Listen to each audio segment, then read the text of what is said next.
Snow covered the quiet town as rumors drifted through a small tavern. Tales spoke of a reckless mercenary who appeared in every battlefield, surviving where others fell, then vanishing without a trace. The man listening showed little reaction, quietly eating as the story unfolded around him. Far away, the truth of that rumor stained the snow with blood. A lone rider moved through a battlefield, cutting down enemies with relentless precision. Beneath the cold wind stood Yuri Briol, once the third prince of a fallen kingdom, now a figure shaped by loss and war. Time passed, and the same man sat at a gambling table, his presence sharp and controlled. Each move he made brought victory, drawing attention from those around him. His calm demeanor hid something deeper, something calculated beyond simple luck. Tension soon replaced curiosity. Accusations rose, and the atmosphere shifted as several men confronted him. Their suspicion turned aggressive, believing deception stood behind his success. Without hesitation, Yuri struck.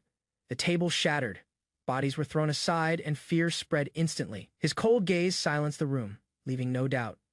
The so-called mercenary was far more dangerous than anyone had imagined. Yuri Briel stood calmly before the men, revealing his identity without hesitation. The room fell into uneasy silence as his presence shifted from a mere gambler to something far more dangerous. A faint smile crossed his face, and in the next moment, violence erupted. His movements were swift and precise, overwhelming everyone who dared to stand against him. Night soon covered the city, bringing a quieter, more delicate encounter. Beneath dim lights, Yuri met Yekaterina, the Empire's princess. Her composed expression masked frustration, while his attitude remained light, almost careless. Despite the tension between them, an unspoken connection lingered, shaped by secrets and conflicting loyalties. Regret followed him through the empty streets. The weight of his actions pressed heavily, yet hesitation could not change what was already set in motion. Hidden eyes observed from the shadows, suggesting that greater forces were already moving beyond his control. Not long after, balance between nations collapsed. Political strain turned into open hostility as the empire advanced without restraint. Flames rose across Briel, consuming everything in their path. Panic spread among the people as the reality became clear. Flames consumed the capital as Yuri rushed through collapsing streets, urging people to flee before the castle was lost. Fire spread uncontrollably, swallowing walls and towers while the war against the empire fully began. Chaos followed, and with each passing moment, sacrifices piled up without end. Amid the destruction, a wounded knight struggled to rise, desperately calling for reinforcements that would never come. Strength alone could not hold back the advancing force. One absence changed everything.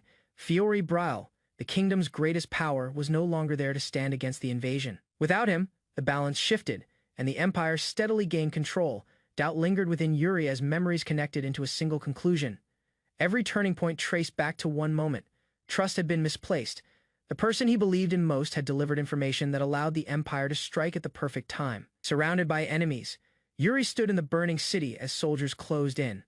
Escape was no longer possible. Steel clashed violently as he fought with everything he had left. Each strike carried desperation. Yet his body continued moving forward, refusing to fall despite the overwhelming odds. Yuri stood surrounded by flames, his body worn yet unyielding as enemies closed in from every side. His grip tightened on the sword while exhaustion dragged at his movements.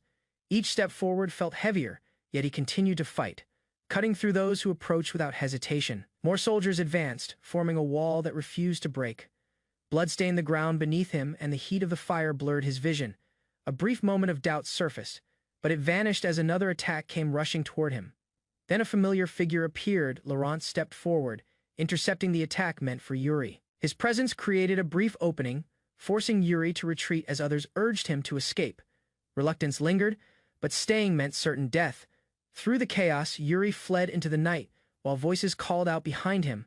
The pursuit did not stop, yet distance slowly grew between him and the battlefield. Eventually, he reached a hidden place, collapsing into silence.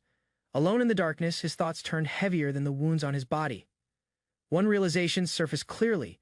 The one person he could not lose had already been taken. A dim light filled the room as a lone knight stood before Yuri, his presence steady despite the chaos outside. Blood and exhaustion weighed heavily, yet Yuri forced himself upright. The reality of death pressed close, but he refused to accept it. Guilt tightened around him as memories of those who had sacrificed themselves surfaced. Their deaths demanded something in return. Lowering his head, he accepted the burden silently, knowing there was no time to mourn. Rain poured as he fled into the darkness, driven by a desperate need to survive. Determination replaced hesitation, pushing him forward with a single purpose. He had to live, rebuild, and reclaim what was lost. Yet the world offered no mercy. One by one, everything disappeared. The war consumed all meaning, leaving only emptiness behind. Standing alone in the rain, Yuri realized the truth. Nothing remained worth protecting. In the frozen wilderness, he wandered without direction, seeking an end rather than a future. His actions became reckless, as if chasing death itself. But before that end arrived, a figure appeared watching him with silent judgment, as if carrying the weight of everything he had lost. A familiar figure appeared before Yuri, striking him down as accusations of failure echoed in his mind. The weight of his past crushed him, leaving no room to resist. Guilt overwhelmed every thought as he collapsed, unable to escape the consequences of his actions. Pain surged, then everything shifted. A voice called his name as his eyes opened again, returning him to life. As silence settled over the battlefield, Kaor lowered his weapon and turned away, leaving the defeated White Lion motionless behind him. Snow covered the quiet town as rumors drifted through a small tavern.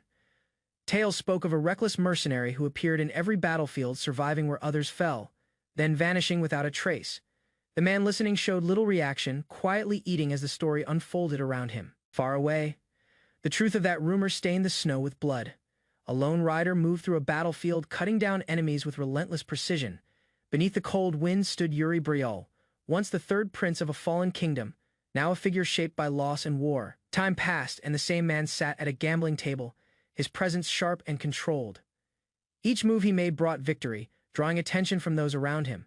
His calm demeanor hid something deeper, something calculated beyond simple luck. Tension soon replaced curiosity. Accusations rose, and the atmosphere shifted as several men confronted him. Their suspicion turned aggressive, believing deception stood behind his success. Without hesitation, Yuri struck. The table shattered. Bodies were thrown aside, and fear spread instantly. His cold gaze silenced the room, leaving no doubt. The so-called mercenary was far more dangerous than anyone had imagined.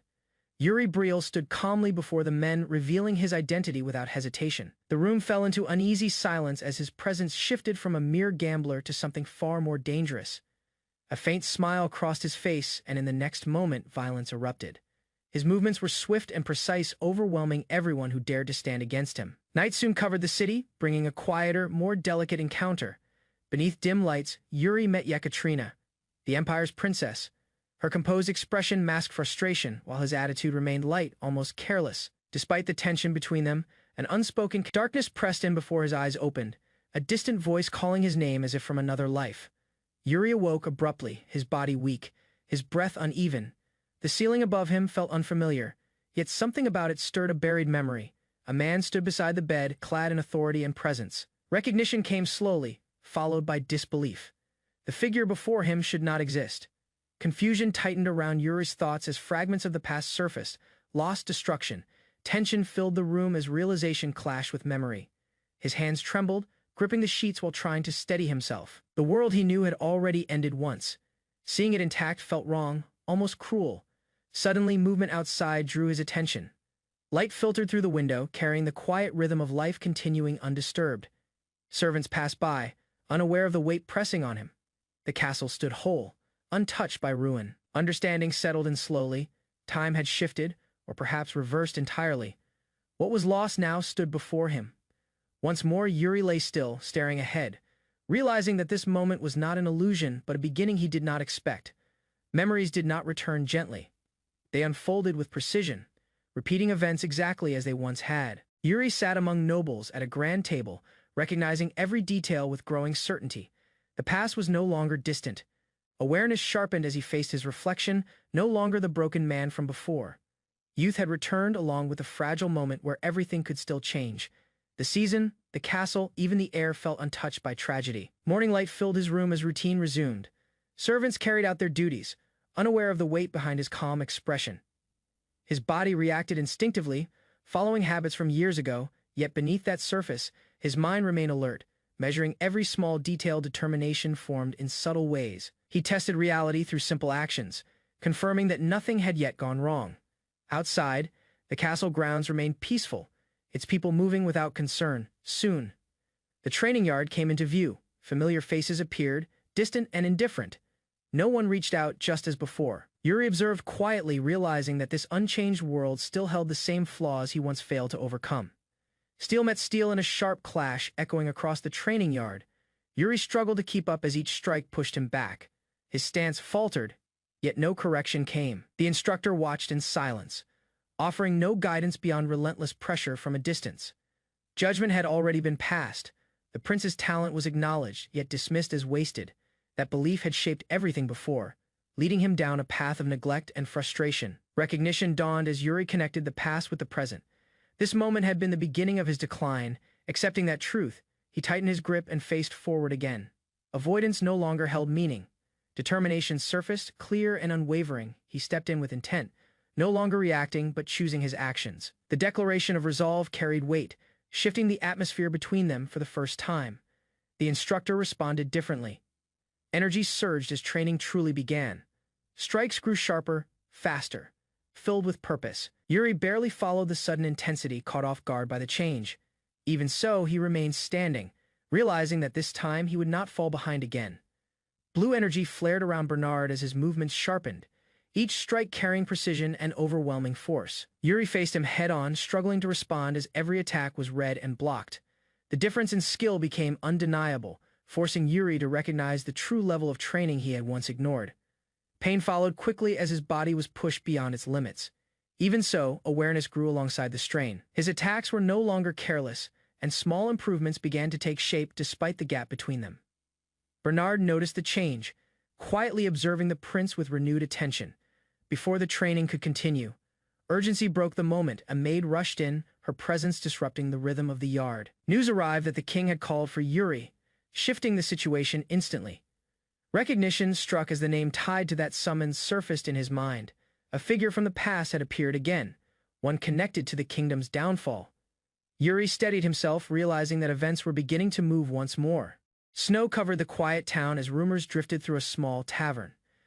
Tales spoke of a reckless mercenary who appeared in every battlefield, surviving where others fell, then vanishing without a trace. The man listening showed little reaction, quietly eating as the story unfolded around him. Far away, the truth of that rumor stained the snow with blood. A lone rider moved through a battlefield. Plates of carefully arranged food rested on the long royal table, yet the atmosphere remained tense. Nobles and royals sat in silence, observing the third prince. Yuri maintained a calm posture, eating without hesitation, his expression composed in a way that drew quiet attention. Across the table, the king watched closely, suspicion flickering behind his stern gaze. Nearby, another noble tried to lighten the mood, but the attempt only emphasized the underlying tension. Meanwhile, a young noble glanced toward Yuri, admiration mixed with uncertainty, while others whispered about his sudden transformation. A faint shift in Yuri's presence spread through the room. The air grew heavier, pressing down on those who had once looked down on him. One individual, remembering past actions, felt cold sweat gather as Yuri's gaze sharpened briefly. Beside him, his brother observed with a quiet smile, seemingly entertained by the change. However, Yuri remained indifferent, focused and distant. His thoughts drifted beyond the banquet, recalling past failures and regret. Determination settled firmly within him. This time he would not repeat the same mistakes, and the fate of the kingdom would be different. Yuri stood in the training yard, gripping a wooden spear as his opponent faced him with visible tension. The match began with sudden movement, both rushing forward. Strikes collided mid-air, but Yuri's motion remained controlled, while the other grew increasingly desperate. As the duel continued, Yuri shifted his stance and abruptly released his weapon. The unexpected move broke the rhythm, leaving his opponent exposed.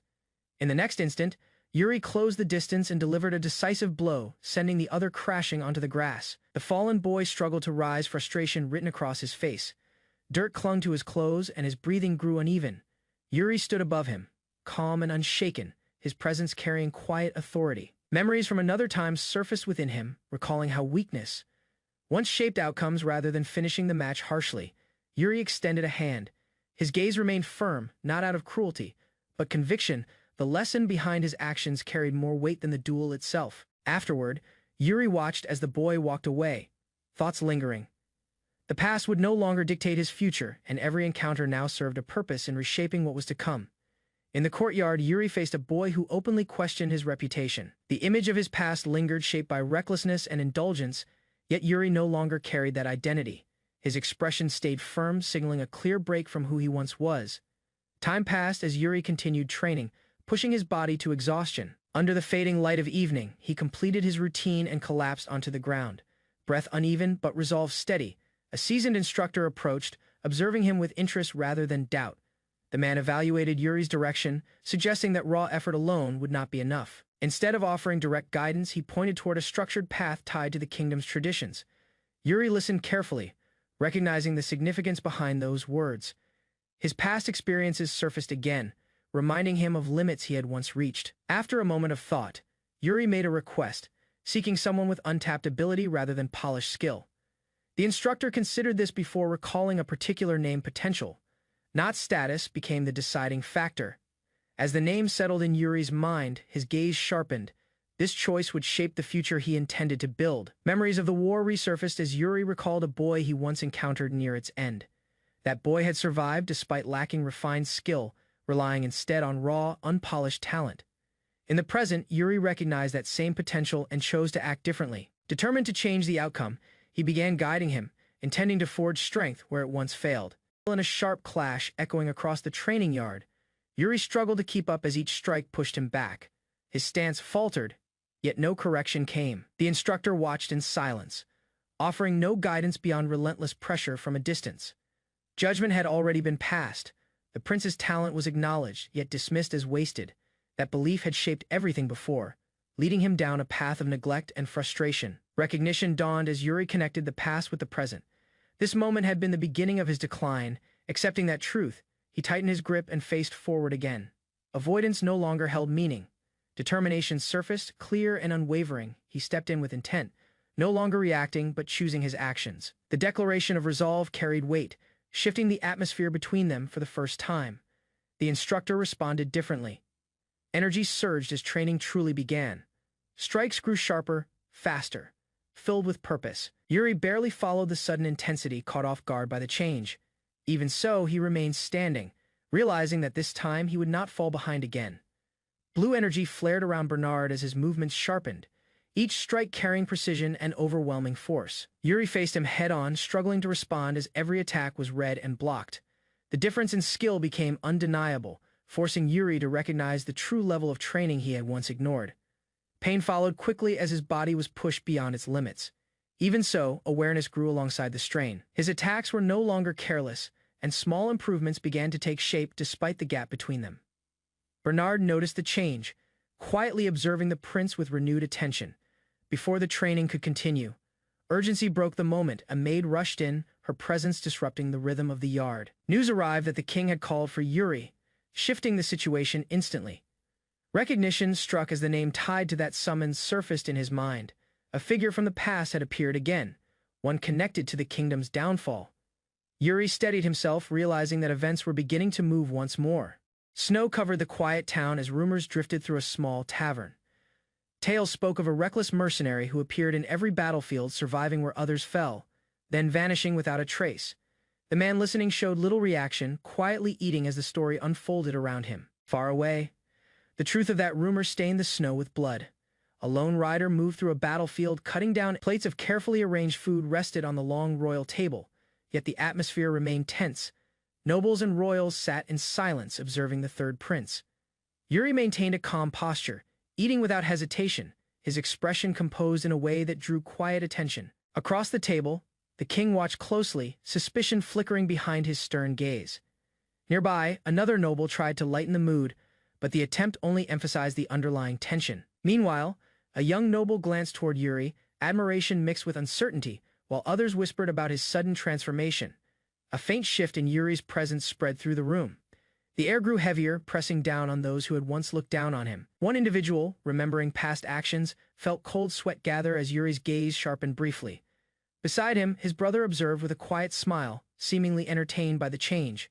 However, Yuri remained indifferent, focused and distant. His thoughts drifted beyond the banquet, recalling past failures and regret. Determination settled firmly within him. This time he would not repeat the same mistakes, and the fate of the kingdom would be different. Yuri stood in the training yard, gripping a wooden spear as his opponent faced him with visible tension. The match began with sudden movement, both rushing forward. Strikes collided mid-air, but Yuri's motion remained controlled. Yuri made his way down to the training grounds as twilight colored the horizon. Soldiers acknowledged his arrival, yet kept sparring without interruption. He walked forward steadily, surveying the surroundings with intent. Jared, the recruit he had summoned, remained within the group, training with movements that were rough but lively. The soldiers welcomed Yuri with respect. His eyes settled on Jared, and without delay, he requested to witness his skills directly. Jared's readiness was evident in his stance. The match began at once, the tension silencing the environment. From their opening clash, it was evident Jared relied on raw power. His attacks were solid and accurately delivered. Meanwhile, Yuri's counters revealed composure and discipline. They traded strikes before the spectators, capturing attention through their accuracy and force. Jared's companions encouraged him loudly, expecting his dominance, yet something confused him during the exchange. He started realizing Yuri's motions weren't merely reactive, they were deliberate. Every step, every angle, each distance between their weapons stayed precise. This wasn't careless defense. Yuri was assessing him, analyzing him like a veteran strategist. What seemed like a casual spar had turned into a subtle assessment. Jared, now cautious, understood he wasn't just facing a prince. He was under scrutiny from someone far more seasoned. Jared observed something odd. Yuri's movements weren't only defensive, they echoed his rhythm with unnerving accuracy. Each strike was controlled and intentional. The duel, once lively, now felt rehearsed. Jared understood it resembled a demonstration more than a confrontation. Without warning, Yuri suggested they stop restraining themselves. Instantly, the pace changed. Weapons collided with intensity, and Jared's eyes widened as his opponent's blows carried unexpected force. Compelled to react seriously, he began modifying his timing. Even with Jared's strength, Yuri met him strike for strike. Jared had attempted to hold back earlier, but now saw that wasn't possible. Yuri, though, younger and less seasoned in this life, fought with clear purpose, resolute. He no longer focused on victory, only on proving he could deliver a meaningful hit. With concentration, Yuri executed a daring move, slipping past Jared's defense and landing a decisive strike. Cheers burst from nearby. For a brief second, Yuri smiled, acknowledging his effort had succeeded. Jared also appeared taken aback. Still, something felt wrong.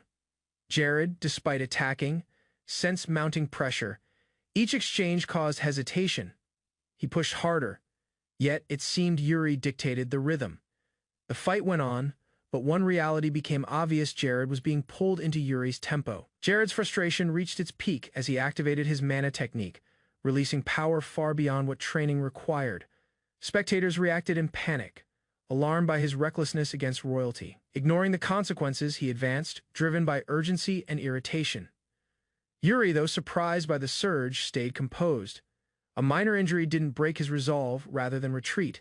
He encouraged Jared to continue. Grasping his weapon again, he reignited the battle, determined to test his limits. The duel intensified rapidly. Jared's attacks grew fiercer, yet so did Yuri's replies. Observers began noticing a pattern. Yuri wasn't merely blocking. He was anticipating. His movements revolved around Jared's offense, cutting angles with calculated control. To Jared, it no longer resembled simple sparring. Fear slowly entered his mind. Yuri's presence seemed to surround him from every side, even while facing him directly. Every effort to escape was countered instantly. As Jared advanced with brute force, Yuri adapted seamlessly, matching strength with precision. The distance between them expanded.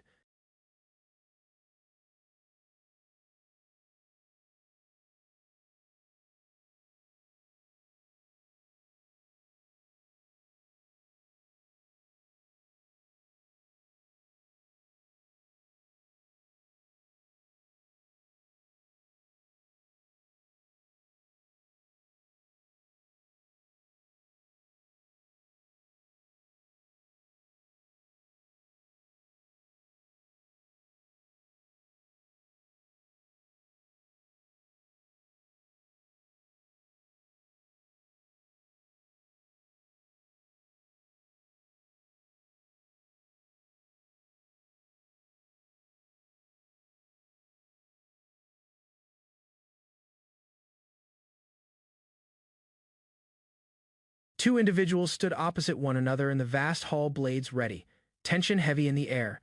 Yuri, the youthful prince, advanced first, his gaze focused, stance steady with unwavering resolve. His rival, an experienced knight, sensed an unusual pressure building within him, one unfamiliar even against tougher opponents.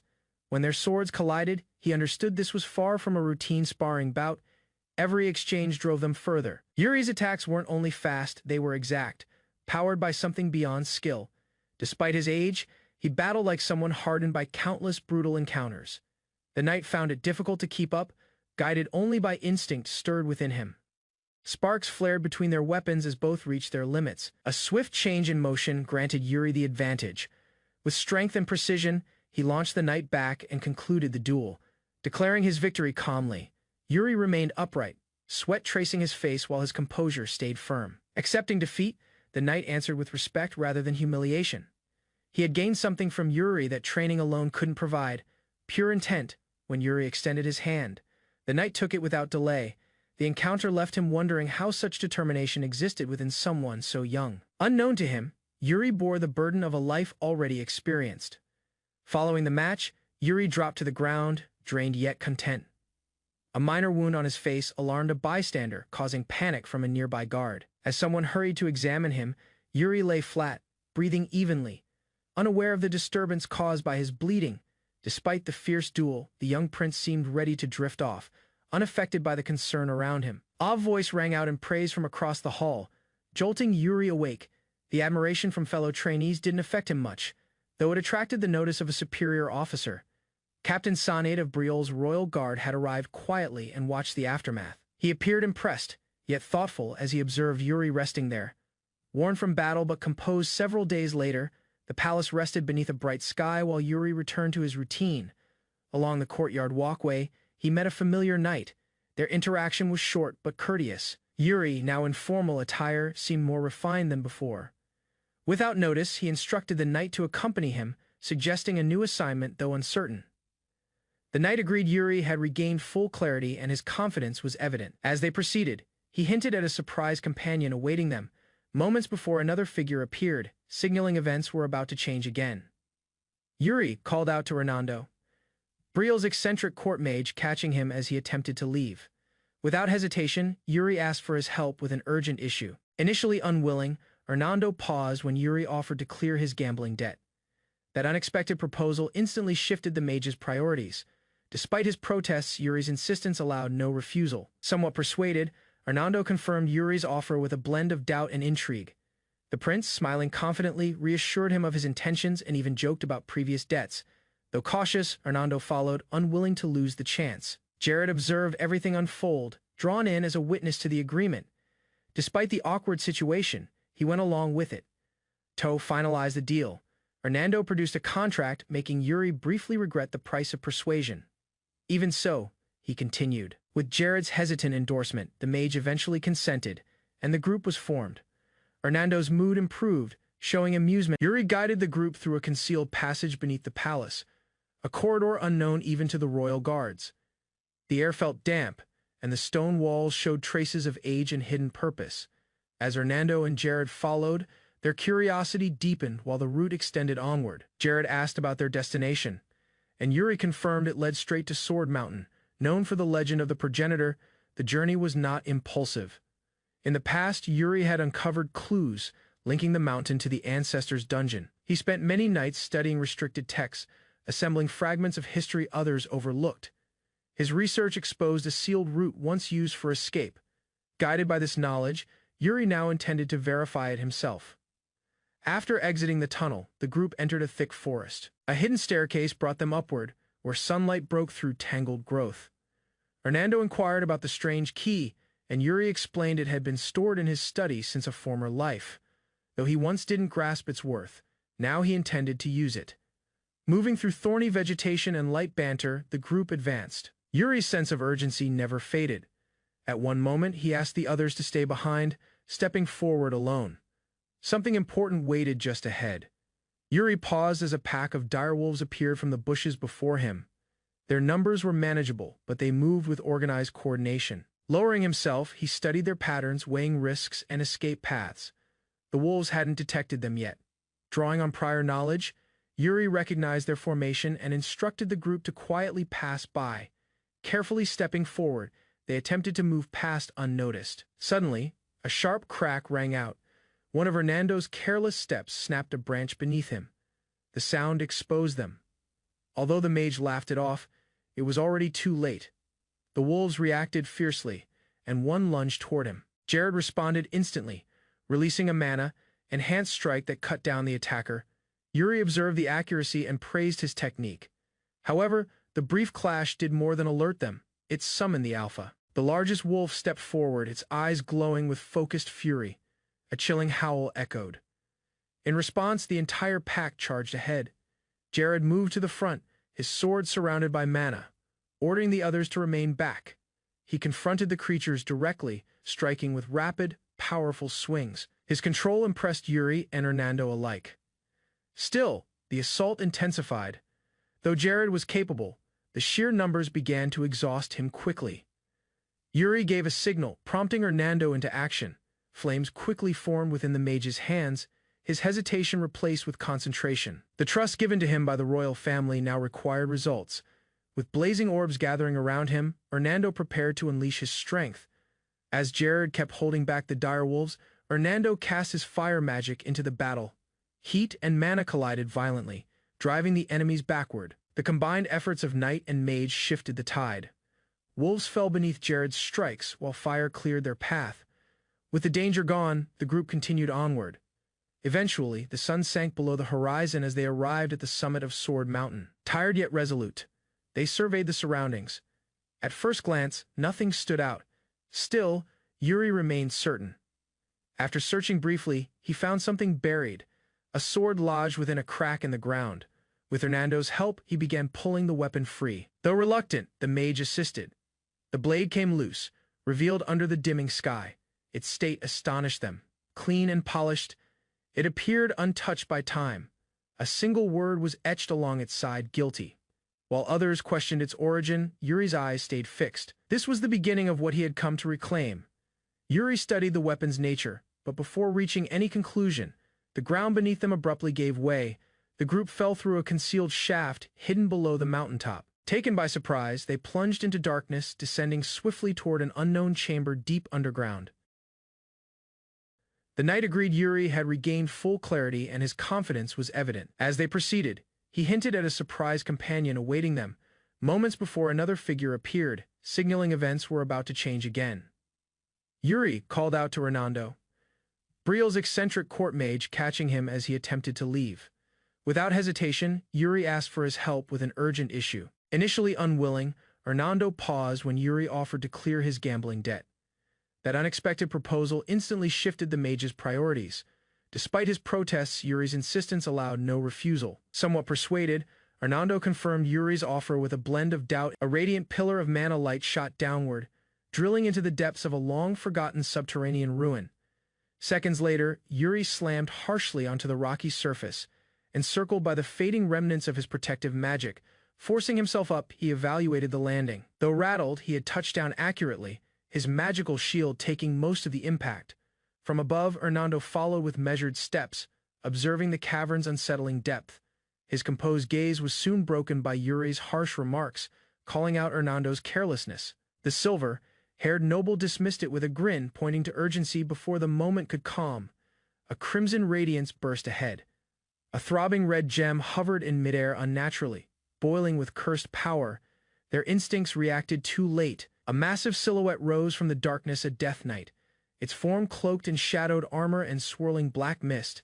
Its eyes glowed crimson as it advanced silently. Yuri stiffened briefly, recognizing the danger. He shouted to Hernando, telling him to rouse the unconscious Jared nearby. Jared awakened in disarray, unaware of the looming threat. He stumbled upright as the death knight approached. Acting on reflex, Jared stepped between Yuri and the creature.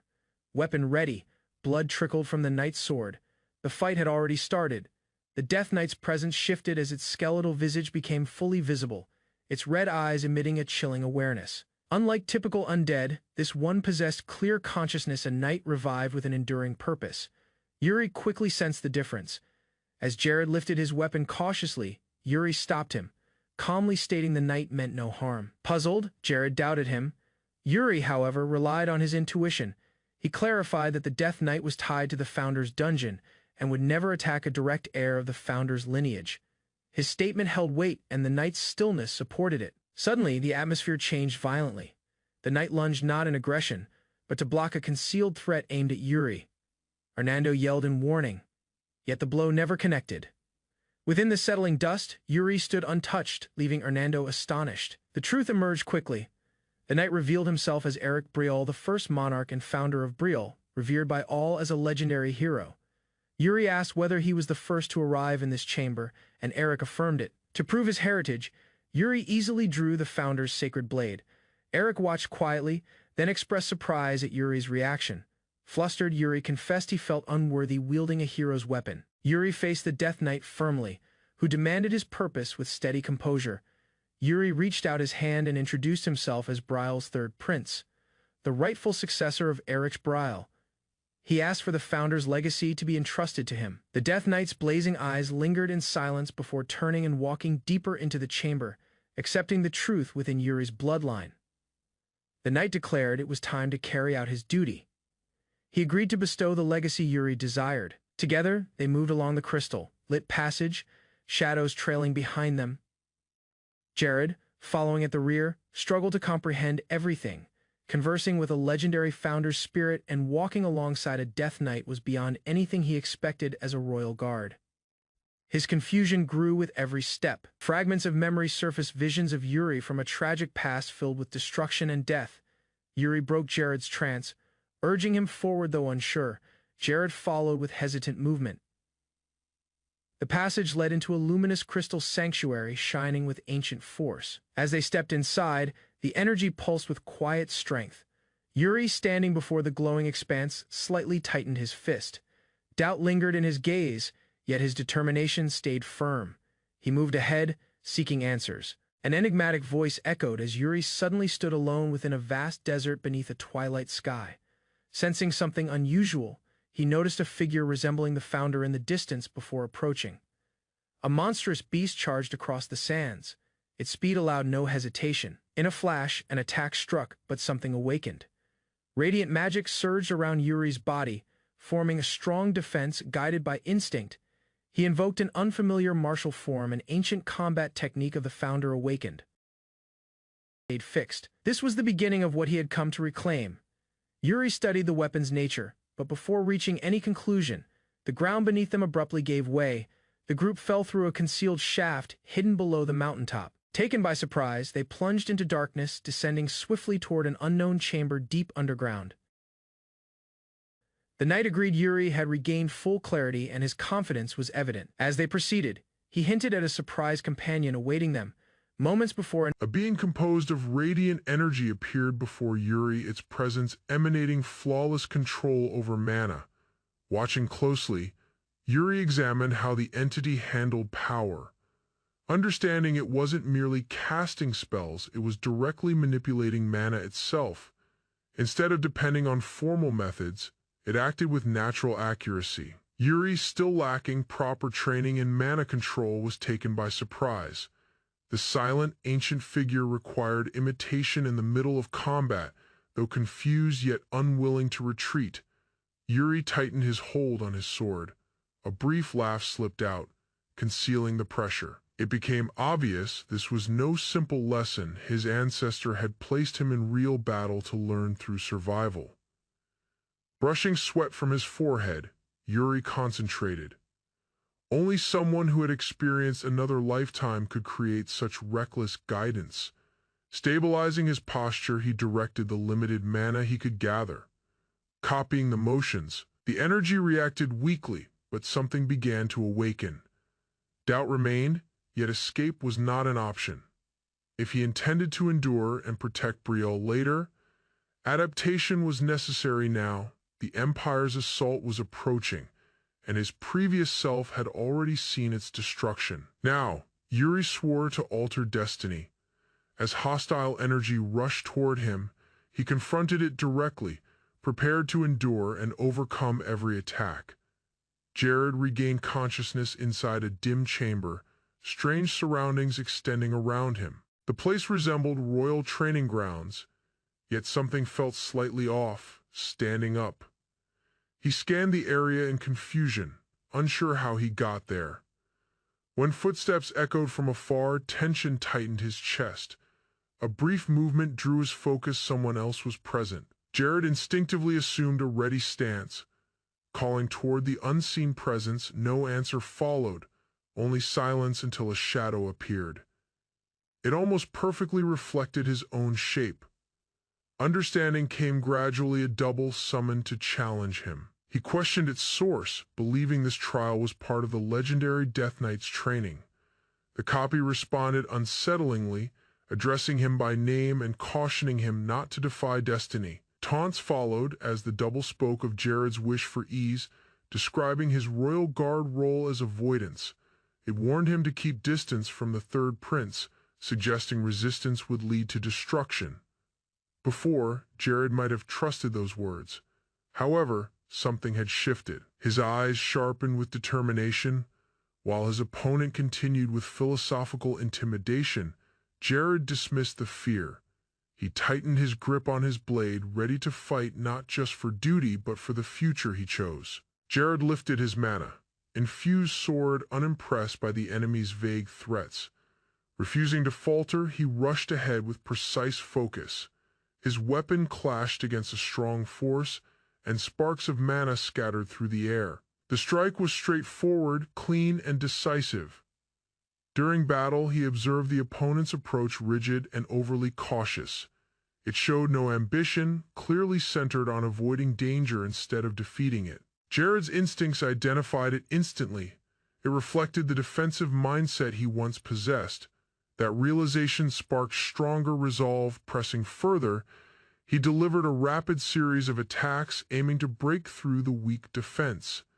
Each motion grew stronger as confidence increased, no longer restrained by fear. He fought to surpass the version of himself that once sought safety. Abruptly, the opponent's body began to warp. Its surface dissolved, exposing a hideous, formless entity underneath. The human illusion disappeared as the trial revealed its final stage. Jared steadied his breathing, sword still glowing with mana. The creature attacked, but Jared stood firm inside. He sensed a quiet plea not from the beast, but from the one who shaped this memory. This wasn't merely a fight. It was a message, one last push to defeat the weakness of his past self. A tragic past filled with destruction and death. Yuri broke Jared's trance, urging him forward though unsure. Jared followed with hesitant movement.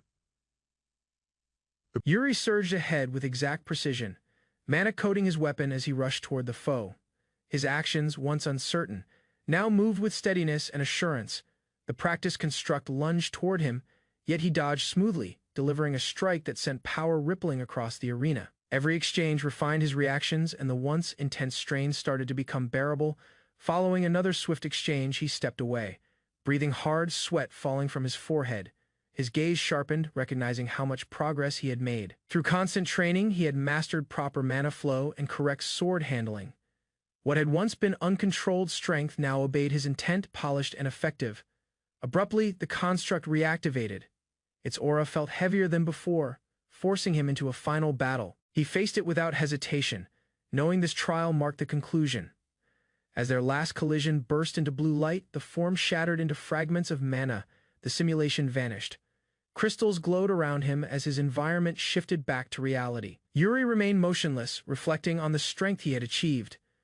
What started as a minor trial had turned into an essential milestone in his path.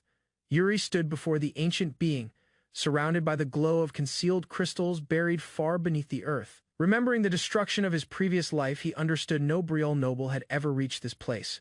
His arrival signified a shift in destiny. The armored sentinel denied that the founder used the same mana approach. Instead, it was a heritage forged by Erich, the final bearer of true awakening. This legacy, called soul severance, was not inherited through lineage, but through circumstance and timing. Yuri had entered the dungeon because the world itself had judged the moment appropriate. When he pressed for answers, he learned some truths must be uncovered alone. The dungeon's emergence proved he was prepared to wield what others could not.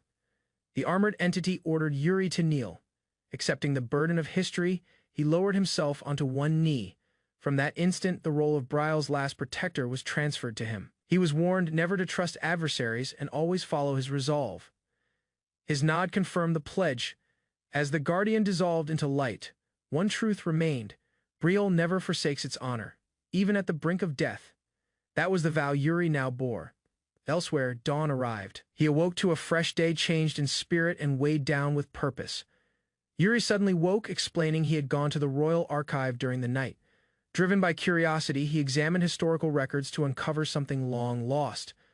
While studying ancient texts, he found a hidden detail: the founder Eric Brial once had a brother. This sibling disappeared from official records, abandoning his blade and leaving no trace of identity. That discovery led him to a hypothesis. The Death Knight, the enigmatic figure who passed down the mana technique, was likely that sibling, and the blade Yuri now held may have originally belonged to him. Before he could investigate deeper, a servant rushed in, urging him to get ready. The king had summoned him after receiving news from Sir Hernando. Along the corridor, Yuri encountered Hernando, who confirmed he planned to report everything that occurred within the hidden dungeon. Yuri did not protest, but felt uneasy at how fast the information spread. Shortly after, he stood before his father, the king, inside the great hall. The king, informed by Hernando, questioned Yuri's sudden change. Noting that even close attendants had seen the difference, he demanded an explanation. Yuri stood before the Supreme Commander, burdened by the memory of a catastrophic future. In that vision, his greatest failure was evident. He could not save Brial. The kingdom fell beneath an unknown invading force, leaving its citizens slaughtered and its lands ruined. Despite desperate attempts to resist, Yuri had fallen without achieving redemption. Upon awakening, he noticed the absence of his mother's necklace, a cherished item once believed irreplaceable. Its disappearance led him to suspect the dream might not be mere illusion. Perhaps it was a warning, one linked to his mother's will. This suspicion deepened when the commander questioned the cause of the downfall. Although the threat remained uncertain, Yuri hesitated to mention the Empire, unsure if its invasion was still destined. Uncertainty pressed heavily. While trying to alter history, he couldn't confirm if the same enemy would return. The vision showed an unfamiliar army, one he could not recognize. Still, the commander offered calm reassurance and expressed relief at Yuri's improved state. Yet Yuri himself remained conflicted. His actions were not signs of confidence, but efforts to atone. The memory of his fall lingered like a shadow. Before leaving, the commander issued a firm order. Yuri was to bring his sword.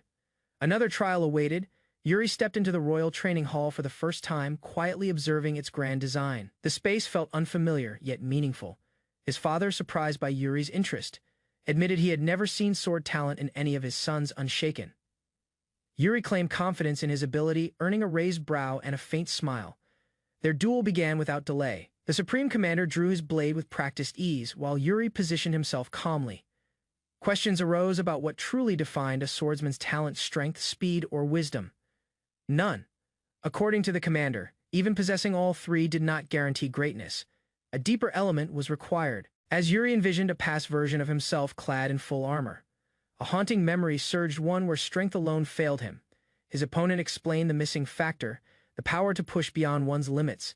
Their swords clashed. In that instant, Yuri sensed a change. His father's aura had shifted, growing darker, more intense. The duel escalated, blood was drawn. Despite the pain, Yuri stood firm when asked to explain the force he mentioned. The commander described it not as duty or fear, but something closer to a calling. The word lingered between them, unspoken yet understood. Perhaps it was fate. Yuri stood in silence as his father's question echoed. Was he meant for this path? The answer remained unclear. With sword in hand, he recalled that in his former life, fate had never guided him toward the blade. This new life, however, offered another chance, one that might reshape his destiny entirely. The commander pressed further, asking if Yuri could sense a deeper calling. Could he see himself wielding a sword even at the brink of death as uncertainty swelled within him? Yuri's grip tightened. No answer emerged. Fear seized him instead. Suddenly, the atmosphere darkened. His father's form transformed into something shadowy and monstrous. The memories surged forward. Horrors from his past life returned. Screams echoed. Flames consumed the capital. Citizens begged for salvation, but chaos reigned. The haunting cries of war rang in his ears. Yuri's vision shifted to the burning kingdom. Bodies clashed amid crumbling towers. Amidst it all, he saw himself armored, defiant, standing within the inferno. Ghislain deflects a sudden strike from an assassin, slamming him onto the floor with immense force.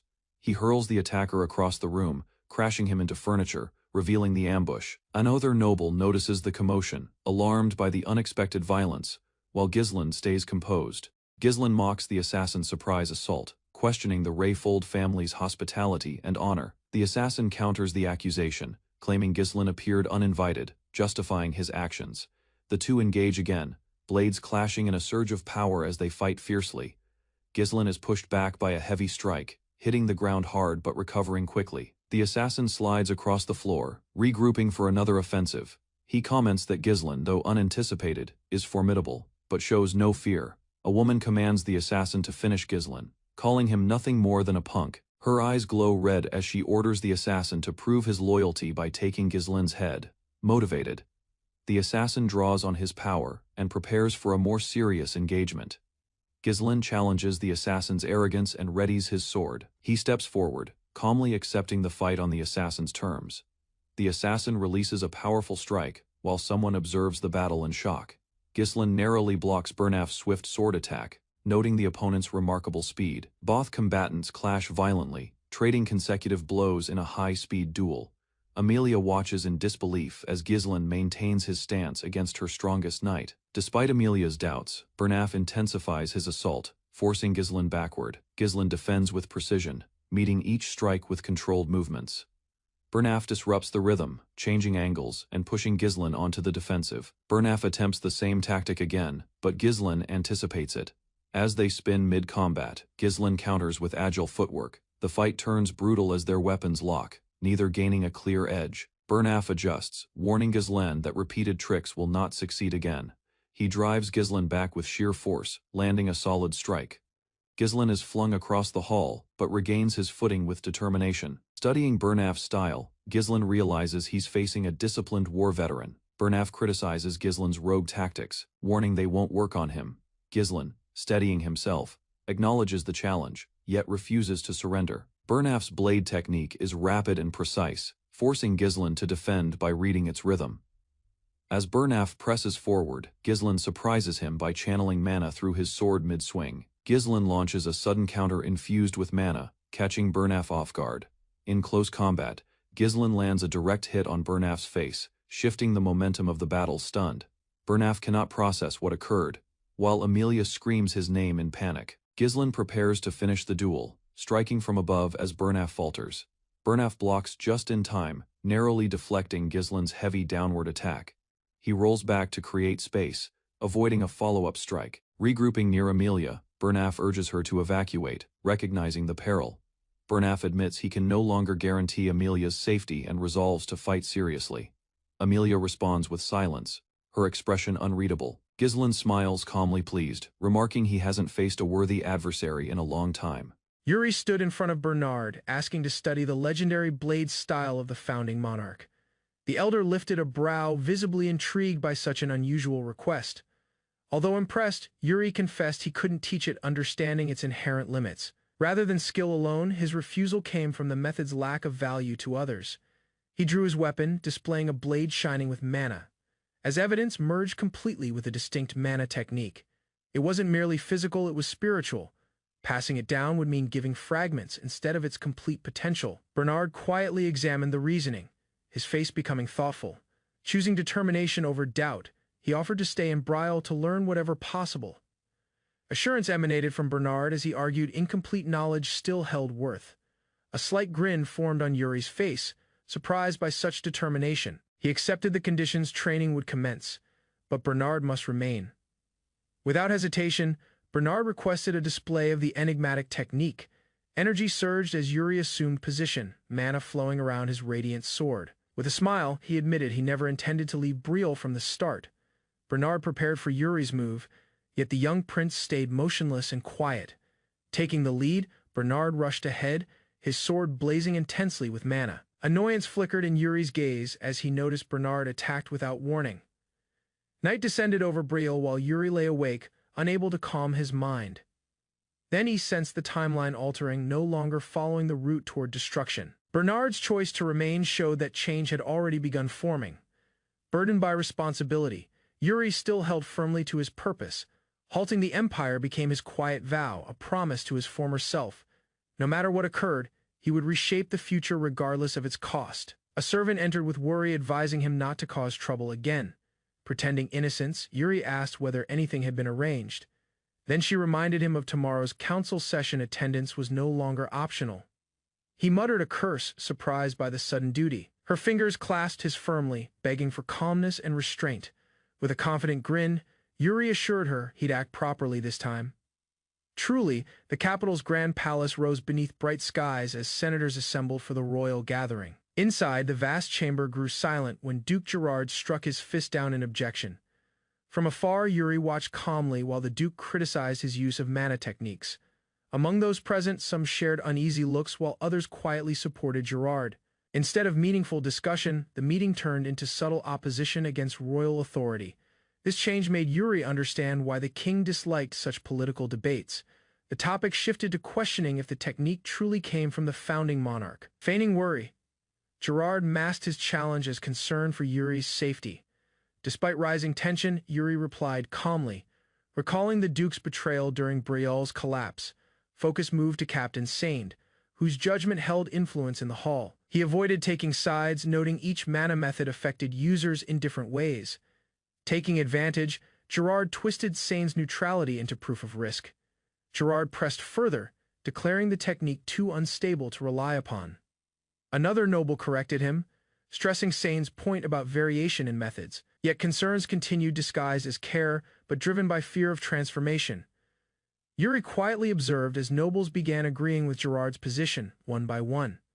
He noticed the shift, realizing political momentum had turned against him. Though altering mana techniques was achievable, Yuri couldn't forsake one deeply embedded within him. Torn inside, he saw he lacked a solid argument to defend his choice. Just as doubt began settling in, someone suddenly asked to address the court. Composed, Khalid Francia stepped forward and questioned the honesty of those opposing the prince. Disrupts the rhythm, changing angles, and pushing Ghislain onto the defensive. Burnaf attempts the same tactic again, but Ghislain anticipates. The nobles halted their discussion as a man in crimson stepped into the hall uninvited. Intrigued yet cautious, many shifted their gaze toward the unknown figure nearing the central table. Speaking with confidence, he introduced himself as Calcio Arancha, a free baron. The chamber stirred when a voice challenged a baron's attendance at such an elite gathering. Instead of defending himself, Calcio redirected the matter, claiming Count Cider had called for him. Yuri's expression subtly shifted upon hearing the name of that famed frontier commander. In the past, Count Cider had led the border, gaining renown through unmatched skill in battle. Unlike most nobles, he shunned politics entirely, dedicating himself solely to war and protection. Now his sudden choice to dispatch a representative sparked quiet suspicion among those present. Calcio stated that in battle, how mana was used mattered less than the one wielding it. Yuri backed this belief, declaring he would master the founder's technique regardless of opposition. His composed statement reinforced his resolve and quieted any lingering uncertainty in the room. Challenging the skeptics, Calcio ridiculed those lacking real combat experience. An elder rebuked him, saying such words were unfit for a formal environment. He offered a brief apology, attributing his bluntness to years spent fighting orcs at the frontier. Calcio then addressed the council directly, asking who among them had ever fought orcs. No one responded, and the silence highlighted the gap between theory and lived reality. In reply, Yuri opposed the idea of discarding tradition merely due to doubt. A noble countered, claiming the proposal was unrealistic and nearly impossible. With a shrug, Calcio questioned whether they planned to tear out the prince's core to test it. Looking toward Yuri, he sought confirmation with a firm and unwavering stare. Derision followed, as nobles accused the frontier of living comfortably with unearned support. Calcio's tone grew cold as he spoke of soldiers dying 4 lost on his departure day. He criticized their ignorance, stressing that war never paused for political ease. That very morning, he had personally covered the body of a fallen ally. His words carried weight, silencing any further mockery within the chamber orcs. He warned, existed solely to kill, and they never ceased. Focus shifted to a map indicating rising orc movements near the borders. Yuri questioned the change in behavior, suspecting a larger looming threat. He concluded by asking, wasn't the Kian division positioned at that same front? Calcio informed the assembly that frontline troops had suddenly withdrawn without reason. Consequently, unprotected towns were destroyed, their inhabitants fleeing through chaos and flames. Yuri quickly deduced the cause might involve the Duke's reckless third son. Quietly, he processed the implications while others avoided giving direct answers. Announcing the meeting's end, Yuri rose and prepared to leave without further discussion. He brushed aside their protests, stressing that pressing issues like Klein and the orcs remained unresolved that night. Calcio reported the events through a crystal detailing Yuri's actions completely. The recipient of the message mentioned rumors about Yuri's behavioral shift doubtful. He instructed a deeper inquiry if circumstances required it. Calcio accepted the directive, agreeing to monitor the prince more carefully. Although little was understood about Yuri, his recent actions sparked growing curiosity before ending communication. Calcio confirmed he would report again soon. Later, children played beneath the twilight sky, unaware of rising tension. A hooded figure passed nearby, drawing murmurs and curious glances from townsfolk. One man paused, unsure if he had glimpsed the third prince in disguise under the moon's glow. Yuri and Hernando slipped quietly from the palace into the city. Though Hernando felt uneasy, Yuri stayed composed, treating the outing like a simple walk. As they moved along, Hernando questioned their intent, suspecting trouble behind Yuri's secrecy. Yuri finally disclosed their destination, a casino known as the largest in the capital. Their purpose wasn't gambling, but to watch suspicious dealings tied to illicit funds. With determination, Yuri took the lead, intending to uncover corruption within the establishment against royal authority. This change made Yuri understand why the king disliked such political debates. The topic shifted to questioning if the technique truly came from the founding monarch. Feigning worry, Gerard masked his challenge as concern for Yuri's safety. Despite rising tension, Yuri replied calmly. Recalling the Duke's betrayal during Briol's collapse, focus moved to Captain Sand, whose judgment held influence in the hall. He avoided taking sides, noting each mana method affected users in different ways. Taking advantage, Gerard twisted Sand's neutrality into proof of risk.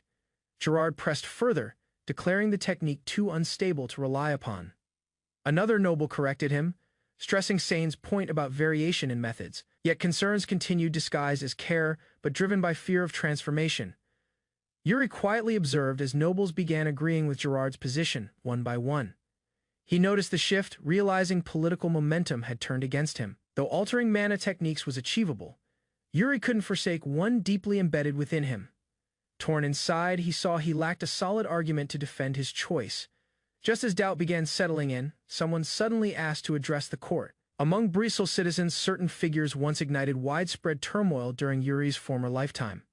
In particular, an infamous aristocrat rose as the merciless sovereign of the criminal underworld. Likewise influential, a shrewd businesswoman secretly established the continent's leading merchant guild, dreaded throughout Briol. A famed assassin eventually overthrew the underworld leader and claimed authority. The one struck down by that assassin's blade was none other than Goryo, a formidable loan shark. Yuri, reborn carrying memories of the past, came back to Briol and entered Goryo's casino. His sudden arrival shocked many, particularly after he disclosed his identity as the third prince. Pretending a relaxed purpose, Yuri stated he came to enjoy himself while studying their reactions. Rather than gambling, he agreed to Goryo's offer to discuss business privately. Hernando's bewilderment appeared instantly, only to be cut short by Yuri's firm reply. A proposal to borrow money followed, presented as an investment chance instead of necessity. Subtle signs of greater ambition stirred doubt, yet Yuri swiftly ended further assumptions. Inquiries were dismissed as Yuri reminded Goryo that questioning him wasn't included in the agreement. He revealed plans to acquire Magrana spice, a rare commodity from the Klein region. Demand exceeding supply ensured immense gains, paving the way for Yuri's upcoming strategy. Hernando's voice trembled in confusion, surprised by Yuri's sudden investment idea. With a slight grin, Goryo challenged the notion, skeptical of Mugranja's value as a serious enterprise. Instead of debating, Yuri implied rising instability in the Klein region would alter demand significantly. Though aware of unrest and wandering orcs, Hernando still doubted its impact on the market.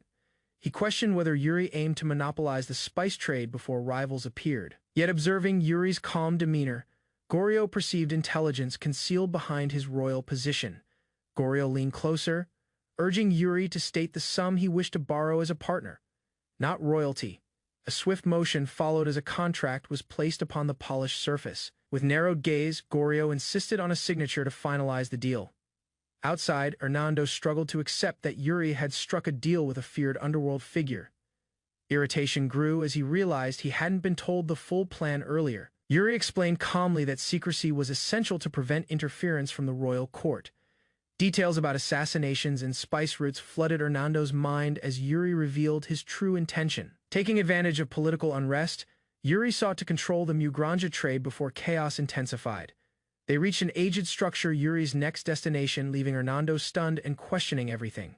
From outside, Hernando examined the deteriorating building, doubting it was truly their destination. Yuri advanced without hesitation, calling out a name into the dim interior. A calm woman soon appeared, introducing herself as Elaine Wood with steady confidence. They exchanged names formally as Yuri disclosed his identity and purpose without delay. Though taken aback, Elaine stayed composed, listening to his offer with growing interest. Meanwhile, Hernando expressed unease, unsettled by Yuri's willingness to trust someone so uncertain. Yuri, unbothered, recalled her former reputation as one of the continent's most powerful guild leaders. Her influence had once stretched across cities, rivaling noble authority in trade. Even if her actions had grown harsh, Yuri trusted her ability to rise once more. Believing their task finished, Hernando exhaled in relief until Yuri revealed yet another plan. Instead of stopping, Yuri turned and walked deeper toward the city's darker corners. Hernando's voice called out behind him, confused by the abrupt departure. Internally, Yuri understood one final person was needed to complete his network. While others had joined his cause, this last individual required a different method. He headed toward the slums where hardship ruled and survival determined value. Yuri and Hernando entered a slum alley, searching among the homeless for a certain individual. They noticed a group of young outcasts gathered by the wall, and Yuri recognized the one he sought. Standing confidently, he introduced himself as Briol's third prince before the cautious children. Recognition appeared as a girl named Asana responded to his title with clear discomfort. She remembered him not only as royalty, but as the person who had slain Carlo. Asana, a survivor of the Black Claw Orc attack, now confronted the prince with silent bitterness. Like such political debates, the topic shifted to questioning if the technique truly came from the founding monarch. Feigning worry, Gerard masked his challenge as concern for Yuri's safety. Despite rising tension, Yuri replied calmly, recalling the Duke's betrayal during Briol's collapse. Focus moved to Captain Saint, whose judgment held influence in the hall. He avoided taking sides, noting each mana method affected users in different ways. Taking advantage, Gerard twisted Saint's neutrality into proof of risk. Gerard pressed further, declaring the technique too unstable to rely upon. Another noble corrected him, stressing Saint's point about variation in methods. Yet concerns continued, disguised as care, but driven by fear of transformation. Yuri came across a cautious woman in the darkness, her tone guarded as she identified him.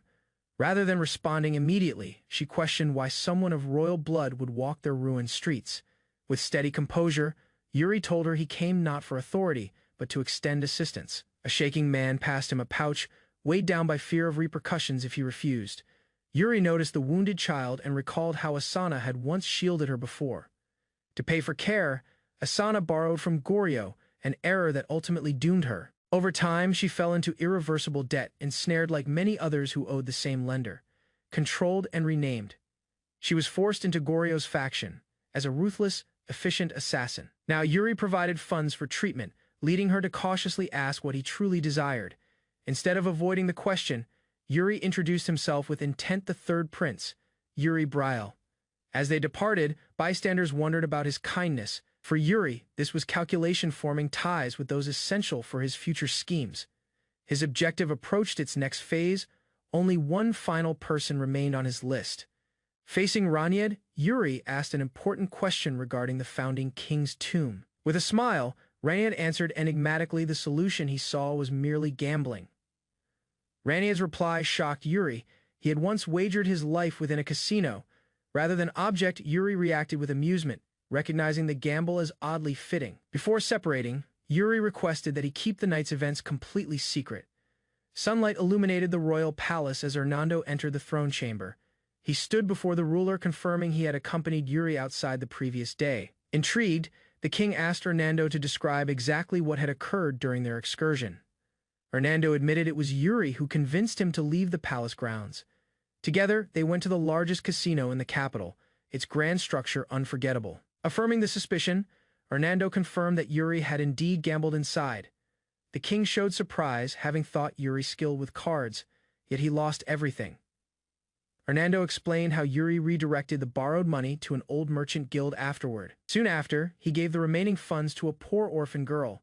Their journey continued across the city, witnessing how commoners lived without noble privilege. Yuri's focus remained on ordinary hardships, genuinely interested in lives below his station. Eventually, they returned. Hernando finished his account with calm certainty that was everything. The king remained seated in thought, absorbing the strange report in heavy silence. Without raising his tone, he asked Hernando if he planned to attend the royal ball. To the king's astonishment, Hernando agreed, saying it had simply been long since he danced. Elsewhere, Yuri made his way toward the training grounds beneath the morning sun. Already worn out, he arrived to see Bernard waiting, sword already drawn. Grinning, Bernard teased Yuri about his fame, mentioning how the maids had been watching. Shrugging it aside, Bernard insisted he had no interest in such matters. Changing focus, he admitted Yuri was correct, the sword technique lacked a proper finishing strike. Still unable to master the smooth style, Bernard asked to witness Yuri fight again in real conditions.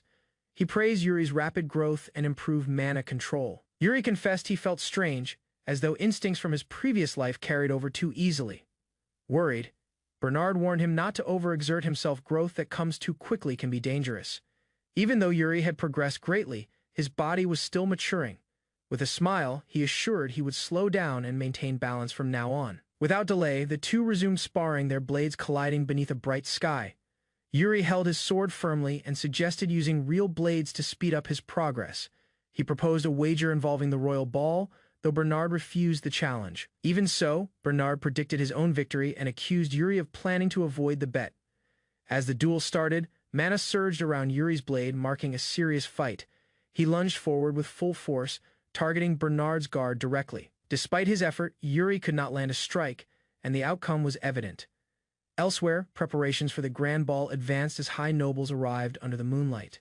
Among them, Hernando stood out, radiating confidence as his arrival was announced. At the same time, a noble girl named Yekaterina eagerly waited for Yuri, hoping he would appear, and Yuri recognized the one he sought. Standing confidently, he introduced himself as Briol's third prince before the cautious children. Recognition appeared as a girl named Asana responded to his title with clear discomfort. She remembered him not only as royalty, but as the person who had slain Carlo. Asana, a survivor of the Black Claw Orc attack, now confronted the prince with silent bitterness. Liked such political debates, the topic shifted to questioning if the technique truly came from the founding monarch. Feigning worry, Gerard masked his challenge as concern for Yuri's safety. Despite rising tension, Yuri replied calmly, recalling the Duke's betrayal during Briol's collapse. Focus moved to Captain Saint, whose judgment held influence in the hall. A magnificent tower shimmered beneath the moonlight as Yuri was asked to share his thoughts. With his arms folded, he observed the surroundings, silently assessing the entire display. Instead of complimenting it, he remarked that the decorations were excessively extravagant, though others appeared pleased. Anya was surprised when Yuri reached out his hand, inviting her to dance. He stated that he needed practice, having no appropriate partner other than her. Doubtful, she questioned his intentions, yet Yuri calmly assured her he meant no harm. Together, they moved to the rhythm, with Enna anxiously trying to keep up with him. Unsure of her steps, she wondered aloud if he was teasing her efforts. Their clumsy motions caused errors, with Enna unintentionally stepping on his foot several times. Music echoed through the grand hall as guests socialized beneath golden chandeliers and gentle tunes. From his seat, the king watched in silence while noble families delighted in the celebration. Yuri slipped in unnoticed, merging with the crowd while remaining observant. The sight of Count Sidor surprised him. He hadn't anticipated the man being present. A brief glance exposed Yuri's discomfort as he recognized individuals who hadn't been there before. George's joking remark about his vision was met with a light response, though Yuri stayed distracted. A ceremonial horn sounded across the hall, drawing everyone's focus instantly. At the doorway, Cedric appeared with elegance, striding confidently along the golden carpet. He greeted the king with a handshake, exchanging formal words before the audience. During their conversation, Cedric mentioned that his sister had also attended. Upon hearing this, Yuri instinctively turned, spotting someone he didn't expect. Yekaterina approached gracefully, paying her respects to the king without hesitation. A look of shock passed over Yuri's face as he recognized her name. His thoughts raced. He hadn't expected to encounter Yekaterina in this place. They remained apart within the crowd, aware of one another, yet remaining silent. On the dance floor, Cedric moved with elegance, attracting admiration from nearby spectators. Many commended his courteous demeanor, describing him as a noble worthy of admiration. Yuri, observing quietly, felt a subtle sense of inferiority by comparison. Looking away, Yuri tightened his fists. irritation growing beneath his composed expression. He couldn't comprehend why seeing her affected him so deeply. Nearby, Aina carried trays of food with a soft smile, overlooked by most but noticed by him. Aina dismissed concern, saying the task was simple compared to her past experiences. Yuri answered lightly, requesting cookies before giving a brief farewell. Alone once more, he sighed while surveying the ballroom, then spotted someone nearing him.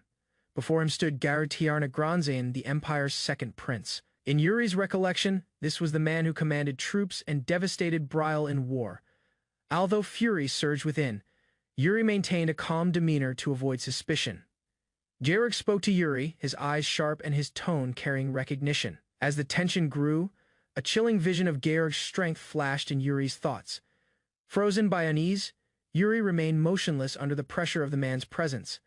A mocking grin appeared as Georg commented on Yuri's youth, noting his power with interest. To others, Georg's words might sound like praise, but Yuri recognized them as a challenge. Clenching his fists, he simmered silently, resenting both Georg and the king who permitted this. Blood on the floor showed Georg had carelessly stepped on a kingdom emblem. Disturbed, Ina hurried to clean it, kneeling while apologizing for the disrespect.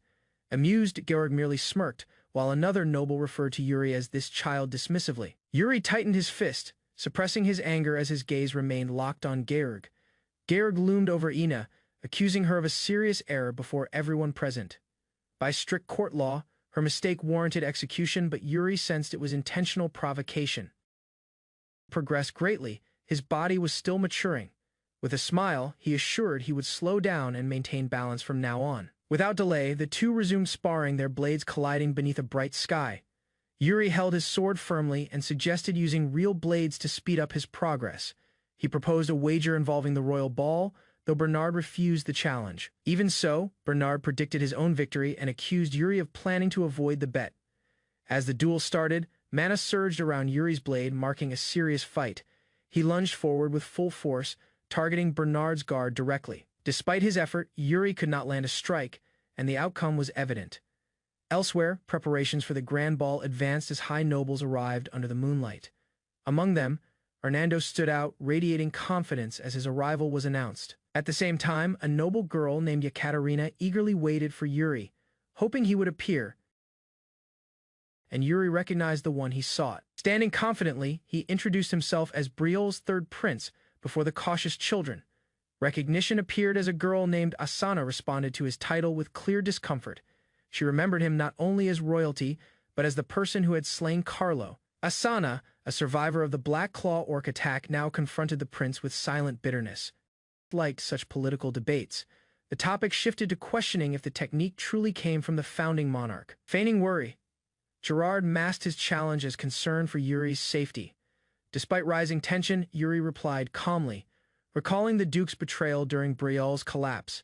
Focus moved to Captain Saint, whose judgment held influence in the hall. He avoided taking sides. A magnificent tower shimmered beneath the moonlight as Yuri was asked to share his thoughts. With his arms folded, he observed the surroundings, silently assessing the entire display. Instead of complimenting it, he remarked that the decorations were excessively extravagant. A radiant chandelier lit the chamber, spreading a heavy silence across the uneasy assembly beneath. At the center, Georg loomed above Enna, whose shaking body revealed fear as judgment approached. Without pause, he cited imperial law, coldly stating execution was an appropriate punishment. Rather than sympathy, Georg questioned Yuri's presence, doubting the reason for his intrusion. With unwavering resolve, he insisted Brile's affairs remain handled within their own territory. Though calm, Yuri reminded him of the respect once shared between Bryle and the Empire. Tension rose as Georg mentioned the execution of an imperial knight by Brile's actions. His blade shifted swiftly, presenting his move as rightful retribution and equilibrium. Georg remained firm, declaring this action necessary to uphold dignity and avoid escalation. Briel's ruler, exhausted and pressured, murmured his unwillingness to worsen the situation. He understood Georg's intention. This dispute had shifted from personal to political. Yuri knew stepping in now risked war, yet staying silent would taint his nation's honor. Memories of Brile's sacred oath returned honor could never be forsaken. Power flickered in his gaze as he recalled their unbreakable promise. He advanced and claimed Ine as his own, stopping the blade without hesitation. Instead of letting Ine suffer alone, Briel's king accepted full responsibility for her deeds. He reminded them of his status, urging Georg to acknowledge his title as prince. Yuri, stepping ahead with determination, offered himself as a replacement through formal duel. Laughter burst from Georg, echoing across the grand hall with sharp contempt. Above them, the chandelier dimmed while Yuri remained still, unmoved by ridicule. Georg's tone shifted as he confirmed Yuri's name, intrigued by the youth's courage. With steady confidence, Yuri granted approval, meeting Georg's eyes without hesitation. Accepting the proposal, Georg turned to the king and declared his intention to proceed. After a short pause, Briel's ruler agreed, choosing compromise over further conflict. To maintain fairness, Georg chose the youngest member of his guard to challenge Yuri. Composed yet grateful, Yuri thanked him as Georg walked away. He quickly knelt beside Enna, gently urging her to stand. Tears gathered in her eyes as she held tightly to his sleeve. He comforted her quietly, telling her to rest and place trust in him. With calm steps, Yuri moved forward alone, leaving her safely behind. Thoughts of Yekaterina briefly crossed Yuri's mind, yet he dismissed them quickly. That name stirred feeling, but he cast it aside as unnecessary. Refocusing himself, Yuri turned and continued walking toward his responsibility. Night shadows covered the hallway as Yuri moved silently through palace corridors. Waiting in darkness, his elder brother stepped out from the side with folded arms. Surprised, Yuri admitted he could not allow Inya to be unjustly executed. Instead of reprimand, his brother softened and smiled at Yuri's resolve. He gently rested a hand on Yuri's head, recognizing the courage he displayed. That rare warmth reminded him how long it had been since such kindness. A quiet motion broke the stillness as his brother extended his hand. He offered support, aware Yuri faced not only battle, but political consequences. Yuri explained the duel's arrangement, understanding it as a calculated trap disguised formally. His brother proposed assistance, and Yuri accepted with quiet appreciation. Though festivities continued behind them, Yuri's thoughts remained on the approaching fight. Ready for what awaited, he swore not to repeat mistakes from his past. Beneath a clear sky, Yuri stepped onto the dueling ground, facing the Empire's selected knight. Observers, including Georg and Enna, watched silently from the raised seats nearby. An officer evaluated the opponent's refined technique, noting his royal guard training. The knight moved with precision, displaying discipline and mastery with every motion. While others observed with worry, Georg simply smiled, raising curiosity from his companion. Yuri unsheathed his sword calmly, his stance and eyes showing confidence instead of fear. His own victory and accused Yuri of planning to avoid the bet. As the duel started, mana surged around Yuri's blade, marking a serious fight. He lunged forward with full force, targeting Bernard's guard directly. Despite his effort, Yuri could not land a strike, and the outcome was evident. Elsewhere, preparations for the grand ball advanced as high nobles arrived under the moonlight. Among them, Hernando stood out, radiating confidence as his arrival was announced. At the same time, a noble girl named Yekaterina eagerly waited for Yuri, hoping he would appear, and Yuri recognized the one he sought. Standing confidently, he introduced himself as Briel's third prince before the cautious children. Recognition appeared as a girl named Asana responded to his title with clear discomfort.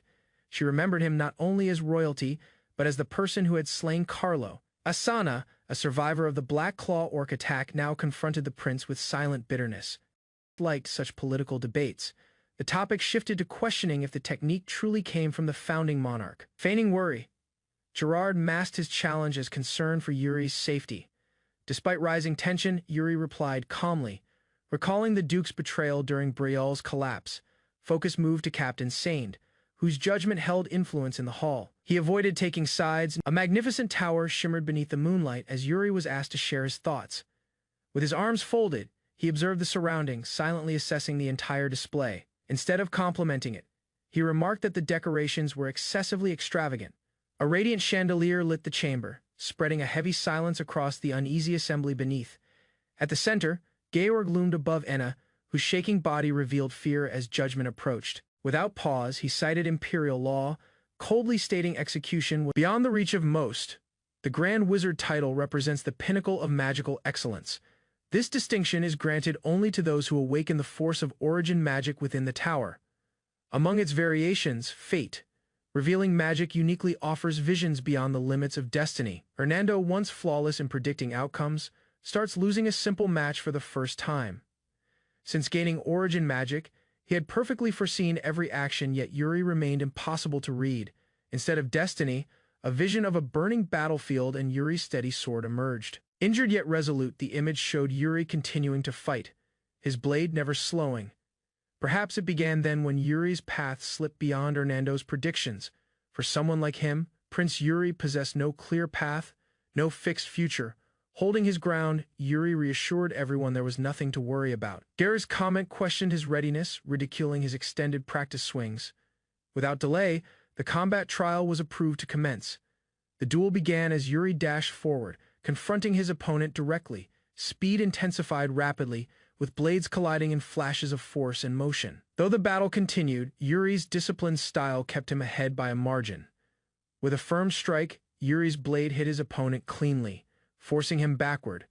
Clutching his weapon, he maintained composure, showing neither exhaustion nor doubt. Meanwhile, the king spoke to Hernando, drawing a prompt and respectful reply. A question arose: what did Hernando predict as the result of this intense battle for the first time? Uncertainty filled Hernando's eyes. Clear visions would not appear. Below, swords kept clashing, growing fiercer with each calculated movement. Breaking the quiet, Hernando confessed his doubt, revealing a rare vulnerability. Their discussion turned to fate, recalling the omens that once brought him to Brioche. Rather than leave, he decided to stay, implying an unfinished purpose remained. The king accepted this decision, relieved Hernando would not depart yet. Still, unease persisted as he asked for assurance about the duel's risk. Quietly, Hernando identified Yuri's opponent as the stronger fighter. That subtle response exposed even Hernando's concern over the outcome. He remembered how divine omens once guided him here towards someone fated to change everything. Despite the prophecy, the blade meant to reshape fate had not yet been drawn. The king believed the duel had concluded, yet the battlefield told another story. Though Yuri's form shook, his stance remained firm. Refusing to give in, lifting his radiant sword, he murmured that his moment to fall had not arrived. A sudden burst of power launched Yuri ahead with dazzling speed and sharp focus. Declaring his resolve aloud, he proclaimed the duel would end with this final blow. Even his rivals sensed the shift. Yuri had become far too swift to track.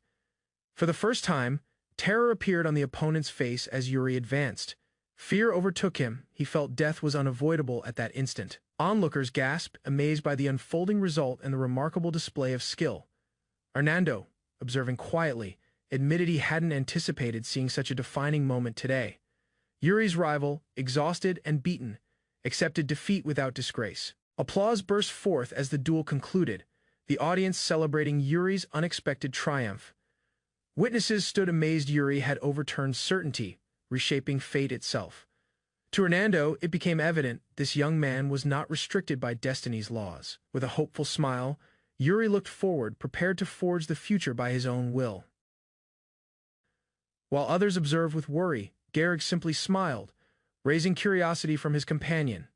Yuri unsheathed his sword calmly, his stance and eyes showing confidence instead of fear. His own victory and accused Yuri of planning to avoid the bet.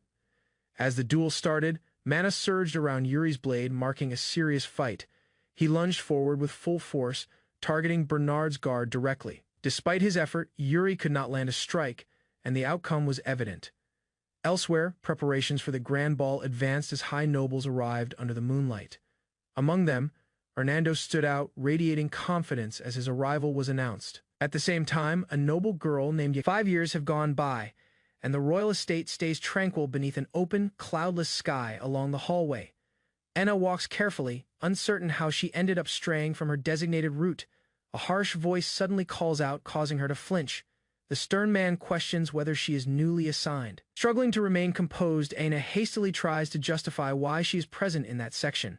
She claims she was following another maid's instructions, but her unclear reply only heightens his doubt. With a sharp gaze, he interrogates her again, disregarding her unease and insisting on a proper answer. Annoyed, he states he will personally discipline such behavior, thickening the tension in the corridor.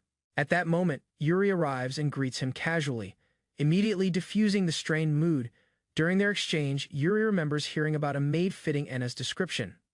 Later on, Yuri lounges outside, enjoying a snack that Enna had previously given him. The earlier incident lingers in his mind, amusing him as he questions whether his brother exaggerated. A playful chibi reprimand follows, yet Ennis offers her gratitude with a timid smile. Thinking back quietly, Yuri admits the food had been surprisingly delicious, He examines his hand, noticing mana circulating smoothly even while he is armed.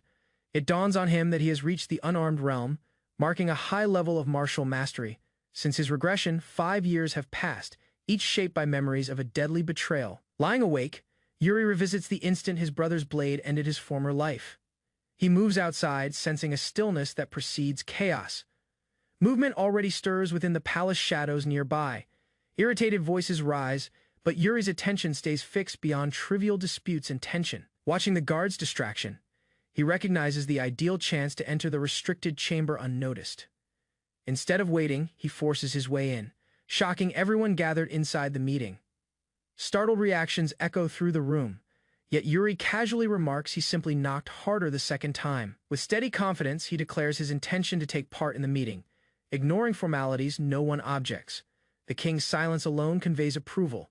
The discussion intensifies as one noble claims there are no remaining forces to deploy. Another reacts sharply, accusing him of neglecting the empire's urgent demand.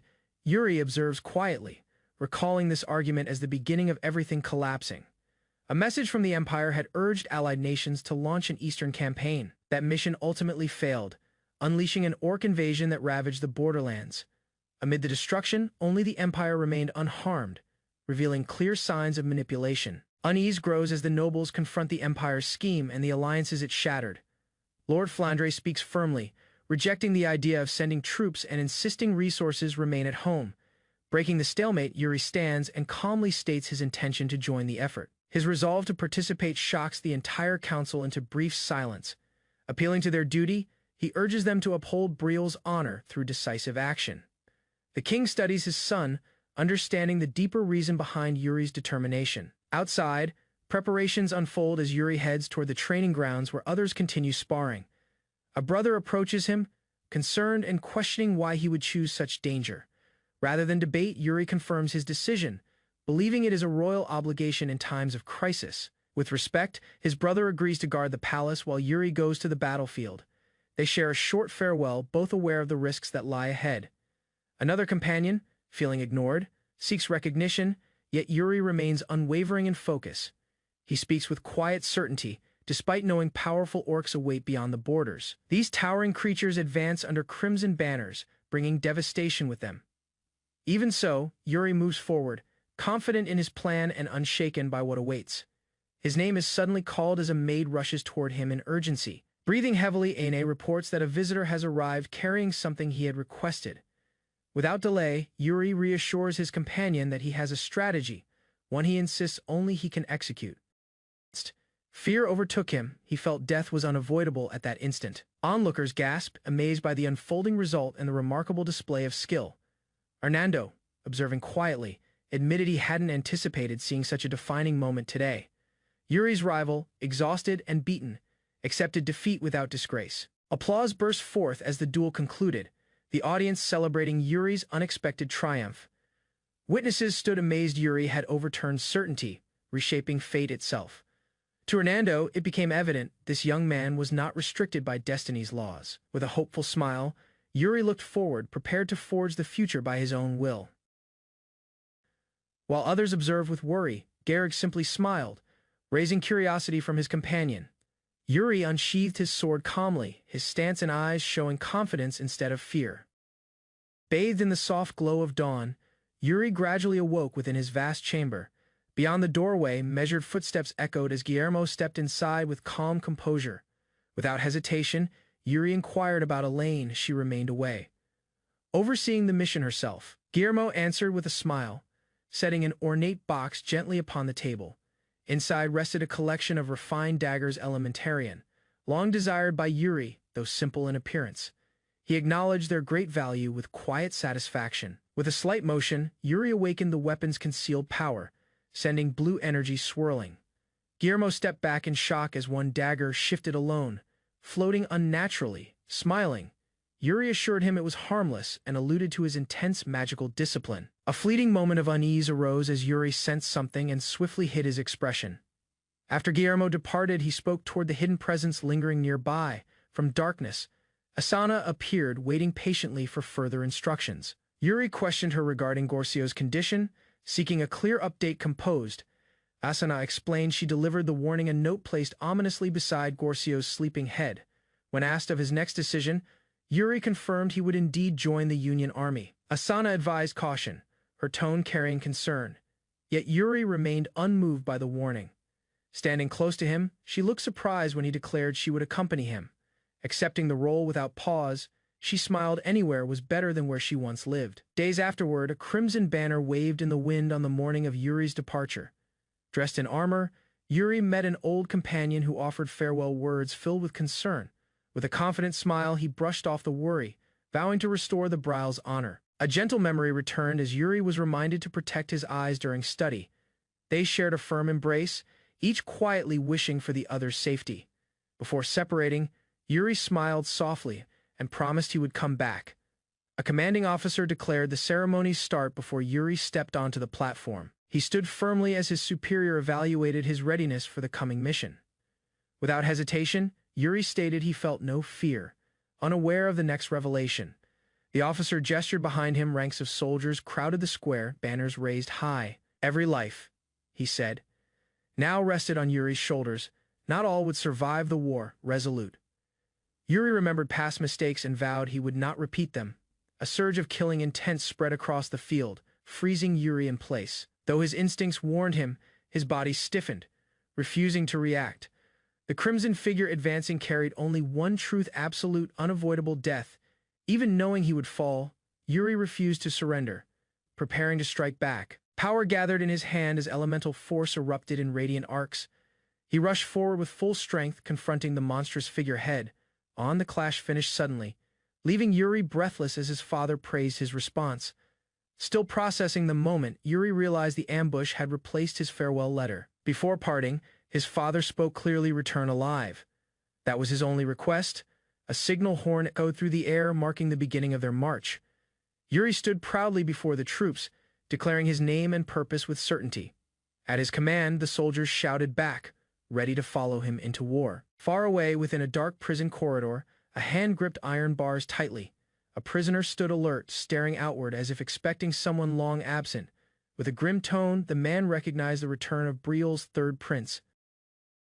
Outside, preparations unfold as Yuri heads toward the training grounds where others continue sparring. A brother approaches him, concerned and questioning why he would choose such danger. Rather than debate, Yuri confirms his decision, believing it is a royal obligation in times of crisis. With respect, his brother agrees to guard the palace while Yuri goes to the battlefield.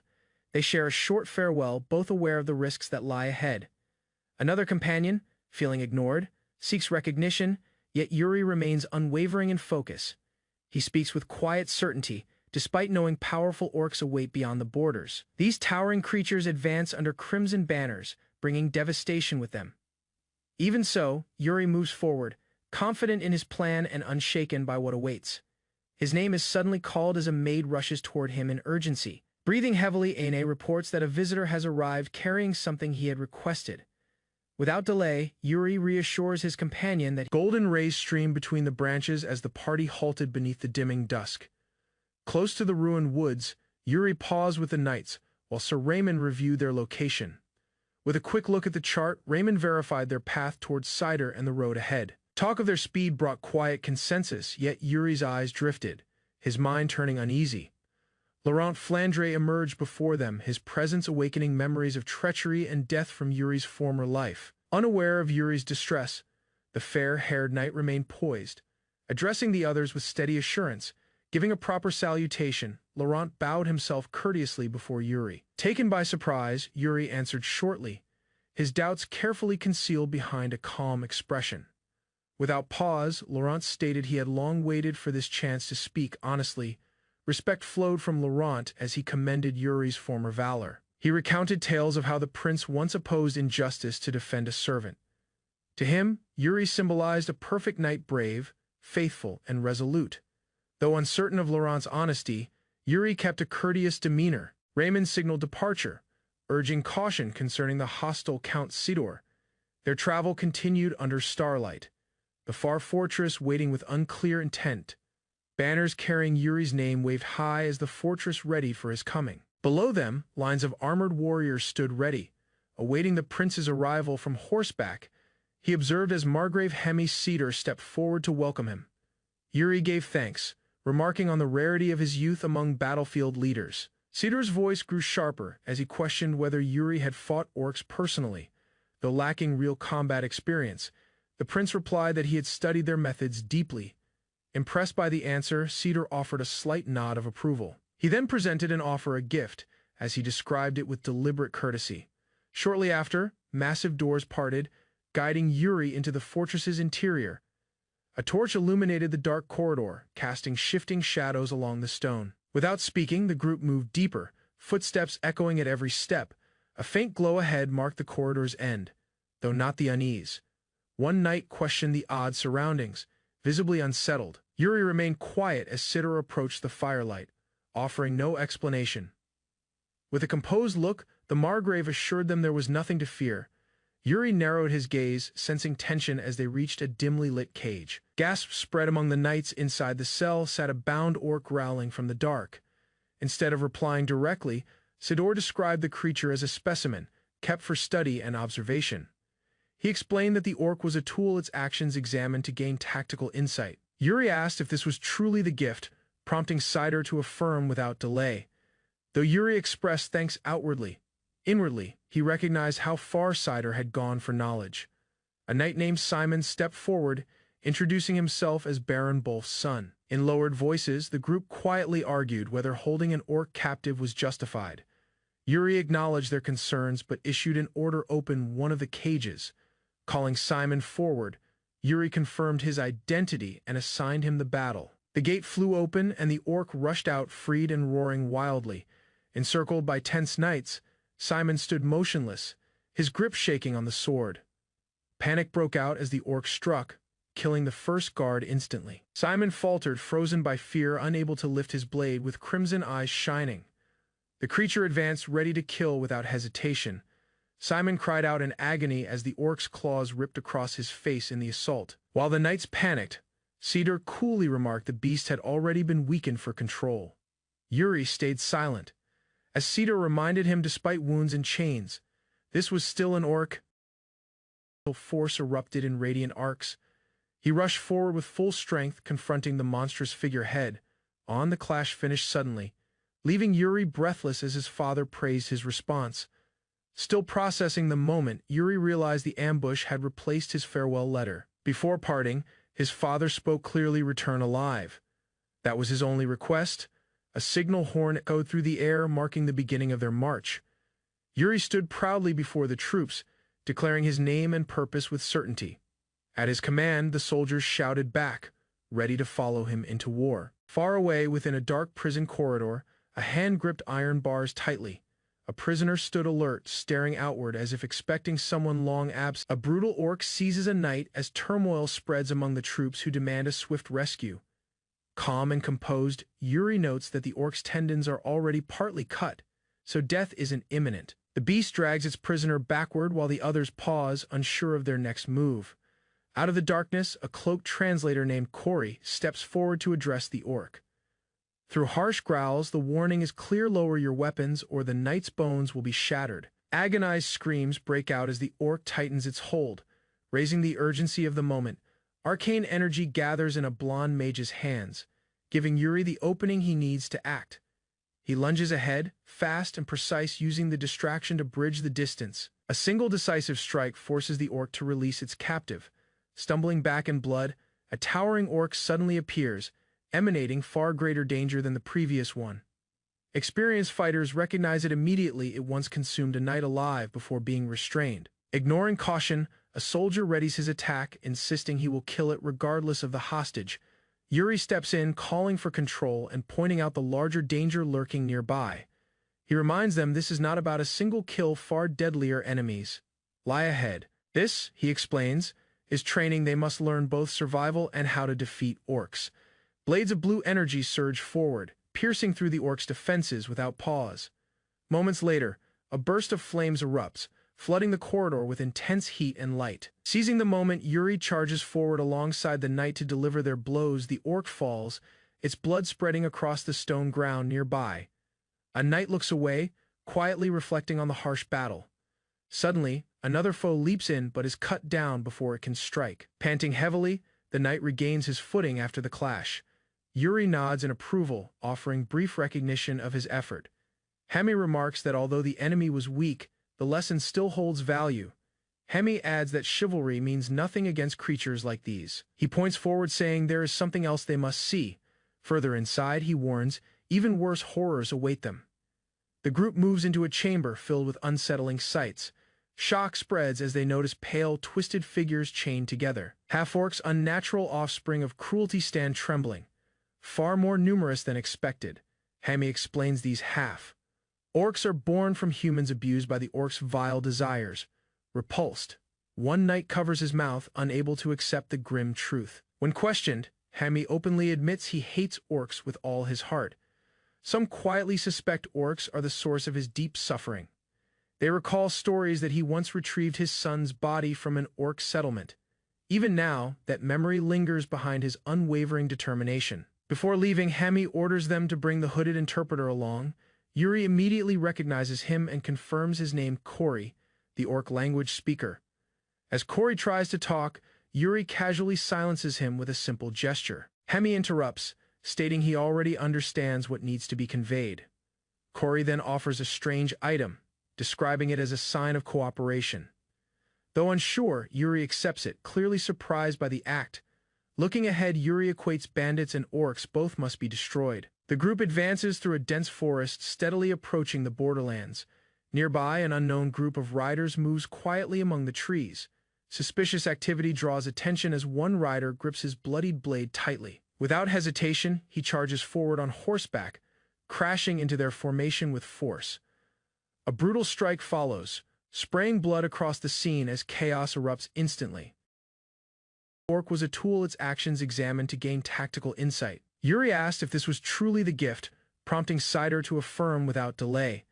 Though Yuri expressed thanks outwardly, inwardly, he recognized how far Cider had gone for knowledge. A knight named Simon stepped forward, introducing himself as Baron Bolf's son. In lowered voices, the group quietly argued whether holding an orc captive was justified. Yuri acknowledged their concerns but issued an order to open one of the cages. Calling Simon forward, Yuri confirmed his identity and assigned him the battle. The gate flew open and the orc rushed out, freed and roaring wildly.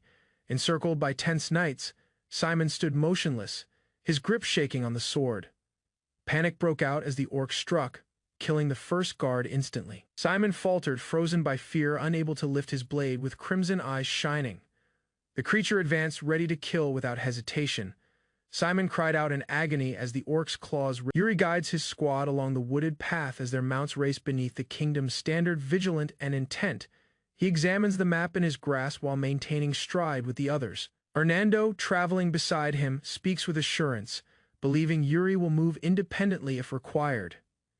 At Yuri's signal, Jared composes himself, prepared to receive instructions. Yuri orders him to survey a nearby zone believed to shelter bandits. Though unsure, Jared questions the risk. Yet Yuri asserts the bandits must be eliminated, mocked for his doubt. Jared confesses his fear and uncertainty as a novice prince. Even so, Yuri motivates him, urging him to proceed with resolve. Jared departs with purpose, while Yuri calmly comments on his allies' resolve. Interested, Yuri faces Bernard and gets ready to raise an unusual inquiry. He asks plainly why Bernard continues to fight. Caught off guard, Bernard ponders quietly, then admits it's something he hasn't considered in years. Yuri listens closely as Bernard shares his reason, safeguarding Briol's peace. Impressed by the honesty of his reply, Yuri silently acknowledges it. Without another word, he urges his horse forward, riding ahead to inspect the rear, concealed by leaves. Yuri watches the enemy camp hidden deep within the forest. Out of nowhere, a captured scout emerges, bound tightly and breathing heavily in terror. Remaining composed, Yuri questions him while Jared reports locating the enemy's base. Jared confirms the position confidently, gesturing toward the tents below. Satisfied, Yuri praises him before focusing again on the captive. Pressed, the scout admits he was dispatched alone, shaken by Yuri's interrogation. The prisoner screams as Yuri examines a strange item concealed in his clothing. Intrigued, Yuri asks about its source while the scout nervously falters. Fear mounting, the captive insists he has no knowledge of the object's purpose. Yuri stands in silence, then turns aside, Unmoved by the man's cries, determined to learn more, he decides to face the bandit chief personally. As evening falls over the hills, preparations begin for their next action. A sudden call reaches Yuri as he approaches the command post at dusk. His soldiers report every route secured and scouts sent to gather information on inner forces. Without delay, Yuri rushes ahead alone, surprising even Jared. Jared calls out after him, warning that going alone is reckless and unsafe. Without hesitation, Yuri leads the assault as troops surge in behind him. Within the bandit camp, chaos spreads while a guard reacts to the distant thunder of hooves. Fires flicker as confused bandits glance around, unsettled by the rising commotion. Yuri crashes through their defenses, spreading fear across their lines. Smiling, he faces the shocked bandits directly, taunting them as he strikes. Beneath the moon, Bernard and his forces arrive, but the fight is already finished. Annoyed, Bernard rebukes Yuri for acting without backup. Dismissing the scolding, Yuri coolly remarks they were merely too slow. Raymond verifies the enemies were entirely defeated with no allied losses. Content, Yuri declares it's time to eat using the bandits' provisions. As flames burn, he enjoys roasted meat, joking about its smoky flavor. The camp quiets as Yuri agrees to continue marching at sunrise. Bernard notes that before reaching Balsiad, they will encounter another allied kingdom's army. Hearing Holy Kingdom makes Yuri visibly uneasy as tension begins to rise. Yuri remarks confidently on the Holy Kingdom's army being poorly organized based on past encounters. Bernard disagrees, remembering how ruthless and strategic their commander used to be. A red-cloaked figure exudes menace, commanding disciplined troops with cold precision and silent dominance. Before leaving, Hemi orders them to bring the hooded interpreter along. Yuri immediately recognizes him and confirms his name Corey, the orc language speaker. As Corey tries to talk, Yuri casually silences him with a simple gesture. Hemi interrupts, stating he already understands what needs to be conveyed. Corey then offers a strange item, describing it as a sign of cooperation. Though unsure, Yuri accepts it, clearly surprised by the act. Looking ahead, Yuri equates bandits and orcs both must be destroyed. The group advances through a dense forest, steadily approaching the borderlands. Nearby, an unknown group of riders moves quietly among the trees. Suspicious activity draws attention as one rider grips his bloodied blade tightly. Without hesitation, he charges forward on horseback, crashing into their formation with force. A brutal strike follows, spraying blood across the scene as chaos erupts instantly. The orc was a tool its actions examined to gain tactical insight. Yuri asked if this was truly the gift, prompting Cider to affirm without delay.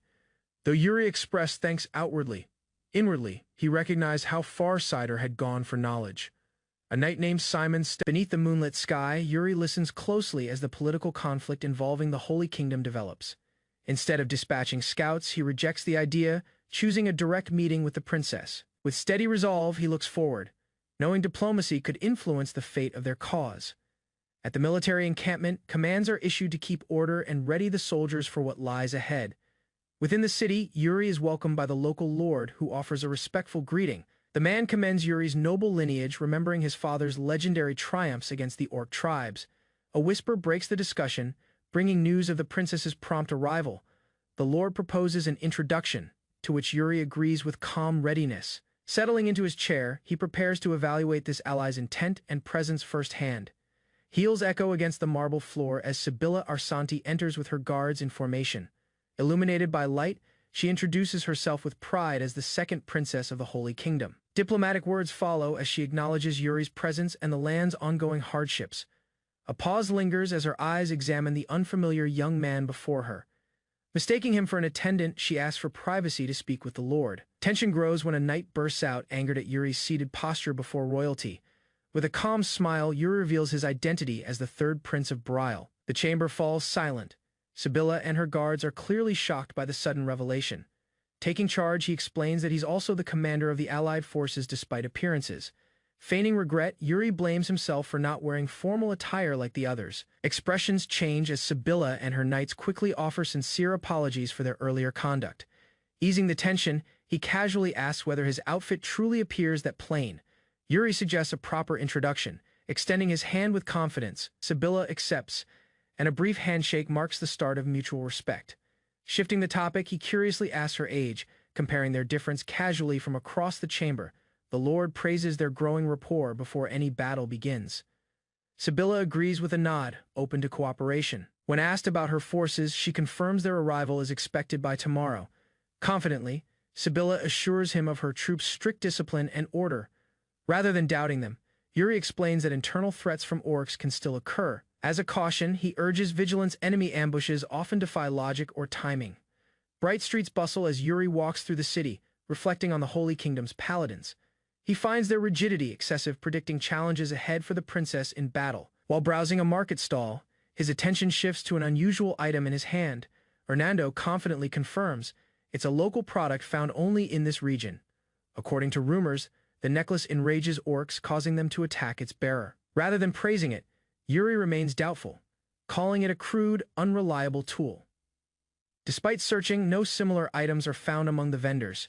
Shrugging, Yuri accepts the setback but stays alert to the situation. Noticing soldiers entering a tavern, he frowns at signs of improper behavior. Without hesitation, he decides such conduct must be addressed immediately. Hernando agrees, emphasizing the need for discipline among the ranks. Meanwhile, Fennec speaks mockingly of Brielle's third prince in another part of town. Sibylla joins, criticizing Yuri's appearance and demeanor as unworthy for royalty. Fortunately, Fennec warns her to hold her tongue before she crosses a boundary. With calm confidence, he declares the situation fully controlled and the troops secure. Sibylla and her knights leave to patrol the city, maintaining their dedication to order. As evening approaches, her expression sharpens, suggesting growing concern beneath the surface elsewhere. Inside a tavern, soldiers and locals drink freely as tension simmers beneath the noise. Fennec notices a group of men and quickly identifies them as Brielle soldiers. Seeing their open gambling, he shows disapproval. Questioning their discipline, frustrated, he prepares to step in, feeling obligated to correct their conduct as a Holy Kingdom paladin. Raising his voice, Fennec confronts the group, demanding accountability from the soldiers. He accuses them of dishonoring the Allied cause, escalating the situation with forceful words. Before tempers flare further, Yuri intervenes calmly, facing Fennec with a composed expression, commanding disciplined troops with cold precision and silent dominance. Before leaving, Hemi orders them to bring the hooded interpreter along.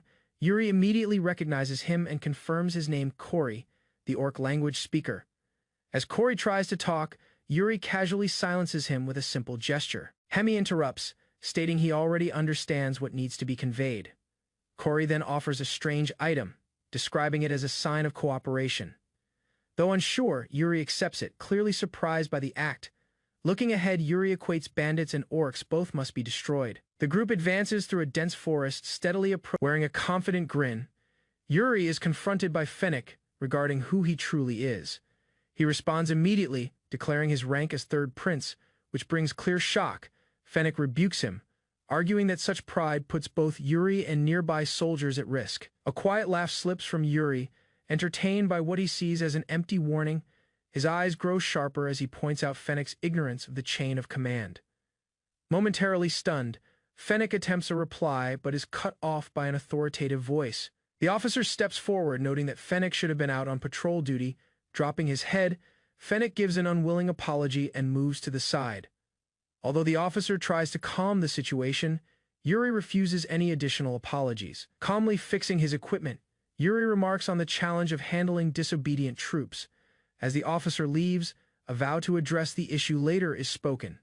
Yuri remembers Raymond's comments about political fragility and grasps the officer's restraint. He dismisses the moment, deciding not to focus on internal conflicts.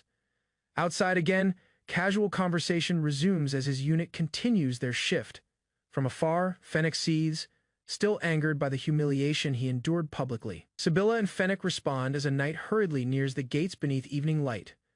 Without pause, the rider dismounts and kneels, presenting an urgent report from headquarters.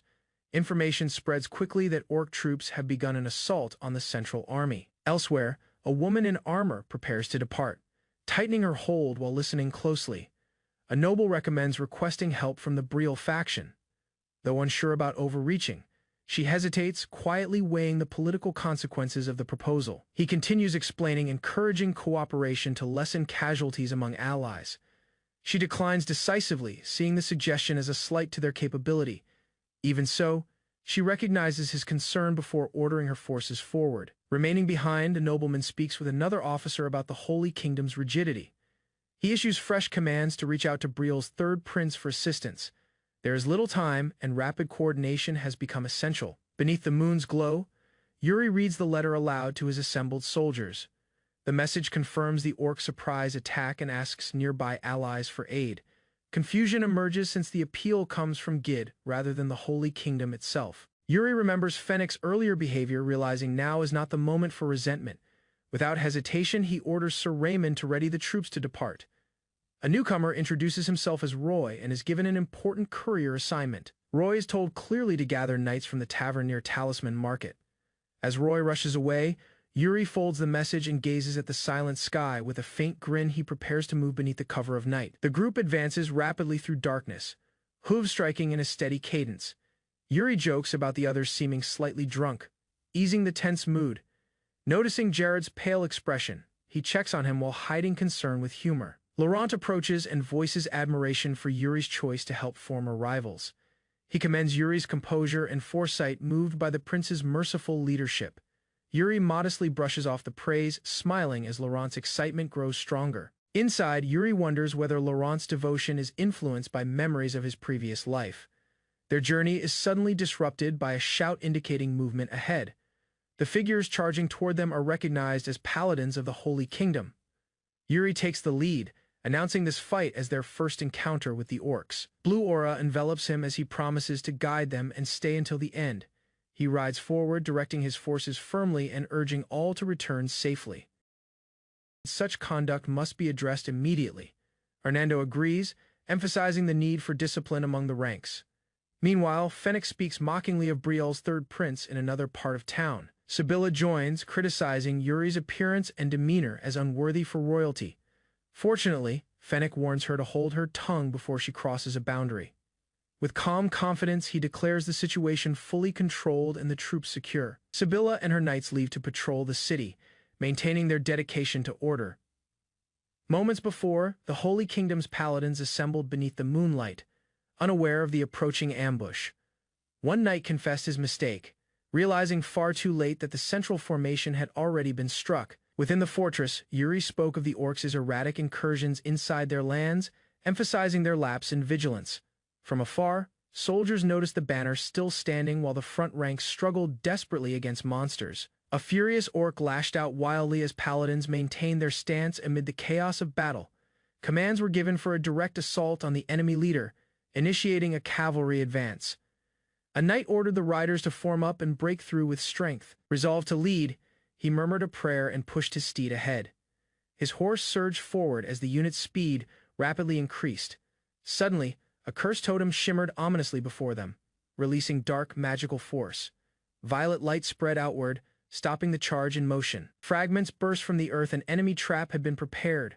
Riders were hurled violently as the ground cracked open beneath them.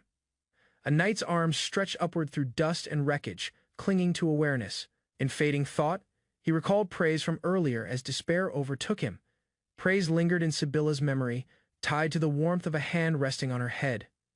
Admiration once drove her determination, yet uncertainty grew about the road she followed. At a sacred ceremony, she stood before the priest as the newly appointed leader of the healers.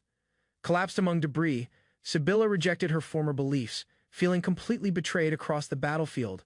Wounded soldiers struggled for breath, their ranks shattered and exposed. With urgency in her tone, she commanded the others to regroup and ready themselves for combat. A slick substance on her armor caught attention. Oil, spread by enemy hands from above. Torches were lifted high, panic ignited as she understood the enemy's cruel design. Fear stopped her movement as she faced the cliff, uncertain how to act. Flames threatened to consume them, and Sibylla's despair deepened under the strain. A distant voice cut through her thoughts, softly calling her name through the smoke. Shame filled her heart. She had fought alone when help had always been close. Yuri appeared through radiant light, extending his hand without hesitation. A rope was lowered, giving her the strength to rise from the abyss. Gratitude softened her gaze as she whispered, "Thanks," now standing once more beside the prince. Fennec, wounded and exhausted, formally introduced himself and apologized for his past conduct. Sibylla observed as he pledged loyalty to Yuri, vowing to remember the prince's kindness. Yuri accepted the apology and expressed hope for future cooperation from the Holy Kingdom. Suddenly, orc forces returned, advancing swiftly under the cover of night. Their leader snarled in anger, signaling withdrawal after failing to overcome the paladins. Yuri ordered pursuit, determined not to allow the enemy to escape unpunished. A torn black banner fluttered as a new orc commander stepped forward, radiating menace. The creature unleashed power, roaring as it prepared to strike down all before it. Both Yuri and Sibylla held their ground as the enemy approached. Magic erupted into the sky, marking the beginning of a fierce clash. Yuri, nearly hit, realized the attack was deliberate. It had been aimed at him. Without hesitation, he drew his weapon and prepared to confront the orc's challenge directly. About the Holy Kingdom's rigidity. He issues fresh commands to reach out to Briel's third prince for assistance. There is little time, and rapid coordination has become essential. Beneath the moon's glow, Yuri reads the letter aloud to his assembled soldiers. The message confirms the orc surprise attack and asks nearby allies for aid. Confusion emerges since the appeal comes from Gid rather than the Holy Kingdom itself. Yuri remembers Fennec's earlier behavior, realizing now is not the moment for resentment. Without hesitation, he orders Sir Raymond to ready the troops to depart. A newcomer introduces himself as Roy and is given an important courier assignment. Roy is told clearly to gather knights from the tavern near Talisman Market. As Roy rushes away, Yuri folds the message and gazes at the silent sky. With a faint grin, he prepares to move beneath the cover of night. The group advances rapidly through darkness, hooves striking in a steady cadence. Yuri jokes about the others seeming slightly drunk, easing the tense mood. Noticing Jared's pale expression, he checks on him while hiding at the foot of the mountain. Yuri stood vigilant, his body enveloped in a radiant blue aura. Energy surged outward as armored knights observed. The air grew heavy beneath Yuri's increasing magical force. Without delay, he spoke a final command, then rushed ahead, ignoring Sibylla's voice behind him. A towering ogre lunged forward, raising its weapon with a roar that rattled the air, evading quickly. Yuri closed the gap, his motion smooth and perfectly timed with the creature's attack. Fixated solely on his opponent, he accelerated, drawing near before it could respond again. Memories arose. Bernard's voice rang from 5 years prior, teaching him about severing souls.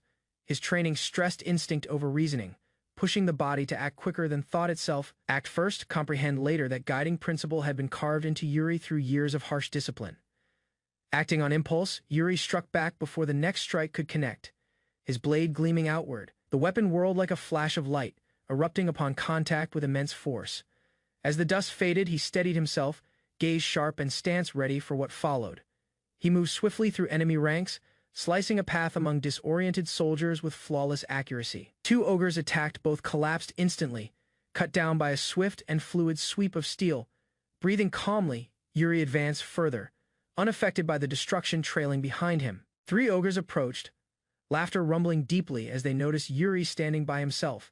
Facing them head-on was unwise. Their immense size and numbers created a clear disadvantage. Even so, Yuri embraced the danger. After such a long absence from battle, this was his chance. Shifts in their movement drew his focus. One revealed a vulnerable gap in its posture. From every side, glowing strands of magic surged forward, forming a lethal web across the field. Flesh tore and blood splattered as the creatures were shredded by Yuri's calculated trap. A final swing concluded the fight. The last ogre collapsed without a sound. Surrounding him, the terrain was strewn with bodies, proof of ruthless precision. He clenched his weapon tighter, sensing additional enemies as another presence approached. Electric energy crackled along his blade as Yuri charged toward the next opponent. Velocity and strength merged, overpowering the foe before it could prepare. Through precise blows and silent concentration, he cut through all resistance. Far ahead, a larger figure snarled, drawing attention with a threatening gaze. Unexpectedly, the monsters did not rush. Instead, they paused, arranging themselves loosely. Anticipating disorder, Yuri narrowed his eyes. This formation was far too coordinated for simple beasts. After watching the enemy withdraw, Yuri understood they had chosen retreat to minimize losses. Thinking back on the earlier clash, he hoped the result had satisfied the warrior he had faced before. As Sibylla hurried toward him, worry was visible on her face, yet Yuri comforted her with a smile. Sibylla stood beside him, both recognizing the end of the present conflict with relief. Earlier, she had fought with courage, defeating her first enemy as part of their united force. Her contribution earned Yuri's thanks, and he acknowledged her role in shifting the battle's outcome. Suddenly, the earth trembled as a new monstrous being landed heavily in the distance. Ogres gathered behind it, roaring in reaction to its arrival and awaiting orders. With crimson eyes glowing, the massive creature advanced, radiating a pressure unlike anything before. The strength to rise from the abyss. Gratitude softened her gaze as she whispered, "Thanks," now standing once more beside the prince. Fennec, wounded and exhausted, formally introduced himself and apologized for his past conduct. Sibylla observed as he pledged loyalty to Yuri, vowing to remember the prince's kindness. Yuri accepted the apology and expressed hope for future cooperation from the Holy Kingdom. Suddenly, orc forces returned, advancing swiftly under the cover of night. Their leader snarled in anger, signaling withdrawal after failing to overcome the paladins. Yuri ordered pursuit, determined not to allow the enemy to escape unpunished.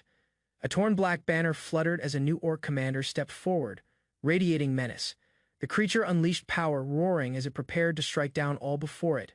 Both Yuri and Sibylla held their ground as the enemy approached.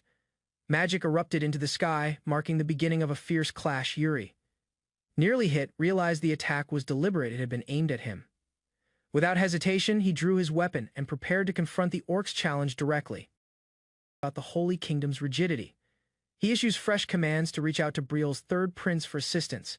There is little time, and rapid coordination has become a beneath the moonlit heavens.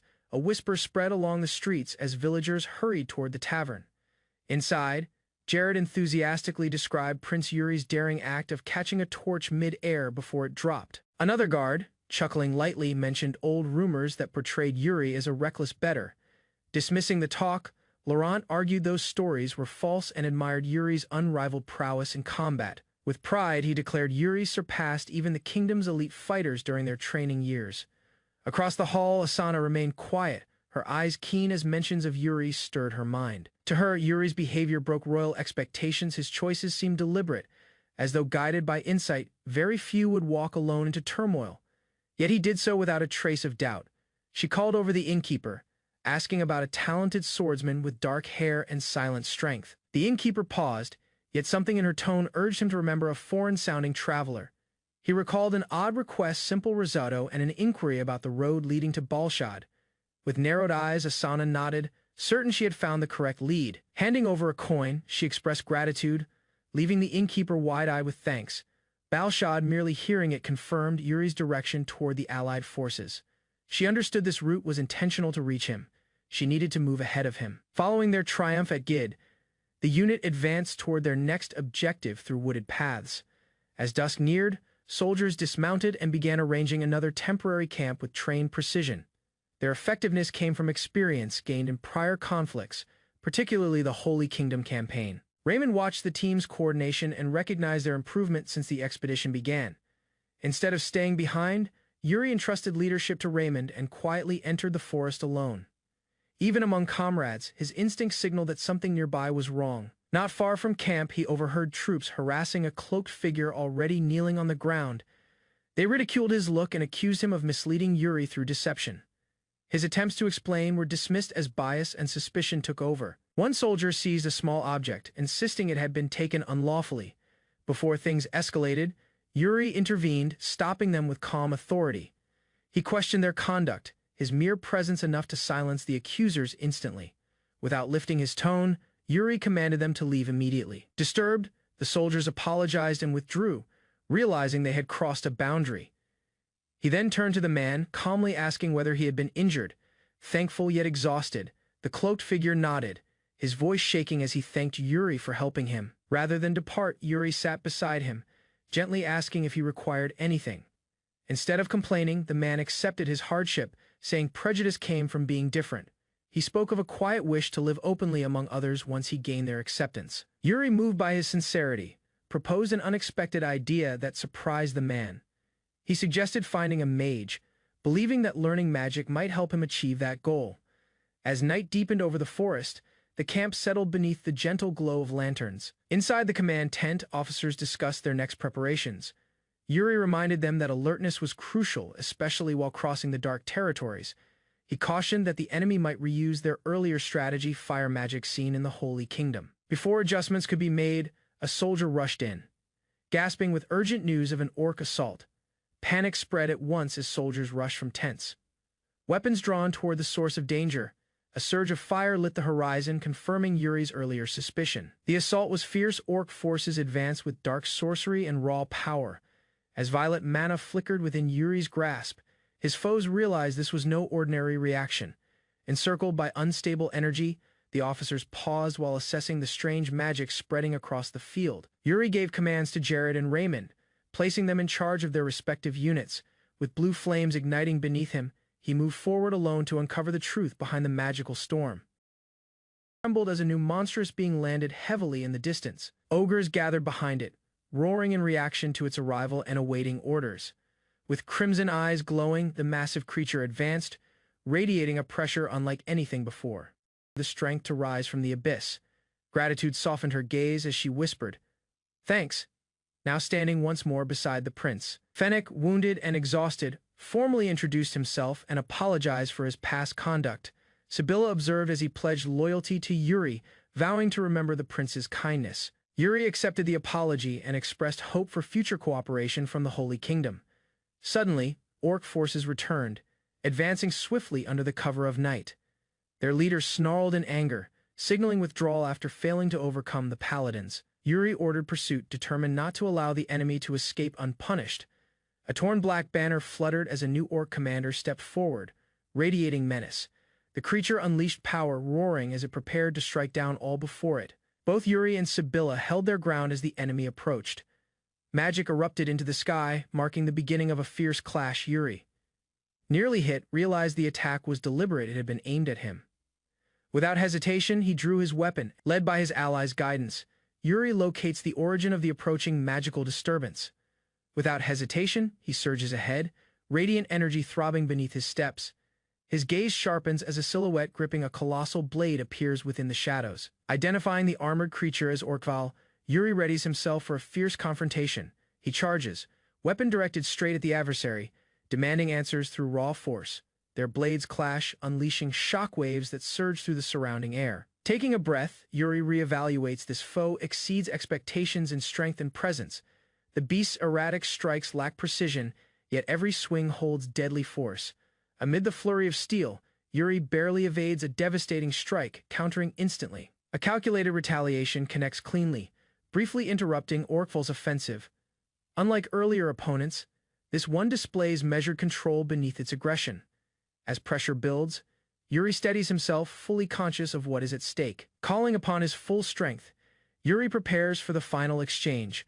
Their weapons collide once more, neither combatant retreating as sparks burst violently. Smiling with renewed determination, he accepts the challenge unfolding ahead. Strange symbols flare as tainted mana surrounds the enemy's body in throbbing violet light. Strengthened by forbidden techniques, it surges forward with enhanced speed and brutal accuracy. Yuri pauses, realizing this is not mere mana but a twisted form of sorcery. The insight dawns. Lesser creatures have begun using refined mana techniques, examining the markings on his opponent. Yuri confirms he faces an elite-infused warrior. A gleam flickers in his eyes as he triggers soul synchronization to equal the threat. With a rapid motion, his blade pierces through one enemy's torso, drawing first blood.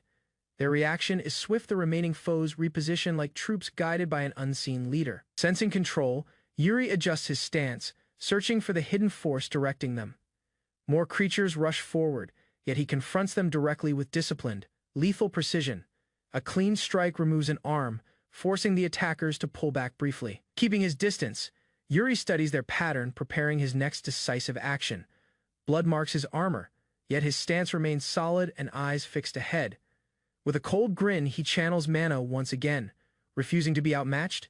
In a flash, he propels himself forward, ready to end the battle with overwhelming strength. A violent impact erupts as Yuri's strike meets his opponent's mana-charged attack. The blast rattles the battlefield, leaving a massive crater where both forces collided. From the debris, Yuri steps out and quietly observes the result. He moves toward the fallen enemy, standing firm as the orc attempts to rise. Lifting his sword, he gathers energy into a final, decisive blow. The strike connects perfectly, sending the enemy crashing down, unmoving. Yuri advances and confirms the orc is barely still alive. Based on its equipment and resilience, this one likely possesses valuable information. Choosing not to finish it, he signals as reinforcements arrive from behind. Troops regroup and report that the battlefield has been cleared of remaining enemies. Yuri commands them to secure survivors and keep this one alive. He announces a new directive: every captured orc will now be studied. beneath the gentle glow of lanterns. Inside the command tent, officers discussed their next preparations. Yuri reminded them that alertness was crucial, especially while crossing the dark territories. He cautioned that the enemy might reuse their earlier strategy, fire magic seen in the Holy Kingdom. Before adjustments could be made, a soldier rushed in, gasping with urgent news of an orc assault. Panic spread at once as soldiers rushed from tents, weapons drawn toward the source of danger. A surge of fire lit the horizon, confirming Yuri's earlier suspicion. The assault was fierce. Orc forces advanced with dark sorcery and raw power. As violet mana flickered within Yuri's grasp, his foes realized this was no ordinary reaction. Encircled by unstable energy, the officers paused while assessing the strange magic spreading across the field. Yuri gave commands to Jared and Raymond, placing them in charge of their respective units. With blue flames igniting beneath him, he moved forward alone to uncover the truth behind the magical storm. He trembled as a new monstrous being landed heavily in the distance. Ogres gathered behind it, roaring in reaction to its arrival and awaiting orders. With crimson eyes glowing, the massive creature advanced, radiating a pressure unlike anything before. The strength to rise from the abyss. Gratitude softened her gaze as she whispered, "Thanks," now standing once more beside the prince. Fennec, wounded and exhausted, formally introduced himself and apologized for his past conduct. Sibylla observed as he pledged loyalty to Yuri, vowing to remember the prince's kindness. Yuri accepted the apology and expressed hope for future cooperation from the Holy Kingdom. Suddenly, orc flames blazed across the night sky as the soldiers gathered once more beneath the faint glow of the crescent moon.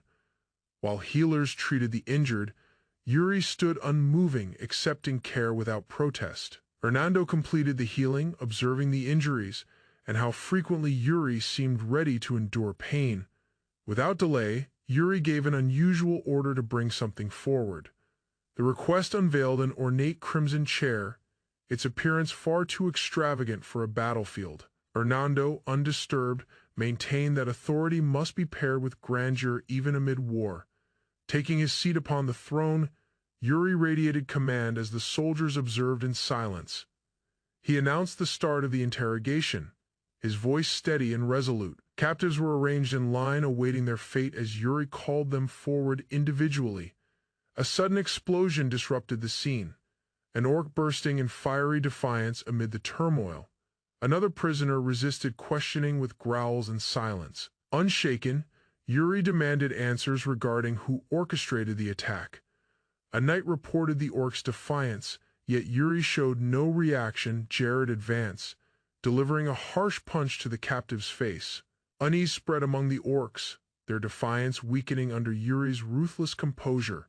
Hernando remained beside Yuri as another orc prisoner was forced forward, defiant and burning with anger. Without notice, flames consumed the resisting orc in a fierce blaze, crushing further defiance.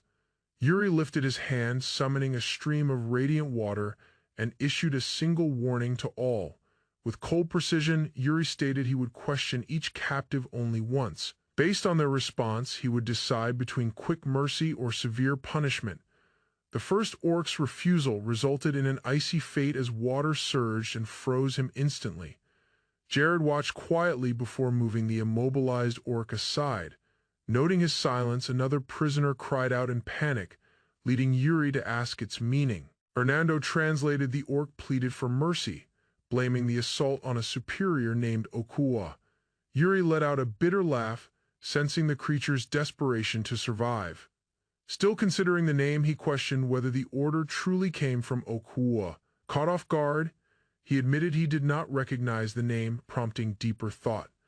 Memories surfaced from Yuri's past, revealing Okua, the merciless king of orcs behind immense suffering. To eliminate this danger, Yuri silently swore to defeat him regardless of the cost. When the orc demanded a promise, Yuri, amused by the irony, accepted without hesitation. Jared questioned Yuri's motives, uneasy about the thought of freeing the captured orc. Calmly, Yuri reassured him as the orc confirmed the attack was led by Okua. Further questioning revealed that Okua had somehow obtained route details. Though the method was unknown, concern returned to Jared's tone as he linked the ambush to Okua's tactical knowledge. Curiosity shifted into unease when they inquired about Okua's power. Suddenly, the orc screamed, fear overwhelming him at merely hearing the name. With trembling words, he claimed even 12 orcs would stand no chance against Okua. The description depicted a being unmatched in strength, beyond all known creatures. Yet Yuri smirked, asserting that humans possess the true advantage, intellect, and ruthlessness. As freedom approached, the orc whispered something quietly. In an instant, he broke loose, overpowering the guards. Power surged as Yuri urgently ordered his men to eliminate the threat. Disorder spread. The altered orc lunged forward with lethal force. Hernando acted first, slicing through the creature mid-attack. Without pause, Yuri gave his final command: the enemy must be slain. Orc is barely still alive. Based on its equipment and resilience, this one likely possesses valuable information. Choosing not to finish it, he signals as reinforcements arrive from behind. Troops regroup and report that the battlefield has been cleared of remaining enemies. Yuri commands them to secure survivors and keep this one alive. He announces a new directive: every captured orc will now be studied. Beneath the gentle glow of lanterns, inside the command tent, officers discussed their next preparations. Yuri reminded them that alertness was crucial, especially while crossing the dark territories. He cautioned that the enemy might reuse their earlier strategy, fire magic seen in the Holy Kingdom. Before adjustments could be made, a soldier rushed in, gasping with urgent news of an orc assault. Panic spread at once as soldiers rushed from tents, weapons drawn toward the source of danger. A surge of fire lit the horizon, confirming Yuri's earlier suspicion. The assault was fierce. Orc forces advanced with dark sorcery and raw power. As violet mana flickered within Yuri's grasp, his foes realized this was no ordinary reaction. Encircled by unstable energy, the officers paused while assessing the strange magic spreading across the field. Yuri gave commands to Jared and Raymond, placing them in charge of their respective units. With blue flames igniting beneath him, he moved forward alone to uncover the truth behind the magical storm. He trembled as a new monstrous being landed heavily in the distance. Ogres gathered behind it, roaring in reaction to its arrival and awaiting orders. With crimson eyes glowing, the massive creature advanced, radiating a pressure unlike anything before. The strength to rise from the abyss. Gratitude softened her gaze as she whispered, "Thanks." Now standing once more beside the prince, Fennec, wounded and exhausted, formally introduced himself and apologized for his past conduct. Sibylla observed as he pledged loyalty to Yuri, vowing to remember the prince's kindness. Yuri accepted the apology and expressed hope for future cooperation from the Holy Kingdom. Suddenly, orc forces with flames blazed across the night sky. The group arrives at the imposing Crimson Tower, marveling at its enormous height. They're amazed, with some members noting how strikingly different this place is from their homeland Perdium. Curiosity grows as they examine the surroundings, noticing intriguing magic scrolls in the market, hinting at a magical hub. A mage begins performing magic on the street, casting without the aid of a scroll. The onlookers are astonished, never having witnessed such a display, questioning the mage's abilities. The mage's magic unfolds into a dazzling spectacle, vanishing into the air, leaving everyone impressed. The group discusses the display they just saw, commenting on the magical skill exhibited. Despite the tower's renown, they realize it is no longer what it once was, noting its decline. One group member reflects on how the Crimson Tower's rise and fall represents a period of major change. Approaching the main gate of the Crimson Tower, the group is struck by its massive size. Yet they notice something odd. There is no trace of the gatekeeper. The group begins to feel uneasy, sensing something is off about the empty grounds. Suddenly, a surge of energy occurs, activating a magical defense system before them. The group realizes that entry is not granted to just anyone, as magical wards guard its secrets. It becomes clear that they must prove their worth to gain access to the Crimson Tower. A mage at the gate demands that the group declare their identity and purpose for entering. The group is startled by the mage's aggressive demeanor and observes armored figures in the distance. Despite the intimidation, the group states their purpose, revealing they have valuable goods for trade. The mage dismisses the goods without inspection, labeling them as low-quality items from Perdium. Frustration builds as the group realizes the prejudice they face solely due to their origin. The mage, refusing to listen, orders them to leave, deeming the interaction a waste of time. The group attempts to reason with the mage, but tensions rise as his condescending attitude persists. Zone group member, angered by the treatment, asks the mage what his issue is, demanding an explanation. The mage stays silent, but one member catches a glimmer of recognition in his eyes. Tension escalates as the mage is about to react when the truth begins to emerge. Suddenly, they realize the goods they brought might be more valuable than they initially seemed. The mage's eyes widen as he starts recognizing the item's significance, especially their connection to a powerful source. The mage abruptly changes his tone, expressing regret for his previous actions. A trade manager is summoned to handle the situation, realizing the importance of the arrival. The group is escorted to a reception chamber as the mage begins showing respect, acknowledging their worth. As they enter the Crimson Tower, an unusual sound echoes through the halls, catching their attention. The group inquires if everything is all right and is reassured that it's a common noise from magical research. Even so, the group senses rising tension as they move deeper into the tower. A person is seen lying on the ground in distress, clearly struggling with their magic. A mage harshly reprimands the individual, blaming them for entering the research lab unprepared. The mage mentions that even Alphoi, heir to the magic tower, would not have accepted them, hinting at low status. The mage demands respect and compliance, stating the Crimson Tower Master granted them this rare chance. The individual tries to assert their rights, but is quickly shut down by the mage's derision. The atmosphere grows tense as the individual considers their limited choices in this scenario. The conversation shifts as the mage demonstrates a powerful attack, claiming a true mage should handle it. With a flick, a fiery attack is unleashed, forcing the individual to react swiftly. The flames surge toward them, testing their magical abilities and creating a moment of danger. The individual struggles to defend themselves, overwhelmed by the pressure and the mage's scorn. The mage watches with a smirk, confident the attack will expose the individual's lack of skill. The flames continue surging, forcing the individual into a desperate maneuver to avoid defeat. In a tense meeting, Crimson Tower Master Hubert realizes they are running low on runestones, a crucial resource. Hubert, frustrated, wonders how the situation reached this point and blames the elders for negligence. He vents, recalling how they failed to secure a stable supply and wasted time on unnecessary luxuries. Another mage notes that the Tower of Advancement's master is a 7th circle mage, while their own master is only 6th circle. Hubert dismisses the comparison angrily, focusing on the lack of resources and urgent need to catch up. The discussion turns to the critical shortage of runestones, and the possible consequences of failure to secure more.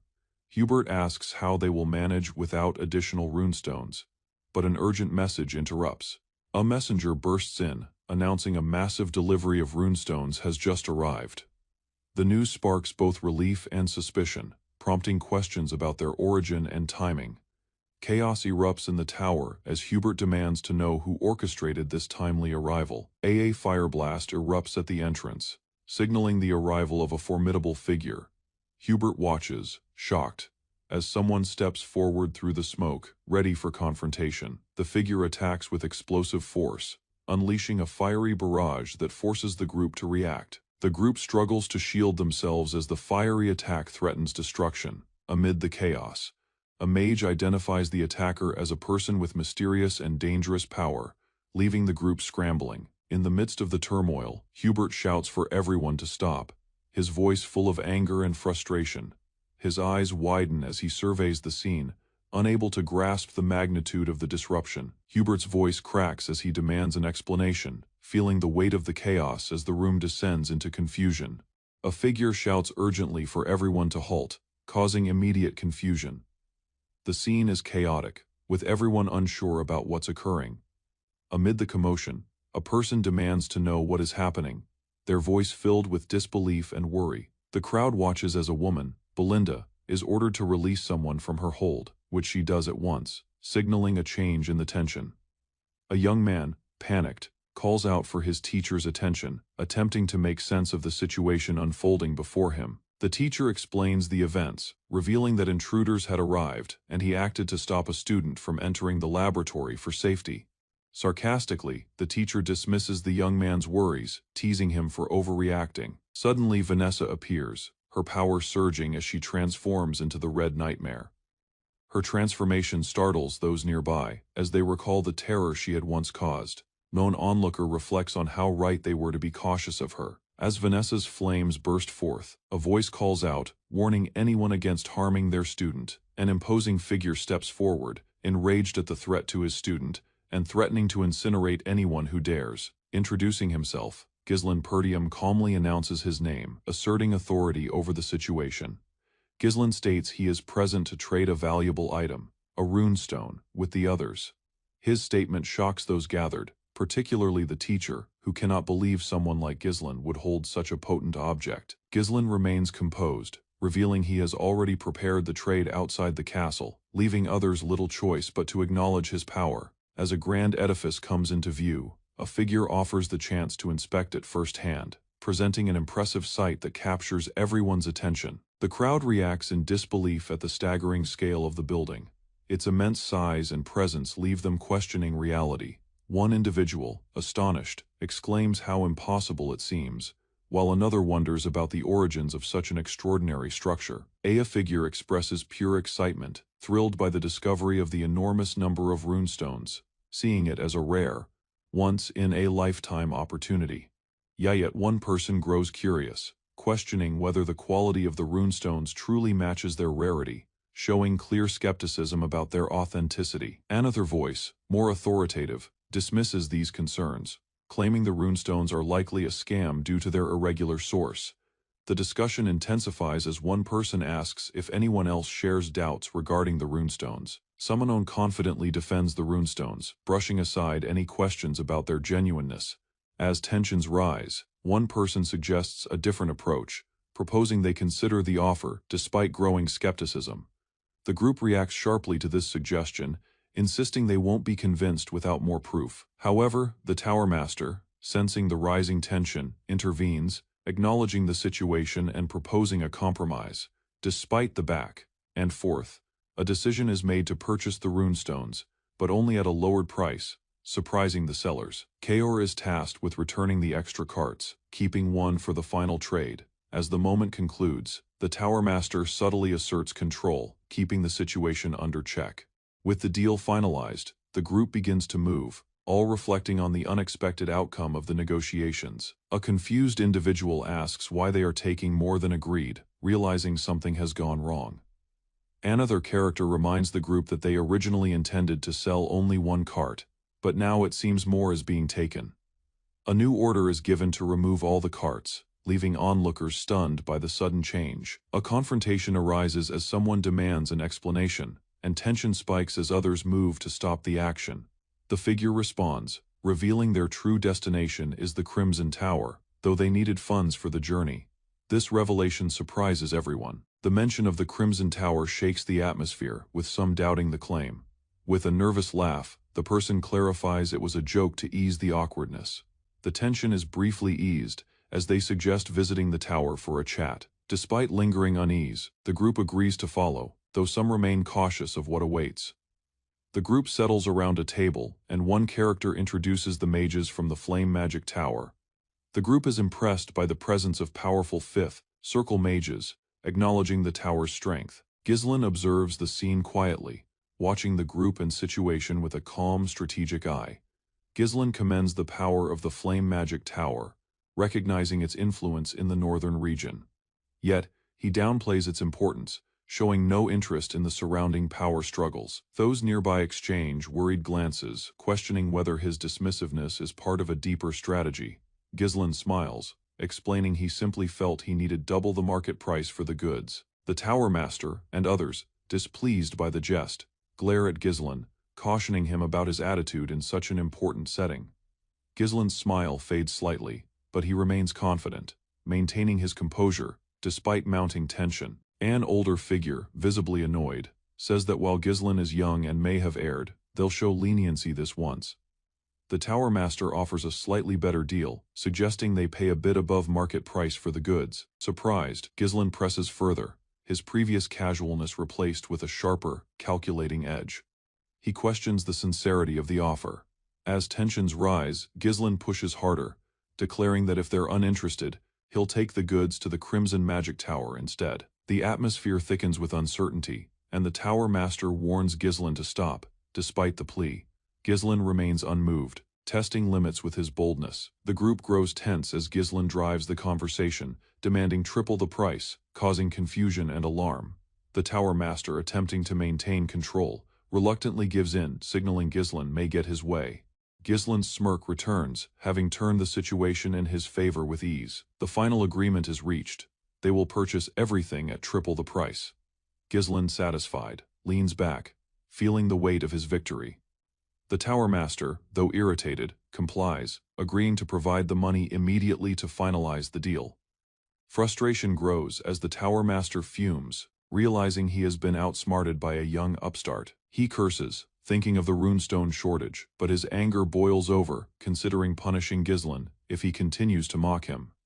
Just as the situation nears an explosion, Ghislain halts the confrontation with a sharp command, signaling more to come. Ghislain turns, revealing his true intentions with a calm, serious gaze. Making a bold demand in one sentence, he insists the Tower Master deliver Vanessa. The group gathers in a grand hall, with a man named Renato, showing interest in recruiting Vanessa as his personal mage, one of the members. The Tower Master reacts with surprise, questioning whether Renato truly desires Vanessa. Renato confirms his choice with a confident grin, clearly intent on bringing Vanessa into his plans. Around a campfire, the group discusses rumors of a mage who wreaked havoc in the northern lands. They mention that the mage called Red Nightmare reached the 7th Circle. Despite unconventional training, the conversation shifts to curiosity about Vanessa's abilities, with some suggesting she might be formidable. The group speculates about Vanessa's past, noting she is notorious for leaving destruction in her wake. Despite her chaotic tendencies, they see promise in her, debating whether she can be controlled. They agree to enlist her, seeing an opportunity to harness her power to their advantage. Renato plans to recruit Vanessa, determined to utilize her untapped potential. He recognizes her immense talent, knowing she could become an invaluable asset. Renato initiates his plan, confident that under guidance, she will fall under his influence. The scene shifts to a moment of realization as Renato commits to bringing Vanessa aboard for her power. He stands unwavering, fully aware of the risks in recruiting her. With the strategy set, Renato prepares to secure Vanessa's loyalty. Renato insists on sending Vanessa to Perdium and dispatching battle mages of the 3rd Circle or higher for an upcoming territorial conflict. The Tower Master hesitates but ultimately agrees, acknowledging Vanessa's potential. Renato remains resolute, demanding that this arrangement be respected to advance his plans. Renato lays out 3 conditions: triple the market price, send mages to Perdium, and make Vanessa his exclusive mage. The group listens, uneasy about his audacious demands. Despite hesitation, they are left with little choice but to comply. A member of the Flame Magic Tower reacts angrily, warning Renato about overstepping boundaries. Flames flare around him as he readies for confrontation. Renato faces the threat without fear, aware of his advantage. As tension escalates, Renato stands firm, unshaken by the warnings. The atmosphere grows more intense as Renato's resolve strengthens. His plan is in motion, and nothing can halt it. News of a massive runestone vein in the north spreads, driving Renato's next actions. He sees this as a prime opportunity for dominance. His ambition intensifies. Knowing this discovery will bolster his war efforts, Renato explains that Perdium seeks the Magic Tower's aid to gain strength, proposing a runestone monopoly. The Flame Magic Tower leader, skeptical, questions the idea. But Renato remains confident, claiming it could elevate Flame above Crimson as the top tower. The Tower Master, intrigued, weighs the proposal but is cautious of its consequences. Renato insists the conditions are straightforward: supply runestones and send Vanessa. The group listens intently as Renato outlines the potential power shift from this deal. Renato stands firm, convinced these moves will position Flame as the leader of the magical world. In a tense moment, Renato confronts the Flame Tower leader, who questions his boldness. Renato's cold expression betrays his determination to push forward. An explosion of energy surrounds the leader, warning that breaking the rules could be dangerous. Renato remains calm, confidently assuring victory despite the mounting pressure. Alfoy, the designated heir, expresses uncertainty, but Renato reassures him, confident in his plan. Renato's conviction deepens as he prepares to take the next steps. As Alfoy reluctantly complies with his master's demand, the two ready themselves for what lies ahead. Alfoy, outwardly obedient, quietly contemplates the power he might gain. The pair heads to Perdium, where Alfoy begins to understand the weight of his responsibility. Renato, with Alfoy, questions Vanessa's whereabouts, wondering why she hasn't arrived yet. Alfoy responds that Vanessa is still carrying the bags, but Renato commands her to come immediately. Alfoy explains that Vanessa has been handling menial chores since her time at the tower, unable to perform significant magical tasks. Vanessa finally arrives, politely introducing herself to Renato. Renato, unimpressed, instructs her to unload the bags and stop wasting time. Alfoy interjects, declaring that Vanessa is now under his responsibility and should not take orders from Renato. His statement causes tension, prompting questions about Vanessa's future. Renato, surprised by the shift in control, expresses frustration but ultimately yields.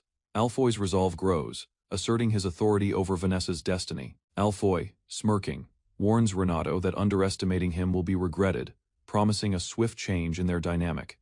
Vanessa observes the tension, fully aware of the shifting power dynamics. Renato cautions Alfoy that his actions carry consequences, but Alfoy remains defiant.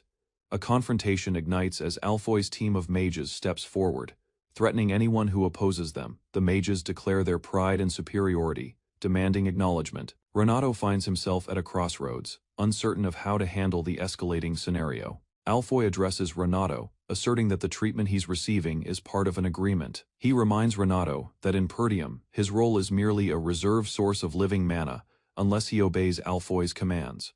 Alfoy's words resonate deeply, making Renato aware of the complex power dynamics. Alfoy orders Gillian and Kaor to take charge, further asserting his control. Vanessa watches nervously, unsure of the unfolding events.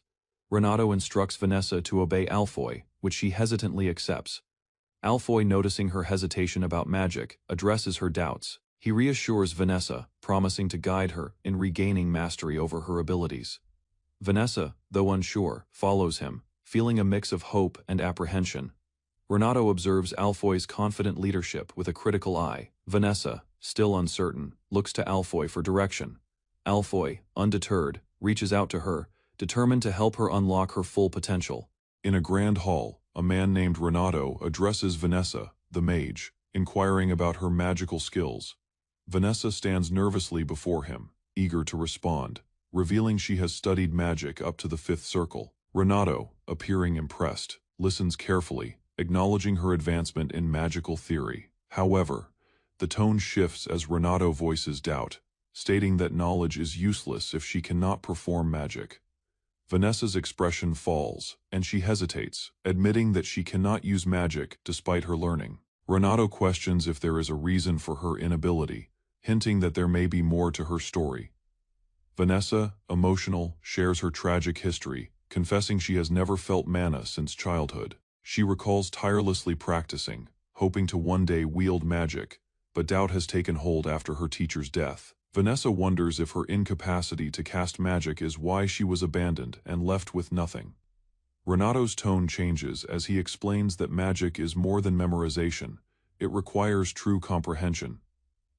He stresses that while Vanessa understands the theory, her body struggles to activate the magic. Nonetheless, he reassures her that her efforts are not wasted, as her path differs from the norm. Renato cites a mage who wrought destruction in northern Rutania, someone who also struggled yet found her way. He explains that this mage reached the 7th circle, proving that unconventional methods can still yield great power.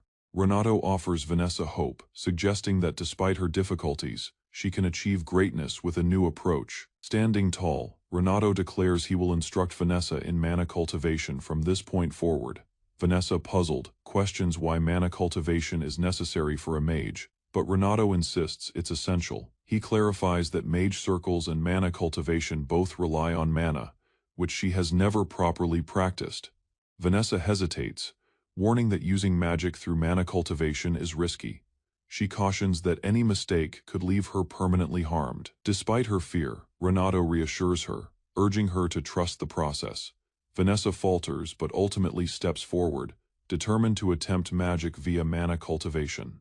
Her hands begin to glow as she tries to manipulate magic, battling the intense pressure. A surge of hope fills her as she envisions herself finally wielding magic. As she focuses, memories of longing, frustration, and repeated failure flood her mind. She recalls her past life, her desperate yearning for magic, and the dark consequences of that desire. Renato's words resonate as he reaches out, offering support to prevent her from succumbing to despair. Now resolute, Vanessa begins channeling her energy, transforming into a stronger version of herself. Her aura intensifies, and with Renato's guidance, she concentrates on overcoming past regrets. Her efforts bear fruit as she gains control over her magic, stepping onto a new path. Vanessa struggles as intense, scorching heat builds within her. Renato shouts for her to maintain focus, scolding her complaints as the mana becomes tangled. He instructs her to concentrate on the sensation and the mana's flow. Vanessa battles to focus, but Renato encourages her, guiding her through the chaotic energy. She envisions the mana, directing it inward as her aura grows brighter. Renato acknowledges her progress, recognizing her talent as her mana begins to stabilize. Concentrating further, her powers become more controlled, leaving Renato impressed. Yet, some remain skeptical, questioning whether this truly qualifies as magic. Hubert, a group member, doubts if Vanessa, despite her skill, can genuinely be called a mage. Standing before Renato, Vanessa apologizes for failing to meet expectations. Renato comforts her, reflecting on her struggles and how much she has grown. He urges her to move past previous failures and focus on what lies ahead. As Vanessa contemplates, Renato reminds her of a past promise, encouraging her to trust in her development with renewed determination. Vanessa acknowledges Renato's confidence in her. Her resolve strengthens as she vows to continue her journey, hand outstretched toward the future. The energy inside her erupts, producing a blinding light that fills the room with overwhelming power. She gasps, astonished by the magnitude of the magic she is attempting to control. Her body radiates heat and light, the mana flow growing more turbulent under her control. Renato shouts for focus, warning her not to lose command as the mana swirls wildly. Despite the pain, Vanessa holds onto the energy, attempting to center herself. She pushes onward, determined to succeed, even as the heat escalates. Meanwhile, a band of thieves confronts soldiers, mocking their weak attacks. Laughing at the soldiers, they underestimate their abilities, until one strikes back. A fierce fight breaks out as the soldiers defend their ground, determined to repel the intruders. The bandits are overwhelmed by the soldiers' power, one commenting on their unexpected skill. Vanessa, still struggling with her magic, hears the commotion from a distance. Renato, ever the tactician, observes her progress, fully aware of her potential. Later, under the night sky, Renato and Vanessa engage in a quiet conversation. Renato gently reminds her of her journey, encouraging her to persevere. Vanessa, strengthened in resolve, anticipates the challenges ahead. A lone figure emerges from the shadows, standing over the fallen bandits. The figure, helmet battered from battle, speaks casually, almost dismissively. He orders his companion to move, seemingly uninterested in the carnage, as if bored by the fight. A lion emblazoned crest once marked the legacy of an imperial prince feared across nations. Standing tall amidst firelight, Ragna commanded respect as both general and half-brother to the emperor. Yuri recognized the name instantly, an unforgettable figure from a lifelong buried in memory. Fingers entwined, Yuri held Yekaterina's hand within the quiet sanctuary of the palace room. Dismissive of her concern, he smiled, assuring her their meeting remained unseen. Still anxious, she hesitated, but the moment lingered, heavy with feelings and unspoken risk. Their private tension shattered as Ragna's voice broke in, calmly urging them to separate. Revealed as her uncle, his sudden presence silenced the pair with growing pressure. Without pretense, he asked Yuri directly if his affection for Yekaterina was genuine. A shrug dismissed the situation, Ragna choosing to let Yuri discover the consequences alone. That brief exchange, however, revealed a deeper character behind Ragna's detached exterior. Inside the war room, officials convened, already addressing him with deference and formality. Most viewed his arrival as rare an opportunity in these unstable times. Though surrounded by allies, Yuri sensed a divide, unsure of his place from behind. Ragna reappeared wordlessly, once again asserting his silent dominance. Ragnar's clenched grip on the table reflected his frustration with the council's hesitation. A sudden burst of force shattered the tension as he launched himself atop the table. Declaring his intent to lead the charge, he stunned the room into silence. Unshaken Yuri welcomed questions, asserting unexpected control amid seasoned leaders. Instead of backing down, he pressed the group for intelligence on the enemy orcs. That confidence triggered Ragnar's curiosity, prompting a direct demand to know his name. Revealing his title, Yuri introduced himself as commander of the Briel forces. Ragnar recognized the name instantly. This was the youth Garrick had once praised. He responded with crucial intel. Orkua had unified 3 tribes and advanced dangerously close. Plans moved swiftly. By dawn, the army would march to confront the looming threat. Without delay, Ragnar nominated Yuri to lead the joint force into their first battle, confident and ready. Yuri agreed, placing himself at the forefront of the coming war. Under a quiet sky, the fire's glow lit Yuri's pensive expression. Maryrose approached, breaking the silence with a calm curiosity about his thoughts. She acknowledged his bold move, claiming the very post others feared to hold. Streaks of light danced across the night sky as Marys studied Yuri's expression carefully. Streaks of light danced across the night sky as Marys studied Yuri's expression carefully.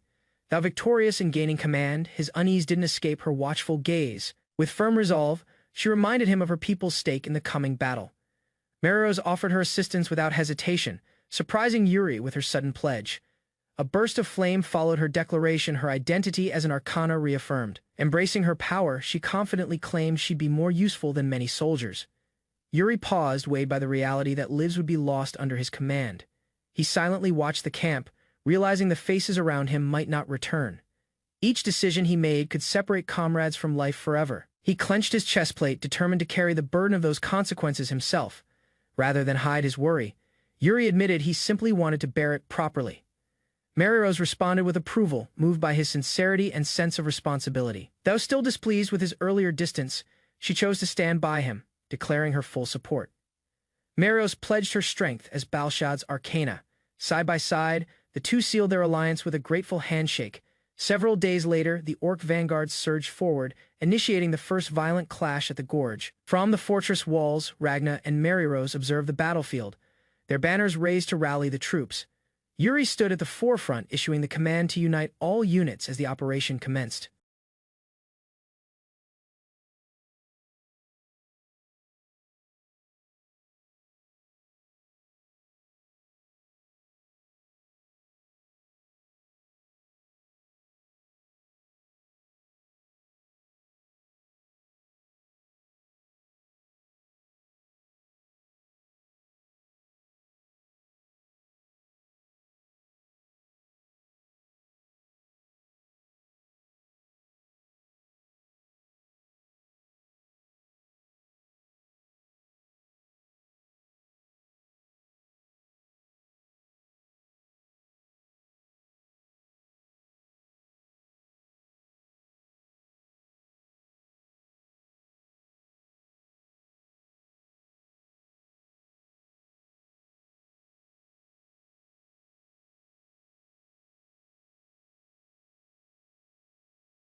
A lion emblazoned crest once marked the legacy of an imperial prince feared across nations. Standing tall amidst firelight, Ragnar commanded respect as both general and half-brother to the emperor. Yuri recognized the name instantly, an unforgettable figure from a lifelong buried in memory. Fingers entwined, Yuri held Yekaterina's hand within the quiet sanctuary of the palace room. Dismissive of her concern, he smiled, assuring her their meeting remained unseen. Still anxious, she hesitated, but the moment lingered, heavy with feelings and unspoken risk. Their private tension shattered as Ragnar's voice broke in, calmly urging them to separate. Revealed as her uncle, his sudden presence silenced the pair with growing pressure. Without pretense, he asked Yuri directly if his affection for Yekaterina was genuine. A shrug dismissed the situation, Ragnar choosing to let Yuri discover the consequences alone. That brief exchange, however, revealed a deeper character behind Ragnar's detached exterior. Inside the war room, officials convened, already addressing him with deference and formality. Most viewed his arrival as rare an opportunity in these unstable times. Though surrounded by allies, Yuri sensed a divide, unsure of his place from behind. Ragnar reappeared wordlessly, once again asserting his silent dominance. Ragnar's clenched grip on the table reflected his frustration with the council's hesitation. A sudden burst of force shattered the tension as he launched himself atop the table. Declaring his intent to lead the charge, he stunned the room into silence. Unshaken, Yuri welcomed questions, asserting unexpected control amid seasoned leaders. Instead of backing down, he pressed the group for intelligence on the enemy orcs. That confidence triggered Ragnar's curiosity, prompting a direct demand to know his name. Revealing his title, Yuri introduced himself as commander of the Briel forces. Ragnar recognized the name instantly. This was the youth Garrick had once praised. He responded with crucial intel. Orkua had unified 3 tribes and advanced dangerously close. Plans moved swiftly. By dawn, the army would march to confront the looming threat. Without delay, Ragnar nominated Yuri. Standing beneath the royal banner, the commander observed his troops with composed authority and quiet expectation. He announced the moment had arrived for the vanguard to move forward and assume the lead. From behind, Mary Rose emerged, declaring she had come to repay a personal debt. Her statement revealed the obligation was owed to none other than a prince of Briel. Meanwhile, knights throughout the ranks equipped themselves, signaling readiness as commands echoed across the camp. With formation secured, they surged forward, hooves striking as the cavalry burst into motion. Enemy lines drew nearer as both forces collided in a brutal, chaotic clash. Leading the charge, a solitary rider rushed ahead, capturing attention from allies and enemies alike. The commander narrowed his eyes, judging the move as reckless and strategically flawed. Mariro stepped forward, flames circling as she addressed the commander with intent. A massive fire spell burst from her staff, spiraling upward like a blazing beacon. Power surged outward, directed straight at the enemy forces without hesitation. Alarmed, the commander realized the blast would consume allied units as well. Yet Mariro stayed composed, gaze fixed forward as if anticipating the result. Amid the turmoil, a knight advanced, blade drawn, locking eyes with the charging prince. The ground shook as hooves struck, flames erupting fiercely behind the mounted warrior. Without slowing, he charged directly through the fire, pressing toward the front line. His allies followed as blades shimmered with magic water like energy flowing ahead of the assault. A commanding gaze swept across the battlefield as the general evaluated the spreading inferno. Despite the scorched land, knights advanced behind a shielding stream of conjured power. Waves of energy cleared the route as riders pushed further into enemy territory. Steel collided with monstrous claws as knights engaged the enemy in close quarters. In the distance, swords lifted once more as relentless beasts advanced. A swift strike cut down a charging brute, stopping its momentum immediately. An enemy roared as it lunged toward the line, claws extended in rage. The knight deflected, responding with a sweeping blow that struck down 2 attackers. Recognizing their strength, he declared it was time to hasten the advance. Reinforcements from the Holy Kingdom surged in to support the weakening Briel formation. As enemy ranks broke apart, the knights advanced to block any escape. From afar, the commander watched calmly, noting the captain's daring move had lifted morale. Blades clashed as the prince continued forward, cutting through foes without pause. Within the flames, Mary Rose assessed the devastation left behind, her expression unreadable. Nearby, a fallen banner marked the price of victory upon scorched earth. Darkness settled over the towering castle, its windows glowing beneath the quiet night sky. Inside, Mary Rose wrote steadily, her quill moving across parchment with careful precision. She paused briefly, noting Prince Yuri's success before acknowledging the presence behind her. Hernando entered without invitation, offering a casual greeting while recalling their former mentor-student bond. Without speaking, she motioned for him to explain his unexpected arrival. Golden magic pulsed as Mary Rose displayed her latest progress in deciphering ancient sigils. Documents and arcane texts covered her desk, each filled with research on forbidden magic. Hernando's request for updates was met with her questioning gaze and subtle sarcasm. Despite worry for Yuri, she reminded him of their limitations as grand wizards. From his seat, Hernando insisted his involvement remained indirect, bound by strict neutrality. Outside, the wind shifted the Braille flag above the quiet, motionless camp at the war table. Yuri confronted his commander, seeking answers regarding Mary's concealed support.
Standing beneath the royal banner, the commander observed his troops with composed authority and quiet expectation.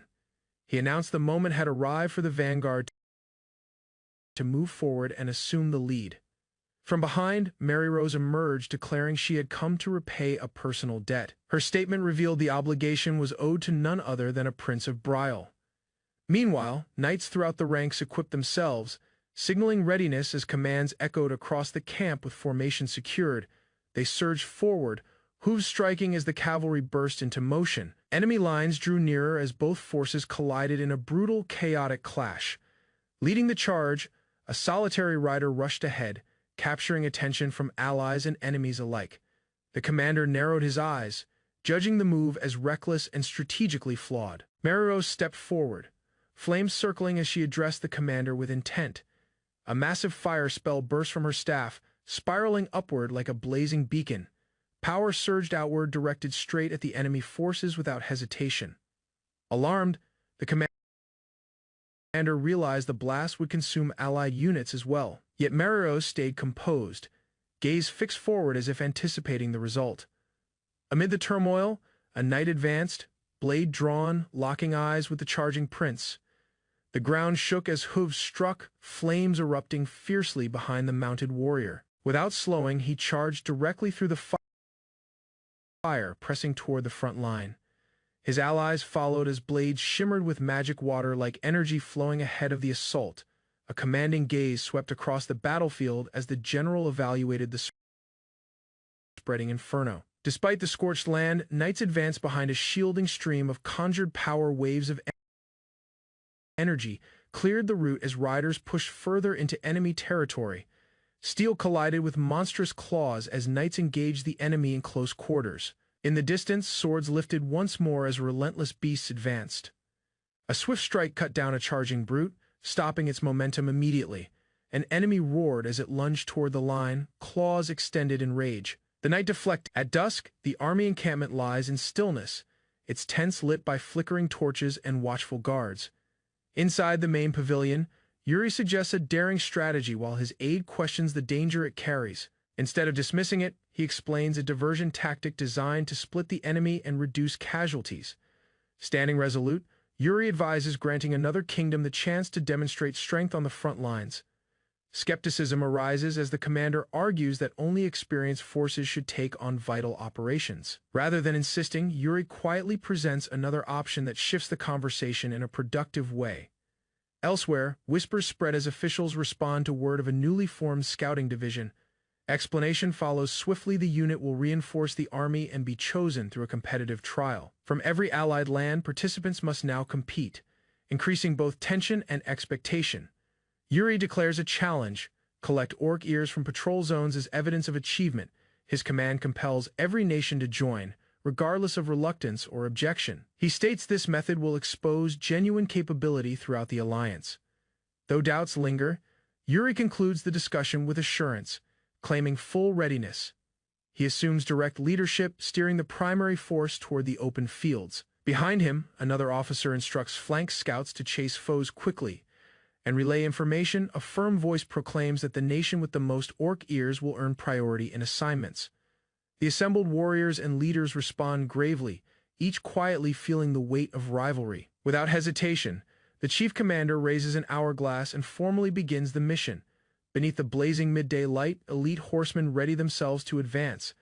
Eyes locked ahead, a nearby officer expresses confidence in Prince Briol's expected success in the coming clash. In reply, the fair-haired leader smiles, acknowledging Yuri's youth yet rising authority.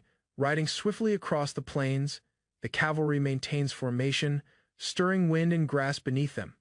Rumors grow if Briol triumphs again. Respect for Yuri may increase further. Meanwhile, troops survey the land, intent on finding their targets before competitors do. One soldier chuckles boldly, claiming he has devised a reliable strategy. Cries suddenly break out as enemies appear on the right flank. Dark riders surge forward as orc raiders attack with fierce momentum. In a hidden area, a cloaked figure channels energy into a glowing crimson crystal. The object releases power, calling forth additional savage orcs onto the field. Driven by fury and magic, they howl and rush ahead, intensifying the battle sharply. A knight gathers his squad, reminding them of their duty and the risks at hand. With his blade shining, he warns them that strength alone will not secure victory.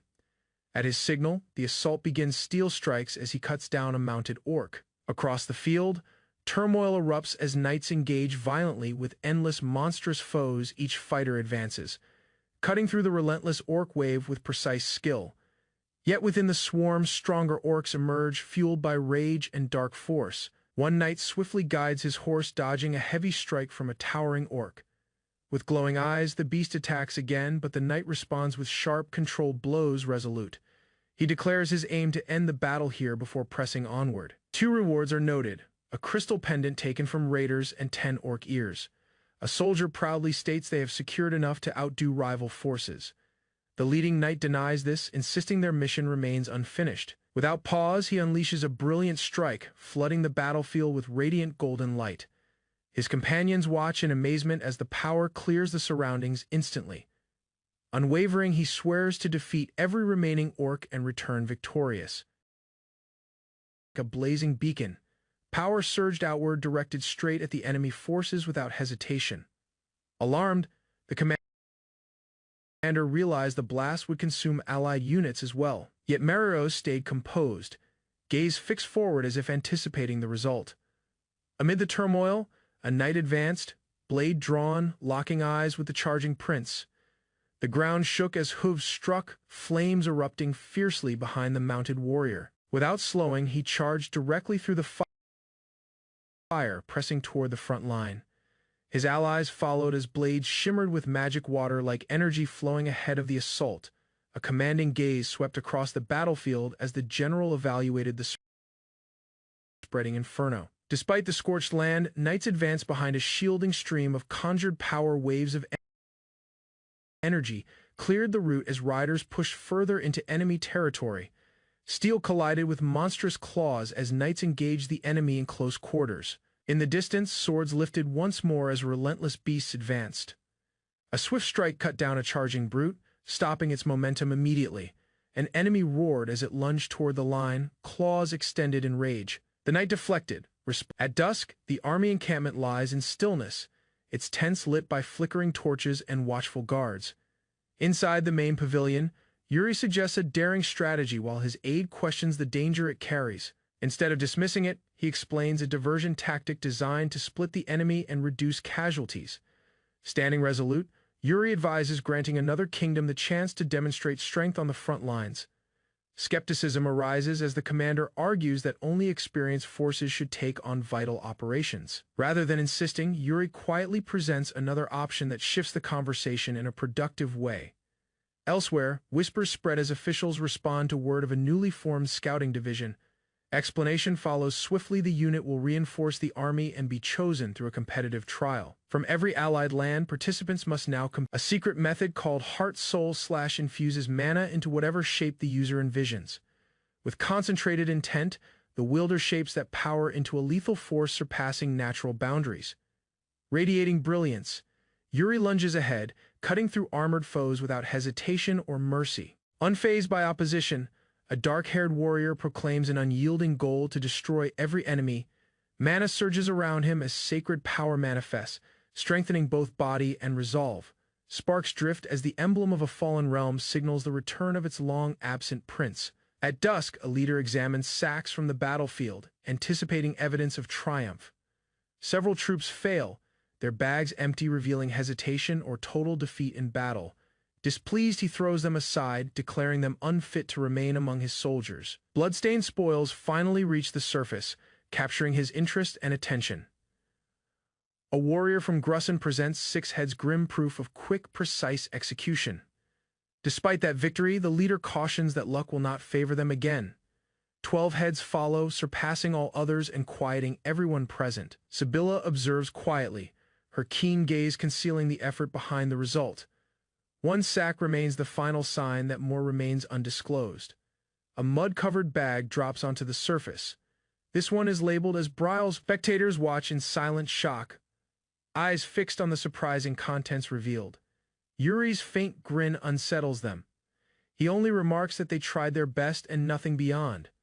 Under starlight, the camp operates with quiet haste, supplies moving between tents and storage. Commands ring across the area, soldiers adjusting equipment while staying alert for sudden threats. One knight becomes suspicious after noticing unusual motion within the shifting crowd.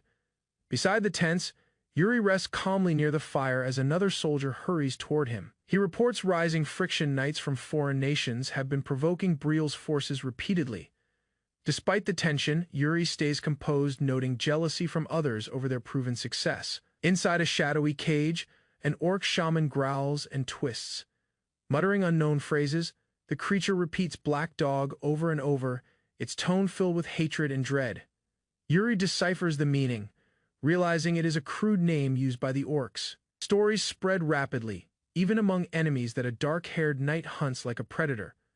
For Yuri, it becomes a rare distinction. Being named by orcs shows they recognize his danger. His ally laughs at the nickname, drawing a glare, though both understand it suits him. Yuri grins slightly, realizing the orcs now see him as a symbol of terror. Their message is evident: the Emperor's black dog is now chasing Orkura's head. This truth frustrates Yuri.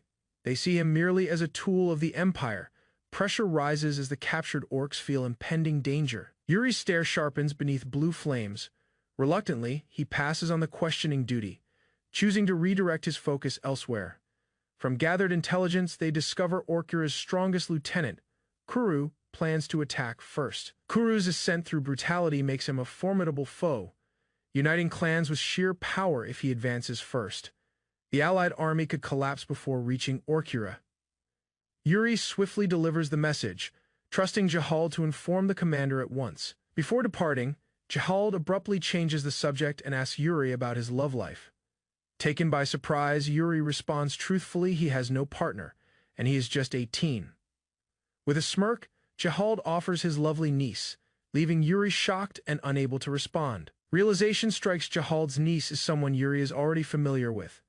Memories of her return, leaving him visibly shaken and backing away in panic. He vows inwardly, no matter what happens, he will never be involved with her again. Yuri stiffens as a familiar voice calls out, breaking his effort to escape the past. His eyes widen in shock after so long. The The one he once lost stands before him. Bathed in gentle light, she looks unchanged. Yuri feels overwhelmed, unsure how to face her once more. At dusk, the army encampment lies in stillness, its tents lit by flickering torches and watchful guards. Inside the main pavilion, Yuri suggests a daring strategy while his aide questions the danger it carries. Instead of dismissing it, he explains a diversion tactic designed to split the enemy and reduce casualties. Standing resolute, Yuri advises granting another kingdom the chance to demonstrate strength on the front lines. Skepticism arises as the commander argues that only experienced forces should take on vital operations. Rather than insisting, Yuri quietly presents another option that shifts the conversation in a productive way.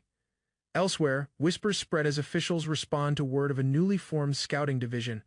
Explanation follows swiftly. The unit will reinforce the army and be chosen through a competitive trial. From every allied land, participants must now compete, increasing both. A secret method called Heart-Soul / infuses mana into whatever shape the user envisions. With concentrated intent, the wielder shapes that power into a lethal force surpassing natural boundaries. Radiating brilliance, Yuri lunges ahead, cutting through armored foes without hesitation or mercy. Unfazed by opposition, a dark-haired warrior proclaims an unyielding goal to destroy every enemy. Mana surges around him as sacred power manifests, strengthening both body and resolve. Sparks drift as the emblem of a fallen realm signals the return of its long-absent prince. At dusk, a leader examines sacks from the battlefield, anticipating evidence of triumph. Several troops fail, their bags empty, revealing hesitation or total defeat in battle. Displeased, he throws them aside, declaring them unfit to remain among his soldiers. Bloodstained spoils finally reach the surface, capturing his interest and attention. A warrior from Grusson presents Six Heads' grim proof of quick, precise execution.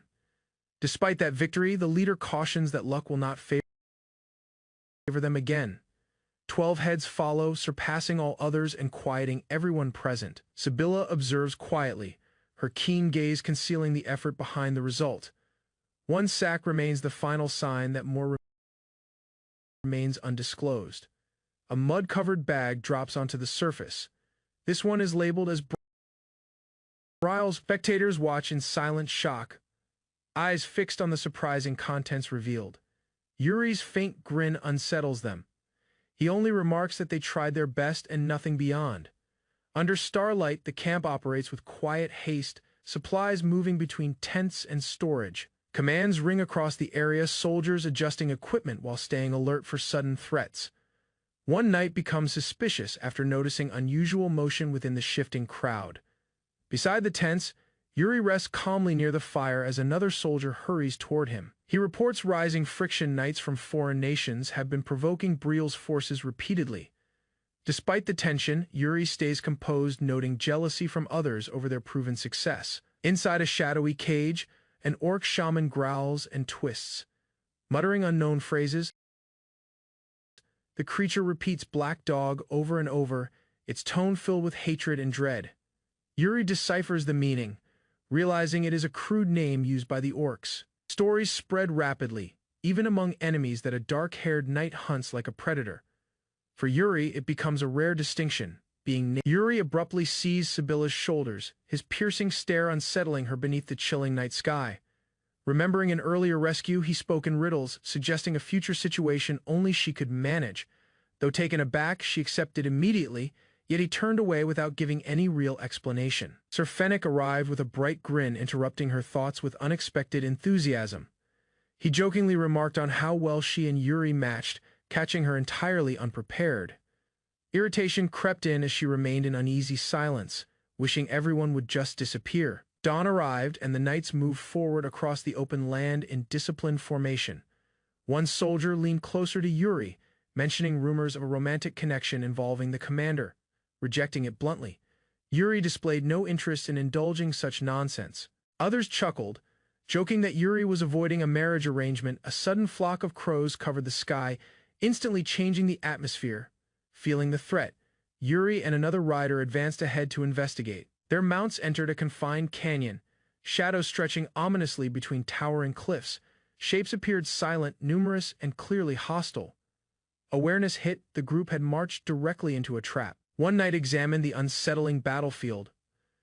Realizing the bodies had been deliberately set as bait, he concluded the enemy arranged the scene to hide their movements and delay detection. Moving quickly, he asked for permission to clear the corpses and received swift approval. A soldier ignited a torch as commanded, flames rising to brighten the grim surroundings.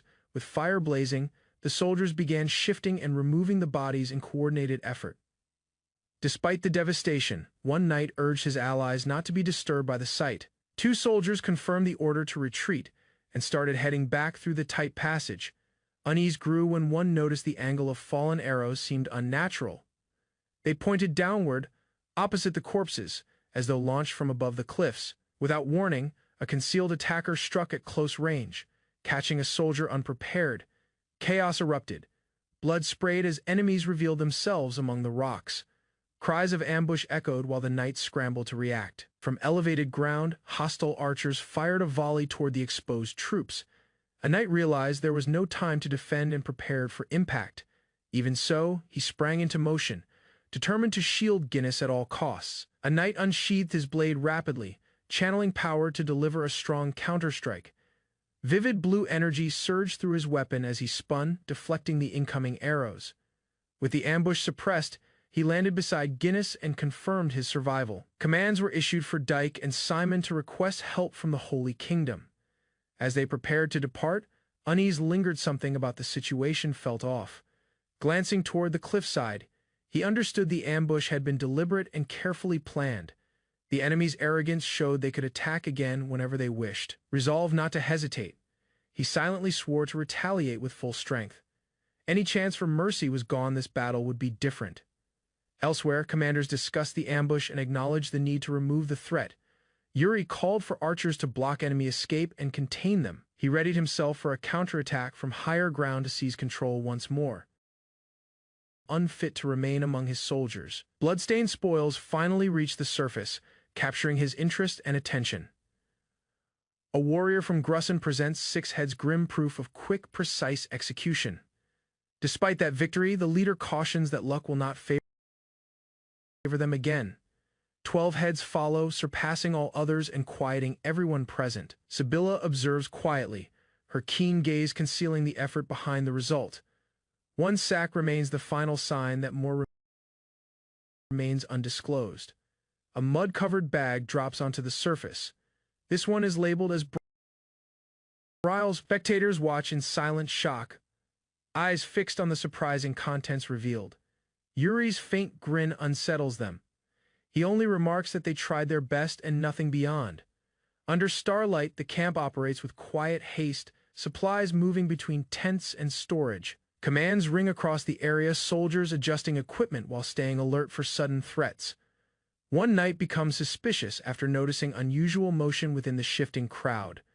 Beside the tents, Yuri rests calmly near the fire as another soldier hurries toward him. He reports rising friction. Knights from foreign nations have been provoking Briel's forces repeatedly.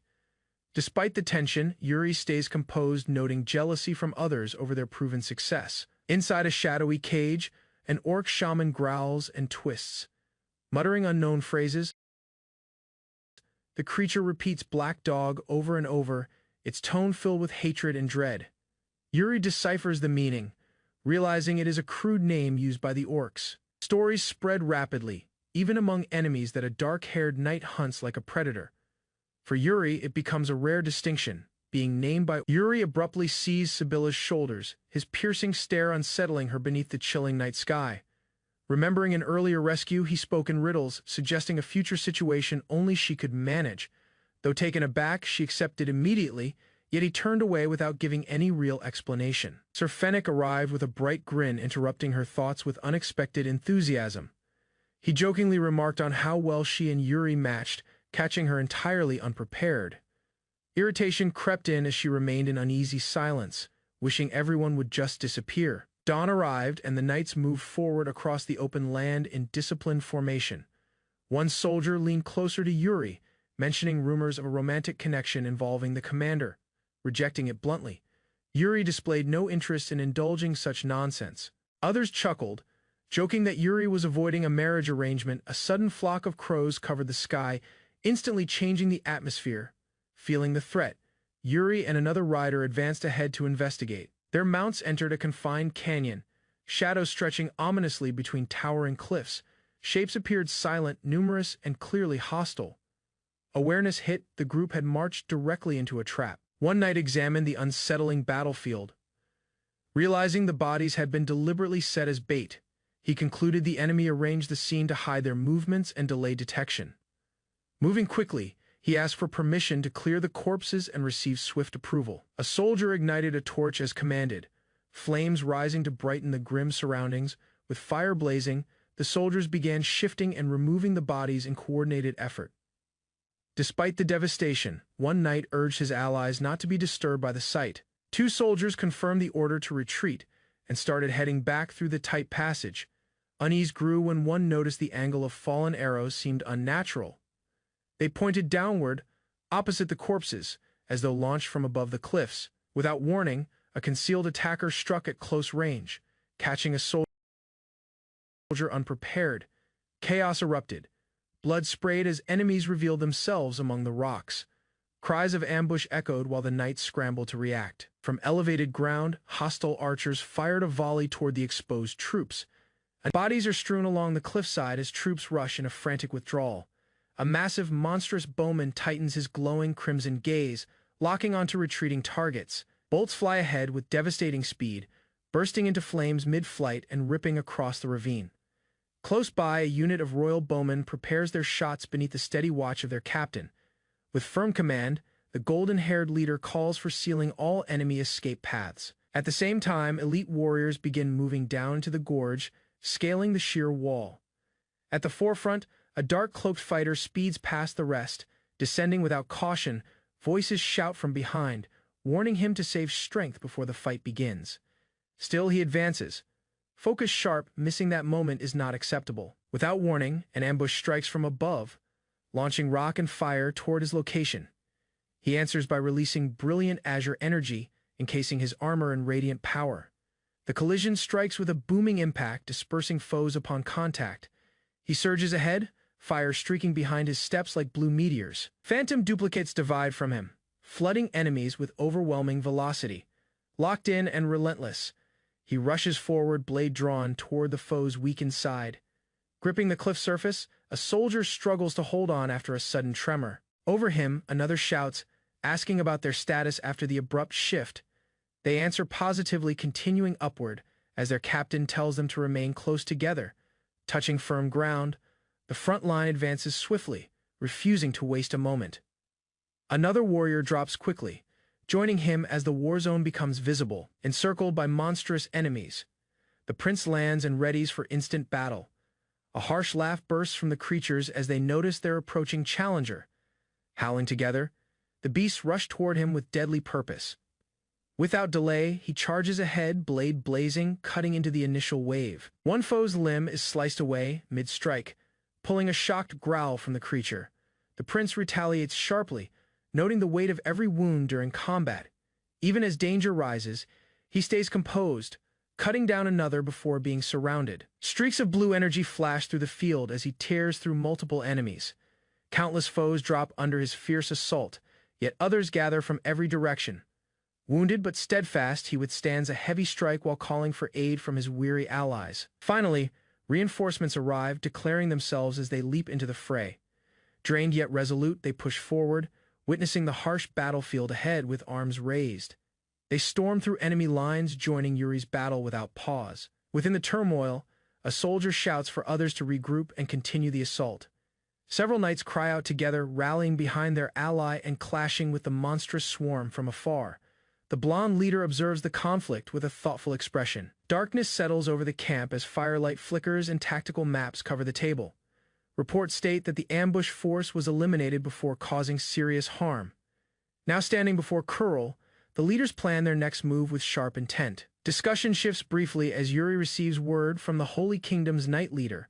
A courier delivers a vague message from Sivia, suggesting concealed motives. Doubt rises, yet Yuri remains calm, dismissing speculation with steady refusal. Quiet spreads until a cloaked scout named Asana emerges from the darkness. She coolly states she has found an outsider within their domain. Indicating clearly on the map, she reveals the target's location. Concern flashes in Yuri's eyes. Yuri listens as Asana confirms the outsider's position, marked clearly on the campaign chart with steady voice.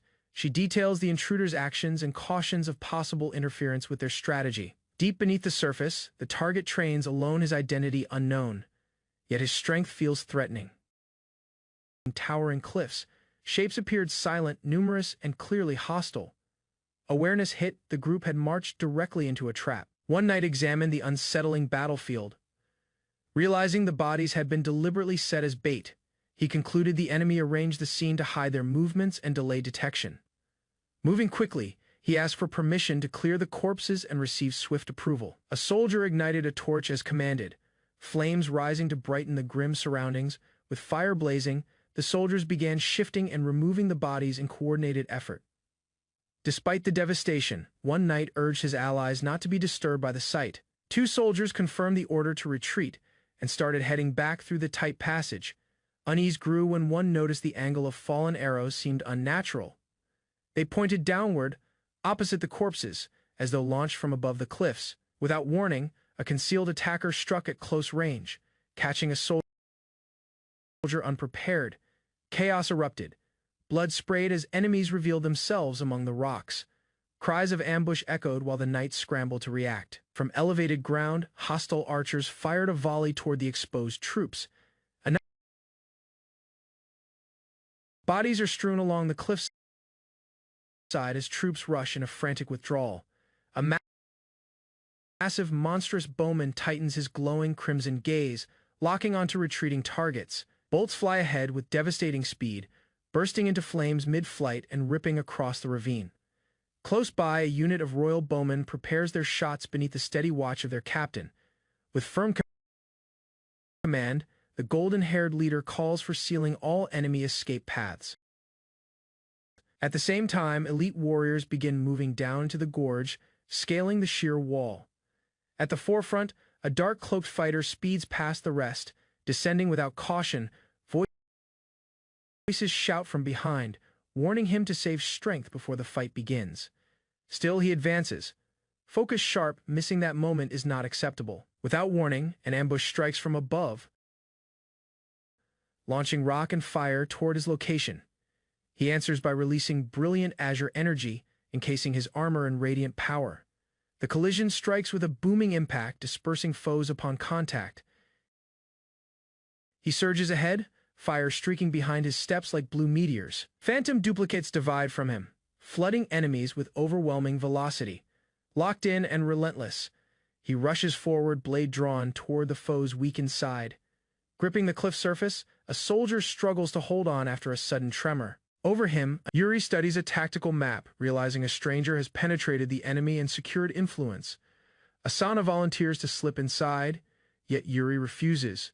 He chooses to face the outsider himself. Yuri discovers the outsider aims for the orc leader and plans to use that mutual objective for discussion. He orders Asana to watch the outsider during tomorrow's clash until he arrives. Concerned, Asana steps forward and demands to accompany Yuri to guard him from harm. Yuri firmly reminds her he did not enlist her for protection and can protect himself. Asana, quietly accepting his determination, lowers her hood and obeys his order. Before she departs, Yuri offers her some snacks, trying to ease the tense mood. Asana disappears into darkness without replying, leaving Yuri alone with untouched food around a fire. Knights exchange tales. One boasts about rescuing Yuri from a death knight. Others applaud, but Yuri silently remembers he had to save the terrified knight himself. The embellished story amuses the group, while Yuri keeps his thoughts hidden. A curious knight asks Yuri whether the tale is accurate. Yuri nods vaguely to sustain morale. The knights praise Yuri for boldly confronting a dreadful death knight with physical presence. Jared reflects that the most terrifying foes are not those with bodies, but those unseen and unknown. Laughter echoed around the fire as the knights joked about cutting ghosts, unaware of danger. Yuri's keen gaze noticed a figure in ragged robes quietly moving beyond the firelight. Stepping from the darkness, a red-eyed being locked eyes with him, its presence undeniable. With urgency, Yuri commanded everyone to arm themselves, instantly shifting the mood to readiness. A surge of blue mana erupted as he instinctively released power without conscious thought. Unusual patterns appeared on his arm, leaving him confused by the unfamiliar magical reaction. After the encounter, doubts emerged about the enemy's puppet-like body and its unnatural resilience. Yuri considered spiritual control as the force possibly directing the creature from the shadows. Inside the command tent, a noble speculated that forbidden magic was likely involved. He explained the attack succeeded only because the caster was nearby, strengthening its power. Dark magic combined with grim rituals suggested something far more sinister at work. Taking responsibility, Yuri vowed to break the enchantment before further damage could occur. Yuri addressed Hernando sternly, allowing gambling on one condition next time include him. Displaying an ace of spades, he silenced the room before knights erupted into cheers. Their laughter filled the tent, offering a brief return to lightheartedness amid looming threats. A full moon hangs over a bleak landscape as skeletal figures rise beneath circling crows. Inside the fortress, siege preparations begin under the enemy's command, signaling a massive assault. Grotesque orcs, bearing glowing red eyes, advance as their war chief leads from behind. A dark priest begins chanting, releasing waves of corrupted energy into the gathered warriors. The twisted magic spreads quickly, mutating orcs and heightening their aggression through intense pain. Eyes bloodshot and bodies throbbing, the horde roars violently, transformed into berserk killing machines. One knight urged his allies not to be disturbed by the sight. Two soldiers confirmed the order to retreat and started heading back through the tight passage. Unease grew when one noticed the angle of fallen arrows seemed unnatural. They pointed downward, opposite the corpses, as though launched from above the cliffs. Without warning, a concealed attacker struck at close range, catching a soldier unprepared. Chaos erupted. Blood sprayed as enemies revealed themselves among the rocks. Cries of ambush echoed while the knights scrambled to react. From elevated ground, hostile archers fired a volley toward the exposed troops. Bodies are strewn along the cliffside as troops rush in a frantic withdrawal. A massive, monstrous bowman tightens his glowing crimson gaze, locking onto retreating targets. Bolts fly ahead with devastating speed, bursting into flames mid-flight and ripping across the ravine. Close by, a unit of royal bowmen prepares their shots beneath the steady watch of their captain. With firm command, the golden-haired leader calls for sealing all enemy escape paths. At the same time, elite warriors begin moving down into the gorge, scaling the sheer wall. At the forefront, a dark-cloaked fighter speeds past the rest, descending without caution. Voices shout from behind, warning him to save strength before the fight begins. Still, he advances. Focus sharp, missing that moment is not acceptable. Without warning, an ambush strikes from above, launching rock and fire toward his location. He answers by releasing brilliant azure energy, encasing his armor in radiant power. The collision strikes with a booming impact, dispersing foes upon contact.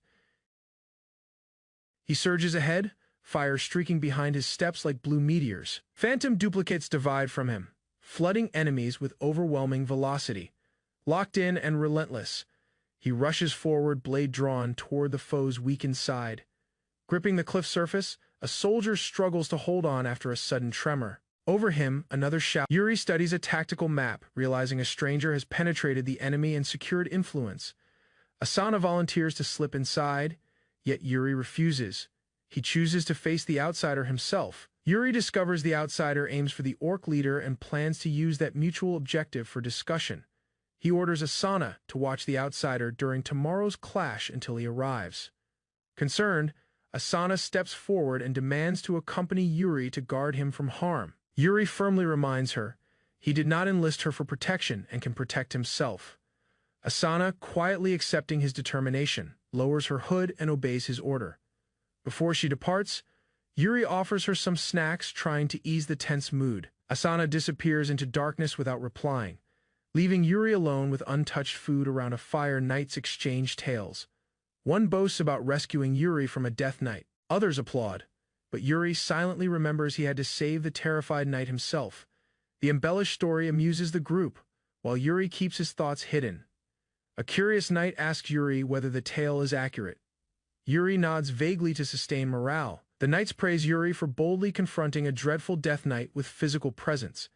Jared reflects that the most terrifying foes are not those with bodies, but those unseen and unknown. Laughter echoed around the fire as the knights joked about cutting ghosts, unaware of danger.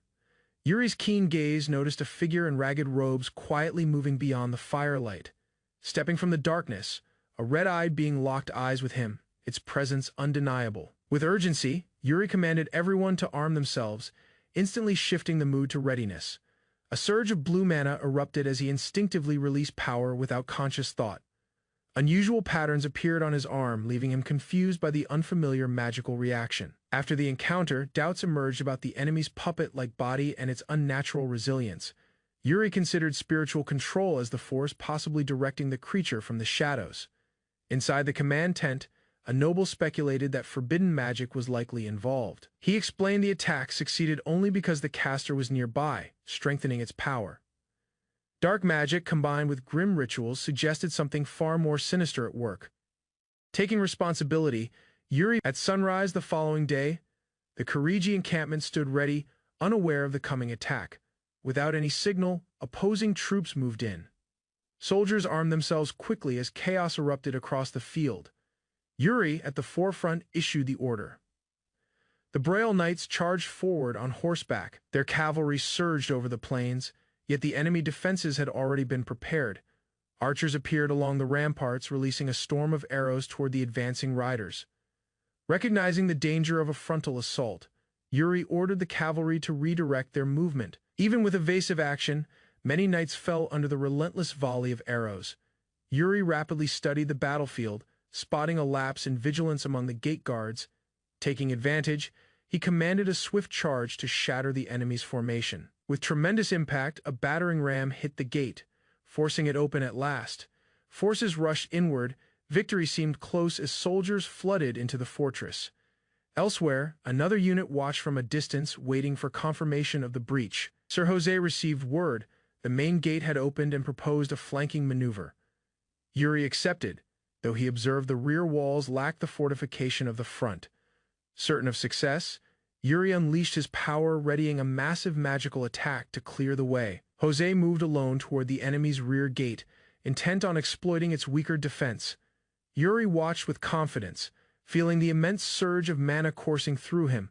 With a sweeping motion, he unleashed a torrent of magic, engulfing the area in energy. The explosion destroyed the rear wall, scattering debris across the battlefield in a blinding flash. When the dust settled, enemy troops were stunned, their defenses utterly shattered. Jose pushed forward through the opening, cutting down enemies as confusion spread among them. At the signal, Yuri rallied Brielle's knights and led another charge without pause. Their cavalry surged ahead, carving through the path Jose had just created. He declared this as evidence of their alliance's might, aiming to break enemy morale. Enemy fighters regrouped in fury, shouting as the cavalry approached with unstoppable force. Yuri's blade shone brightly, slicing through attacks with precision and clearing the path. As cries echoed behind him, the knights pressed onward, determined to secure victory for Brielle. A knight warned Yuri not to advance too far without orders, but Yuri remained resolute. Ignoring caution, he continued forward, unwilling to lose their hard-earned momentum.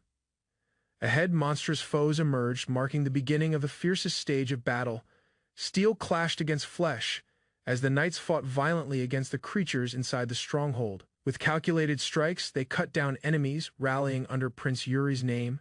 The sudden appearance of enemies from both sides forced them to expand their defensive lines.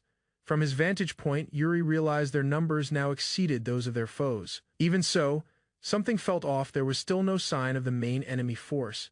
That unease turned to alarm as a horde of Orkvols charged forward.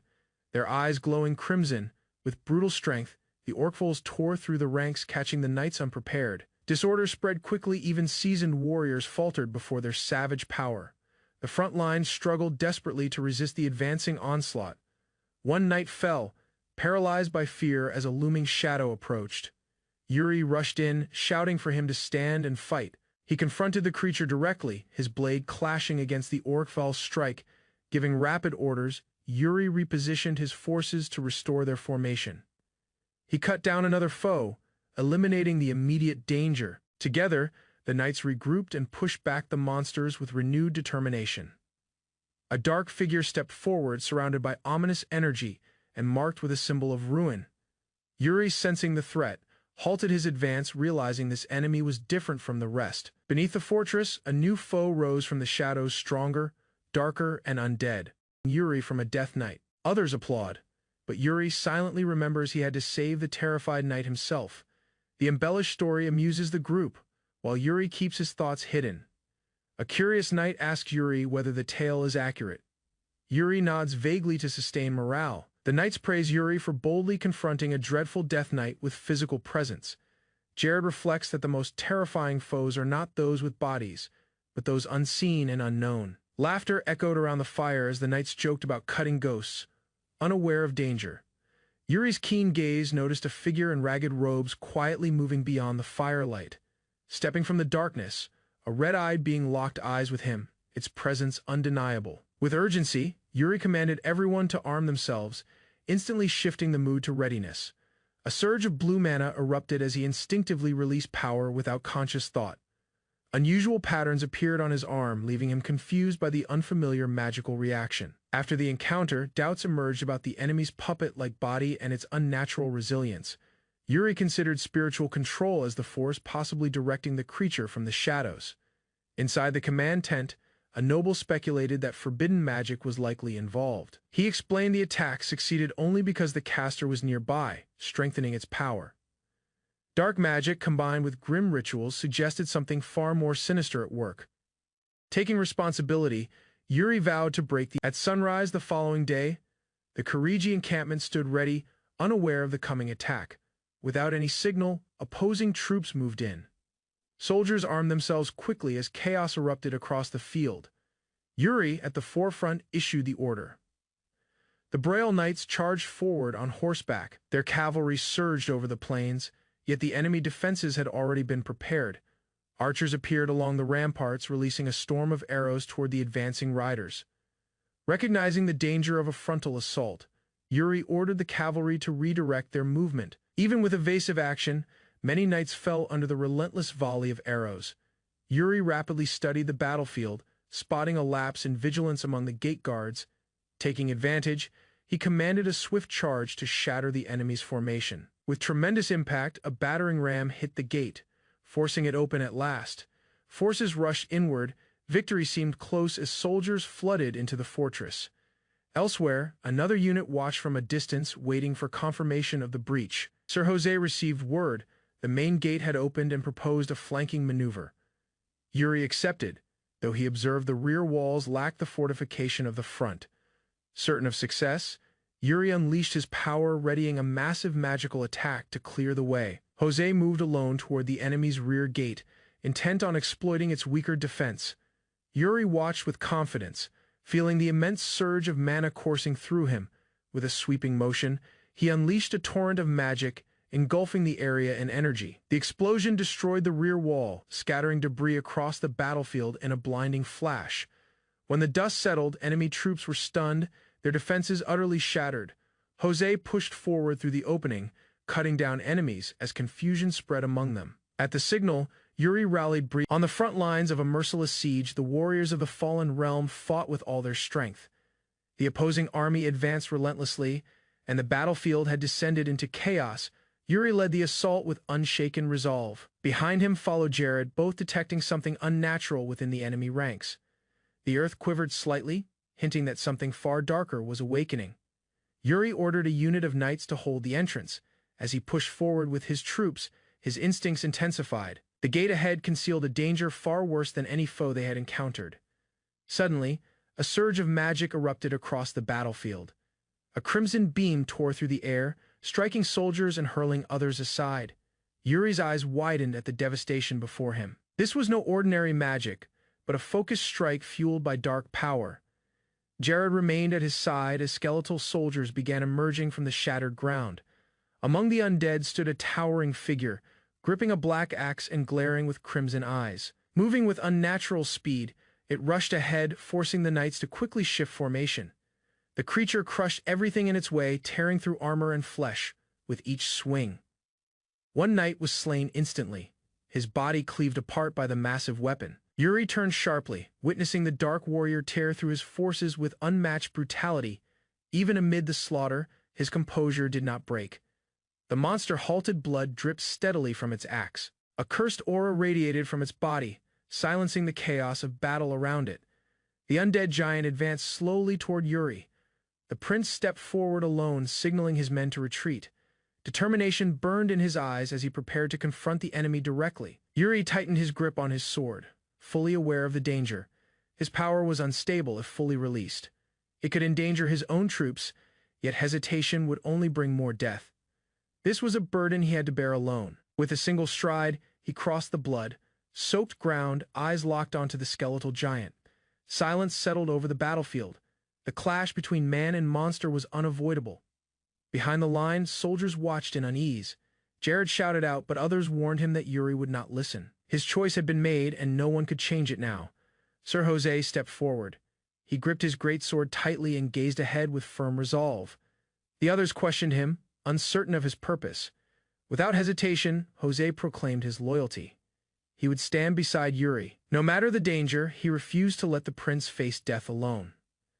Yuri lifted his blade and unleashed a powerful strike. The collision of steel and energy between him and the undead warrior erupted violently on impact. The skeletal foe answered with fury, swinging its massive axe. Yuri's blow forced it back briefly. Their attacks collided in a violent clash, neither side giving way as shockwaves rippled outward. Locked in combat, Yuri met the creature's gaze. In that silent exchange, both measured each other's strength. The monster withdrew slightly wounded but still standing, proving the battle was far from finished. Yuri pressed forward once more, knowing a single mistake could be fatal. His body strained to contain the power surging within him. If struck even once, the consequences would be severe. As the ground fractured beneath him, Yuri lunged forward with relentless speed. Dust rose behind him as he closed the gap between himself and the monstrous foe. Sir Jose watched quietly. Though not bound by obligation, he felt the heavy weight of leadership resting on Yuri's shoulders. Taking a deep breath, he stepped forward, determined to aid his prince. Standing beside Yuri, Jose embraced the risks. His silence showed understanding. There was no need for speech between warriors who shared the same battlefield. At a distance, a beast lingered, a corrupted wolf, eyes glowing. It moved like a sentinel, its presence more symbolic than dangerous, as if guarding something sacred amid the chaos. Yuri narrowed his gaze. The creature wasn't driven by instinct but by protection. He recognized familiar traits in its stance, cautious, defensive, willing to die. It reminded him of a soldier. The orc warrior returned with renewed rage, swinging its axe. Yuri and Jose moved together, their coordination sharpened through experience and trust. Their blades met the enemy's assault directly. With synchronized strikes, they pushed the undead, forcing it backward. Yuri delivered a piercing attack while Jose created an opening with a perfectly timed slash. In a final motion, Jose closed the distance and struck the creature's core. The impact triggered an explosion of force, shaking the ground beneath them. Breathing heavily, Yuri evaluated their opponent. Its immense resilience surpassed anything he had faced. This was not merely a monster, it was a remnant of dark warfare. The undead struck back wildly, surrounded by burning energy. Jose held his stance as waves of power crashed toward them. Neither knight retreated. Yuri gathered his strength for one final strike. His sword surged with power. With precision, he released the attack, cutting through the air as it sped toward the enemy. Yuri unleashed a decisive blow, his sword hitting with full strength. But the skeletal warrior countered with a brutal strike, piercing Yuri's chest armor and forcing blood to spill onto the ground. Despite the wound, Yuri remained upright, barely reacting. The strike was shallow, not enough to slow him. Pain flickered across his face, but quickly hardened into defiance. Yuri wiped the blood from his chest and stared down his opponent. Though the injury wasn't fatal, the irritation remained. He gripped his weapon again, unwilling to yield. The undead warrior taunted Yuri, declaring the battlefield belonged to him. His magic had corrupted the fallen, turning them into controlled puppets of war. Yuri and Jose steadied their stances as more spectral warriors began to appear. Blue energy surged through their swords as they prepared to resist the growing horde. Waves of summoned undead surged forward. Jose and Yuri split directions, diving into the chaos with coordinated attacks. One of the undead laughed, calling for reinforcements. A chilling surge of magic filled the sky as a dark spell pulsed from the clouds above. A fierce tempest split across the heavens as a swarm of savage orcs appeared from the darkness, their burning crimson eyes cutting through the gloom. The foremost orc, towering and brutal, rushed ahead with unnatural speed. His bellow resounded across the field as he smashed through the front ranks with sheer force. Yuri, standing steadfast with his blade raised, confronted the charging creature. With one massive blow from the orc, the earth beneath him broke, sending him backward as he prepared for impact. The frenzied orc lunged once more, this time ripping into one of the knights, hurling him aside with ease. Disorder spread as the troops struggled to maintain formation. Yuri moved forward with determination, ordering the others to retreat as he readied himself to confront the beast. His actions were swift and exact, seeking to block the orc's advance. As the orc sprang toward Yuri with lethal intent, Sir Jose intercepted the strike. The collision sent shockwaves through the chamber, yet he stood firm, redirecting the attack, just in time. Yuri struck back with a sharp, radiant slash, carving deeply into the orc's chest and staggering him. His weapon released a surge of energy as he pressed forward with relentless strength. Though wounded, the orc's fury grew stronger, blood scattered. Yet he pushed ahead again. Yuri's gaze tightened as he delivered another strike, this time injuring the creature's shoulder abruptly. An immense presence stirred. Another orc, larger and more sinister than the others, rose from the darkness. Its eyes burned crimson as dark power pulsed from its form, distorting the air around them. Yuri's attack was halted by an unseen force. The monstrous orc showed no trace of pain as it smirked and called upon forbidden magic, restoring its broken body. Dark tendrils of energy burst from the orc's core, twisting violently as they extended outward like claws. Yuri stepped back, sensing an unnatural force enveloping them. The dark power lashed forward, trapping Yuri. It began to coil tightly around his body, limiting movement and dragging him toward the looming creature. His resistance met overwhelming strength. A voice echoed within his mind, ordering him not to resist. A piercing crimson light gazed into his soul, forcing images of guilt and failure into his thoughts. Yuri found himself surrounded by specters of his fallen allies. They blamed him for the fall of the kingdom, their eyes filled with betrayal and sorrow. Their pleas turned into accusations. As the visions intensified, the voices of the dead condemned him. Yuri stood within the guilt, bearing the weight of his past errors, struggling to cling to reality. As Yuri remained engulfed by darkness, ghostly hands of resentment seized him. A phantom voice, filled with contempt, accused him of bringing disgrace to his name and forsaking his duty. More accusations rang through the void, declaring him unworthy of the Brial name. The crushing guilt and hatred of those he failed tore at his mind as his eyes dimmed with despair. A sinister eye formed before him, radiating control. It declared that Yuri was bound by fate, powerless to resist. Yet with clenched teeth, Yuri denied it and released a defiant surge of power. Yuri landed firmly, clearing away the lingering shadows. His thoughts refused the notion of being chained by fate, denying despair the right to shape his path again. Gripping his blade, he recalled his oath that he would forge the future himself, not yield it to some destined ruin. With determination blazing in his eyes, Yuri defied the chains of prophecy. He set his sword with precision, ready to strike back against destiny. The darkness coiled once more, seeking to consume him. Yet Yuri's presence ignited with radiant light, breaking the hold of shadow. Drawing upon his power, he surged ahead with unrivaled speed, his form flashing like a streak of light across the battlefield. His armor shimmered with energy as he drove through the enemy's barrier, charging directly at the orc overlord with his blade set for a final strike. The foe roared, sensing Yuri's approaching attack. Shadows gathered in defense, yet his force shattered through them with unstoppable strength. Yuri twisted in midair, cutting downward and ripping through the orc's guard. His sword struck deep, slicing through armor and flesh alike. The blow hurled the creature away, slamming violently into the ground. Cries rang out as the battlefield quaked from the impact. The orc shaman, robed and wounded, staggered as he met Yuri's steady yet unyielding stare. The space between them throbbed with tension. Though gravely injured, the shaman snarled and lifted his staff, preparing to strike back with one last incantation. Yuri observed the energy within the shaman's blade fading quickly. Realizing the chance before him, he braced himself for the final strike. Yuri felt the enchantment on his weapon weakening. As the magic diminished, he knew this was his last moment to strike with certainty. The remaining orcs, noticing the shift in battle, rushed forward in desperation. In turn, Sir Jose rallied the knights, commanding them to advance. As the knights collided with the orc ranks, a fierce impact shook the battlefield.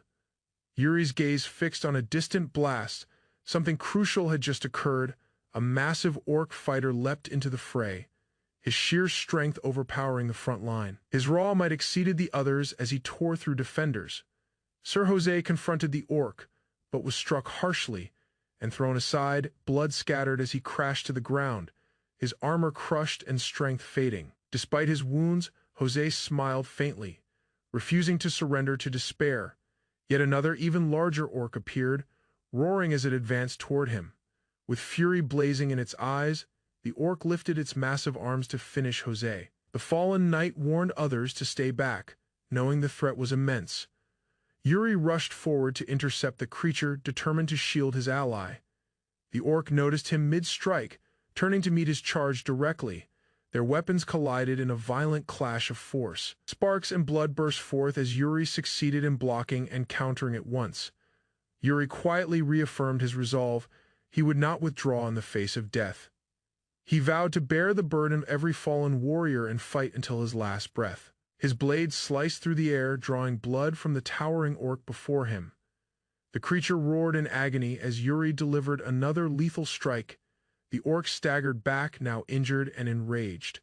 Its crimson eyes flared as dark power surged from its chest, roaring one final time in defiance. Yuri stood firm, breathing heavily, sword still lifted. A nearby warrior stepped closer, watching him with admiration.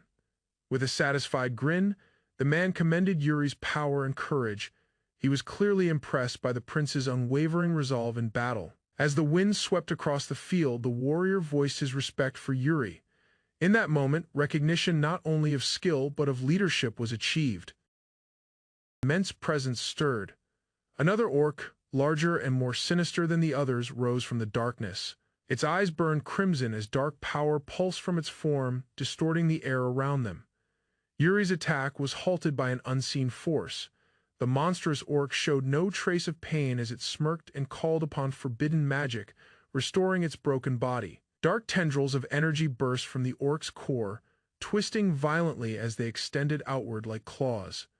Yuri stepped back. The outsider, drenched in blood, advanced without pause, bringing down an orc through a fast and accurate blow. His arrival altered the tension across the battlefield. Without looking back, he quietly stepped away from the defeated foe. His weapon still stained. The nearby troops stood motionless, stunned by his brutal precision, as an injured orc released its final scream. The outsider seized it by the neck. Memories of a cruel past surfaced, exposing that the orc had once imprisoned him, showing neither kindness nor food. Yuri watched him intently, studying his movements and stance. Every detail suggested rigorous discipline and the experience of a seasoned fighter. The outsider displayed a seamless fighting style, blending raw strength with polished technique. His blade work mirrored rare Eastern disciplines seldom witnessed within the realm. Yuri, observing from a distance, noticed the indicators, the motion, the accuracy. This was no typical warrior. Doubt emerged regarding the outsider's real identity and origins. With corpses lying around him, the outsider finally halted. His presence radiated mastery, and Yuri realized he had encountered the individual he had been searching for. Yuri moved toward him carefully as the outsider stood firm, returning his gaze without hesitation. Their confrontation carried a silent agreement and shared recognition. He confessed he had intentionally tracked Yuri but now found himself in a complicated situation. Nevertheless, he admitted being rescued and expressed uncommon appreciation. Yuri acknowledged the outsider's courage in slaying the orc commander, clearly admiring his power and command. The outsider re-examined Yuri's appearance, noting both refinement and capability. He inquired about Yuri's background, suspecting he could belong to the renowned foreign fighters. The discussion shifted toward higher risks and underlying intentions. Yuri disclosed his awareness of the outsider's aim to ultimately overthrow the orc ruler. Orcula, he presented an opportunity to unite with allied forces to achieve that mission. With Kuri's fall, the orc forces lost spirit and their structure disintegrated. Fear spread among the remaining troops as the balance turned. The Allied army took advantage, launching a relentless offensive. The field was quickly soaked with orc blood as their ranks broke apart. The outsider lifted Kuri's severed head upon his spear as a mark of triumph. For the first moment in this timeline, the Alliance secured a decisive victory. Destiny itself had changed after the battle's success. Jared approached Yuri and praised him. The troops began evaluating losses, treating injuries, and reviewing their resources. Yuri questioned the number of casualties. Jared reported light losses, but confirmed that several knights endured severe psychological stress. After entering the orc camp, Yuri remembered the suffering within that place. A chamber of torment, survivors, hardly human, pleaded for death. Their condition surpassed any wound from combat. Yuri ordered his soldiers to observe morale closely and ensure no one remained unfocused or mentally shaken after witnessing such horrors. When Yuri asked about the outsider, he was told that the man's request had been fulfilled without trouble. Exactly as instructed, the outsider had requested meals, a bath, and a heated tent. His excessive appreciation and odd behavior confused the knights. Leaving Yuri visibly irritated, Yuri chose to inspect the outsider himself. Jared informed him he had last been spotted near the main campfire area. Yuri discovered him sitting calmly by the flames, watching them as the sun descended behind him. He appeared at ease, as though unaffected by the earlier conflict. Without standing, the outsider greeted Yuri casually. When questioned about the meal, he answered with clear satisfaction. Evidently enjoying it, Yuri stood beside him silently for a short time before asking if he was prepared to respond to several questions. The outsider interrupted, insisting his own questions be answered first. Yuri became serious as he asked about the shaman slain during the fight. He demanded a clear explanation of how it had been defeated. The man paused. He recalled his earlier promise to Yuri to answer everything. With that in consideration, he started to reply. Yuri admitted he did not entirely comprehend the event. He had not planned the strike. His mana reacted naturally and his body acted on instinct. The outsider listened carefully. He appeared fascinated by Yuri's unusual response. He questioned whether it was pure instinct or something influenced by deeper forces. Although Yuri stayed unsure, the outsider's interest only grew stronger. A quiet understanding formed between them. The reality behind Yuri's strength was beginning to unfold. Yuri activated his mana technique, releasing a surge of energy flowing throughout his body. The radiance reflected the distinct power inherited from his lineage. He identified it without doubt. This was the exact mana technique inherited from Eric Brial, the forebear whose legacy influenced the present royal bloodline. The outsider observed carefully. He appeared to grasp a deeper meaning unfolding and commented on the link between Yuri's cultivation and his heritage. The outsider then lifted his hand in a customary sign of respect. He introduced himself as Moyang Chan, the final genuine disciple of the Qingcheng sect and its current head. He stated that the sect carried a profound debt to Eric Brial, who had once supported their order.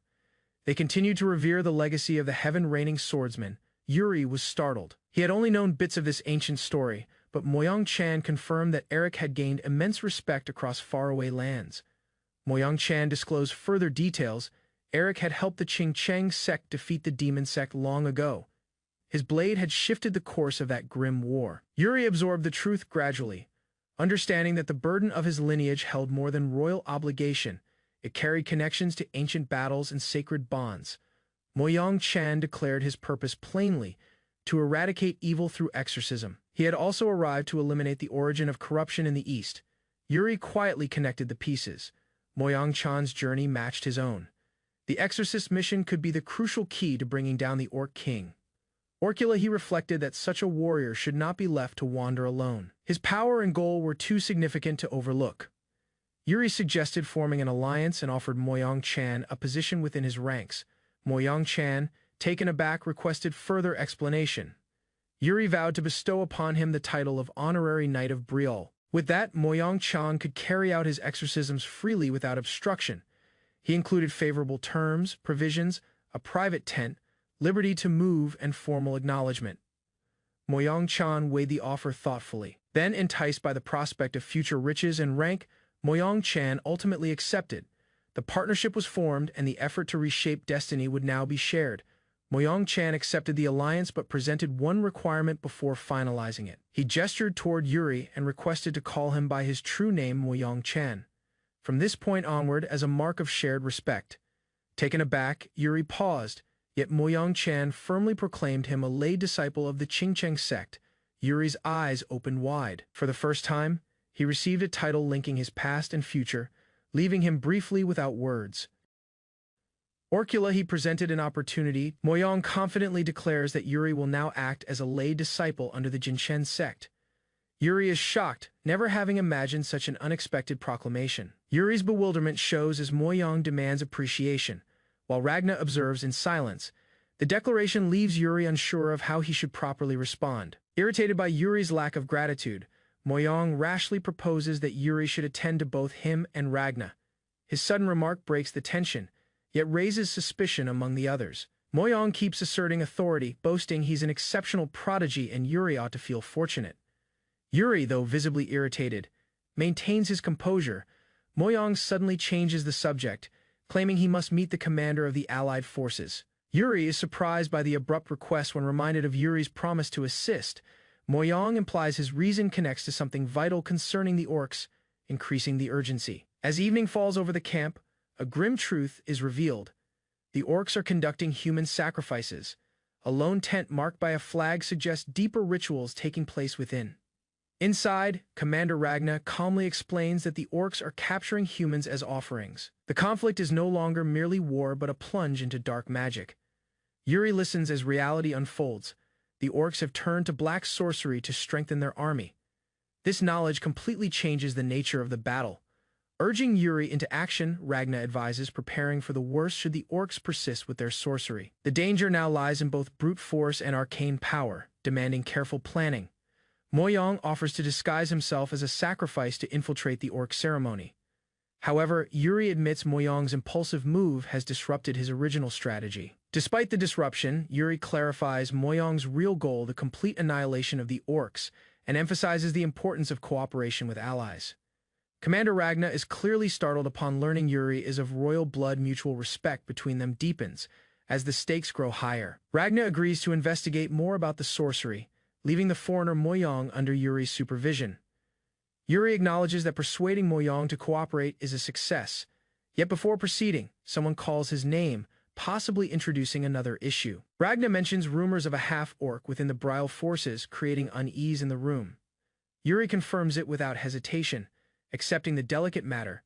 Ragna voices concern over how half-orcs and captured orcs are being treated, noting that Graham currently manages them. His expression hardens as he reflects on the consequences. He then entrusts the responsibility to Yuri, allowing him to determine the captive's fate. Beneath the pale moonlight, the weight of this decision intensifies. Yuri reflects near the holding camp. Though Ragna's trust seems like progress, Yuri feels burdened by the responsibility forced upon him. He passes by the orc prisoners, sensing unrest among the troops. Their murmurs reveal frustration and distrust toward Briel's influence over decisions. As tension escalates, Yuri overhears soldiers arguing about whether they are being controlled by unseen authorities. The gap between obligation and resentment grows clearer. One soldier voices anger, questioning why the orcs have not been used more effectively. Meanwhile, Sir Graham insists they must find value in them, wary of the Empire's increasing orc forces. Sir Graham admits many orcs survived the battle and might prove useful. Yet the discussion shifts when another soldier reminds them that victims of orc attacks also deserve justice. Observing the wounded survivors, uncertainty begins to overshadow their earlier confidence. The human suffering caused by the orc invasion cannot be ignored. Still, some argue the opportunity should not be wasted. Yuri listens quietly and finally understands their motives, fear, ambition, and desperation. He confronts them directly, asking whether they truly believe half-orcs would fight loyally for them. The soldiers hesitate under his piercing question. Yuri's voice turns resolute.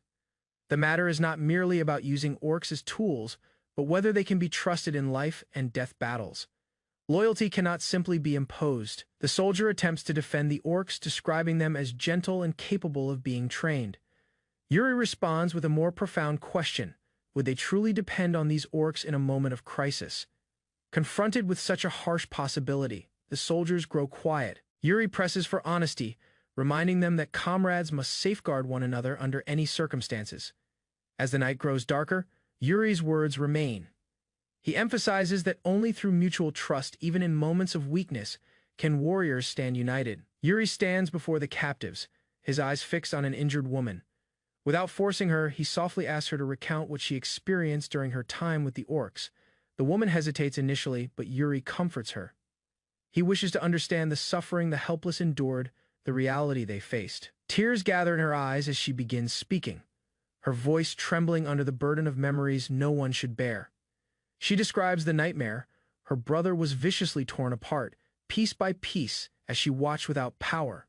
The orcs treated their agony as amusement. The memory unfolds, a crimson glow flooding a ritual chamber, distorted laughter echoing, and her brother's screams fading into silence. She recalls every moment. Outside the fortress walls, monstrous soldiers stood prepared beneath crimson banners, signaling a dark presence close to the Empire's bastion. Their numbers indicated an imminent attack, while their faces remained expressionless, as though moved solely by orders. Yuri arrived at the council chamber where Ragna waited him. Tension lingered thick in the room as the guards moved aside, letting Yuri step toward the table where choices of war were taking shape. Yuri, composed yet inquisitive, moved ahead to question the king's sealed directives. Ragna, clearly exhausted, spoke his name, hinting that something far more complex rested beneath the surface. Ragna tested Yuri's understanding of the current orders. He implied that battle experience alone was insufficient to comprehend what was happening. Yuri was caught off guard by the suggestion that matters beyond warfare were involved. Ragna stated plainly he was not discussing combat tactics but political scheming. He recognized Yuri's lack of familiarity with such issues, yet emphasized the need to grasp the concealed layers of authority. Ragna described his inherent right to rule. Nevertheless, he disclosed that the emperor's influence in covert politics eclipsed his position, restricting his power despite public appearances. Ragna remembered how, even when given military leadership, the emperor remained the real power behind the conflict. By controlling victories and losses from behind the scenes, he ensured every path favored him. Ragna confessed he would secure victory in the war through his strength, and the heroes renowned supporting him. That reputation would draw peace and public approval, turning him into the people's symbol. Yet that vision depended entirely on triumph. Ragna exhaled heavily, that if they failed, all glory would become ruin, and every plan would collapse beneath the emperor's quiet control. Yuri remembered his former life, when the emperor had blamed the heroes for defeat and taken complete control of the empire. That memory cautioned him that events were about to repeat themselves. Yuri expressed his suspicion of a trap when Ragna passed him a document. Yuri opened it and swiftly understood the threat written upon the page.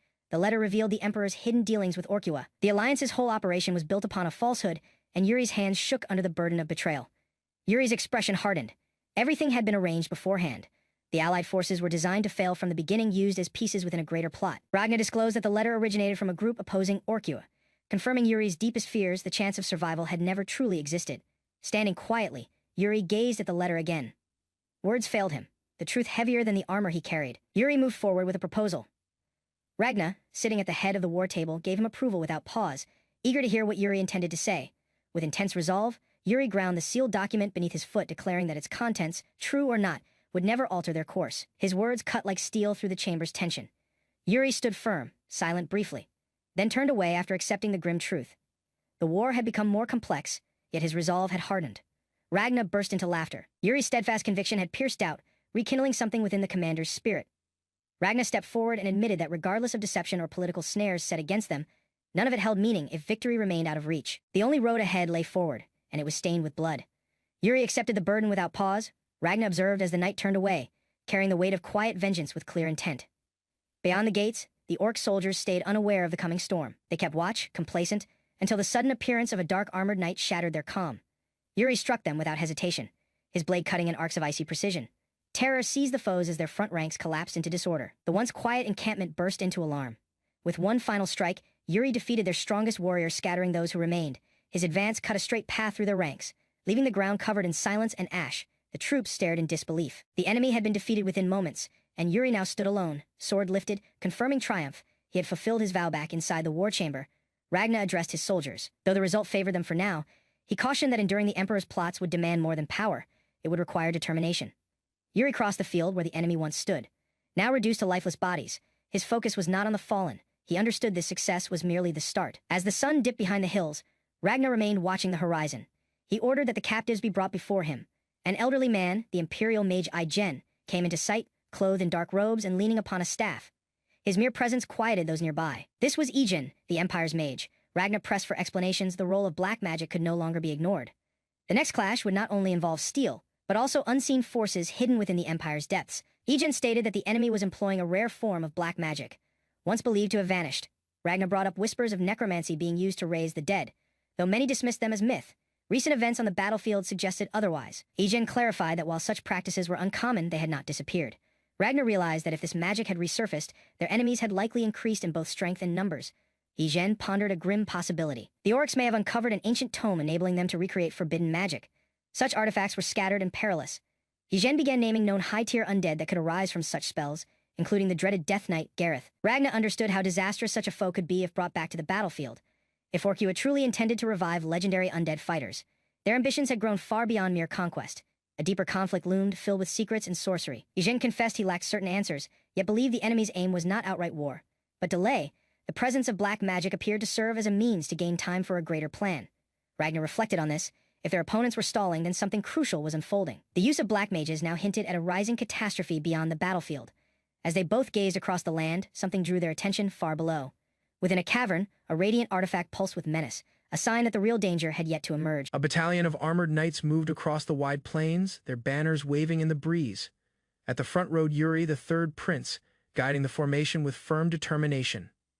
Yuri stopped the column and delivered fresh commands. Aware of possible ambushes ahead, he modified the formation to protect their flanks, his subordinates forming defensive lines without hesitation. Yuri spoke about enemy positioning with his officer. Based on scouts' reports, he suspected strange movement patterns. Though no enemy had yet emerged, he remained alert. Without warning, the ground shook violently beneath them. Horses panicked, some rearing onto their hind legs. The sound of hooves striking echoed as the soldiers struggled to regain control. Yuri, sensing the threat, commanded everyone to dismount at once. Soldiers leapt down, steadying themselves against the trembling ground. A few lost footing and fell, while others shouted in confusion. As the knights steadied themselves, one recognized the tremor for what it truly meant. This was not a natural quake. The vibrations were rhythmic, increasing stronger with each passing moment. Yuri narrowed his gaze. Dust swirled around his boots as he steadied himself. He muttered that it felt like something massive was moving beneath the surface. From afar, the earth split apart violently. A huge structure began to rise, shaking the very foundation of the land. Chunks of soil and stone burst upward, revealing a dark tower breaking free from its hidden confinement. As the rumbling faded, a grand fortress-like tower stood fully revealed. It had not been constructed, it had been buried. Now, with its return, the knights realized their mission had become far more dangerous. Arcane patterns glowed violet, surrounding the ruins with pulsing energy. At the center stood Ragnar, the commanding figure overseeing the operation with firm control. Yuri reached the site and approached Ragnar. The knights nearby stood at attention as Ragnar remarked that they had been unable to detect any direct magical link to the ruins, making them indistinguishable from ordinary ancient remains. Despite the absence of visible differences, the magical reaction around the site told another story. Ragnar remained wary, observing the unstable energy near the ruins as the spell formations continued to glow unnaturally. Ragnar confessed his unease. The inability to see inside the ruins troubled him, even though no external threats had appeared yet. Yuri chose to investigate the interior himself. He suspected that any activation might trigger a defensive response, so he prepared to confront whatever awaited them personally. Ragnar instructed Yuri to bring the Imperial Knights along. Acknowledging the possible danger, he wanted to ensure the prince would not face it alone. A new group of armored knights assembled under bright skies, introduced as reinforcements. They were assigned to support Yuri's exploration. Lodane quickly evaluated the situation and began discussing tactics. He emphasized the importance of maintaining formation. Yuri, calculating the risks, agreed. Though they did not know what lay within, he trusted the Imperial Knights' training. With the party assembled, they prepared to advance into the ancient structure. The group of knights stood before the towering entrance of the ruin. Its ancient stone surface worn by time, Yuri and his knights inspected the sealed door, uncertain how to open it. One of them stepped forward cautiously, wondering whether it was truly the entrance. Yuri reached out and placed his hand against the stone. The surface felt unusually warm. Despite no visible markings, the moment his hand made contact, suddenly, the stone shook with a flash of light, and the door began to groan open on its own. Yuri turned his head slightly, surprised by the door's instant reaction. He had not used force, only a touch. The doorway revealed nothing beyond darkness. O Knight carefully stepped ahead, yet paused. There was no obstruction, no magical shield. Yuri issued the command, and the knights moved inside. The heavy silence consumed their footsteps as they crossed the entrance. The interior was covered in complete darkness. Noticing the darkness was deeper than expected, Yuri asked whether anyone carried a torch. None of them did. Even the well-prepared knights had not expected the total lack of light within the ruin's interior. The group advanced slowly, observing every shadowed corridor. Their footsteps echoed with unsettling clarity. Yuri examined the faint magical traces left along the stone walls. He remembered the reaction of the entrance door and theorized that the rest of the structure might follow the same mana-based system. Lifting his hand toward a nearby sconce, Yuri attempted a simple mana flow. The reaction was immediate. Blue runes lit up, and a magical flame ignited. Jared, astonished by Yuri's accuracy, asked if he had explored these ruins before. Yuri denied it firmly. Yuri ordered the group onward. The knights tightened their formation, weapons ready, following him carefully. Each step echoed through the corridor as they proceeded. Yuri stayed alert. He scanned the walls and floor, cautious of pressure plates or hidden enchantments. Something about the symmetry of the passage unsettled him. Suddenly, Yuri Briel is caught within the echo of a collapsing memory as radiance and darkness merge around him. He remembers the instant of ruin that signaled the fall of the Briel kingdom. A bony hand, perhaps a trace of some ancient force, presses against Yuri's chest. The glow strengthens, stirring something hidden inside him. A burst of azure energy surrounds Yuri, carrying him across time. When he opens his eyes once more, he is alive again in his younger form, standing upon a tall tower. Yuri remains still at the cliff's edge, his knightly stance steady yet watchful. Below, two figures run while shouting in urgency. The instructor explains that he had been exploring an old ruin, concealing the truth of his regression. One companion, still enthusiastic, attempts to catch his attention towards something discovered nearby. Now aware of his second chance, the instructor surveys the land where future battles once occurred. He speaks with calm restraint, hiding his burden yet already preparing the changes he must make. They assemble within the ruins, and one of them opens a book filled with arcane markings. Yuri observes quietly as the younger boy jokes, dodging questions about his studies. The moment feels light, yet Yuri's gaze lingers on the book. The instructor lightly scolds the boy, recalling the potential he once failed to reach. He warns that reading alone will not bring strength, and that discipline is essential. The instructor gives a faint smile. In Yuri's former life, such days pass far too quickly. Now, with time reversed, he promises to protect them longer.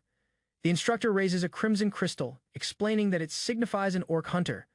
Only those acknowledged by the guild and tested in combat may possess it, granting permission to hunt orcs freely. Yuri Briel realizes he had ignored such details before. The presence of such a token suggests deeper systems and rules behind hunting. His eyes narrow as he silently links this to greater forces at work. The boy hesitates. He questions why orcs must be hunted at all. His perspective remains idealistic, believing peace or negotiation might be possible. The instructor hears the boy's words and responds calmly but firmly. He explains that some truths are difficult to accept. The boy grows uneasy, sensing that something serious is about to be revealed. The instructor continues, disclosing that orcs were not always monsters. They were once human, individuals corrupted and altered by dark magic into twisted beings. As the truth settles in, Yuri is clearly shaken. The thought that they had been fighting transformed humans gives new weight to the moral conflict of the war. A memory unfolds, revealing a noble who delighted in violence, killing without restraint under false reasoning. When murder became forbidden, he sank into despair, unable to fulfill his urges. A mysterious dark mage appeared, offering a loophole. Although killing humans was outlawed, turning them into something non-human was not. The noble accepted, tempted by the promise of limitless bloodshed. With this method, the noble began changing people into orcs through forbidden magic. To him, it was the perfect answer. He could kill without breaking the law. The dark mage channels sinister energy through a glowing orb. The curse spreads swiftly among the population as those touched by it begin to transform. Men cry out in agony as their bodies warp and reshape, losing every trace of humanity. Their minds collapse, replaced by rage and hatred. These victims soon attack humans on sight. The beings now called orcs arise, powerful, savage, and utterly changed. Beneath their monstrous forms remain cursed humans forever trapped by magic. Yuri Briel reflects deeply. The realization strikes that the enemies he once slew were not born monsters but made into them. All of them were once innocent people, manipulated and lost to a cruel fate. The younger companion, startled, asks whether the dark mage was ever captured. The instructor explains that the mage disappeared before the truth surfaced, avoiding any punishment. The hunter adds that despite many attempts, the kingdom failed to undo the transformation. Eventually, they chose to abandon those who were cursed. The boy listens in shock, realizing the tragedy had never been resolved. The instructor states that hunters now exist to end the orcs' suffering, granting peace through death. It is a harsh mercy born from failure and regret. Yuri wonders silently if this act truly honors the victims. His memories begin to shift, reshaped by this new truth. Everything he once believed now feels uncertain. Without warning, the world around him changes. The buildings shake and warp as reality bends. Time itself is affected, and Yuri realizes the past is rewriting itself. His second chance may be shifting again. Silence and dust fill the space inside a ruined cathedral. Fractured stone and shattered arches suggest a long-forgotten battle. Yuri Briel and two figures step inside carefully. The boy hesitates, but Yuri moves ahead, determined. His expression shows he senses something beyond the visible ruin. The youngest cries out in fear and grabs the older hunter's arm, trying to stop him. Afraid for his safety, he begs him not to go in alone. But the hunter pulls free, resolute, ready to confront what lies ahead. The instructor responds sharply, asking if they should simply wait for help while the enemy grows stronger. Yuri remained vigilant, detecting something unusual within the still darkness. The quiet inside the vast structure felt unnatural. He observed the area carefully, understanding his team could be heading straight into an ambush. He advanced further into the ancient ruins, and his gaze fixed on a dim blue light. In front of him, an abandoned altar rested silently. Encircled by bones and decay, a blade strangely glowing was lodged firmly at its center. As he drew closer, a burst of energy surged outward. Figures with crimson glowing eyes appeared from the shadows, enclosing the area. Yuri identified them instantly. One warrior suggested Yuri fall back and rejoin the main unit. That would have been the safest choice. Yet Yuri had already chosen another path. He ordered the nearby troops to assemble around him immediately. Without delay, Yuri commanded his squad to ready themselves for combat. His posture was unwavering, and his armor carried the symbol of royalty. Though young in age, he possessed undeniable authority. A knight questioned why they would not withdraw. The concern made sense, yet Yuri's determination was firm.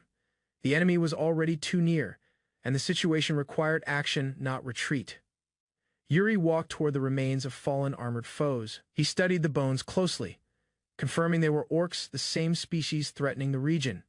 He crouched and retrieved a weapon from one of the bodies, inspecting its state. The battered blade bore orcish engravings, proving the force they faced had once fought here and failed. Standing again with the weapon in his grasp, Yuri addressed his men. He had gathered enough information. The strategy was set, and he was prepared. They would attack first and eliminate the orc threat without retreating. As the sun dipped beyond the mountains, a massive orc army moved toward the fortress. Their numbers were immense, and their advance was unstoppable. An orc leader bellowed orders from a high ledge, directing his forces to begin the attack. Flaming projectiles lit the battlefield, striking against the fortress walls. Fire spread across the outer grounds as the orcs rushed forward. Their battle cries echoed loudly, and the intensity of combat rose violently.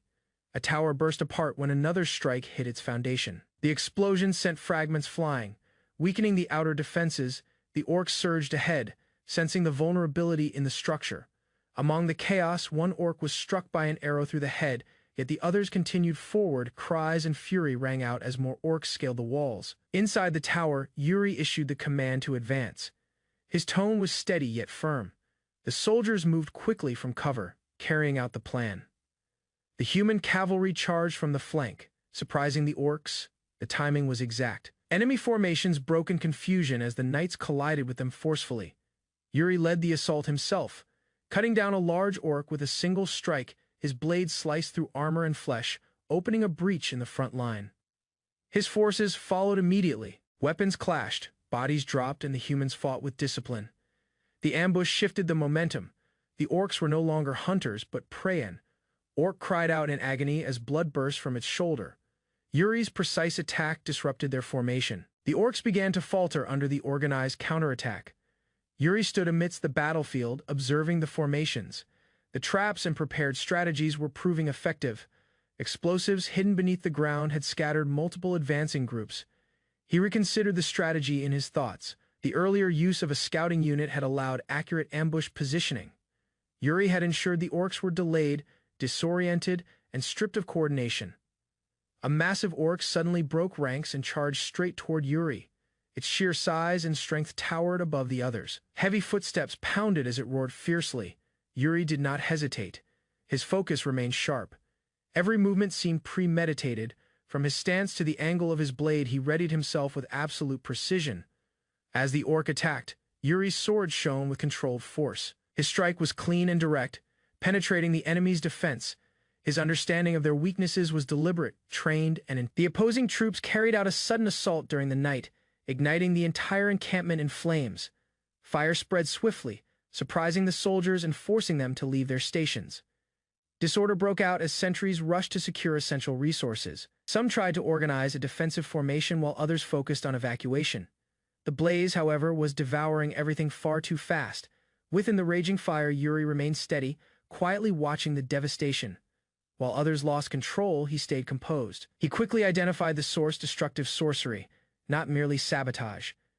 Yuri triggered a counter-incantation, attempting to nullify the disruptive spells infiltrating their base. Despite his efforts, the enemy magic resisted, hindering his progress. He understood the disruption was intentional and intricate. Someone was precisely targeting their magical systems, attempting to disable their arcane defenses from within. Hernando reached Yuri's side, already prepared for combat.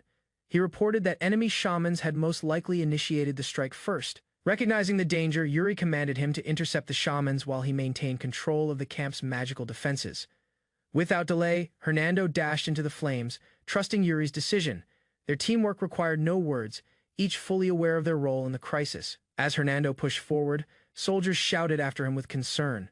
He gave no reply, concentrating entirely on tracking the shamans behind the spellcasting. He soon came across enemy infantry obstructing his path. Unsheathing his sword, he readied himself for a rapid clash, knowing he had to break through to reach the real threat, those manipulating the magic from concealment. Yuri remembered crucial knowledge from a previous life. There was a shaman whose movements disrupted mana flow, making them detectable by the unnatural way they moved within magical fields. He concentrated, scanning for uneven mana disturbances. Memories of earlier conflicts and guidance echoed in his thoughts, sharpening his instincts as he moved between enemies.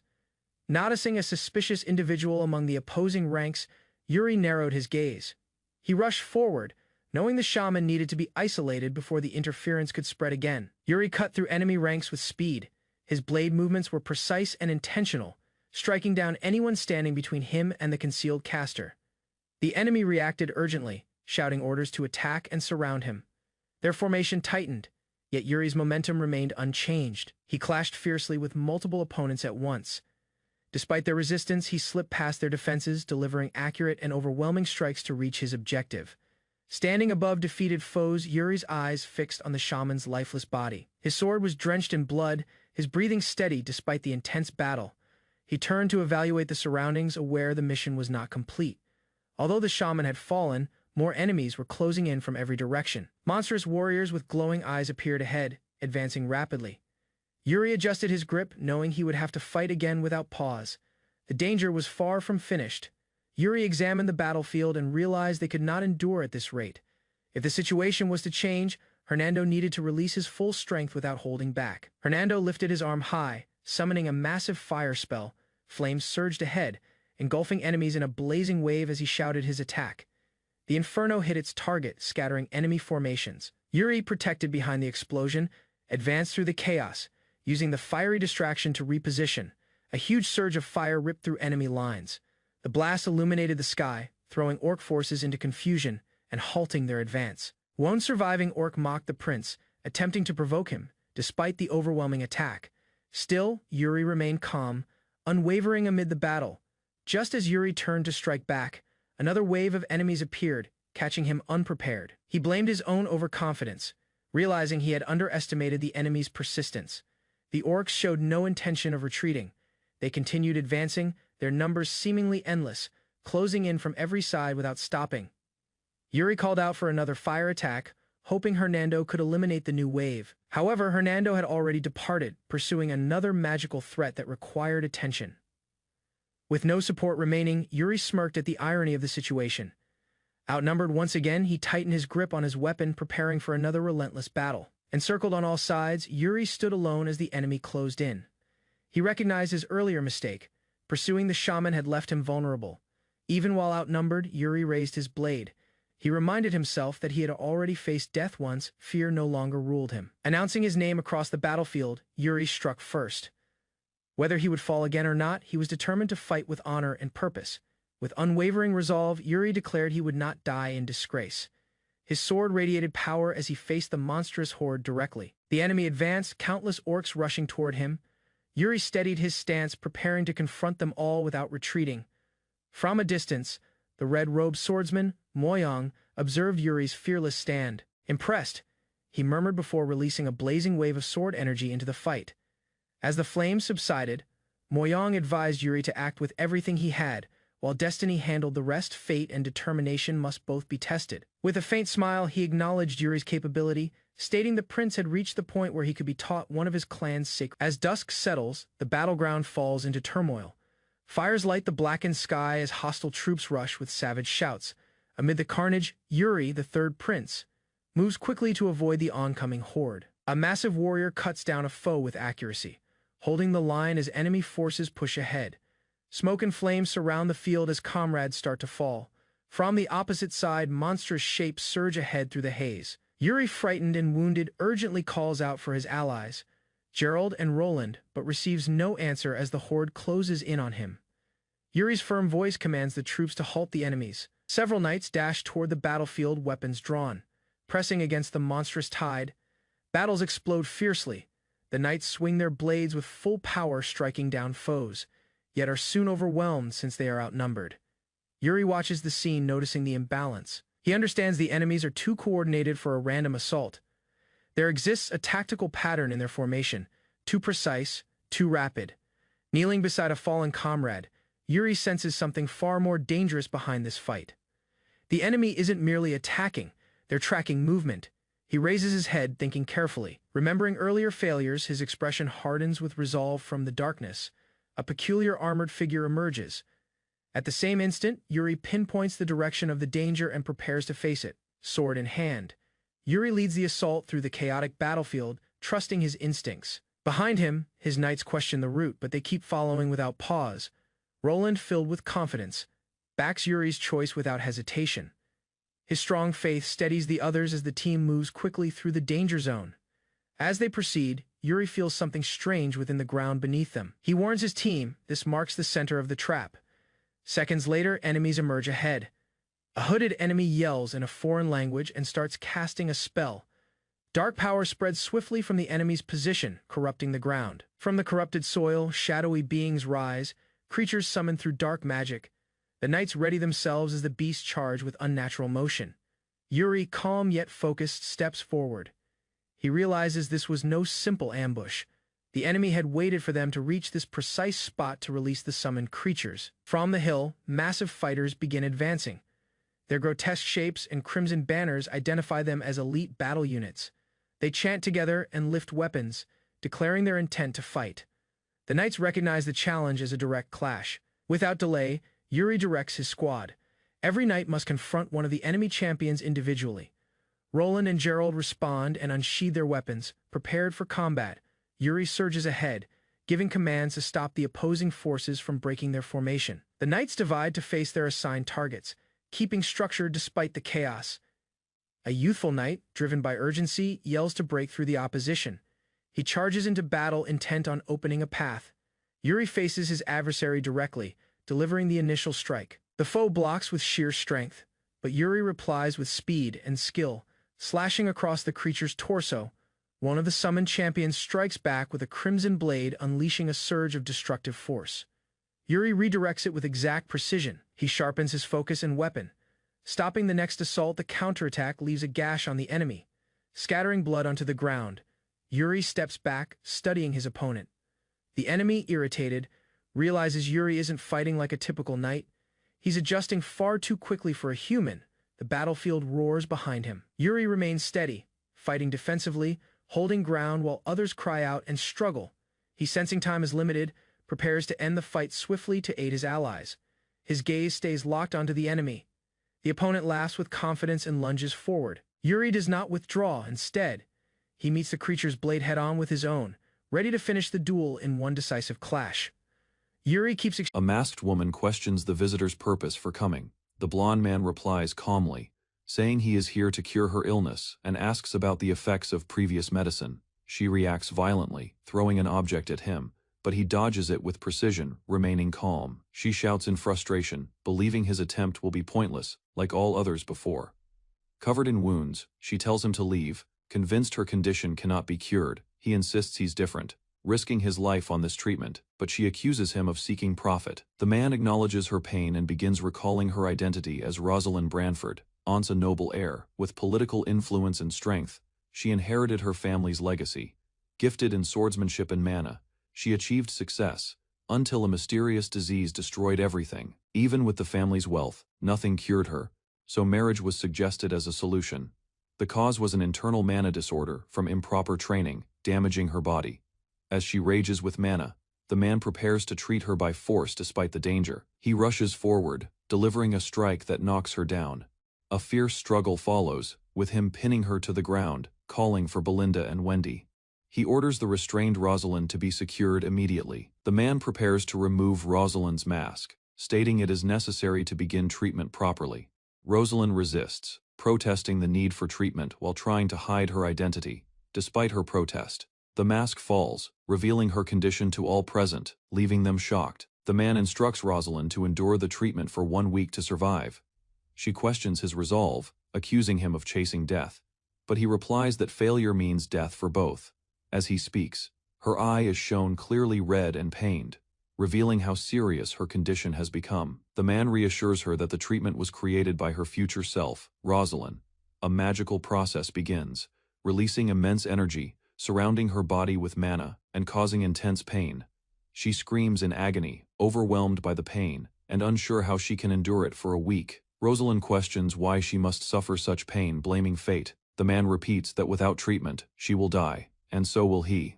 Rosalind finally accepts, demanding he do his best if death is unavoidable. She threatens him not to fail, as her mana flares violently. Meanwhile, heavy rain falls over a guarded mansion in the capital. Inside, nobles express frustration over being trapped, while one man mocks the situation and pours a drink. A week passes. Soldiers escort a stern man, Marquis Branford, toward a guarded place. He enters a tower where something serious has happened during the past days. Branford's intense gaze shows his anticipation and concern as he approaches the sealed chamber. Inside, the blond man stands before a blood-stained bed where Rosalind lies, wrapped in cloth. He silently watches her, exhausted from the week, long treatment. His eyes show a mix of worry and determination, waiting for results to appear. Branford slowly uncovers Rosalind's body to confirm her condition himself. As the sheet is pulled away, he witnesses something unexpected. Her eye opens, clear and red, proving that she has survived and possibly recovered. News spreads that Rosalind, once believed incurable, has been healed. The blond man walks confidently through the city hall with his companions. They enter a grand chamber where Marquis Branford waits to honor their efforts. Branford acknowledges the success and praises the young man's determination. The man credits Branford for giving him the chance and honors their agreement. Branford, fulfilling his promise, asks what reward he desires. The blond man calmly makes his request, for Marquis Branford to become his guardian. The room reacts in shock, but his allies seem unsurprised by his bold move. One companion even smiles knowingly, having expected this proposal. A strategist among them realizes the benefit. Branford would be forced to protect their lord. Branford, cautious, suspects the request is not as small as it seems. The young man explains he already has someone in mind for a northern alliance, likely Count Brevant. Branford lists other northern nobles, but concludes only Brevant fits the role. Desmond is unpredictable, Rayfold is unstable, and others are too corrupt or weak. Branford asks bluntly if the boy believes he is more worthy than Brevant. The blond man challenges Branford to be honest. Doesn't he find Brevant lacking? Branford laughs, admitting Brevant is kind but weak and easily influenced. The blond man pushes further, highlighting Brevant's ties to the enemy faction. He makes his final request: appoint him as the representative of the North. Branford, moved by his determination, agrees. With witnesses present, Branford formally declares himself guardian of Baron Ghislain Fenris. Marquis Branford declares that Ghislain's enemies are now his own and pledges full support. He demands that Ghislain uphold his honor in return, sealing the pact. Kneeling, Ghislain solemnly accepts, swearing loyalty with his sword. Rosalind enters the room, congratulating Ghislain formally for his achievement. She expresses personal gratitude, acknowledging that her debt to him is greater than anyone else's. With grace and sincerity, Rosalind pledges herself as Ghislain's second guardian. Yuri stood facing a self-assured officer named Sevilla, who set a condition for the assistance she intended to provide. Her expression stayed steady as she emphasized that her aid would never be given freely. Sevilla offered her bargain not through riches or rank, but through a single wish coupon. It was an unclear yet potent favor, limited only by one's imagination. Yuri paused at the uncertain request she required. As he hesitated, Sevilla leaned nearer, her tone playful, questioning whether he feared she might use it for something unreasonable. Her voice hardened when he failed to accept right away. She warned that she could withdraw everything, daring him to seek help elsewhere if he rejected her terms. Then Yuri grew quiet, deep in thought. Sevilla's inquiry remained: who exactly was he trying to avoid? A troubled expression appeared as his silence revealed more than words. With a weary exhale, Yuri admitted the truth. The person he avoided was none other than the imperial princess, a revelation that surprised Sevilla more than expected. When questioned further, Yuri stayed silent. Sevilla elaborated on the situation. The imperial family's status towered above Briol's fallen aristocracy. She spoke of the princess with admiration. Her elegance, charisma, and intellect were described as extraordinary, the perfect noblewoman in every sense. To Sevilla, such a union should have been a privilege.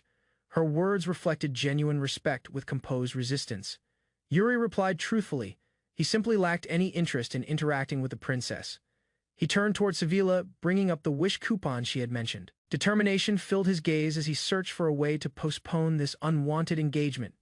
Before he could continue speaking, a voice interrupted. Someone had noticed he was awake. A knight commended Yuri's efforts, intending to report his achievements to the Empire. Sevilla remained silent nearby as the formal conversation proceeded. The soldier chuckled, impressed by Yuri's recovery. Even with the doctor's warnings, Yuri was already on his feet, surpassing expectations. Then came the real shock. The knight casually mentioned that his niece had developed interest in Yuri. As the commander laughed loudly, Yuri stiffened under repeated slaps on his back. Sevilla observed with a smirk as Yuri's patience wore thin. Driven to urgency, Yuri shouted, demanding the wish coupon at once. Sweat formed as panic spread across his face. He hurried to Sevilla's side, calling out her name. She turned calmly while another knight stepped in, reminding the commander that Yuri still required rest. The commander glanced at Sevilla and asked her name, his tone shifting with curiosity. Sevilla introduced herself as Sevilla Arsnate. Without pause, she moved closer to Yuri and placed her hand on him. Responding to the commander's suspicion, she stated that they shared mutual affection. The declaration, along with her sudden closeness, left the surrounding knights stunned by the unexpected claim. With a dark aura surrounding him, the commander questioned Yuri directly. Yuri, however, affirmed Sevilla's statement. Without hesitation, clicking his tongue, the commander pretended approval, forcing a grin and remarking that they suited each other well. He ended the discussion, reminding everyone that their decisive battle against Orkua was nearing, and that time was limited. Yuri and Sevilla reflected on the lengthy campaign they had endured. Both recognized the importance of resting and regaining strength before the upcoming fight. The soldiers gathered, and strategy discussions resumed. Everyone understood that preparation for the final battle would be essential. Although pressure weighed on them, the army remained united. With Briol and the Holy Kingdom allied, confidence began to rise among the troops. The commander gazed across the plains, filled with determination. Despite the unknown origins of the orcs, his resolve did not waver. He raised his fist toward the light, declaring that the orcs would be destroyed and peace restored. With conviction in his voice, he promised that once the war ended, their name would be honored throughout the continent. Yuri stood quietly, reflecting on his long journey. Motivated by the desire to correct past mistakes, he endured years of hardship. He remembered 5 years of relentless training since returning to the age of 13. Without rest, he pushed both body and mind beyond their limits. Through fragmented memories and countless trials, he discovered ancient powers, inherited legacies, and gathered allies whose destinies were now tied to his own. Now, among the strongest on the continent, Yuri felt prepared to confront the cause of Briol's downfall. The burden of fate loomed ahead. As light spread across the sky, he faced reality. The very source of his homeland's ruin stood before him again, and this time he would not flee. His goal was certain. No matter the sacrifice, he would defend Briol. This time, he vowed to change the outcome. Beneath a moonlit sky, the palace of Grand Zion shone with festivity. Inside, laughter echoed through its grand halls. Servants moved quickly between tables, serving wine and snacks to relax nobles and dignitaries absorbed in shallow luxury. Amid the indulgence, a silver-haired noble reclined lazily against a woman, drink in hand, unaware of the battles raging far away. A lively group discussed the war's condition. One guest spoke of the Allied forces and their flawless victories. Despite these successes, another remarked that the emperor seemed to ignore them entirely, drawing laughter from the group. Still, unease lingered. A quiet warning spread, reminding everyone to be careful with their words within imperial walls. The conversation shifted. A keen-eyed woman redirected the topic towards something more intriguing: the identity of Briol's third prince. With sudden excitement, another noblewoman claimed to have information that the prince had formed a close connection with the Holy Kingdom's princess. Gasps and surprise followed as rumors spread quickly throughout the palace. Within the bustling military camp, knights stand assembled beneath clear skies as strategic murmurs ripple among them.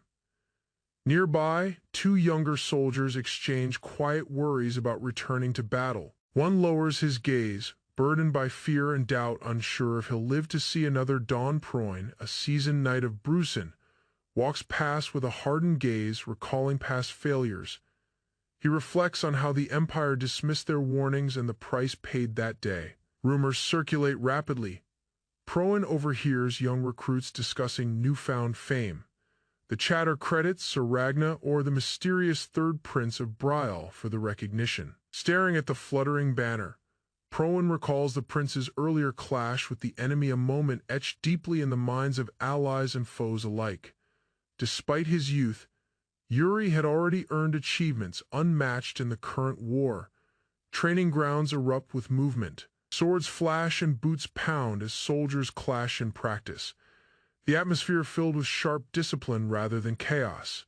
In the center, Yuri's relentless effort shines. His blade cuts the air with resolve, a symbol of the unity and strength he's inspired among the once divided warriors. From a distance, another knight approaches and greets Yuri with casual curiosity, surprised to see Proin watching the duels instead of preparing for war. Proin responds simply, stating his intention to observe. The red-haired knight playfully suggests a spar, interpreting his presence as a challenge. With a chuckle, Yuri deflects the offer. His friendly decline hints at deep camaraderie forged through shared hardship. Not just formal rank conversation softens as the knights share future hopes. The red-haired knight invites Yuri to Brusen, mentioning a peaceful beach far from bloodshed. Yuri smiles and promises to visit, the light in his eyes revealing rare peace amidst war. Determined, Yuri declares they'll toast their victory, but only after defeating the orcs. Alarm bells rang across the camp, sharp clangs echoing through the fort as a soldier frantically struck the tower bell, signaling danger without delay across the field. Shadows spread rapidly under the afternoon sun. Dust rose behind advancing figures. A vast force approached with terrifying speed. The gate watch cried out as monstrous forms surged forward. An orc ambush was underway, their war cries shattering the calm and throwing the camp into chaos. From atop the barricades, Yuri scanned the horizon, his eyes narrowed at the sheer number of enemies storming toward them without pause. Several knights joined him, noting that orc battalions had surrounded them on both flanks. The camp was now caught in a full encirclement. One knight questioned another's silence. Surprised by his stillness, with steady resolve, the soldier denied fear, instead locking his gaze on a point ahead. The knights exchanged tense words about the situation. Each realized this battle would determine the fate of their current stronghold. Yuri addressed them calmly, stating they had already come far together and that this was not the end, but only the beginning of their rise. Meanwhile, the enemy ranks thickened. Bloodthirsty orcs charged with maddened shrieks, their leaders soon emerging to join the fray. One knight's breath caught as a towering figure stepped into view. The sheer size and aura of the creature silenced even the bravest warriors. A single glance confirmed what they all feared: it was no ordinary beast. The Orc King himself had appeared, standing defiantly before his forces. The Orc King Oruka roared with fury. His followers responded in kind, their deafening cries shaking the ground. In response, the human army readied themselves, trumpets blared, and soldiers gripped weapons tighter, awaiting the command to strike. The commanding knight gave the order, and the front lines surged forward, blades raised and voices unified in a fierce war cry. Charging across the battlefield, horsemen flanked from the side while foot soldiers formed a wave. Steel met rage, the battle had begun. A knight raised his sword high, shouting the name of Briol as the soldiers surged forward with renewed purpose. Driving into the enemy's chaotic line, clashes erupted violently as blades found flesh. Orcs howled in pain while knights pressed in, cutting through their ranks with relentless strikes. One rider cleaved through an orc, blood spraying as he rode past. Another spun his sword, slashing down an attacker while galloping through corpses amidst the fierce battle. A voice called for focus. Commanders barked orders, trying to maintain coordination as orcs countered with overwhelming force. A knight noticed something strange above, his eyes drawn upward with concern as he questioned the shifting sky. Dark shapes appeared, wings extended wide. Wyverns swooped from the clouds, ridden by orc warriors, casting dread over the battlefield. Mounted orc archers descended, their bows drawn back. Arrows rained down from above, targeting the human cavalry trapped below. Bolts streaked toward the ground with lethal precision. Screams followed as the barrage struck with force, piercing armor and breaking formation. One knight, unfazed, smirked knowingly. He had anticipated this move and prepared for a counterattack fueled by magic channeling his energy. The knight raised a glowing sphere. Mana surged through him as he prepared a high-level spell for devastating impact. A torrent of green energy spiraled outward. The wave blasted through wyverns midair, tearing apart orc flyers with unstoppable momentum. With unwavering focus, the knight shouted. From the clear heavens, shadowed winged beasts descend toward the stronghold, casting broad silhouettes across the walls as defenders rush to hold formation. Within the fortress, armored knights fight to push back the sudden aerial attack, swords clashing against talons while injured soldiers fall around them. Along the ramparts, a royal knight announces that the archers stand ready, directing the king's attention toward a planned response. Strain deepens across the commander's expression as he gazes upward, struggling to grasp how swiftly the battlefield has descended into chaos. High above the stronghold, a solitary armored warrior rides a giant black dragon, striking down flying enemies with controlled and precise movements. The dragon plunges sharply through the swarm, dispersing hostile riders while its master retains firm control amid the turbulence. Beneath them, orc archers line up in ranks, lifting their bows with clear intent to destroy the airborne threat. A synchronized volley launches skyward, arrows cutting through the air in an attempt to pierce the dragon's wings. Quick responses follow as the knight deflects multiple projectiles mid-flight, while the dragon twists fiercely to evade deadly blows. Instead of retreating, the rider leans ahead and signals the dragon to reconsider its reckless fury. He suggests a tactical alliance, promising safety for the dragon's captured kin in return for assistance during the fight. A booming roar responds, yet the creature steadies itself, signaling reluctant agreement to the pact with shared understanding achieved. The knight orders an instant counterattack against the remaining airborne enemies. Sudden speed propels them straight into opposing riders, the dragon crushing adversaries while precise sword strikes secure control of the sky.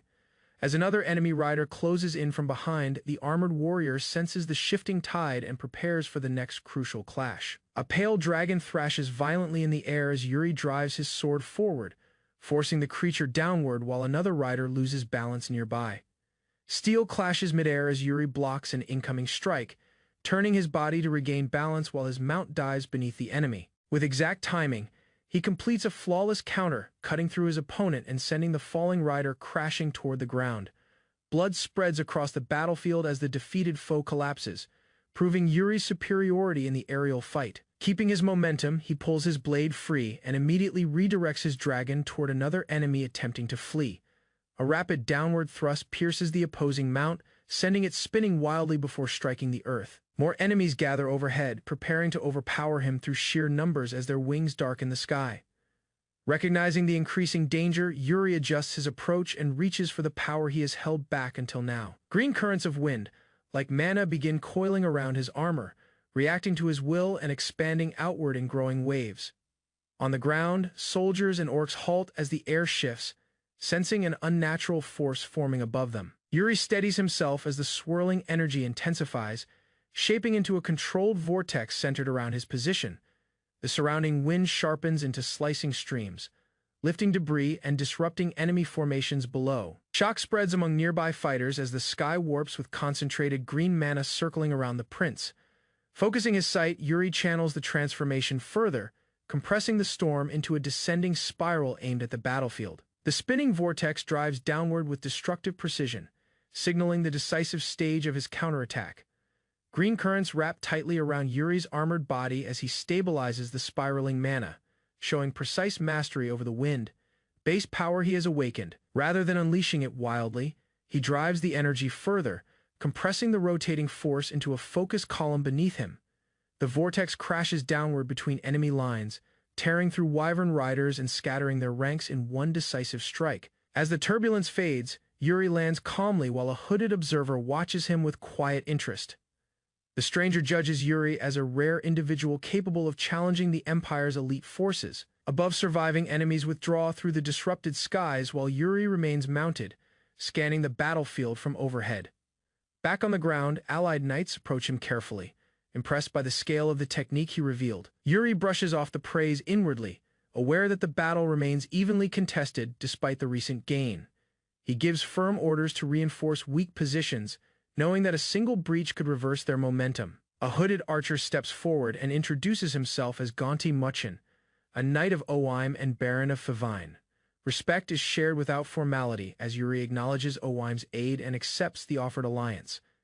Thanks are exchanged briefly before both men return their attention to the ongoing battle. Determination hardens Yuri's face as he resolves to eliminate the remaining orcs without hesitation. He checks Gerald's condition, confirming that his ally is still able to continue fighting. With renewed resolve, Yuri declares their advance toward the front line, determined to fully turn the tide in Brial's favor. A massive orc charges across the battlefield, smashing through exhausted knights while lifting a blood-stained axe above his head. From above, Yuri dives downward wrapped in controlled wind mana, aiming to intercept the brute before more soldiers fall. Losses rise on both sides as fire and smoke spread beneath a darkening sky, signaling the prolonged battle is nearing a breaking point. As dusk fully settles, a sudden distortion ripples through the air, drawing fearful attention from warriors still standing. Orkua finally steps forward, releasing an overwhelming pressure that forces nearby fighters to falter under his presence. Recognizing the true enemy has arrived, Yuri steadies his breath and prepares for the decisive clash that will determine the battle's outcome. Along the ramparts, a royal knight announces that the archers stand ready, directing the king's attention toward a planned response. Strain deepens across the commander's expression as he gazes upward, struggling to grasp how swiftly the battlefield has descended into chaos. High above the stronghold, a solitary armored warrior rides a giant black dragon, striking down flying enemies with controlled and precise movements. The dragon plunges sharply through the swarm, dispersing hostile riders while its master retains firm control amid the turbulence. Beneath them, orc archers line up in ranks, lifting their bows with clear intent to destroy the airborne threat. A synchronized volley launches skyward, arrows cutting through the air in an attempt to pierce the dragon's wings. Quick responses follow as the knight deflects multiple projectiles mid-flight, while the dragon twists fiercely to evade deadly blows. Instead of retreating, the rider leans ahead and signals the dragon to reconsider its reckless fury. He suggests a tactical alliance, promising safety for the dragon's captured kin in return for assistance during the fight. A booming roar responds, yet the creature steadies itself, signaling reluctant agreement to the pact with shared understanding achieved.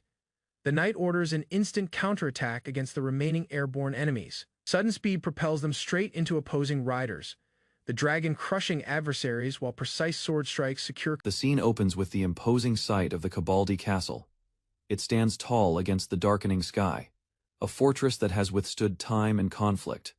Inside, a man's screams fill the silence as his fear echoes through the air. His terror is evident as his face contorts with dread. Seated in a grand chair, Count Cabaldi dismisses the screams with a cold, indifferent expression. His only response is a nonchalant, "So what?" Count Cabaldi listens as his advisor informs him about Gislan Fenris, the lord of Fenris territory. The advisor warns of Gislan's growing influence. He refers to Gislin as the strongest sword of the North, a formidable force not to be taken lightly. The advisor urges preparation for a possible war, acknowledging Gislin's unpredictability and tactical genius. Count Cabaldi, visibly irritated, questions the relevance of the information, dismissing the warning with a chuckle. The advisor stands firm, repeating that it's an order from the Duke. The Count responds with laughter, mocking the situation and the supposed threat. The scene shifts to Count Cabaldi's fortified castle, boasting its unbreachable walls and moat. The advisor insists on reinforcing the castle, yet the Count dismisses the suggestion, proud of its long history of survival. The Count's smirk fades as the advisor warns him that even the strongest fortresses may fall, hinting at a hidden danger. The ominous warning lingers in the air as Count Cabaldi's expression shifts from confidence to unease. Gislin's shadow looms large, his tactical mind already weaving the first steps of his plan. The tension rises as Gislin prepares to make his move, with the Count's once solid fortress now at risk. Gislin stands tall at the front of his army, his loyal followers grouped behind him, ready for the battle ahead. The sky is dark and tense, matching the gravity of the moment. He looks at the army before him, preparing himself mentally for the upcoming fight. His team members stand with determination. The scene shifts as Gislin draws his sword, signaling the readiness to proceed. His men follow his lead without hesitation. The battlefield is vast, with enemies ahead, and Gislin's calm demeanor remains unshaken. He makes a bold statement, addressing his men about the trust they've placed in him and their shared journey so far. His proclamation about making all his soldiers knights fills the air as he raises his sword high. In the war room, Gislin addresses his inner circle, preparing them for the attacks that are to come. They discuss the target, preparing for a strategic siege on Cabaldi County. Gislin reveals his plans, anticipating a bloody but necessary conflict. In a quiet moment before the battle, Gislin's thoughts reflect on the choices that led him to this point. He continues to strategize, knowing that this war will change the course of everything. The anticipation of victory looms, as Gislin makes his final decisions before battle. The tactical discussion continues as they debate their next move. Gislin's confidence grows, despite the challenges. He listens to his subordinates and plans for the future, understanding the importance of each move. The meeting concludes, and they are ready to face their foes with everything they have. Gislin announces his bold plan to transform his mercenaries into knights who can wield mana. He explains the power of a knight, equating it to that of 100 ordinary soldiers. The army is ready, and Gislin, with his strategic mind, plans to turn his force of 200 mercenaries into an unstoppable force worth 20,000 soldiers. A member of his inner circle questions how they can master mana, knowing it takes years of training. Gislin turns to Vanessa for an answer. Vanessa presents barrels filled with mana compression sigils, a shocking revelation. One of the officers is stunned, asking if Gislin used all the runestone to create such a thing. Gislin calmly explains that these sigils will help his men learn mana in a fraction of the time, though they stray from standard methods. The group debates the risk of modifying the Perdium family's mana cultivation technique without permission. Gislin dismisses the risk, saying it's better to take the chance than let his soldiers die without learning mana. They continue discussing their next move, focusing on the upcoming siege of Cabaldi Castle, known for its strong defenses. Gislin elaborates on the castle's near, impenetrable defenses, with double walls and a moat. He explains that holding a siege against the castle will be a monumental challenge, one that requires meticulous planning, despite the obstacles. Gislin is determined to break through, ready for the battle ahead. In the war room, Gislin discusses their strategy with his officers. They debate their options, and he coolly reassures them, knowing he always has a plan. One officer questions the strategy, but Gislin remains confident in his decision. The meeting concludes, and Gislin leads his men forward, his confidence unwavering as they prepare for the final battle. Gislin commands his mercenaries to endure the intense strain of using the mana compression sigils.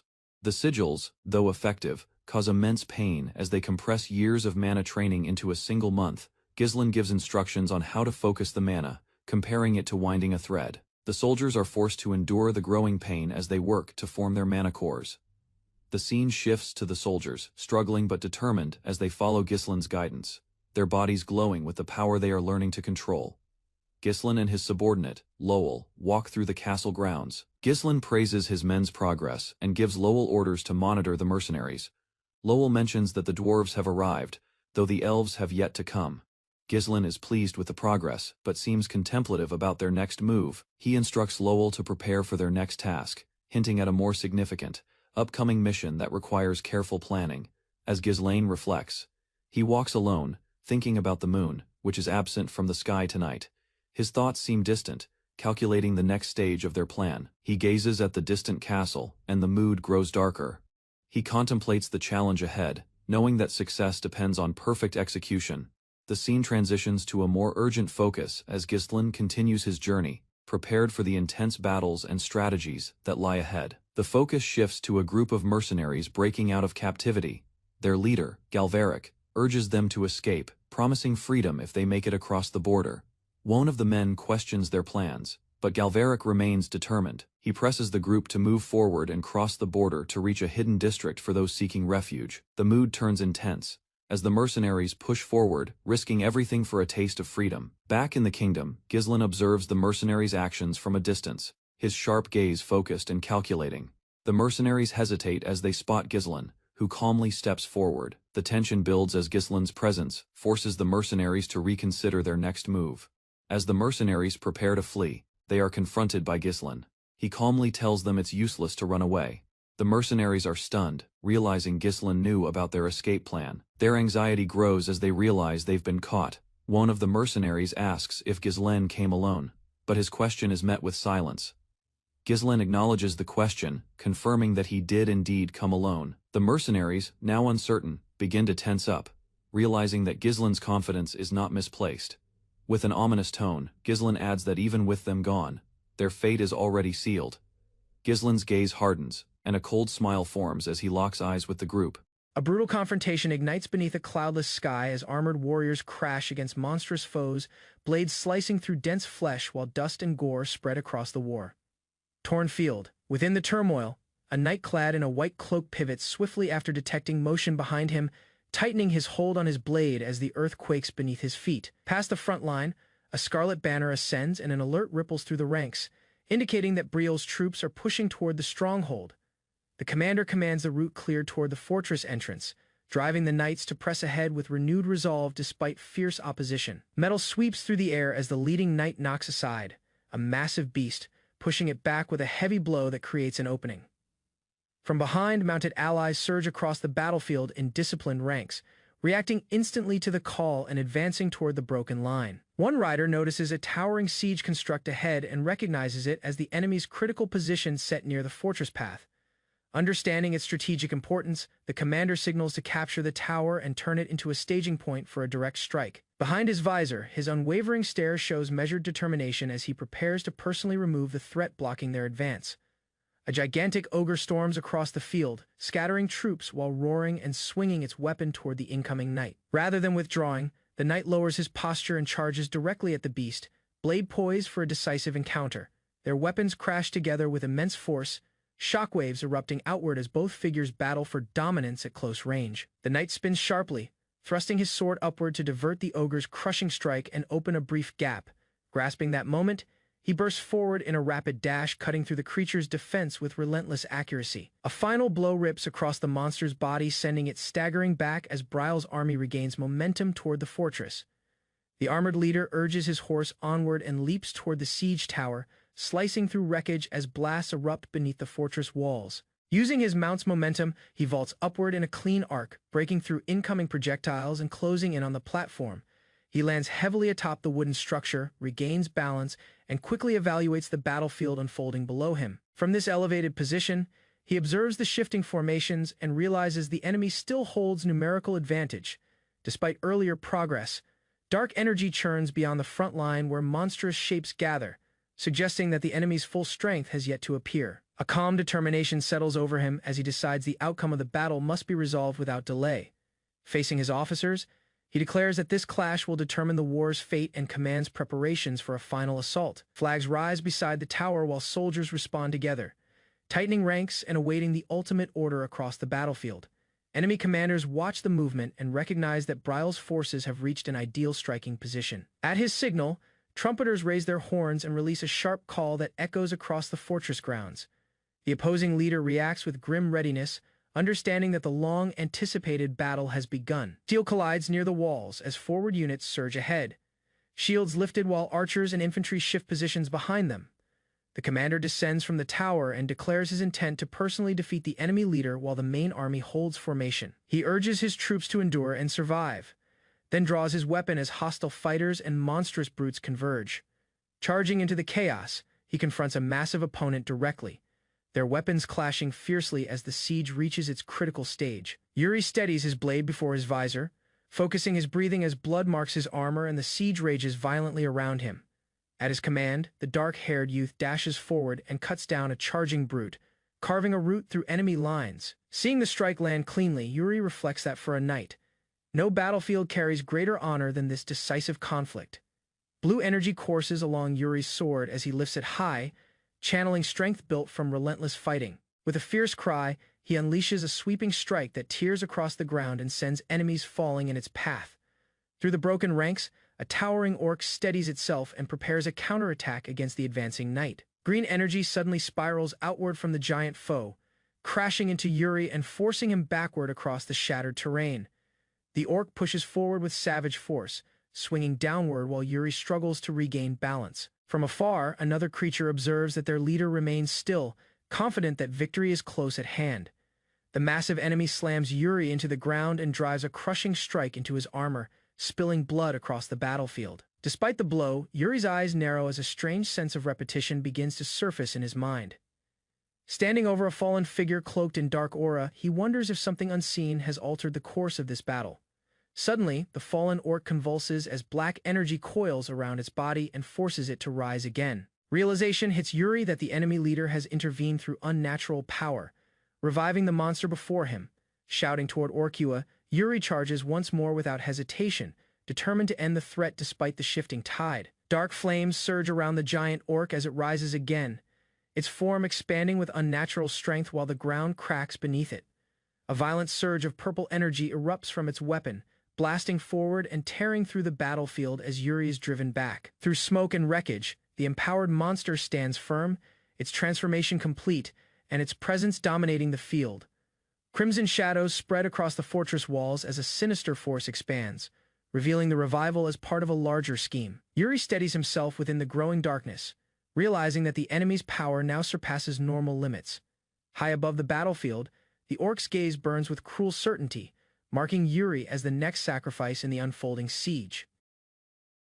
Shockwaves erupting outward as both figures battle for dominance at close range. The knight spins sharply, thrusting his sword upward to divert the ogre's A solitary armored knight confronts a colossal brute cloaked in red-black energy as smoke roils across the devastated battlefield and corrupted power erupts violently around the creature's form. Chill air lingers between them while the knight controls his breathing, realizing that the being's immense aura stems from dark magic flowing unnaturally through its veins. Grasping the origin of that corruption, he determines that annihilating the magic itself remains the only route to triumph, despite the vast disparity in strength. Without delay, the giant charges forward, enormous hand ripping through the air with explosive power aimed straight at the knight's location. Steel collides with impact as the knight is forced backward, boots digging into shattered ground, while the force of the clash strains his guarded posture. Dust erupts upward from the broken earth, yet he pushes himself upright, knowing that retreat would only shorten the limited time he has remaining. The monstrous entity advances once more, each step fracturing soil beneath blazing feet as the knight gauges the distance with steady concentration. Determination sharpens in his gaze because once duty becomes evident, survival holds no meaning compared to halting the threat before it spreads further. White lightning begins coiling along his blade, power building intensely as he commits everything to one decisive strike. Dark tendrils burst violently from the creature's back, writhing like living whips that lash outward to block the charging knight. Crimson shadows twist around the battlefield, consuming light and forming a vortex that channels directly into the creature's growing body. Torment-filled whispers resound through the air, revealing that the dark magic is forged from countless lives consumed to sustain this abomination. The knight pauses briefly as he realizes that the monster embodies the souls of the fallen bound together through unending suffering. Acknowledgement of that truth strengthens his resolve, since destroying the creature means freeing those imprisoned spirits from eternal torment. Even as darkness continues to swell, he tightens his grip on the radiant sword, preparing to risk everything on breaking the curse at its origin. The knight spins mid-air and thrusts his glowing blade toward the mass of writhing darkness, aiming to sever the tendrils sustaining the monster's power. Before the strike connects, a crimson vortex explodes outward, devouring space between them and flinging him violently across the fractured ground. Mocking pressure surges from the creature as it counters instantly, proving that brute strength alone will never defeat the dark magic sustaining it. Recovering through sheer willpower, he drives himself forward again, steel clashing against hardened flesh as sparks scatter across the battlefield. A sudden lash of shadow pierces through his guard, halting his advance and drawing blood despite his precise timing. Awareness dawns that each direct strike only feeds the surrounding darkness, tightening the unseen cage around his movements. Dust clouds engulf his staggered form as another crushing impact forces him to one knee beneath overwhelming power. Dark tendrils wrap around his armor, restricting movement while draining strength from his exhausted body. Refusing to fall, he grips his sword tighter and rejects the despair pressing against his mind. Memories of fallen allies flood his thoughts, sharpening his focus rather than breaking his determination. A fierce cry erupts from his throat as radiant energy surges violently along the blade, brighter than before. He channels every remaining fragment of strength into one descending arc meant to cleave corruption at its core. Blinding light erupts upon impact, scattering ghostly forms from the vortex as the battlefield trembles under the release. When the brilliance fades, smoke drifts across fractured earth, while the knight steadies himself, unsure whether the source has been destroyed. Through the thinning haze, a massive silhouette shifts again, implying the battle is not yet over. A violent shockwave erupts as Yuri's blade crashes against the monster's condensed energy, hurling the black-haired young knight backward and carving a trench across the battlefield. Fragments of stone scatter while Yuri's armored body slams into the shattered ground, his plates cracking under the accumulated force of repeated blows. Forcing himself onto one knee, Yuri realizes his reactions have dulled and several ribs are likely broken from enduring the creature's relentless attacks. Through drifting dust, another armored ally advances, positioning himself protectively beside Yuri. Despite the crushing pressure radiating from the corrupted giant, dark magic compresses once again around the towering monster, forming a dense sphere that distorts the air and signals an imminent, devastating release. The creature advances with lethal intent, focusing entirely on eliminating Yuri, the black-haired knight who continues to resist it. While Gislin's troops rested, one warrior extolled the timing of their blockade, certain the foe would go hungry. Another soldier questioned their location at the stronghold, but the knight clarified it was constructed for luxury. Monotony sparked conversations of contests and wagers, as they lingered patiently for the siege to advance. Gislin returned unexpectedly, hailing Claude and giving rapid instructions to ready for a strike. He ordered the sorcerers to excavate a subterranean passage toward the enemy's fortress for entry. Though some doubted the labor, Gislin maintained they must move before the foe gained backups. Positively, Gislin proclaimed the conflict would conclude quicker than anticipated with this gutsy plan. Inside the fortress, Count Cabaldi fumed, certain Gislin had retreated out of dread of their cannons. He presumed Gislin's battalion intended to starve them out until provisions depleted. Trusting relief forces would show up, Cabaldi opted to stay put and wait. A sentry alerted him about a passage being hollowed, startling Cabaldi. He fretted at their boldness, noticing the scheme was unfolding in plain view. His counselors concluded the tunnel mouth would emerge at the southern entrance. Cabaldi stationed soldiers there, intending to trap them the second the enemies appeared. Overconfident, they dismissed Gislin's company, miscalculating the logic behind the seemingly small force. Count Cabaldi, still assured, swore that despite Fenris's ambush, he alone would emerge the winner. Outside the walls, Fenris's battalion readied through the night, hiding their movements under the veil of dusk. Muscular men dragged massive machinery uphill, pulling it into place while the camp below bustled with haste. The infantry labored, grumbling about the daunting chore of moving gear in the dark on unstable terrain, despite uncertainty. They pushed forward, following Galvaric, who had personally built the peculiar device they carried. Gazing at the heavens, the thought remained. Were they truly trying to fly? Around the blaze, Fenris unveiled a massive textile to his crew, eliciting wonder and bewilderment. He explained nothing explicitly but vowed they'd soon grasp his intent once the display started. As the fabric inflated with scorched air over the flame, its frame began to stretch upward. The men observed, unsure what they were supposed to learn from the swelling cloth. Fenris clarified the rising temperature caused the material to bulge, validation of his theory. Still dubious, one brushed it off as simple gusts, unimpressed by the sight. But Galvaric disagreed, realizing the breeze wouldn't cause such expansion. It was managed buoyancy. Fenris steered their logic further, suggesting a massive version with room to carry a human, with rising thrill. Galvaric shouted his understanding. They could soar with hot air and a cradle underneath. Fenris confessed he didn't grasp the physics behind hot air ascending, he found it while washing clothes. Fascinated by the event, Galveric eagerly requested Fenris to follow him to the atelier. Fired up by the concept, Galveric insisted they instantly start building and evaluating the flight machine. Fenris got back just in time, gathering the dwarves and verifying the mission was set to begin. As Belinda informed him that wizards and knights were set, he told her to initiate the task. When asked about the excavation plan, Fenris stayed quiet, already pivoting toward the actual tactic. Fenris guided his unit forward, flanked by loyal partners and heavily armored knights. At the cliff's brink, his battalion looked down at the hostile fort shining in the distance.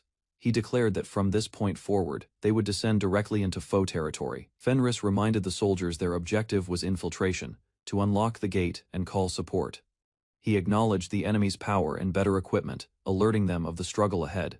Despite the risk, he urged speed, stating they might not get a second shot if they stumbled. With passion, he shared previous successes, including wins in impossible fights like the Forest of Beasts. Stirring the troops, he demanded confirmation of their readiness and bravery before this perilous raid.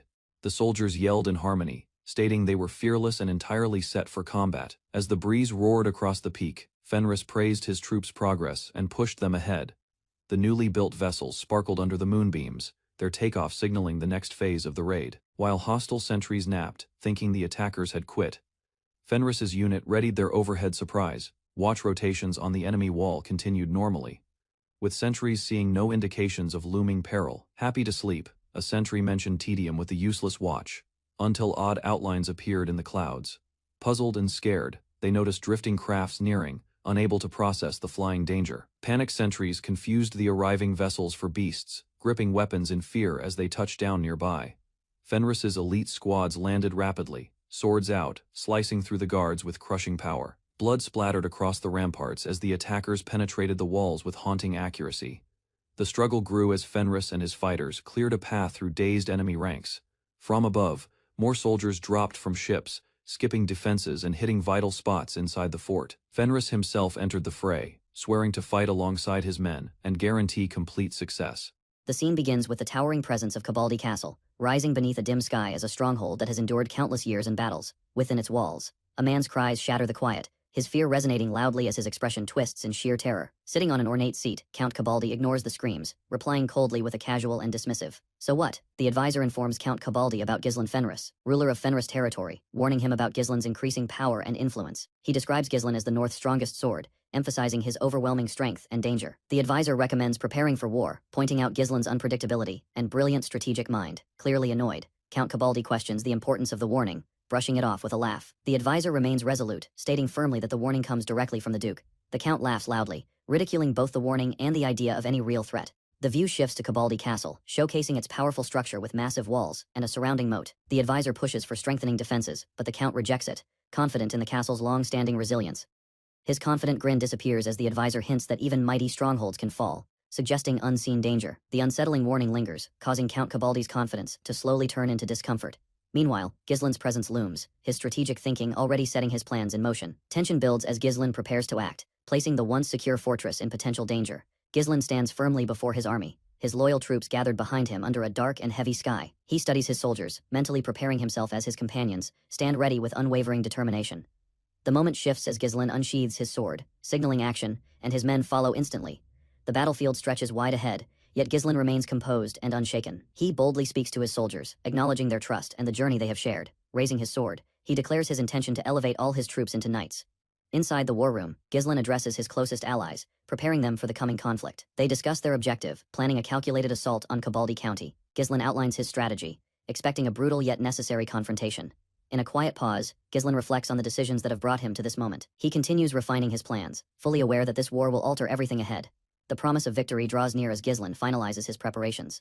Strategic discussions continue as they weigh their next steps, with Ghislain's confidence steadily growing. He listens carefully to his subordinates, recognizing the importance of every decision moving forward. The meeting ends, and they stand ready to confront their enemies with full strength. Ghislain reveals his daring plan to turn mercenaries into mana, wielding knights, explaining their power equals 100 normal soldiers. With strategy in mind, he aims to transform 200 mercenaries into a force equivalent to 20,000 troops. Zone's subordinate questions how they can master mana so quickly, prompting Ghislain to seek Vanessa's explanation. Vanessa unveils barrels containing mana compression sigils, surprising everyone present. An officer, shocked, asks whether all the runestones were used to create such items. Ghislain calmly states these sigils will accelerate mana training, even if they deviate from traditional techniques. The group debates the danger of altering the Perdium family's mana method, without approval. Ghislain dismisses their concern, believing the risk is better than letting soldiers perish without mana. They shift focus to their next step, planning the siege of the heavily fortified Cabaldi castle. Ghislain explains the castle's defenses, highlighting its double walls and surrounding moat. He notes that besieging it will be extremely difficult and require careful strategy. Despite these challenges, Ghislain remains determined to overcome them and press forward. In the war room, he reassures his officers during strategy discussions, confident in his planning. Although one officer doubts the plan, Ghislain stays firm, fully trusting his own judgment. The meeting ends, and Ghislain advances with his troops, his confidence steady as they ready themselves for the decisive battle ahead. Ghislain orders his mercenaries to withstand the harsh effects of the mana compression sigils, which inflict severe pain while condensing years of training into a single month. He explains how to control the mana, likening it to twisting a thread, while the soldiers endure increasing agony as they attempt to form their mana cores. The focus shifts to the troops, struggling yet resolute, as they follow Ghislain's instructions, their bodies radiating the power they are beginning to master. Ghislain walks through the castle grounds with his subordinate Lowell, commending the soldiers' improvement and assigning Lowell to oversee the mercenaries.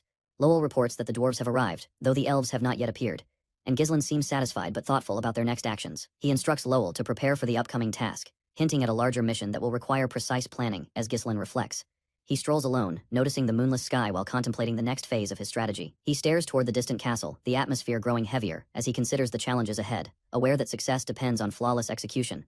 The scene shifts to a more urgent tone as Ghislain continues forward, ready for the intense conflicts and tactics awaiting him. Attention moves to a group of mercenaries escaping captivity, led by Galveric, who urges them onward with promises of freedom beyond the border.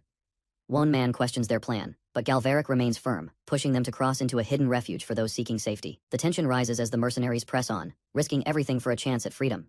Back in the kingdom, Ghislain watches their movements from afar, his sharp eyes analyzing every detail. The mercenaries hesitate when they notice Ghislain approaching calmly. The atmosphere tightens as his presence forces them to reconsider their next actions. As they attempt to escape, Ghislain confronts them, calmly stating that running away is pointless. The mercenaries are shocked, realizing he already knew about their escape, and their fear intensifies as they understand they've been caught.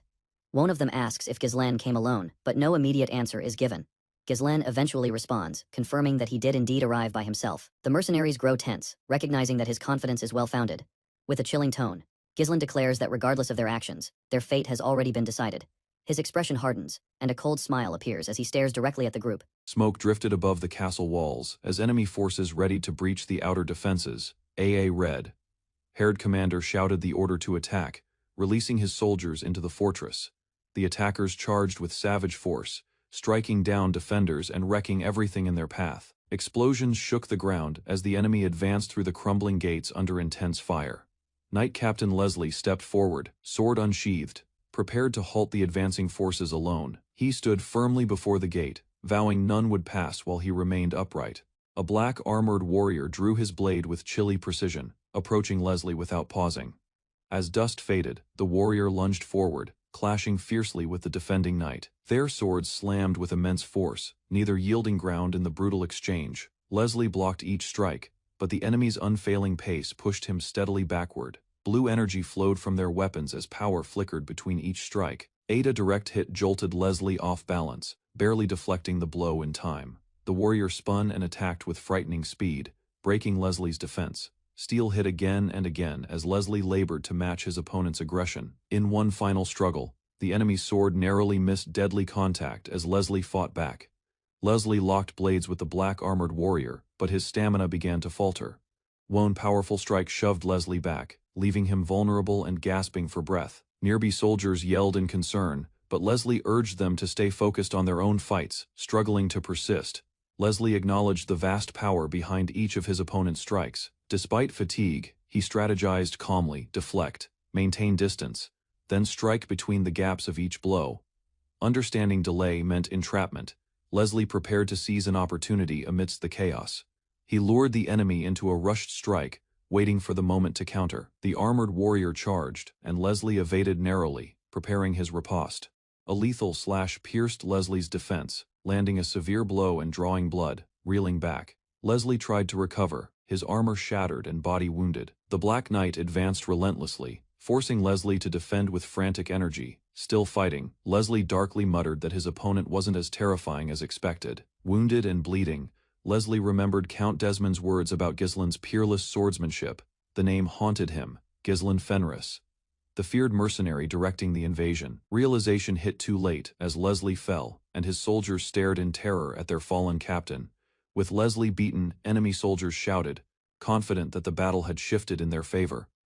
Ghislain gave the order to rush and open the castle gate to move further. A wounded defender cautioned Ghislain that his plans were already being neutralized from inside. The gate failed to open as planned. The mechanism was damaged beyond repair. Realizing the defense was intentional, Ghislain turned toward the opposing reinforcements massing in the distance. The enemy assumed their numbers alone could crush him if the gate remained closed. Despite enemy assurance, Ghislain remained composed, analyzing the exhausted state of their forces. His subordinates wavered, but he noted their mana was spent, and they couldn't continue. Outnumbered or not, Ghislain saw their current state left them too fragile to resist. Approaching the locked gate, Ghislain raised his hand, preparing something potent. He muttered he could trigger it briefly, enough to burst through. With sword drawn, Ghislain ordered his men to stand back immediately. A voice echoed thoughts about skill, revealing Ghislain's control over a superior sword state. His blade emitted intense mana, revealing the true sign of a master knight. Channeling his might, Ghislain unleashed his hidden technique, Core Unleashed. Igniting the battlefield in energy, Ghislain focused his power, gathering scattered mana, and squeezing it into his blade with precision. The compressed energy burst outward, dazzling all nearby and knocking enemies off their feet.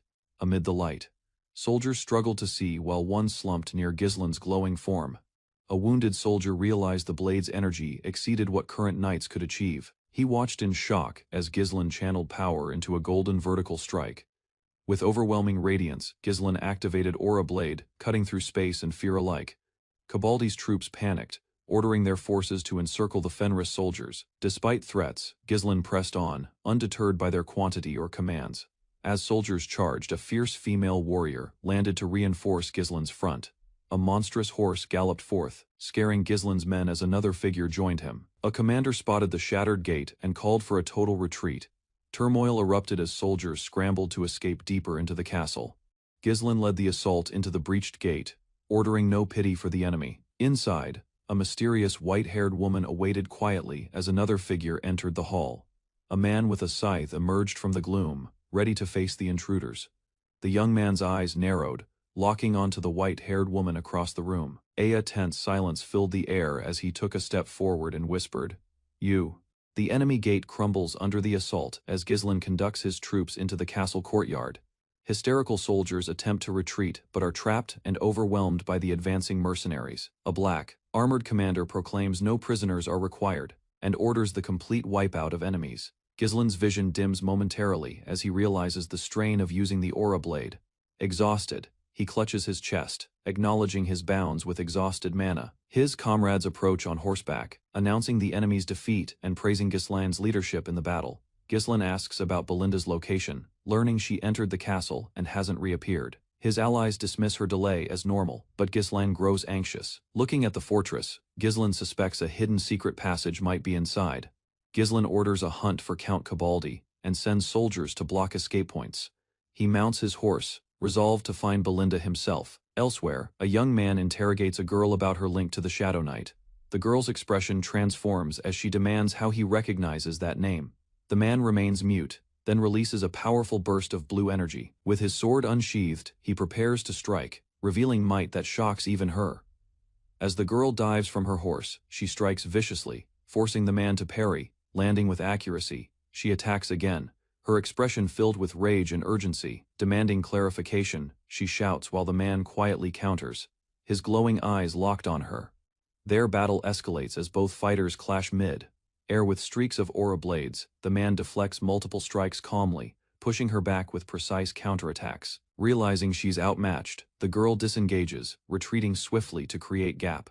The girl charges again, her sword glowing brighter with condensed energy. He prepares a vertical strike, aura swirling violently around his blade. Their weapons impact mid-air, locking them in a deadly airborne clash above the battlefield.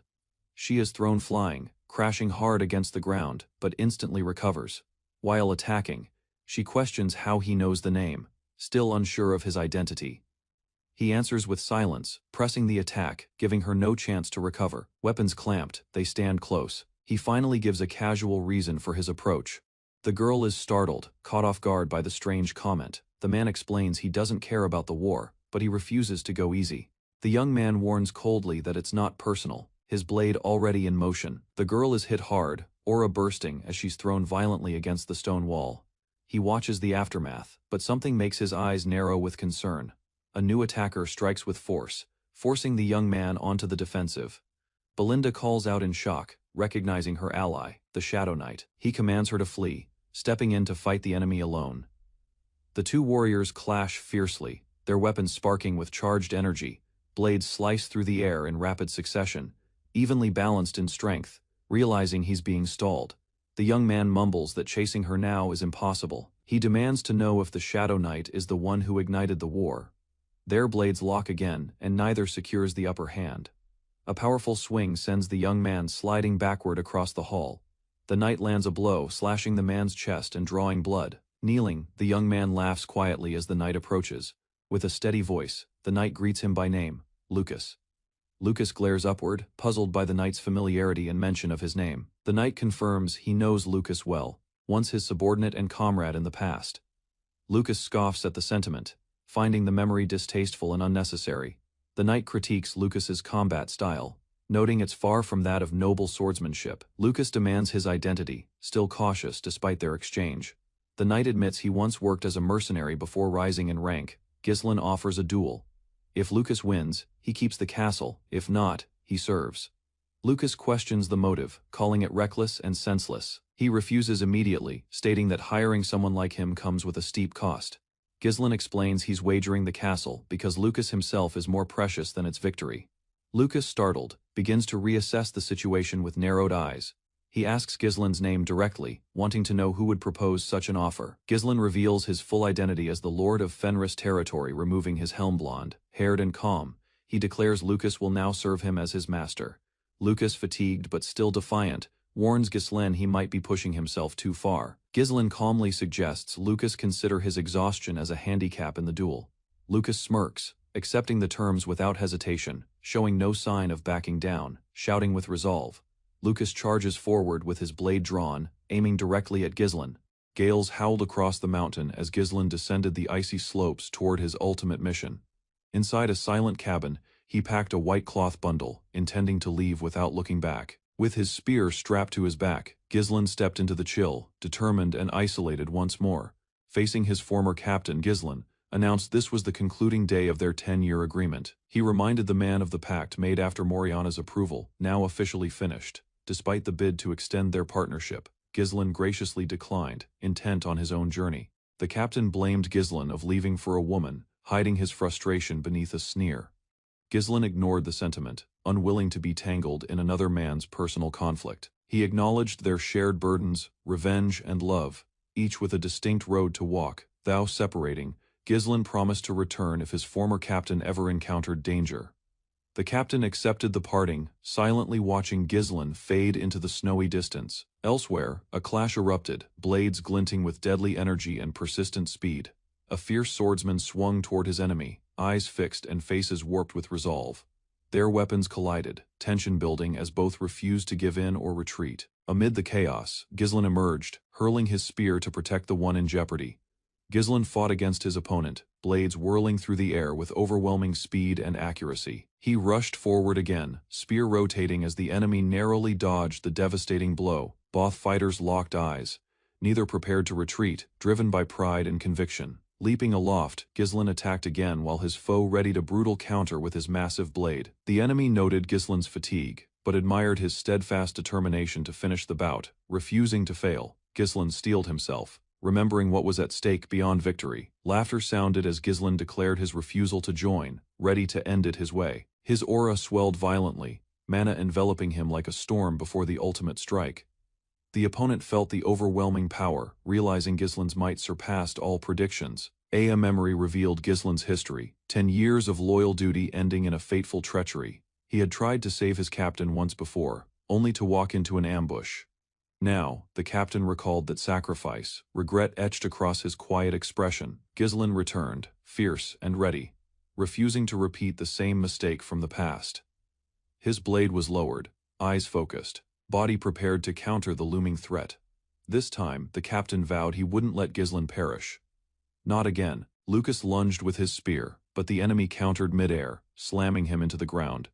The clash sent shockwaves across the arena as Gislin's blade was shoved aside, thrown and pinned. Lucas struggled, but the victor's strength had already bested him completely. Wounded and exhausted, Lucas hit the ground hard, gasping in agony and frustration. Bloodied and defeated, he clenched his teeth as the battle came to a stop. With a calm expression, the victor towered above him and declared, "I win, Lucas." Lucas cursed under his breath, annoyed not just by loss, but what it implied next. Smoke rose over a burning capital. Chaos now spread beyond the battlefield. Amid the flames, soldiers lay dead, the kingdom's fate shifting with the victor's ascent. Cabaldi knelt, trembling before the approaching knights as fire consumed his fortress. Tears flowed down his face as he mourned his fallen knights and broken defenses. A cold voice answered, "There is no such thing as an unbreakable fortress." Stunned, Cabaldi stammered, trying to grasp the true reason behind the raid. His demands for answers were met with a harsh declaration. One reason was to execute him. The name Duke Delphine appeared, hinting at deeper conspiracies yet to be uncovered. Gislin revealed deep knowledge of the Duke's plan, recruiting nobles and utilizing magical towers for revolt. He exposed the plan to strike the capital, triggering a civil war within the kingdom. Cabaldi panicked, realizing Gislin knew every part of the conspiracy, far more than expected. Terrified, Cabaldi questioned Gislin's identity, overwhelmed by how much he truly understood. Desperate, he begged to join Gislin's side, offering riches and political backing. He promised iron, influence, and peace, trying to buy mercy with grand pledges. Cabaldi continued, suggesting that sparing him would be more profitable than killing him, but Gislin's silence and gaze made it clear where he stood. "I have no intention of working with you," he stated coldly, rejecting all bids. Without hesitation, Gislin condemned them all, promising death to everyone behind the scheme. Elsewhere, Cabaldi tried to activate a secret mechanism, clutching a hidden trigger. He hoped to survive through deception, one last desperate escape from death. But his delay cost him. His enemies had already anticipated every move. The Duke's council realized their elaborate schemes failed, despite their careful planning. Now, with royalist support, Gislin Ferdium stood as the greatest threat to their faction. In the shadows, a new figure emerged, declaring that the growing threat must be crushed completely. He renounced all oversight, claiming absolute authority and rejecting further orders from his faction. With eyes burning with resolve, he set his new mission: destroy Fenris and eliminate Gislin Ferdium. In the core of the capital city, Cardinia, tensions intensified within the royal court as news of Baron Fenris's unforeseen triumph spread. Whispers of skepticism filled the air as noble officials gathered behind locked doors. An infuriated noble questioned how Baron Fenris had bested Count Cabaldi, a figure renowned for his military might.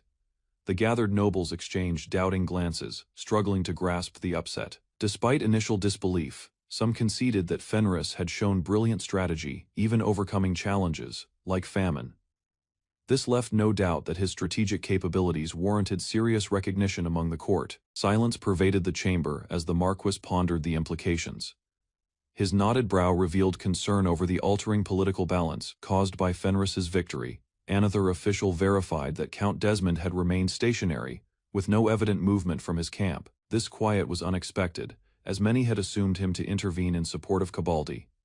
One noble regretted dispatching royal troops toward Cabaldi's territory, now perceiving their efforts were pointless. Still, others saw merit in the operation, which unintentionally unmasked hidden alliances within the nobility.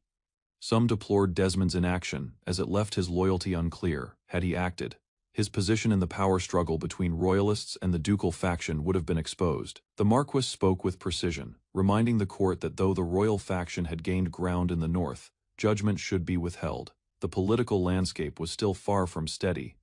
The meeting was officially closed, but not before the Marquis reminded all present that the ducal faction wouldn't remain passive. Watchfulness, he warned, would be vital in the coming days. As the chamber cleared, the Marquis directed his daughter, Rosalind, to leave with him. She followed silently but seemed deep in thought. Before speaking, Rosalind hesitated, noticing her father's subtle glance toward her. His stern yet silent expression spoke volumes of his expectations. After a brief pause, she responded with grace and respect. Her firm reply reflected both discipline and quiet determination to follow her father's lead in the unfolding conflict. Elsewhere, in the northern zone near Cabaldi Castle, cavalry soldiers surged forward, Dust clouds signaled their approach toward the former battlefield. Captain Max, leading the squad, remained vigilant. The silence engulfing the area unsettled her. There were no hints of resistance, and the atmosphere felt unusually calm. As the scouts exchanged anxious glances, one voiced fears that the battle might already be finished. The eerie quiet implied that Fenris's forces had achieved a rapid, decisive outcome. As Max and Fiote debated their mission, concern escalated. They were ordered with rescuing Baron Fenris on behalf of Lady Mariel and the Marquise's daughter. Fiote worried about returning empty-handed, unsure how to justify failure. Max, ever realistic, dismissed emotional concerns and reminded Fiote that Baron Fenris had ignited this war himself. Their role, as mercenaries, was to act based on the payment, not personal feelings. As tensions peaked between them, one of the soldiers noticed movement ahead. Alerted, the group turned their attention forward, prepared for a fresh development on the road to Cabaldi Castle. The castle finally appeared, rising beyond the dust and hills. As the riders drew near, a sense of urgency settled in their ranks. Inside the town, a knight ordered the people to line up. Supplies were being allotted, and the new leadership ensured food was shared equitably among the citizens. Amid the crowd, miners were directed to sign labor contracts. The townspeople celebrated, realizing that oppression had ended. For the first time in years, fair compensation was promised. In the streets, construction restarted. Soldiers and civilians alike hauled materials. A mage, overwhelmed and out of place, struggled to carry his share, lamenting about the harsh workload. Supervisors shouted orders, demanding prompt progress on temporary shelters. The new system obligated all hands, regardless of rank or background, to contribute. Max and Fiote watched in perplexity. The town showed no marks of battle. Instead of disorder, there was order. Skeptical, they questioned if the war was already over and just how deeply Count Cabaldi had been stashing stolen goods. As more looted treasures were unearthed from the castle, the mercenaries expressed amazement. The level of hidden wealth suggested corruption ran deeper than anticipated. Max grew troubled. Gillian approached them, inquiring about their identities. His stature and commanding aura left no room for lies. He was no ordinary guard, Gillian insisted. They reveal who they were. His presence emanated authority, and neither Max nor Fiote could stir under his heavy gaze. Back at the capital, Gillian led Max and Fiote toward the Grand Palace. The city walls loomed behind him as he passed the gates with intent. Inside, armored guards opened the ornate chamber doors, allowing the man entry. The atmosphere was strained and silent. As golden light spilled through the grand windows, the silhouette of the man cast a long shadow across the hall. He walked forward, resolute, prepared to confront the center of power. Escorted by Gillian, Max and Fiote entered the grand chamber. The air grew denser as the scale of their surroundings sunk in. They followed silently, unsure of what awaited them. Gillian announced their arrival. All attention in the hall shifted as he addressed the man seated ahead, clearly someone of high command and presence. The blond swordsman turned slowly, rising to meet them. With sharp eyes and an unreadable expression, Ghislain, Baron Fenris, faced his unforeseen visitors. Max's instincts kicked in. He assessed the man before him not by title, but by aura, scent, and the unspoken signs of expertise. Ghislain wore the scent of combat despite the hall's peace. His armor still bore traces of blood, his gait disciplined and fluid. It was obvious he had survived recent battle but maintained focus and precision. There was no doubt in Max's mind anymore. This was the man they had come to seek. Baron Fenris, calm, formidable, and nothing like the nobles he'd encountered before. Baron Fenris queried their identities. Max introduced himself, explaining they were dispatched by Countess Ulsefer and the Marquise's daughter to extract him if needed. Though polite, Max's words felt empty. Ghislain responded curtly, noting that their rescue had come too late. The war was already finished. Max attempted to explain the delay and offered to report back. But Ghislain, unimpressed, turned the conversation toward a new task, assisting with the recovery efforts before departure. Shocked, Max tried to protest. The mission had been clear, yet Ghislain reminded them that they arrived after the peril had passed, and thus hadn't fulfilled their duty. With piercing eyes, Ghislain questioned how he should justify their failure to the nobles who sent them. Their silence during his time of need had not gone unnoticed. Faced with no alternatives, Max lowered his resistance.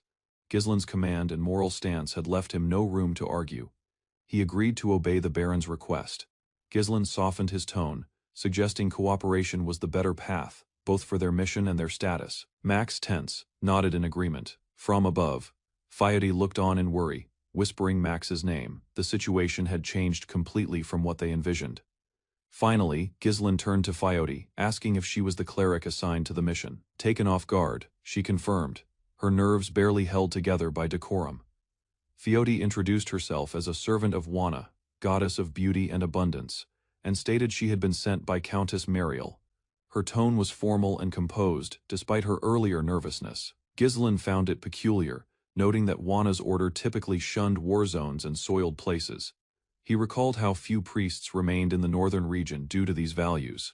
He remembered how another priest, Gilon, was unable to assist due to his duties in Rayfold. Ghislaine recognized that clerical power was rare in the north, making Fiote's arrival essential. Ghislaine acknowledged her strenuous journey, showing brief politeness before immediately giving orders for her task. He instructed Belinda to escort Fiote to the work zone. Fiote hesitated, protesting that she hadn't come to labor, but her concerns were ignored, and she was gently led away by Belinda and another attendant. Despite her protests, Ghislaine insisted that there were many who needed a priest's guidance. With that, Fiote was escorted out. Her role shifted from guest to active support staff. Observing from a distance, Gillian remarked that the priest's presence was a favorable development. Ghislaine agreed, saying it gave them more strategic freedom. With a calm but decisive voice, Ghislaine issued his next command. Someone was to be brought in. His tone suggested the meeting was not to be postponed. Outside the castle, Kaor was brutally thrown to the ground in the training yard. Blood splattered as he crashed down before a calm, silent figure. Panic spread among the soldiers as they watched their captain, Kaor, bested in an instant. His men shouted in disbelief, unsure what had just occurred. A young man, Lucas, stepped forward boldly, casually mocking Kaor. He denied being the Baron's right-hand man, his relaxed demeanor contrasting the tense atmosphere. Kaor, furious and bloodied, surged up with renewed rage. Shouting threats, he charged again, unwilling to accept the humiliation or defeat. Lucas initiated a rapid strike at Kaor, his carriage poised yet accurate. His movement was seamless, skilled, and lacked any wavering, a sharp divergence from the surrounding turmoil. Kaor and his troops were blindsided, their array crumbling as Lucas's hit dispersed them. The force demonstrated his dominant power and his aim to conclude the bout promptly. The nearby guards responded with bewilderment, paralyzed by the sudden assault. Before further reaction, Gillian intervened, seizing Kaor to quell the escalating feud. Gillian vigorously held Kaor back, hauling him away despite the younger man's resistance. Lucas stood close by, watching the commotion with icy concentration. Kaor struggled, yelling as he tried to free himself, but Gillian's hold remained steadfast. The veteran's interference wasn't born of kindness. It was an act of authority. A sudden blow from behind sent Kaor sprawling, his frame contorted by the unforeseen impact. The mood transformed as Kaor realized he no longer governed the fight. Gillian cautioned Kaor to pull himself together in front of his soldiers. His presence wasn't merely for discipline, it served as a reminder of rank and might. Turning away from Kaor, Gillian spoke to Lucas with steady command, mentioning that the Lord had called for him. There was no option to decline. Kaor, left prostrate on the ground, could only scowl at their retreating figures, shamed. He clenched his hands in anger, brooding in the silence. Gillian remained mute as he walked alongside Lucas. The friction between them persisted, quieted yet unresolved. Lucas broke the quiet with mirth, musing on the peculiar nature of his mission. The Lord had instructed him to engage Kaor immediately upon his arrival. As the pair neared the fortress, Lucas pondered the strangeness of his new employer. He found it odd that the primary order involved striking a subordinate. Elsewhere, Kaor discharged his fury by striking a training dummy, his swings uncontrolled and heavy, driven by bruised ego. He pictured his rival with every strike, his focus narrowing on reclaiming his honor through raw power. His attacks became more violent. Kaor's final blow landed with a thundering thud, sweat pouring down his forehead.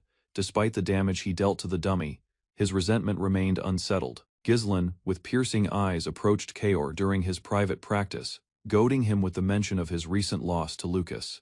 Kaor stayed still, feeling the taunt within the words. Kaor, defensive and irritated, told Ghislaine to depart, believing the meeting had no goal other than ridicule. His anger bubbled beneath his speech. Surprisingly, Ghislaine passed Kaor a small item.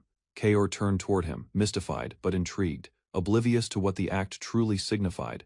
Ghislain clarified that he had documented methods for mana regulation and blade work, specifically for Kaor. The gift was intended for growth, not mockery. Kaor opened the volume and instantly saw the complexity of the material. His eyes widened in shock at the personalized insight inside. Baffled by the kindness, Kaor asked why he was the one selected. Ghislain brushed the question aside, offering to take it back if it wasn't valued. Kaor quickly refused, holding the book tightly. Walking in unison, Ghislain highlighted Kaor's weaknesses. He lacked a proper base, relying solely on brute force, which hindered his progress. He explained that instinct alone had its boundaries. Genuine mastery demanded discipline, theory, and a grasp of fundamentals, parts Kaor had neglected. Kaor humbly accepted the critique. Ghislain, content with the talk, sent him away for the day, suggesting he recuperate before tomorrow's drills. A month elapsed following the war's conclusion. The province expanded rapidly as Cabaldi's seized lands were integrated under the new administration. To aid the people, the government confiscated the late count's riches and provided food, quickly earning the loyalty of the local inhabitants. The mines that once exploited laborers were revived through equitable pay, significantly increasing iron output and bolstering military strength. Ghislain commended his team's efforts during a war council. Everyone had executed their roles perfectly, gaining the admiration of the northern territories. With Paradum secured, Fenris now controlled a third of the region's influence. Their battalions were unrivaled in both scale and prowess. While the man cheered boisterously, others in the room, like Wendy and Belinda, reacted with moderation, mixing excitement with prudence. Though steps forward had been made, the Lord warned his council that the danger had not vanished. Underneath the surface, peril still lingered. As fatigue took hold, the man collapsed into his seat, pleading for a break. His behavior eased the tension, even though his weariness was genuine. Vanessa timidly spoke to the Lord, passing on concerns from the sorcerers who were becoming exhausted from constant toil. She waited nervously for his reply. Phaiote, shining with holy energy, ready to spell on the training grounds, her luminous aura brought hope and trepidation to those nearby. The priestess began reciting a holy prayer, her eyes shimmering as she invoked healing magic without pause or delay. Alfoy shouted in panic, pleading for her to stop mending him. He preferred exhaustion over being sent back to back, breaking labor. Phaiote wondered if using holy magic to drive weary laborers back to work was truly moral. Her spirit wavered as she healed. Reflecting on her position, she questioned when her guaranteed freedom would arrive. Her stay in Fenris felt lengthier than anticipated. Suddenly, Ghislain manifested behind her. He greeted her with a tranquil look, jolting her out of her reverie. Ghislain noted that unlike mana, holy power could not be developed through training. He had seen a marked improvement in Phaiote's skill. Her puzzled reaction was met with confirmation. He lauded her rare talent, seeing her as a superior priestess, far above the norm. When asked about any grievances, Phaiote hesitated, then mentioned her longing to return to the order. The Lord replied, honestly, granting her departure as gratitude for her help. In the capital of Gardenia, shock spread as news arrived of the burgeoning Fenris faction. Nobles mocked the reports, dismissing them as a hoax. Despite the chatter, Ghislain arrived at the palace, accompanied by his staff, including Phaiote. His steps were composed and intentional. As he entered the hall, he greeted Rosalind with kindness, the lady, standing solitary, prepared to welcome him. Rosalind greeted Ghislain cheerfully in the royal chamber, comforted by his safe return. Her look softened as she lauded his work in calming the region. Ghislain attributed the success to Phaiote's help during the campaign, marking the essential role she played in healing. Rosalind accepted this with decorum. With the mission finished, Phaiote was officially relieved of her post. She showed appreciation, though a trace of weariness remained behind her polite smile. Rosalind watched silently as Ghislain made a request regarding Phaiote.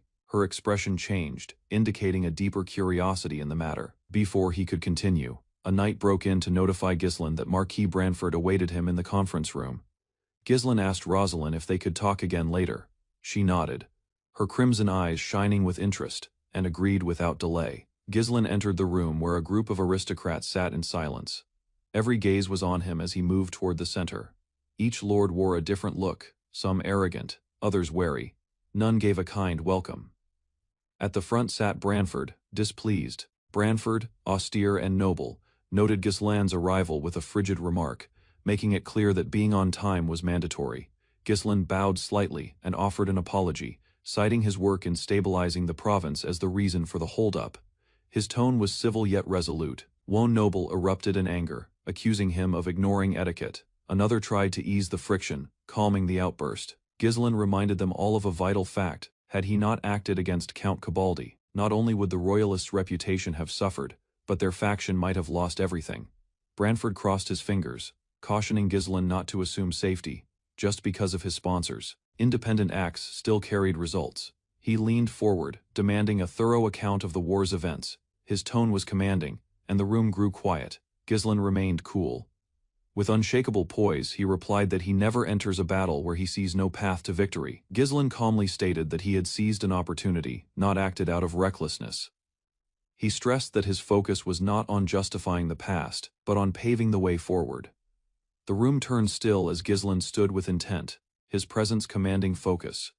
Every noble eye remained locked on his next move. With absolute confidence, Ghislain made his claim. He would lead the North. His request was daring: to be named the commander of the northern forces. Ghislain fearlessly steps forward in the royal assembly, stating his desire to be named the commander of the northern forces. His abrupt and direct request astounds everyone present, breaking the formal atmosphere of the hall. The council members react with shock, exchanging startled glances. Their expressions reflect both perplexity and anxiety, unable to comprehend how someone so young would dare voice such a demand. The room bursts with a shout of fury. The Marquis is stunned that Ghislain would crave such a powerful military position without prior warning or support. Marquis Branford, seated at the front, tightens his grip on the armrest, showing clear tension. His silence signals disapproval, but also fascination with Ghislain's boldness. Branford addresses Ghislain by name, admitting his presence has begun to alter the balance of political power. He notes that the royalist faction feels the tide of change since Ghislain's arrival. Ghislain calmly acknowledges Branford's words, firmly pledging to support him. His assurance is blunt. He offers himself as a steadfast force, not just a participant, in their strategic future. Branford doubts whether Ghislain, known for his capricious nature, should be entrusted with such critical responsibility. His gaze is keen, weighing Ghislain's purpose beyond his words, unwavering. Ghislain meets the doubt with a certain affirmation. He does not recoil, understanding the weight of what he is asking for. A map displays the military structure. 4 divisions govern the kingdom, each led by a commander, though symbolic in peace. These roles grant immense power in wartime, by allowing one to mobilize all regional lords. Ghislain explains that the Northern Command is currently vacant, subtly suggesting it's an opening. He offers himself as the ideal person to fill the gap. Branford, unimpressed, challenges Ghislain's premise. He hints that leaving the post empty may have been deliberate, and not due to neglect. The Marquis emphasizes that the command role is not a position bestowed lightly. He warns that the power struggle already stretches across the kingdom, with warring influences in play. Ghislain responds by pointing out the instability. While the East and North remain steadfast to the royalists, others seek to exploit the opening, including the deceitful Count Desmond. He argues that allowing instability to expand unchecked would only lead to worse chaos. The balance of power must be upheld before it collapses entirely. His final claim is resolute: the royalist faction must unify strength. Now, even to the extent of quashing a potential civil war sparked by the ducal faction. The mention of civil war triggers vivid memories of past struggles within the council. Flames and chaos from history emerge in everyone's mind, warning them of the ruin they narrowly survived once before. Marquis Branford remains silent, internally conflicted by Ghislain's calculating but strategic boldness. He stares at the young man, realizing he's being trapped. Branford finally yields, acknowledging Ghislain's tactic. He promises to propose the promotion to the royal court, granting Ghislain entry to noble ranks as a baron, and opening the door to military authority. Branford pauses and adds a requirement. His hand, still inking the decree, hints that this offer won't come without a demonstration of worth. Ghislain and his attendants react with wary surprise. The hall, once filled with strain, shifts again as ambiguity rises. Branford unveils the mission: a rescue request from the perilous Shadow Mountains within the Turian Kingdom. Ghislain is commanded to travel there and lead the effort. The Turian Kingdom, sequestered by its snowy terrain, is haunted by endless waves of monsters that descend from the surrounding mountains without interruption. Its people, hardened by constant combat, value prowess above all. Their knights, tempered in harsh conditions, are dreaded across the continent. Ghislain remembers battling there in his previous life. Aware of the grim conditions and monstrous threats, he calmly accepts the challenge without doubt. As Ghislain leaves, He walks through the castle gates, recognizing the delicate balance left behind. The ducal faction may be dormant for now, but its threat remains looming in his former life. Duke Delphin had grabbed control by manipulating commanders and igniting civil war. That tragic chain of events led to the king's ruin. Now determined, Ghislain recalls Desmond, the commander who permitted the betrayal. He vows to strike first this time, seizing the northern power before his rivals can act. In a tranquil field, a large sword wedged in the ground stands like a forgotten landmark. The golden sky shimmers behind it, casting long shadows across the grass. A figure stands before the blade, silently observing it. The wind blows softly, stirring wheat as armored boots draw near from behind. The warrior named Hutton turns and welcomes Count Desmond. His calm voice pierces the silence, asking how the approaching rider is faring as the next stage begins. Count Desmond is mentioned with a tone of animosity by Hutton. Standing amidst golden fields, he muses on a fallen youth named Victor, who once held his hopes. Though Desmond had placed trust in Victor, the boy was killed, and the one Hutton blamed for it was Ghislain Perdium, now newly ennobled as Baron Fenris. Victor's memory plagues the old master. His disappointment persists, not just in Victor's failure, but in his own choice to trust the wrong people. Hutton next to him ignores regret, stating that someone superior always exists. In this world, defeat is simply part of the rule. Though the ache of losing Victor remains, Desmond thanks the Count for his remarks. He accepts the truth, yet his expression reveals lasting resentment. They acknowledge that their misstep cost them dearly. Underestimating Ghislain and Perdium gave the Royalists an advantage, a mistake they can't afford to replicate. Behind Ghislain now stands the Royalist faction, and they're moving their army to keep Count Desmond contained. His authority, once strong, now feels meaningless. Hutton prods him, asking if he's resisting Duke Delphine. Desmond, resolved, vows to act by his own volition and no longer be controlled. He declares his goal to destroy Perdium and Fenris himself. This time he'll commence a war to settle matters with the ducal faction on his own conditions. Hutton listens in silence, but his thoughts are clashing. He knows the Royalists won't overlook Desmond's threats. They will respond with might. Fighting the Royalists without the Duke's backing is too dangerous. Hutton warns of the peril, but Desmond insists on hearing Hutton's honest feelings. Desmond challenges Hutton to reflect deeper. He questions whether following directives is enough or if Hutton truly shares the passion burning in his own heart. The memories of loss press heavily on Hutton. He remembers the shattered remains of Victor's helmet, a symbol of the boy's unfortunate end. Victor, once filled with capability, had never known failure, yet on that night, he returned soulless, broken in body and will. Hutton's grief transforms into rage. Blaming himself for not training Victor harder, he clenches his teeth, declaring that what happened is unpardonable. He won't let it end like this. Fueled by sorrow and fury, Hutton rushes forward, begging for the chance to personally slay Ghislain Fenris. His voice quivers with vengeance as he demands to be the one to finish it. Count Desmond remains motionless, watching Hutton's desperation. He assures him that the time will come, but not instantly. Ghislain's death must serve a greater goal. In a dark vision of battle, Desmond sees the moment nearing. When chaos breaks out and knights clash, that will be the day Ghislain Fenris meets his end.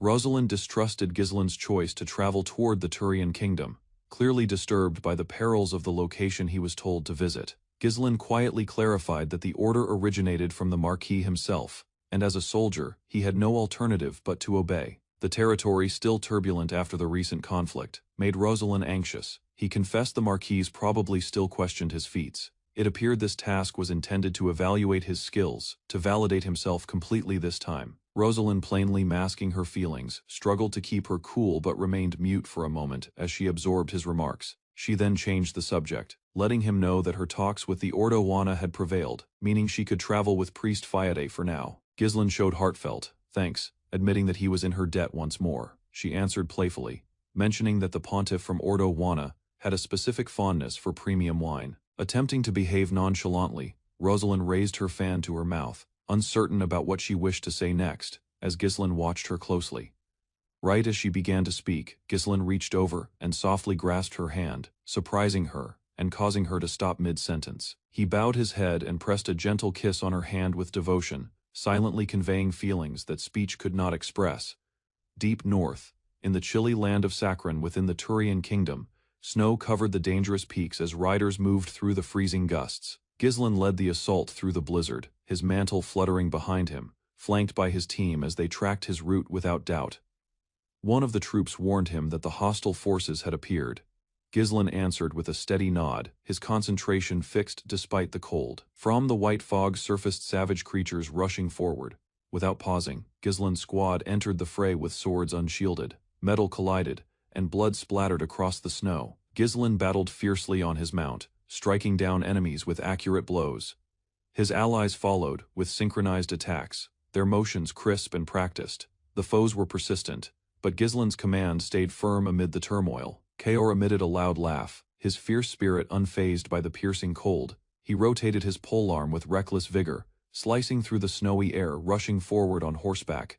Kaor and the lead unit moved boldly, breaking the battlefield with their intense energy. Despite the mayhem, Kaor displayed an unanticipated grasp of tactics, warning his squad to remain vigilant while pushing them further into enemy soil.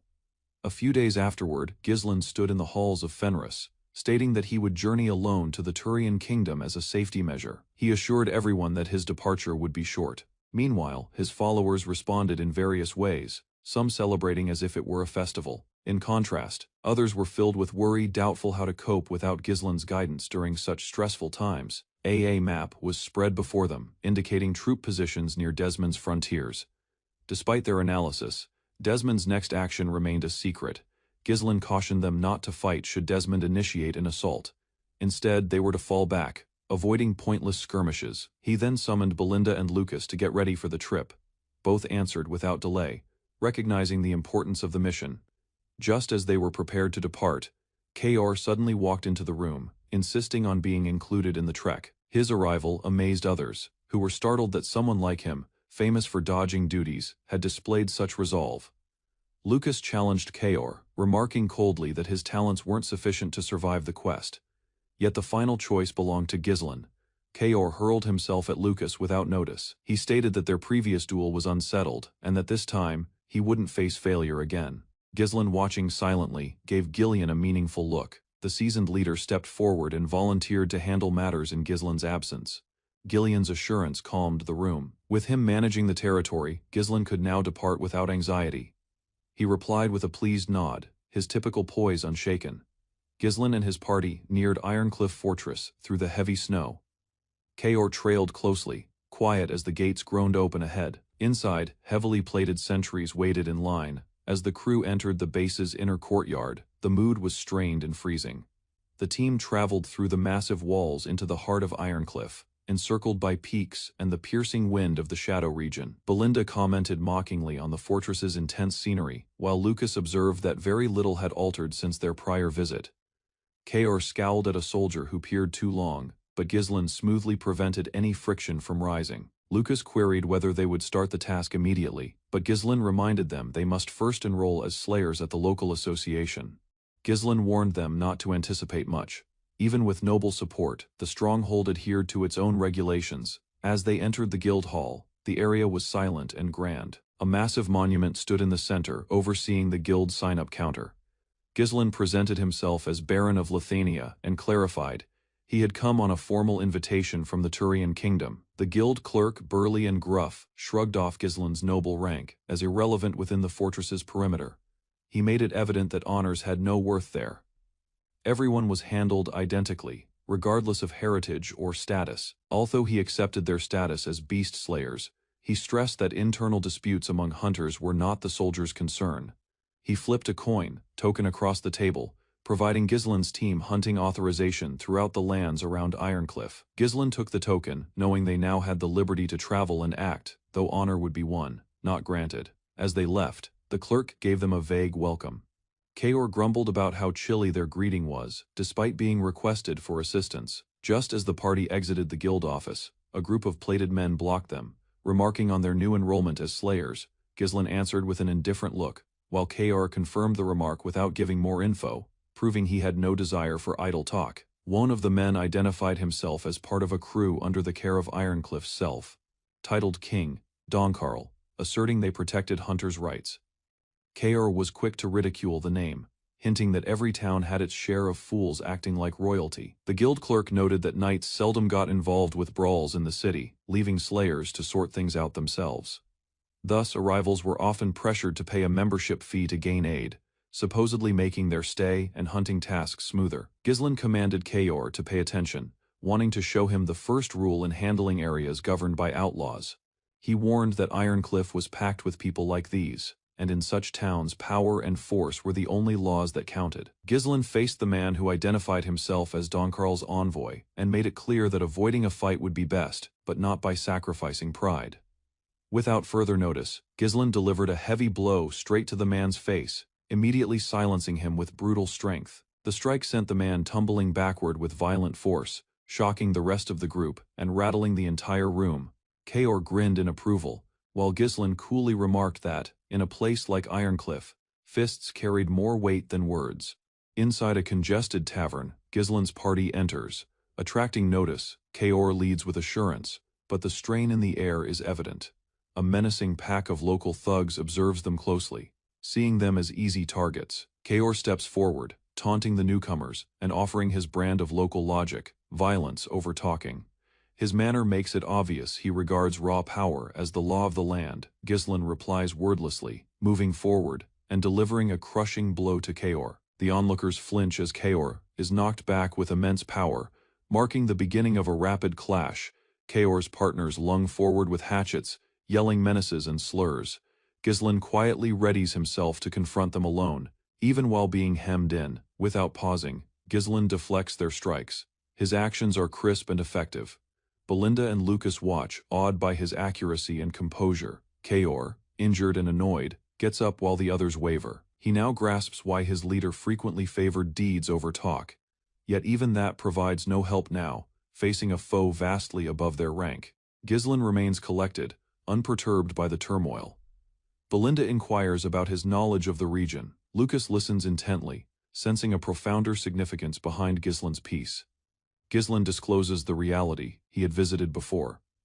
During the era of the Seven Strongest, hinting at a link to a legendary past.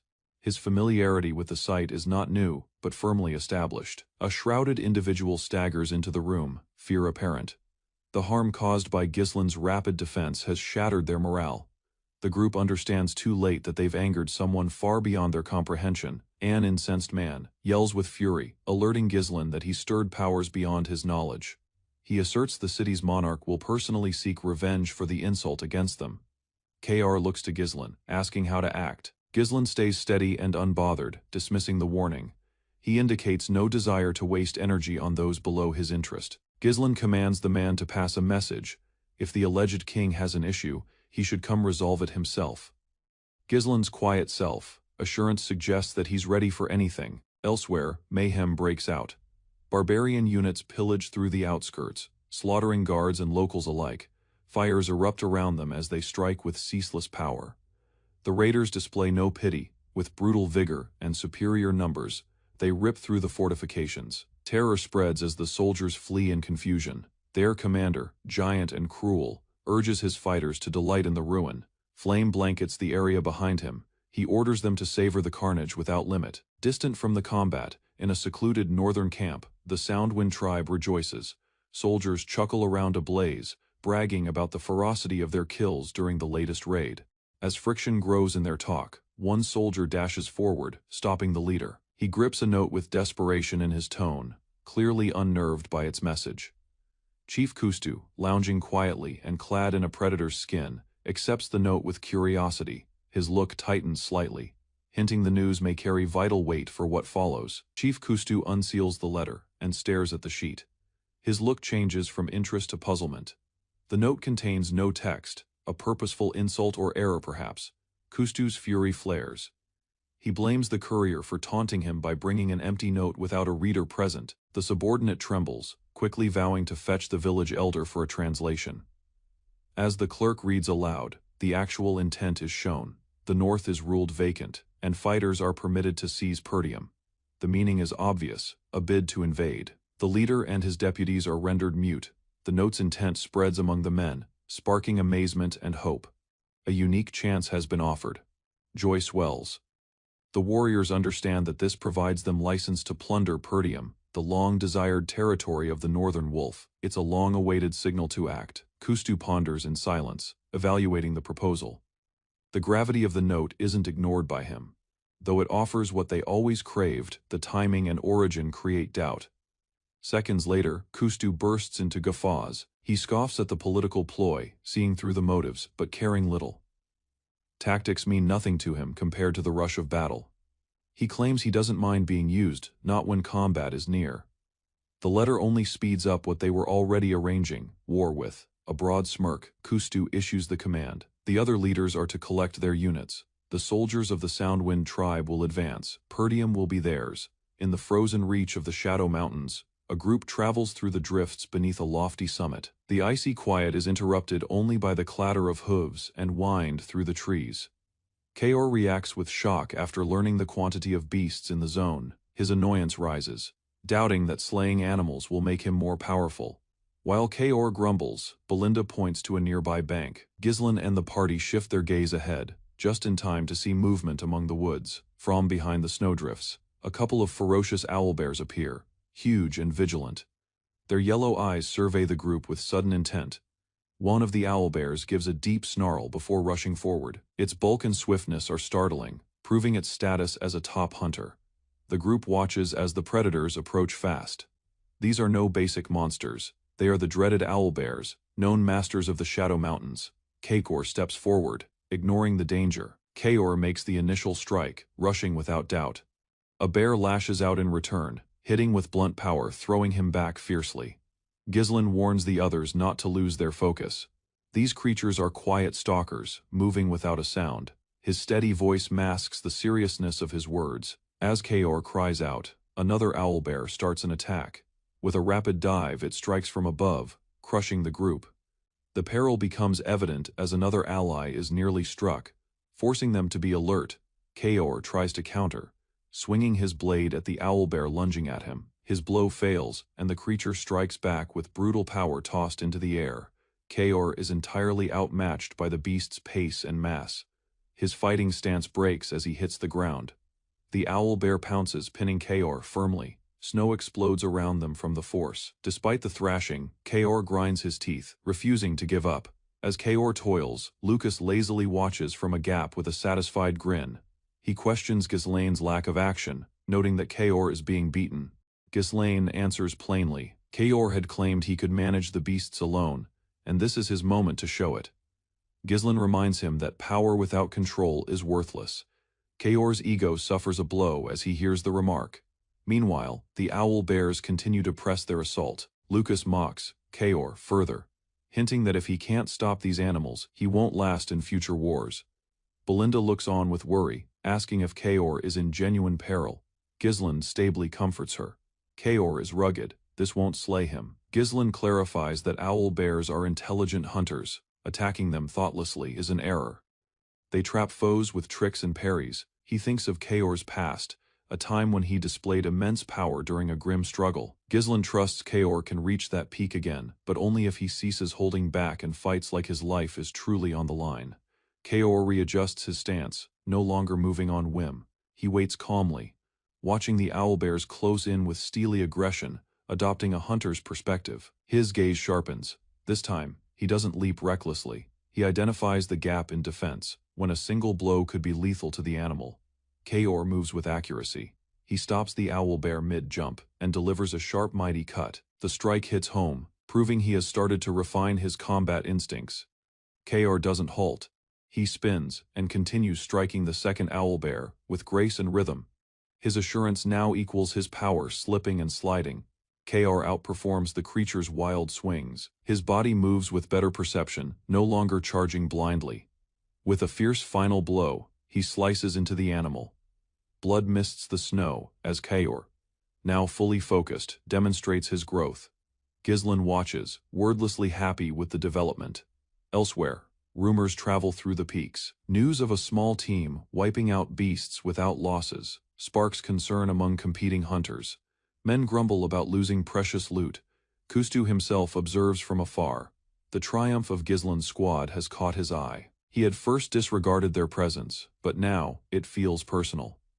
Anger seeps into Kustu's voice. Ghislain not only bested one of his men, but is now stealing land he claims as his own. A battle is no longer a doubt, it's certain. In a cold, dark forest clearing, Kustu grabs a giant stone column. easily hoisting it onto his back. The mass seems paltry in his hands, his goal steady. He turns with quiet resolve. Snow dances around his feet as he moves, his aura imposing. The air turns thicker with the pressure of approaching blood. His look stays peaceful, yet icy. Speaking to his men, Kustu gives a deadly order. The chase has started, and this time, the target is not a beast, but men. Following a fierce hunt, Gislin's team stood victorious over the remains of several fallen beasts. Their hard work had clearly borne fruit, with dozens of creatures lying still across the frost-laden field. Kaor, arrogant and bold, ridiculed the less skilled troops nearby. He urged them to tidy up the war zone quickly, issuing threats to those who fell behind. Gislin stayed silent. While Kaor dismissed the notion of trusting feeble nobles or counting on diplomacy, Gislin listened without a word. Kaor persisted with his blunt critique, branding them as weaklings lacking conviction. Gislin kept his peace as an aide approached, inquiring about the status of the creature parts now heaped up. Gislin composedly answered with intent to trade them to mercantile cities that prized such goods. Before more talk could happen, Belinda arrived in a hurry. She delivered a wax-sealed envelope to Gislin. Gislin intuitively felt trouble before even opening the letter. As Gislin scanned the missive, his eyes grew wide. The message was explicit. His birthplace, Perdium, was under siege. The shock hit him immediately. The setting transitioned abruptly to Perdium. The fortress walls trembled as blasts shook the external gates. Savage forces, commanded by the brutal Kustu, attacked with alarming pace and violence. The protectors bellowed instructions, directing combatants to bolster the ramparts. Kustu's battle cry rang out, ordering his troops to pull the defenders from their posts. With irresistible power, Kustu's battalions surged ahead. The combat zone outside the walls turned into a tempest of iron war shouts and bloodshed. Within the stronghold of Perdium, the military chiefs were stunned by the scale of the tribal raid. One officer voiced doubt at the massive quantity of aggressors. The desperation increased among the staff. One pleaded with the others to dispatch a plea for aid to Gislin. However, the sovereign of Perdium, titled the Wolf of the North, dismissed the suggestion flatly.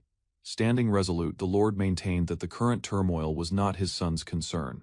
As the presiding ruler of Perdium, he declined external assistance. His grim look reflected his faith in independence. Help was refused. Back on the snowy plains, Gislan carefully scrutinized the details of the urgent dispatch. The text disclosed that 6 wild tribes had created a pact and initiated a synchronized strike against Perdium's northern bastion. Gislan sensed this event was abnormal. In his previous life, the clans had never combined like this.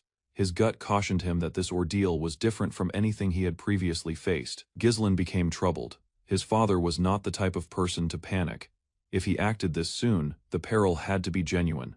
Gislin's thoughts raced. Something was definitely wrong. Belinda and Kaor waited for instructions. Gislin stayed poised but firm. Despite Kaor's desire to proceed, Gislin halted the mission, announcing a strategic retreat to reorganize. He argued that the letter's truthfulness needed to be confirmed. Until then, they would pull back and reevaluate. But as the chilly breeze blew across the plain, the look in his eyes changed. Suddenly, Gislin barked a single, frantic order. Run. The grit in his voice was absolute.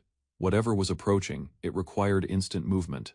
The crew turned without delay, fleeing into the snowy wilderness. As Gislin gave the signal to withdraw, the group was caught in a trap. Avian monsters suddenly pounced upon them with immense velocity and accuracy. The raiders acted in perfect harmony. Kaor and the rest immediately engaged the raiders. With synchronized motions, they struggled to maintain the perimeter. Swords struck in a blur of hits as the beasts closed in. Despite their intense opposition, the winged monsters struck without ceasing. Gislin shielded Belinda from a strike, parrying with strength and seizing control of the fray. In the distance, a massive pillar was prominent in the snowy landscape. One of the flying raiders crashed directly into it with bursting energy. Snow and ice splintered fiercely above the ridges. A slide had been triggered. The frozen weight began tumbling down the incline, roaring toward Gislin's party. Belinda and Kaor reacted with horror as the snowslide neared. Gislin stood ahead of the pack, blade unsheathed, his posture stable. He steeled himself against the coming catastrophe, prepared to protect his crew. As the blizzard surged forward, Gislin yelled for everyone to take cover behind him. Setting his feet, he met the avalanche head on. Snow erupted around him, his aura blazing. Utilizing his internal power, Gislin sliced through the slide, forging a path with pure might. His frame stayed steady even as ice and fragments whipped across the field. The avalanche finally lost its drive, fading into quiet. Far off, the tribal chief Kustu observed the outcome with squinted eyes. Noting Gislin's maneuvers, he acknowledged the tactic with a grin, realizing his target was ready. Kustu and his fighters stood before Gislin's party. Anticipation mounted as one of the barbarians demanded to know their identities. Gislin's team stayed mute, standing together in the snow. Kustu, unimpressed by the silence, stated that they had wasted their chance to avoid a fight. There would be no peaceful end now. A fresh figure appeared from the hostile ranks, Donkard, the self-titled King of Ironcliff. He presented himself with dominance, carrying a giant blade and a heavy pelt cloak. Gislin replied with biting words, remarking he had anticipated a lackey, not Donkard in person. He ridiculed Donkard's choice to show up himself, calling him senseless. From a distance, Gislin called out Donkard's insincerity. He reminded him that their presence in this land was already a breach of current pacts. Donkard didn't refute it. Instead, he hinted that the secluded peaks provided a lawless arena for carnage. Grasping his blade, Donkard made his goal evident. In this territory, mishaps were expected. He suggested that if anyone perished, it would be simple to blame the monsters. Belinda and Kaor traded looks, clearly feeling the change in atmosphere. Kaor scowled, irritated yet alert.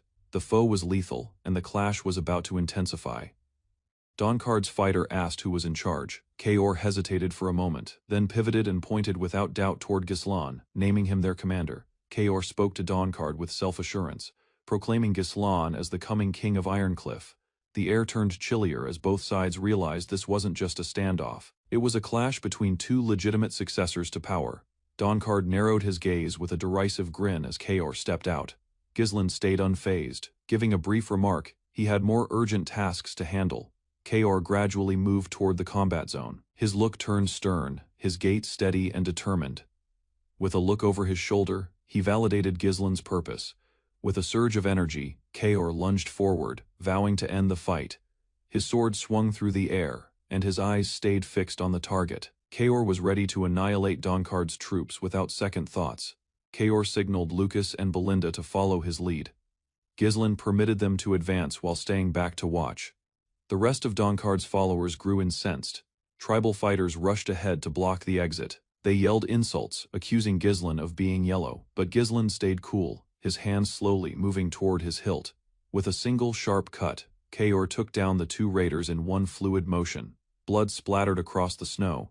The enemy's confidence crumbled instantly. Kaor's power was more convincing than words. Kaor provoked Donkard directly, insisting on his focus. He announced himself as the real challenger, catching the tribal chief's attention. Donkard, intrigued, turned to meet him with a smirk. Donkard accepted Kaor's provocation and consented to fight. The surrounding fighters retreated, making room for the duel that was starting. Kaor's poise was evident through his calculated stance. The fight broke out as Donkard's cronies dove in to help, but Kaor repelled them with fast, deadly ripostas. His actions were crisp, leaving no space for mistakes. Kaor dived headlong into the center of the fray, striking down enemy troops with savage accuracy. Every hit was fueled by massive power, forcing his rivals to defend. Despite being hemmed in, Kaor's motions remained smooth and persistent. He ducked under a mace swing and struck back instantly, his edge cutting through mail and skin alike. Kaor pierced the line and landed a crushing strike on one of Donkard's elite guards, slamming him into the dirt. The enemy's face froze in fear right before he fell. Kaor hit the ground but rebounded swiftly, placing his foot solidly for another rush. Donkard's blow had connected, but it wasn't enough to halt him. As Kaor moved in again, Donkard drove his hammer into the ice, releasing another burst of raw energy. The tremor split the ground, but Kaor slipped past and pushed ahead, jumping to close the distance. Donkard swung his tool with maximum power, but Kaor stayed a move ahead. With nimble steps, Kaor barely avoided the giant strike and retaliated with speed, persisting in the duel without flagging. Donkard laughed during the fight, moved by Kaor's talent. He stopped to make an offer, join his side, serve his cause, and be compensated. He viewed Kaor as a respectable partner rather than just another foe. Kaor didn't waver without a pause. He gave his reply mid-stride, his blade held high, rebellious. His denial wasn't in speech, but in his stance walking forward alone against the giant chieftain. With a relaxed grin, Kaor countered, "Why would a wolf ever obey a swine? asserting his authority. He declared himself the ruler from that point forward. The forest stood in stillness, covered by snow and quiet. Suddenly, the peace was broken by movement weaving through the trees, marking the arrival of something fierce and rapid. Without warning, a volley of ice shards erupted from the woods. Blasts of snow followed as bodies fell, caught off guard by the strike. One warrior, dressed in black with white hair, rushed in with focused fury, overwhelming his rivals with sharp, heavy strikes. Kaor entered the battle, clashing directly with the attacker. A brutal trade of blows followed. Ice met raw strength as Kaor struggled to repel his opponent. The snowy earth cracked beneath them, each hit heavier than the last, neither side yielding. Kaor briefly stepped back, clenching his teeth in irritation, his eyes sharpened, locked on the enemy. He realized his opponent's style wasn't erratic, it was strategic, like a trained beast backed into a corner, striking with intent. The white-haired mercenary lunged forward once more. Kaor braced himself as the blade swung toward him with immense force. The battle was far from finished. Kaor attacked from above, aiming another direct strike. The white-haired mercenary braced, swinging his huge weapon upward. Steel collided as Kaor was forced to jump back, unable to pierce the defense. The mercenary countered instantly. His strike hit the frozen earth, blasting Kaor backward in a wave of ice and tension. Kaor skidded across the snow, leaving deep marks behind him. Kaor tightened his jaw, thoughts racing. Despite the opponent's mass, the man moved with surprising precision. His grip never faltered, and there was no opening to exploit. Even landing one solid hit felt impossible. The mercenary didn't pause. He turned, shifting his full weight into a powerful swing. The attack came from above, too quick to block directly. Kaor had no choice but to dodge or take the blow. But this time, Kaor was too slow. The attack landed perfectly, sending him through the air. His body crashed into the snow, sliding across the ground. The impact left him groaning in pain, barely able to raise his head as snow and debris flew around him.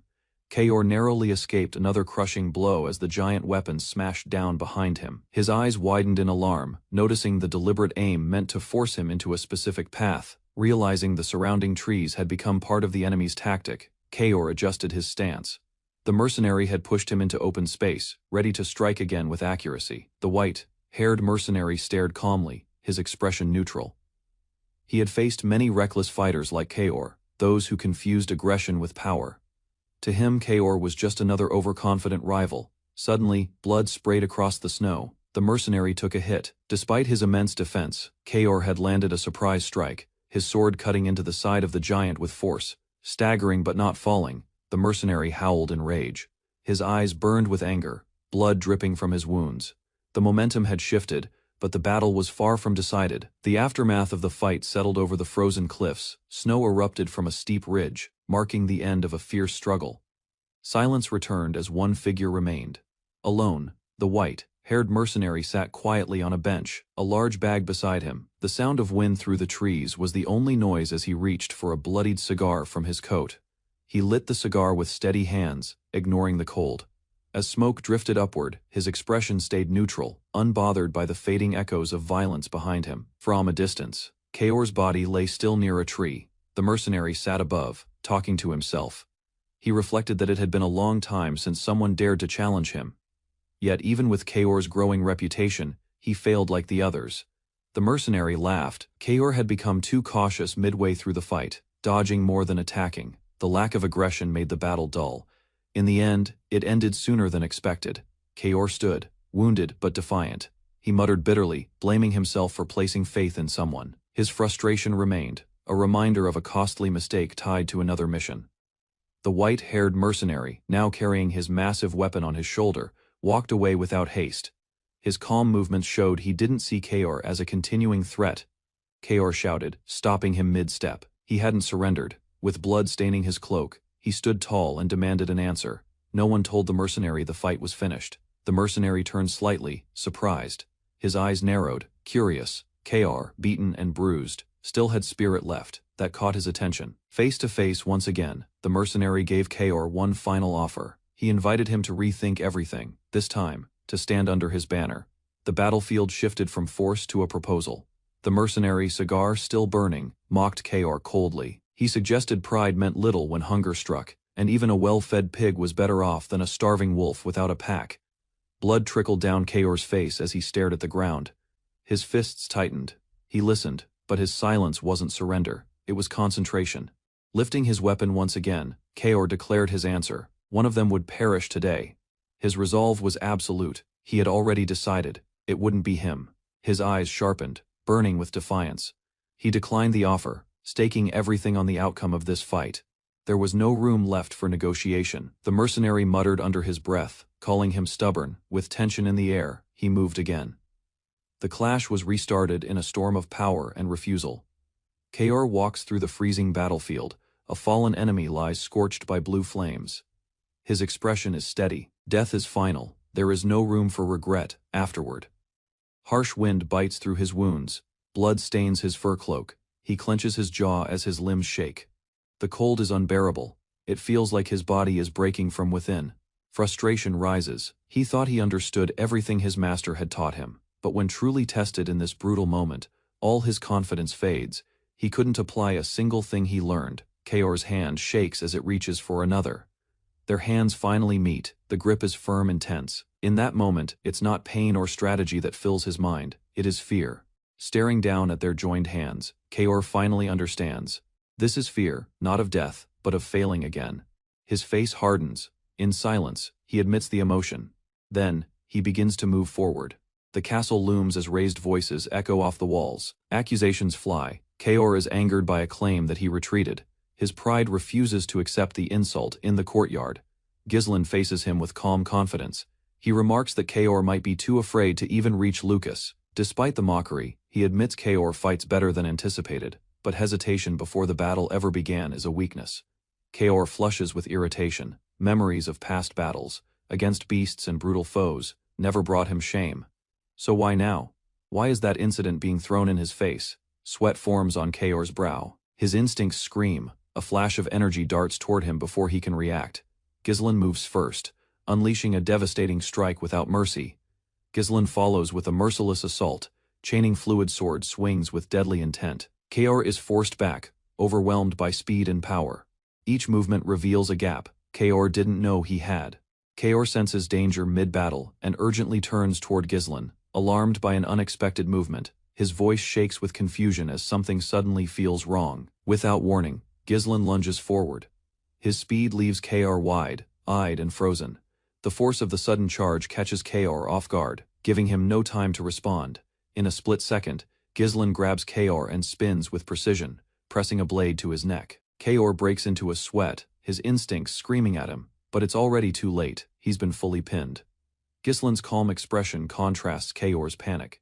He speaks coldly, analyzing how people instinctively try to dodge when they believe they're at a disadvantage. His tone is firm, rooted in experience and control. Just as Kaor tries to recover, Ghislain seizes his sword hand, locking his grip tightly. The movement signals the end. Kaor's final option is taken away, and Ghislain's strategy dominates the field. Ghislain drives his sword into Kaor's shoulder, pinning him against the wall. He states coldly that Kaor could have had a chance, if only he had broken through. Kaor, now bloodied and wounded, reflects deeply. He realizes that if he seeks to surpass his current self, he must first defeat what holds him back. In a vision, like space of ice and memory, Kaor faces his greatest enemy, fear. The looming presence stares him down, embodying the weight of everything he's avoided.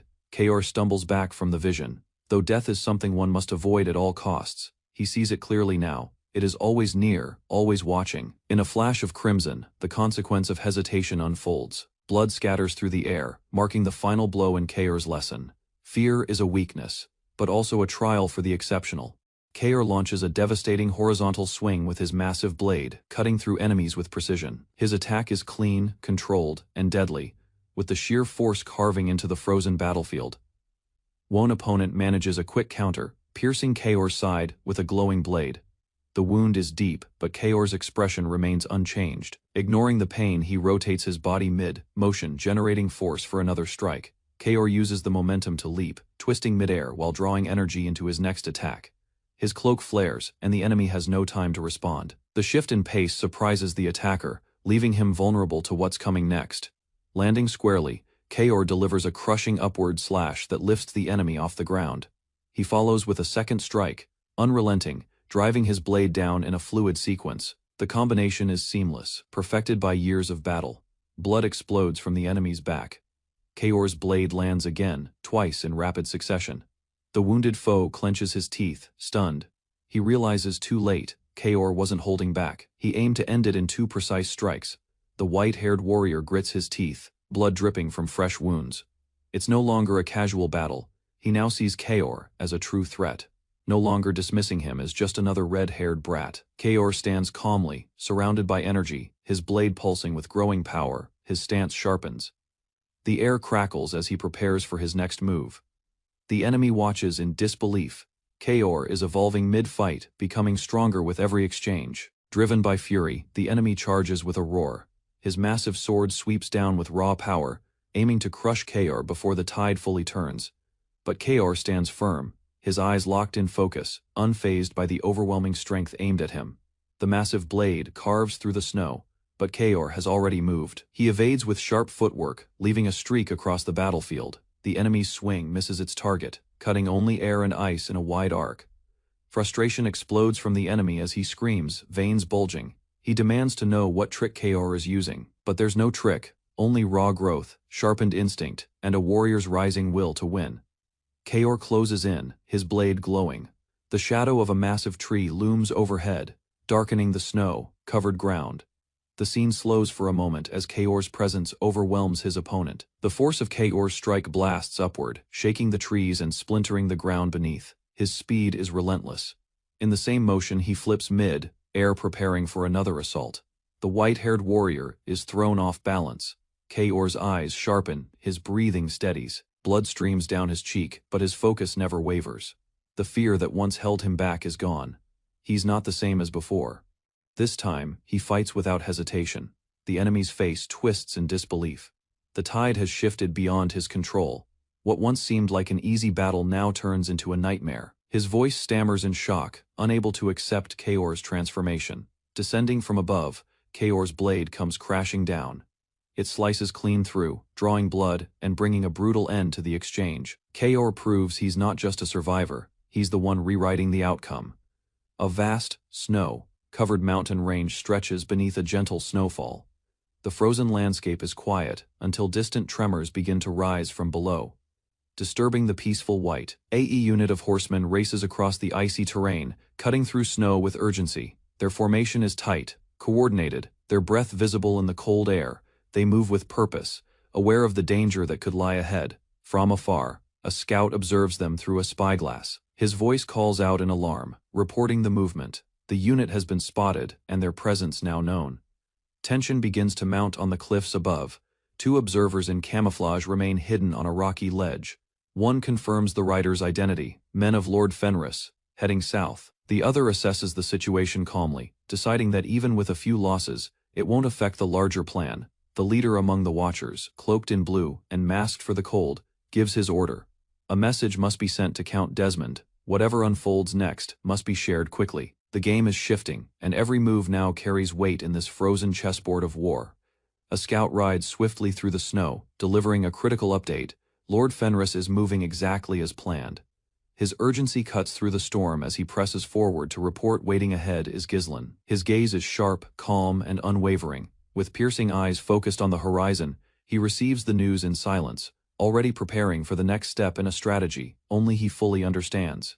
Following a fierce hunt, Ghislain's team stood victorious over the remains of several fallen beasts. Their hard work had clearly borne fruit, with dozens of creatures lying still across the frost-laden field. Kaor, arrogant and bold, ridiculed the less skilled troops nearby. He urged them to tidy up the war zone quickly, issuing threats to those who fell behind. Ghislain stayed silent.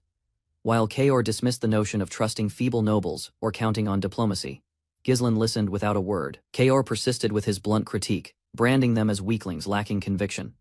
Ghislain kept his peace as an aide approached, inquiring about the status of the creature parts now heaped up. Ghislain composedly answered with intent to trade them to mercantile cities that prized such goods. Before more talk could happen, Belinda arrived in a hurry. She delivered a wax-sealed envelope to Ghislain. Ghislain intuitively felt trouble before even opening the letter. As Ghislain scanned the missive, his eyes grew wide. The message was explicit. His birthplace, Perdium, was under siege. The shock hit him immediately. the setting transitioned abruptly to Perdium. The fortress walls trembled as blasts shook the external gates. Savage forces, commanded by the brutal Kustu, attacked with alarming pace and violence. The protectors bellowed instructions, directing combatants to bolster the ramparts. Kustu's battle cry rang out, ordering his troops to pull the defenders from their posts. With irresistible power, Kustu's battalion surged ahead. The combat zone outside the walls turned into a tempest of iron war shouts and bloodshed. Within the stronghold of Perdium, the military chiefs were stunned by the scale of the tribal raid. One officer voiced doubt at the massive quantity of aggressors. The desperation increased among the staff. One pleaded with the others to dispatch a plea for aid to Ghislain. However, the sovereign of Perdium, titled the Wolf of the North, dismissed the suggestion flatly. Standing resolute, the lord maintained that the current turmoil was not his son's concern.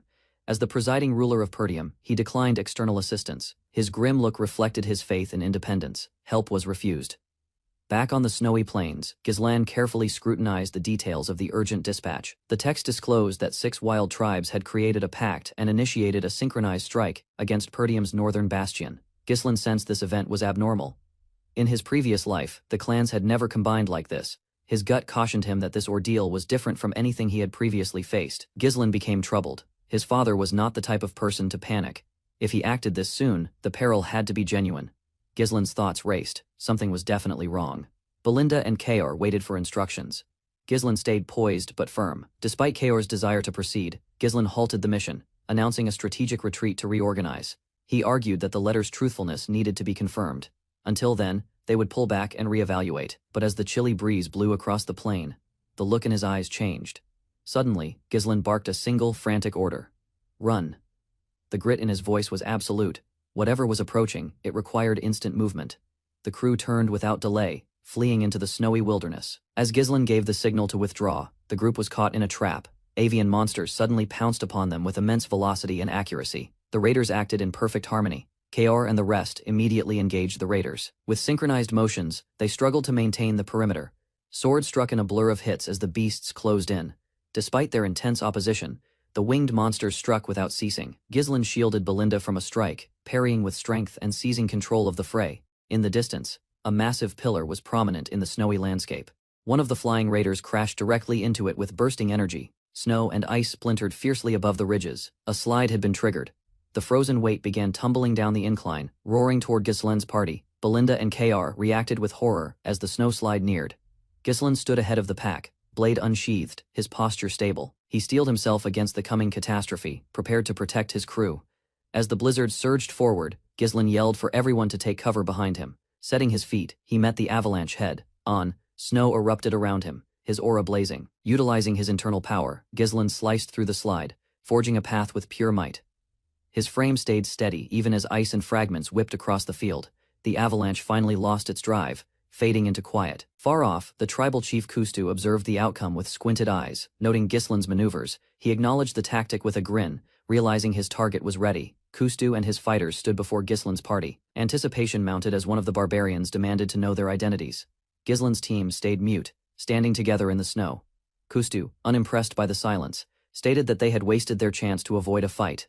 There would be no peaceful end now. A fresh figure appeared from the hostile ranks, Donkard, the self-titled king of Ironcliff. He presented himself with dominance, carrying a giant blade and a heavy pelt cloak. Ghislain replied with biting words, remarking he had anticipated a lackey, not Donkard in person. He ridiculed Donkard's choice to show up himself, calling him senseless. From a distance, Ghislain called out Donkard's insincerity. He reminded him that their presence in this land was already a breach of current pacts. Donkard didn't refute it. Instead, he hinted that the secluded peaks provided a lawless arena for carnage. Grasping his blade, Donkard made his goal evident. In this territory, mishaps were expected. He suggested that if anyone perished, it would be simple to blame the monsters. Belinda and Kaor traded looks, clearly feeling the change in atmosphere. Kaor scowled, irritated yet alert. The foe was lethal, and the clash was about to intensify. Donkard's fighter asked who was in charge. Kaor hesitated for a moment, then pivoted and pointed without doubt toward Ghislain, naming him their commander. Kaor spoke to Donkard with self-assurance, proclaiming Ghislain as the coming king of Ironcliff. The air turned chillier as both sides realized this wasn't just a standoff. It was a clash between two legitimate successors to power. Donkard narrowed his gaze with a derisive grin as Kaor stepped out. Ghislain stayed unfazed, giving a brief remark. He had more urgent tasks to handle. Kaor gradually moved toward the combat zone. His look turned stern, his gait steady and determined. With a look over his shoulder, he validated Ghislain's purpose. With a surge of energy, Kaor lunged forward, vowing to end the fight. His sword swung through the air, and his eyes stayed fixed on the target. Kaor was ready to annihilate Donkard's troops without second thoughts. Kaor signaled Lucas and Belinda to follow his lead. Ghislain permitted them to advance while staying back to watch. The rest of Donkard's followers grew incensed. Tribal fighters rushed ahead to block the exit. They yelled insults, accusing Ghislain of being yellow, but Ghislain stayed cool, his hands slowly moving toward his hilt. With a single sharp cut, Kaor took down the two raiders in one fluid motion. Blood splattered across the snow. The enemy's confidence crumbled instantly. Kaor's power was more convincing than words. Kaor provoked Donkard directly, insisting on his focus. He announced himself as the real challenger, catching the tribal chief's attention. Donkard, intrigued, turned to meet him with a smirk. Donkard accepted Kaor's provocation and consented to fight. The surrounding fighters retreated, making room for the duel that was starting. Kaor's poise was evident through his calculated stance. The fight broke out as Donkard's cronies dove in to help, but Kaor repelled them with fast, deadly ripostas. His actions were crisp, leaving no space for mistakes. Kaor dived headlong into the center of the fray, striking down enemy troops with savage accuracy. Every hit was fueled by massive power, forcing his rivals to defend. Despite being hemmed in, Kaor's motions remained smooth and persistent. He ducked under a mace swing and struck back instantly, his edge cutting through mail and skin alike.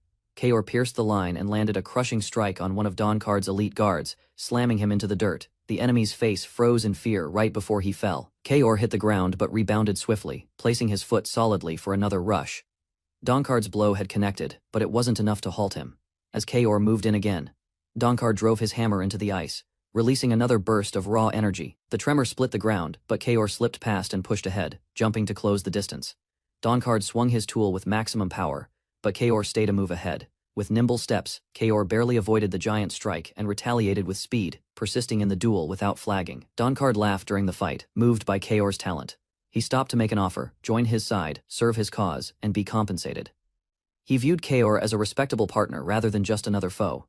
Kaor didn't waver without a pause. He gave his reply mid-stride, his blade held high, rebellious. His denial wasn't in speech, but in his stance walking forward alone against the giant chieftain. With a relaxed grin, Kaor countered. Why would a wolf ever obey a swine? Asserting his authority. He declared himself the ruler from that point forward.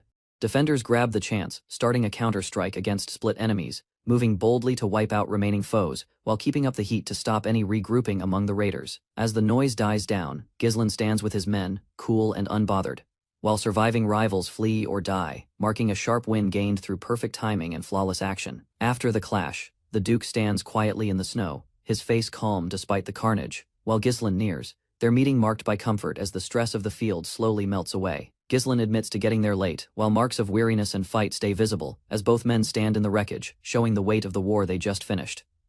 The veteran officer shows pride for the young lord, praising his work in holding the fort, while their troops regain order, finally able to rest after outlasting the long siege. Ghislain clarifies that he acted on an urgent plea for help, noting that extra troops were sent ahead, as the crisis first looked grave based on the notes in the dispatch. He holds out the waxed letter as proof, doubting its source, as suspicion grows about who actually wrote it, since the note directly caused his choice to step in with more men. The Duke denies the act, swearing he never wrote such a plea, raising tension as both realize the note might have been fake to trick their movements during the war. Ghislain's look hardens as doubt turns into worry, seeing the danger of fake news, while the idea of secret meddling starts to grow within his mind. The two stand facing one another in silence, the field quiet behind them, as the weight of the truth grows, hinting that hidden hands may have rigged events beyond their sight. Ghislain sums up that the event was a snare, seeing that their deeds were led on purpose, as he readies to find the truth behind the lies threatening their men and their future. A comprehensive map marks the territories of Peridum, Fenris, and Desmond, pointing out Stonehaven Fortress at the center. The Royal Army's 2nd Corps has established a garrison near the highlighted zone. Inside the camp, soldiers pass time playing cards. One soldier loses his pay in the game, indicating how common and uneventful their assignment has become. One expresses missing his home, Cardinia, while others look to their commander for guidance.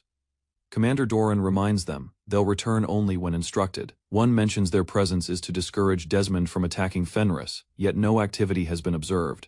Another dismisses the idea of Desmond attacking while the Royal Army is watching, suggesting the Count is not unwise. He insists that Count Desmond wouldn't be foolish enough to provoke the kingdom. His belief is based on Desmond's reputation for caution and strategic discipline. In the distance, an ominous shadow of approaching cavalry begins to emerge, disrupting the calm. A wave of dread settles in as hidden forces draw near. A soldier rushes into the tent with a warning. Count Desmond's army is advancing toward their position under cover of darkness, catching everyone unprepared. Panic spreads rapidly within the camp. Desmond himself leads the assault, armored and resolute, signaling an unexpected and daring attack. His forces storm downhill with precision and speed, taking advantage of the royal army's unprepared state. Commander Doran regains control and calls for an immediate formation. Realizing it's a full-scale night ambush, he orders his troops to the front lines. As the alarm spreads, Commander Doran orders his soldiers to form a defensive line using a phalanx formation. The infantry rushes to the front while cavalry from Desmond's side charges through thick fog. A fierce collision erupts between the phalanx and the cavalry. Spears pierce forward, but the momentum of Desmond's elite vanguard shatters the formation. Desmond's knights break through the defense. Amid the chaos, soldiers fall quickly. Their defense crumbles under the sheer power and speed of the attackers. The Royal Army's formation scatters. Despite being an elite unit, the Royal Army is falling faster than anticipated.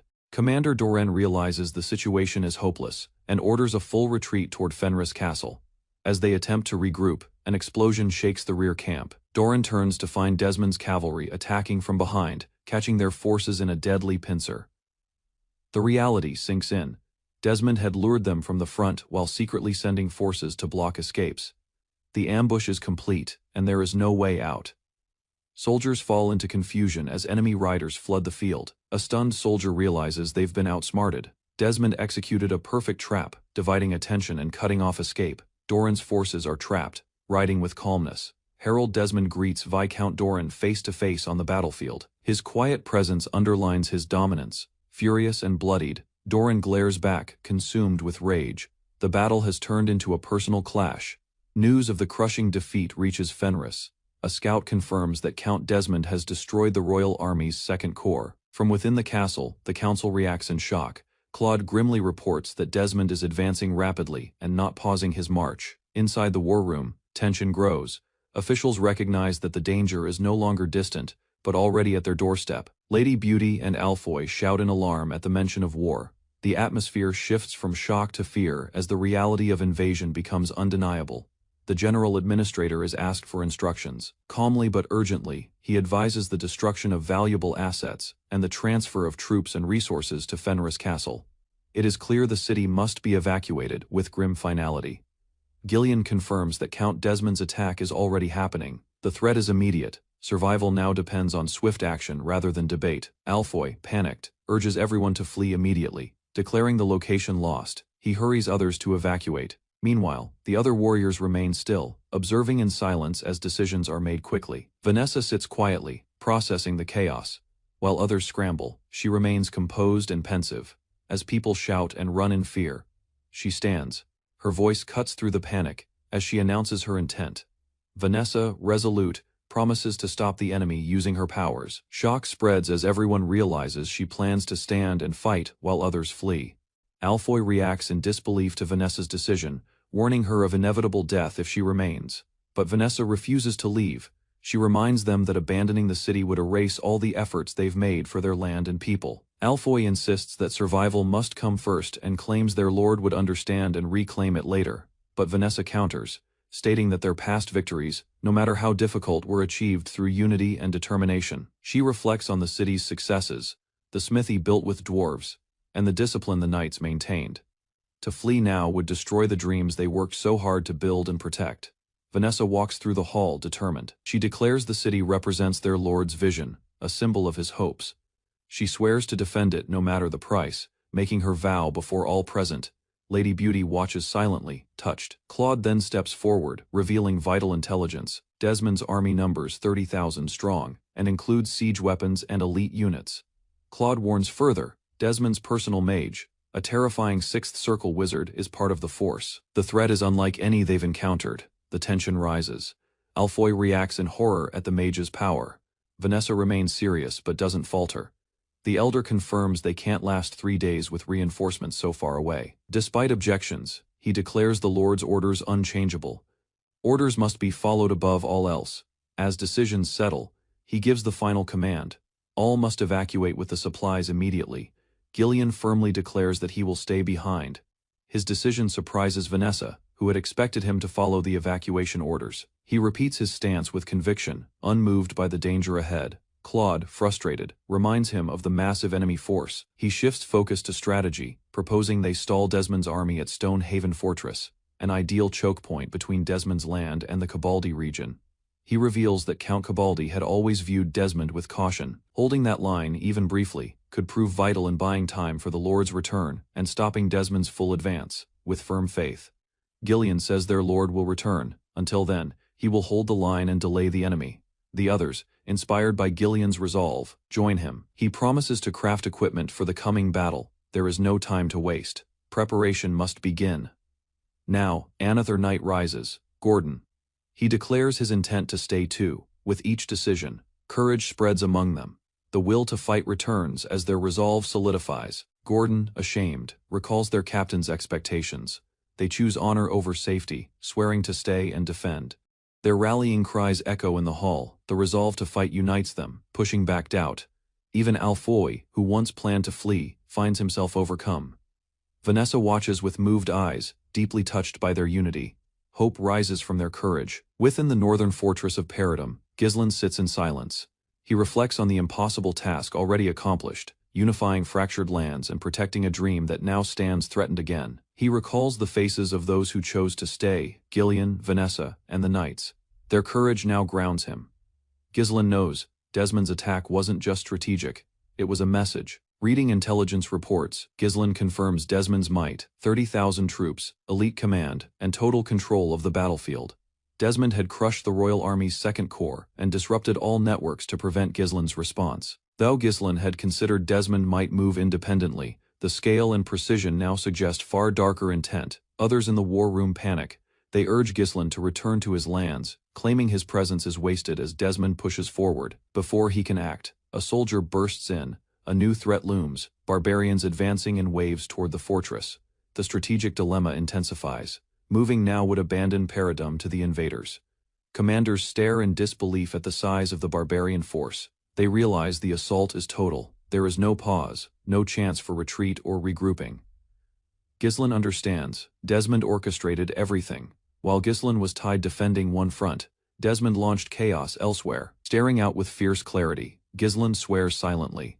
This war is no longer tactical, it's personal, and Harold Desmond will face him. Soon Ghislain hesitates, but his father approaches and questions him. What is he waiting for? His father reminds him that defending Paradum is no longer his responsibility. His father's stern words settle in. Ghislain is told that the people he governs are counting on him. As the Northern Wolf, his father will hold the line here, while Ghislain must protect the wider realm. With a heavy heart, Ghislain prepares to obey. He knows his father is right. He must lead, not stay. His resolve solidifies. He must act quickly to stop Desmond before greater damage is done. With clenched fists, Ghislain accepts his duty. The battle rages as Paradum's soldiers hold their lines. Their courage bolsters his conviction. His father gives the final command. Ghislain must go. With enemies closing in on them, there is no more time to hesitate. Ghislain watches his father face the oncoming storm. Though torn, he turns away, knowing he must strike where it matters. His voice is steady. He trusts those staying behind. He grips his sword tightly. These aren't just people to protect. They're his pillars, the ones he believes in. Leaping into action with fierce energy, he joins Belinda and Lucas. The team sets out to neutralize the threat. Stonehaven readies for battle as dust swells across the plain, signaling an approaching danger. Inside the fortified city, anxiety grows as guards and workers hurry to secure the defenses. Soldiers scurry to fill supplies, fortify walls, and prepare arrows under the loud orders of commanders. The tension is high, and the urgency is evident. An attack is imminent. Gillian stops the chaos with authority. He instructs the guards to restrain the now prepared prisoners. His presence brings order as he turns to confirm readiness with Killian. From atop the wall, Gillian evaluates the armor quality with approval. Below, knights speak of the new kit's lightness and durability, tailored for long battle use and enchanted resistance. In a chamber, knights stand clothed in magically enhanced armor. Arcane energy vibrates from their cores, prepared to boost their combat abilities, temporarily using mana infusions. Gillian addresses Galbur, expressing worry for the safety of the skilled twins. Galbur replies warily, hinting at their value to the enemy. Though hesitant, he knows their talents cannot be ignored. Galbur reflects bitterly. If survival requires loyalty to Noam, so be it. 10 years of promised freedom might not be worth a pointless future under false rulers. He confronts Gillian with intense doubt, questioning the direction they're on. Gillian remains silent and resolute, his eyes fixed forward, as he weighs the cost of leadership. Atop the wall, Gillian finally asks if everyone is ready below. Armored soldiers lift their spears in unison, shouting confirmation. The battle is starting. Lady Beauty steps forward, listing the available forces: 1 priestess, 10 mages, 100 knights, and 1,000 soldiers. Alfoy and Vanessa wait quietly for the next move, their faces tense. The vast difference in numbers weighs heavily on their minds, but they remain in place, awaiting orders from their commander. Outside the walls, Gillian looks toward the open field. Dust rises upward as the enemy begins their charge. He doesn't move, standing firm as the ground vibrates from the approaching horde. The army from Noam reveals its scale, 30,000 strong. Cavalry leads the way, banners raised, their formation compact and prepared to overwhelm. The sound of hooves and war cries intensifies. From the high wall, Gillian watches the sea of enemies. His troops prepare for impact as tension and fear spread through their lines. The defenders feel the crushing weight of the incoming storm.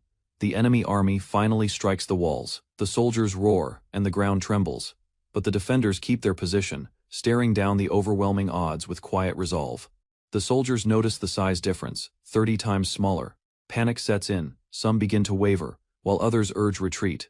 Vanessa yells that it's too late to flee. Fear spreads. Gillian remains calm. He reminds himself that the goal isn't to win, but to hold the line until the Lord returns.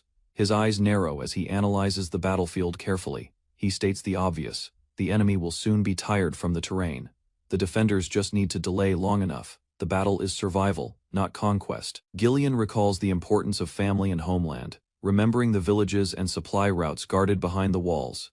He recognizes that the soldiers fighting beside him were promised payment and survival by their lord, just as he once was. Standing firm on the battlefield, Gillian strengthens his resolve. He accepts that his fate is linked to this stand and chooses to protect the Lord's dream rather than his own. The defenders move cautiously beyond the gates. Vanessa tightens her grip, watching the field, while the troops follow Gillian's command. Dust and noise swell as the clash intensifies. The soldiers push forward despite terror, their formation strained but whole. Vanessa gathers herself, her expression calm as she prepares to support the front line. The defenders know retreat is no longer an option. From the rear, movement signals reinforcements. Harold Desmond arrives mounted, accompanied by elite troops. Reports confirm that all ambush points are secured and the enemy's ritual preparations are unfinished. Harold Desmond scans the battlefield with calm authority. He assesses the situation quickly, understanding that time favors them if the enemy remains unprepared. A mage steps forward to report that enemy magic activity is slight, disrupted by the sudden clash. The delay has forced the attackers into a prolonged engagement they did not intend.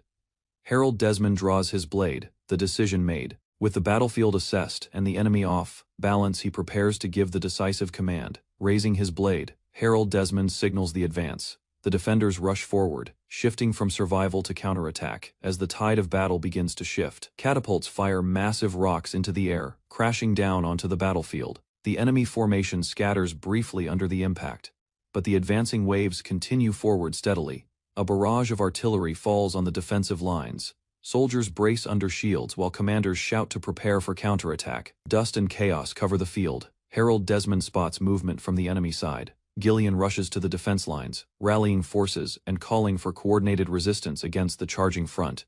Defensive troops man repeating ballistas, launching a wave of bolts toward the enemy towers and infantry. Each impact slows the siege towers but doesn't stop their progress. Enemy troops push siege towers toward the walls. Commanders raise their shields and shout orders to continue advancing. Momentum is on their side. Desmond notes that despite heavy ballista fire, the wall shows no damage. He realizes the enemy adjusted their engineering, thanks to dwarf slave labor. The fortress walls are now stronger than expected. Archers on the siege towers start the first wave. Arrows fly in thick volleys, pressuring the defenders along the ramparts. The goal is clear: weaken resistance before storming the wall. Troops gather at the base, awaiting the next order. The full assault begins. The defenders are overwhelmed but continue to fight, holding the line despite casualties. Desmond is surprised by the precision of enemy archery. He curses their upgraded equipment and yells for the units to switch to close quarters combat. Harold Desmond gives the order to release powerful magic, He calls upon the High Mage Wello, instructing him to rain fire on the battlefield. Wello steps forward, channeling immense energy. Wello, surrounded by glowing runes, begins the incantation. A massive magical circle forms beneath him, pulsing with energy. His voice carries weight and power as the spell intensifies.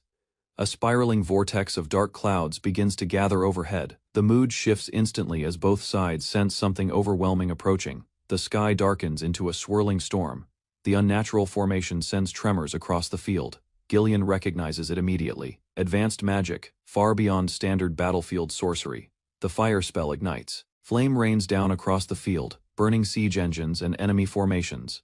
The scale and precision are terrifying, shaking even Gillian's confidence for a moment. Wello warns all to prepare as the spell's final phase begins. His eyes glow ominously. He declares that everything will be consumed in cleansing fire, as an inferno descends from the heavens. The impact of the spell shatters the front lines. Galber, injured, cries out that even their enchanted armor is no match for this scale of magic. Panic sets in among the ranks. Gillian orders the soldiers to remain calm and hold formation. Despite the destruction, his voice brings steadiness. He assures them, there's no need to fear, because they too have mages. In the distance, waves of retaliatory magic begin to rise from within the fortress. Their own arcane forces are preparing to counter. Vanessa unleashes her counterspell, conjuring a powerful wind barrier. Her control over the elements manifests in a glowing surge as she intercepts the incoming firestorm with precision and force. The vortex of flame descends, but her shield resists its intensity. Magic collides in the sky. Heat and wind clash violently, lighting the battlefield with bursts of red and blue energy. Despite the overwhelming pressure, Vanessa holds firm. Her spell diffuses the flames into harmless sparks. The battlefield clears, revealing a momentary calm as enemy magic dissipates. Gillian stares in awe at Vanessa's power. His men, though dazed, recognize her as the force that protected them from annihilation. Among the enemy forces, Wello realizes the truth. Vanessa was the same mage who once obliterated the Diagald army. The fear in his eyes confirms her reputation remains unmatched. Alfoy starts praising her. Vanessa calmly warns them not to lose focus. The fight isn't over, and another attack could come at any moment. Harold Desmond stands silent, calculating his next command. His knight urges him to respond, but Harold is lost in thought, watching the battlefield shift in their favor. He internally reaffirms the battle principles: machines with machines, arrows with armor, magic with magic. Vanessa has fulfilled her role. Now, he must make the next move. He reflects on the unseen hand guiding the enemy, the hidden royalty or power behind this war. Though uncertain, he's resolved not to hesitate again. His eyes narrow, prepared to strike. Harold Desmond reflects on the moment's significance, realizing it's a divine opportunity. Had they hesitated, the fortress would have fallen beyond recovery. His decision to act swiftly now seems vital. He turns to his officer and firmly declares that no further probing is needed. The time for testing the enemy's defenses is over. Their next action must be decisive and total. With cold resolve, Harold orders a full assault. His eyes burn with conviction as he states that the enemy before them must be completely erased from the map without delay.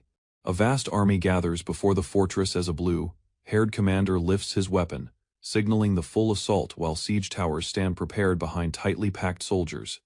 At his command, the formation advances together, shields raised and weapons steady, pushing across the open field toward the walls. From the battlements, defenders launch arrows downward, attempting to hinder the attackers before the siege engines reach the gate. Inside the fortress, soldiers look up as flaming projectiles descend, realizing the outer defenses are under severe bombardment. Fireballs crash onto wooden platforms, causing explosions that scatter defenders and harm the structure along the wall. Through the smoke, a white-haired knight rushes forward, cutting down nearby enemies and breaking their attempt to regroup. Allied soldiers react with increased confidence as the knight's presence fixes the collapsing front line. Meanwhile, towering siege engines crawl closer, aligning with the walls, while attackers push upward under constant resistance. A veteran leader issues stern instructions, urging the troops to hold position, despite the overwhelming numbers pressing in. The Fenrir Knight Order forms a compact assault unit, surrounding themselves with intense energy as they prepare for close combat. A blue aura gathers around their leader, as he shifts his stance, ready to launch a decisive first strike. Determination stiffens his expression, revealing his intent to crush the enemy before they can recover. He charges forward toward the gate, meeting a wave of defenders running to block his advance. Sweeping attacks slice through multiple opponents, forcing the line to break under his momentum. A final powerful strike opens the immediate area, driving the remaining defenders backward as the breach deepens. A blood-stained blade dominates the foreground while the white-maned knight stands beyond it, his body cloaked by a fierce blue aura as fallen soldiers lie strewn across the battlements. Energy pulses around his armor and hair, signaling hidden power as he surveys the battlefield with controlled focus. Dread spreads among nearby defenders as they realize the knight's presence alone is tilting the balance of the siege. Elsewhere, a blue-haired commander watches the clash with calm analysis, recognizing the power of the opposing knight order. After a brief lull, he turns away from the front line and silently estimates the time required for ordinary troops to overcome such resistance. Raising his voice, he calls the two-winged knight order, prompting elite cavalry to step forward in orderly formation. New orders circulate quickly, as infantry are directed to reinforce the siege towers and clear enemy knights off the walls. Specific assignments follow, including tasks for a battering ram assault and the collection of mana for a large-scale spell. The commander signals another aide, indicating that the white-maned lion has become a top target. A cold command is given, granting permission to kill the enemy knight without restraint. One armored rider tightens his grip on the reins and urges his horse forward, weapon raised as he charges toward the battlefield. Beneath his hood, a fierce smirk appears, revealing excitement to confront the formidable opponent.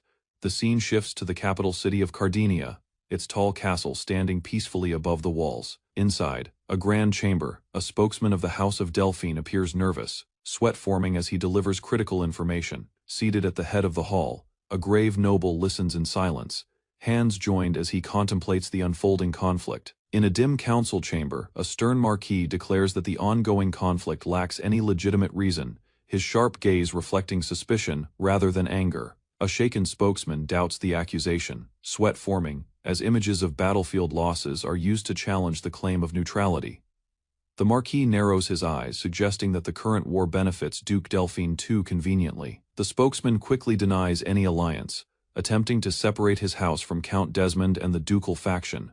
Calm but firm, a noblewoman reveals that earlier investigations uncovered links between Desmond and the ducal house. She reminds the room that the Second Legion was deployed, intentionally, implying strategic planning rather than coincidence. Tension rises as another royalist warns that accusing the royal army carries severe consequences. Frustration shows on the spokesman's face as he realizes the royal faction's anger is openly displayed.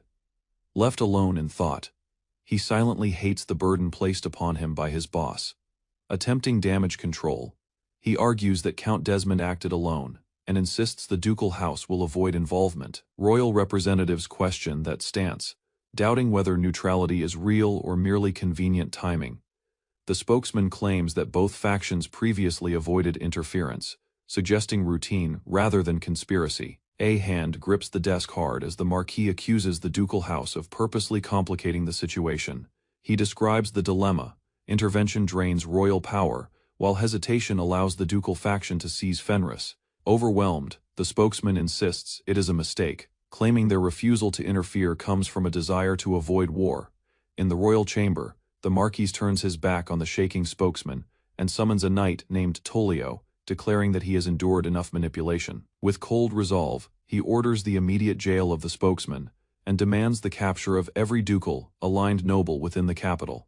His threat follows without delay, warning that if Baron Fenris falls, the ducal faction will pay with their lives. Shock paralyzes the spokesman's expression before armored guards grab him by the arms, despite his protests about diplomatic immunity. As he is led away, the Marquis calmly asks which ducal territories are the most exposed. A royalist noble answers with a clever smile, identifying northern baronies that can be taken swiftly. The Marquis immediately approves the plan, instructing the royal army to march north and assist Count Fenris. He further declares that he will personally lead a separate force to confront Count Desmond. Rain pours over the battlefield as the siege worsens outside the fortress walls. Amid shattered stone and bloodied ground, heavy infantry clash in brutal close combat near the gap. The two-winged knight order bursts through the opening, smashing aside defenders and forcing their way further inside. One massive warrior swings a spiked mace with savage force, targeting an advancing knight. A shield blocks the crushing blow at the last moment, saving the knight from losing his head.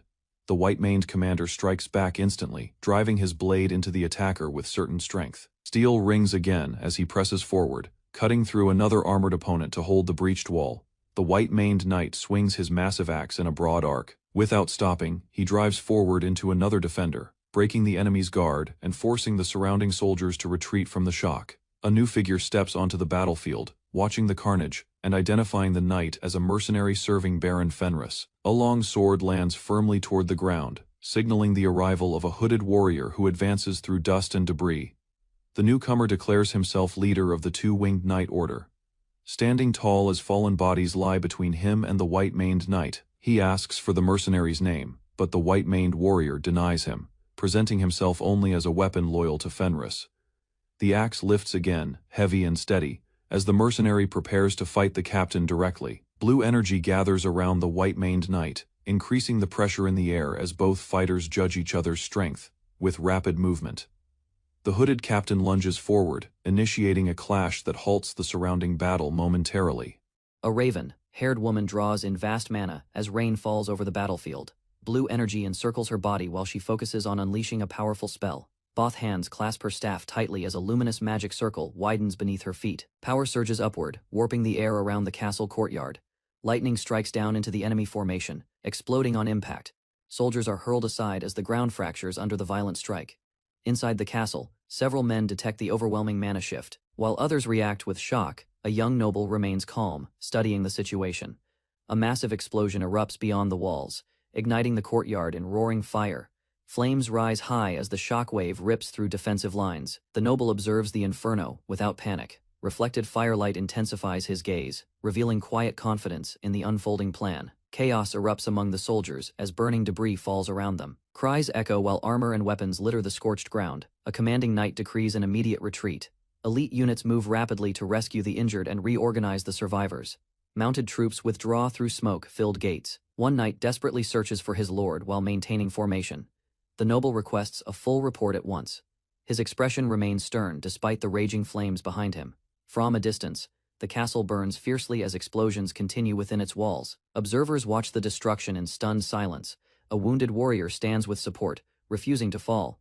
Companions quickly check injuries amid drifting embers. Survivors debate the costly runestones that triggered the devastation. Though pricey, the tactic secured victory. An older warrior acknowledges the captain's calculated strategy with quiet praise. Rain falls steadily as the leader confirms everyone's safety. Order returns, while the ruined castle smolders in the background. Flames devour the fortress as smoke rises into the sky. Amid the burning walls, a warning circulates that pursuit will soon follow. A white-haired warrior with stern features orders an immediate move toward the second assembly point. Far from the castle, the battlefield lies strewn with bodies and drifting smoke. The same warrior marches across the blood-soaked ground. A towering armored figure descends with a curved blade shining in blue energy. The impact of his strike pushes the white-haired warrior backward. Both fighters exchange swift blows under pouring rain. Steel clashes repeatedly as the larger figure presses forward with overwhelming might. The armored opponent swings in a wide motion, driving the warrior to one knee. Despite wounds, the white-haired man refuses to quit. Breathing heavily, the warrior attempts to talk with his enemy while gripping his weapon. Bodies scattered around them show the cost of continued fighting. He offers to speak for his people and proposes a truce, pointing to the slain soldiers across the field. The battlefield remains quiet, except for rain striking armor and flesh. The armored figure listens without lowering his weapon. A close view of the helmet reveals cold, emotionless eyes behind metal slits. No mercy appears in his stare. The white-haired warrior continues, promising that further attacks will end. Determination mixes with anguish on his face. Without warning, the armored figure interrupts him and raises his blade high. His posture signals the end of discussion. The strike lands with lethal precision, blue energy tearing through flesh. Blood spills across the rain-soaked ground. Calmly, the armored warrior declares that moderation has no place in war. His stance remains firm over the fallen opponent. Standing alone among corpses, he looks down at the defeated general. Rain continues to fall as silence replaces negotiation. Through heavy rain, the white-haired captain leads his riders at top speed, his cloak snapping behind him as the burning fortress fades in the distance.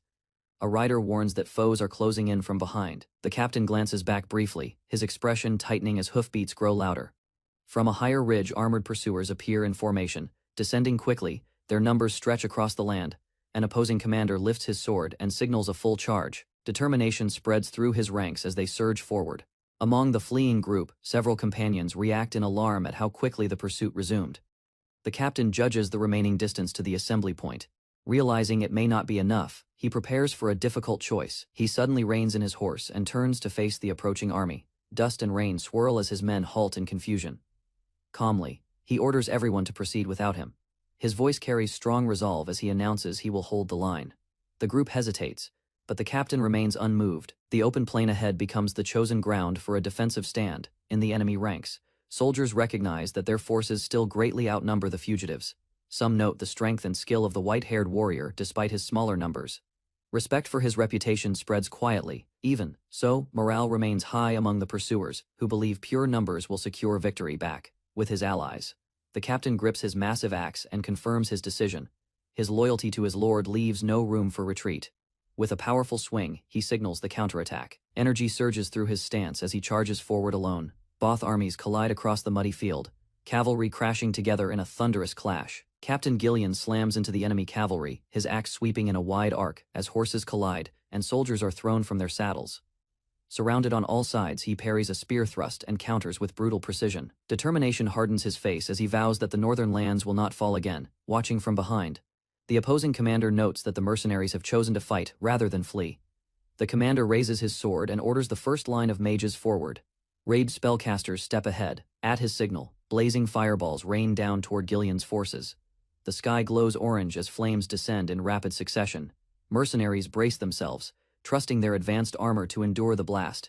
Even so, the overwhelming magic shakes their formation. A sudden surge of blue energy rises to intercept the flames, colliding with the fire in a violent burst of light. A woman steps forward barefoot in the rain, dark hair flowing, as mana coils around her staff.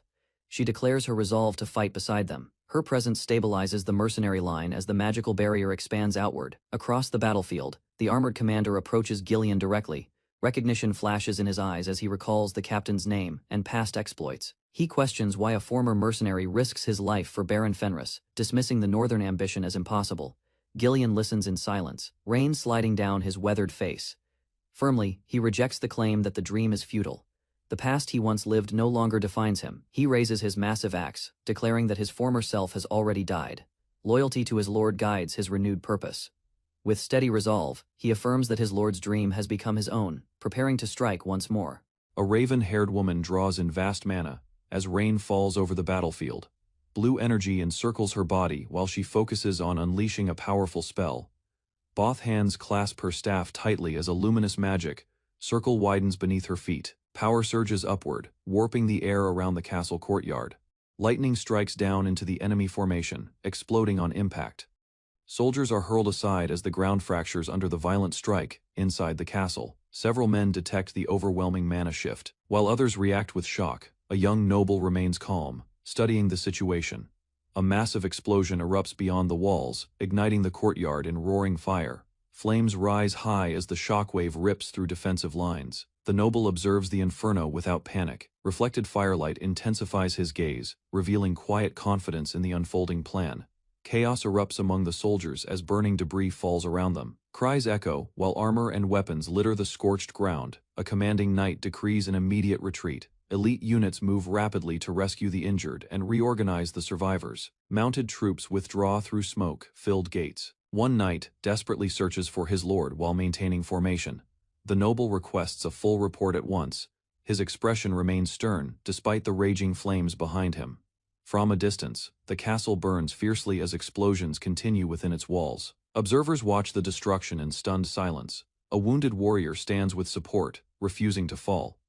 Companions quickly check injuries amid drifting embers. Survivors debate the costly runestones that triggered the devastation. Though pricey, the tactic secured victory.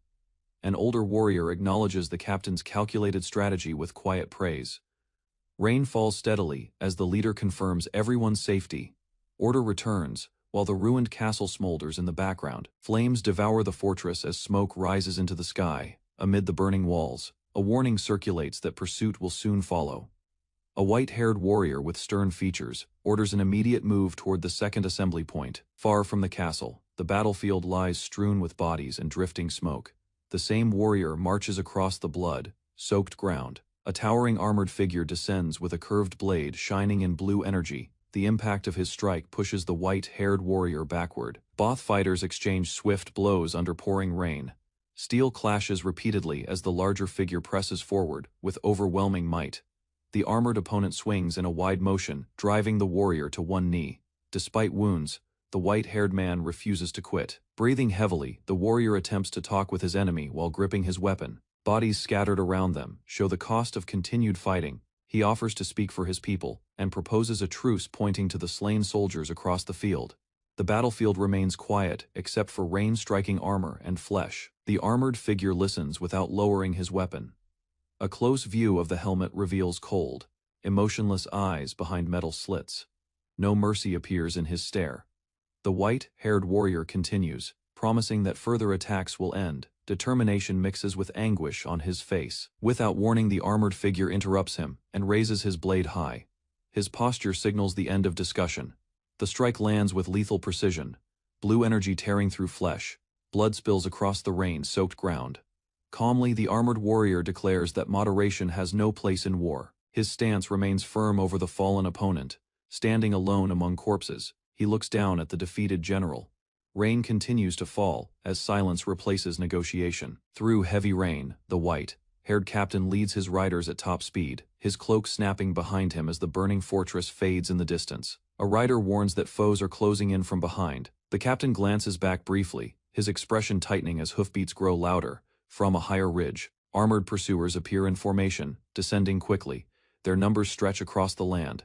An opposing commander lifts his sword and signals a full charge. Determination spreads through his ranks as they surge forward. Among the fleeing group, several companions react in alarm at how quickly the pursuit resumed. The captain judges the remaining distance to the assembly point. Realizing it may not be enough, he prepares for a difficult choice. He suddenly reins in his horse and turns to face the approaching army. Dust and rain swirl as his men halt in confusion. Calmly, he orders everyone to proceed without him. His voice carries strong resolve as he announces he will hold the line. The group hesitates, but the captain remains unmoved. The open plain ahead becomes the chosen ground for a defensive stand. In the enemy ranks, soldiers recognize that their forces still greatly outnumber the fugitives. Some note the strength and skill of the white-haired warrior, despite his smaller numbers. Respect for his reputation spreads quietly. Even so, morale remains high among the pursuers, who believe pure numbers will secure victory. Back with his allies, the captain grips his massive axe and confirms his decision. His loyalty to his lord leaves no room for retreat. With a powerful swing, he signals the counterattack. Energy surges through his stance as he charges forward alone. Both armies collide across the muddy field, cavalry crashing together in a thunderous clash. Captain Gillian slams into the enemy cavalry, his axe sweeping in a wide arc as horses collide, and soldiers are thrown from their saddles. Surrounded on all sides, he parries a spear thrust and counters with brutal precision. Determination hardens his face as he vows that the northern lands will not fall again. Watching from behind, the opposing commander notes that the mercenaries have chosen to fight rather than flee. The commander raises his sword and orders the first line of mages forward. Robed spellcasters step ahead. At his signal, blazing fireballs rain down toward Gillian's forces. The sky glows orange as flames descend in rapid succession. Mercenaries brace themselves, trusting their advanced armor to endure the blast. Even so, the overwhelming magic shakes their formation. A sudden surge of blue energy rises to intercept the flames, colliding with the fire in a violent burst of light. A woman steps forward barefoot in the rain, dark hair flowing as mana coils around her staff.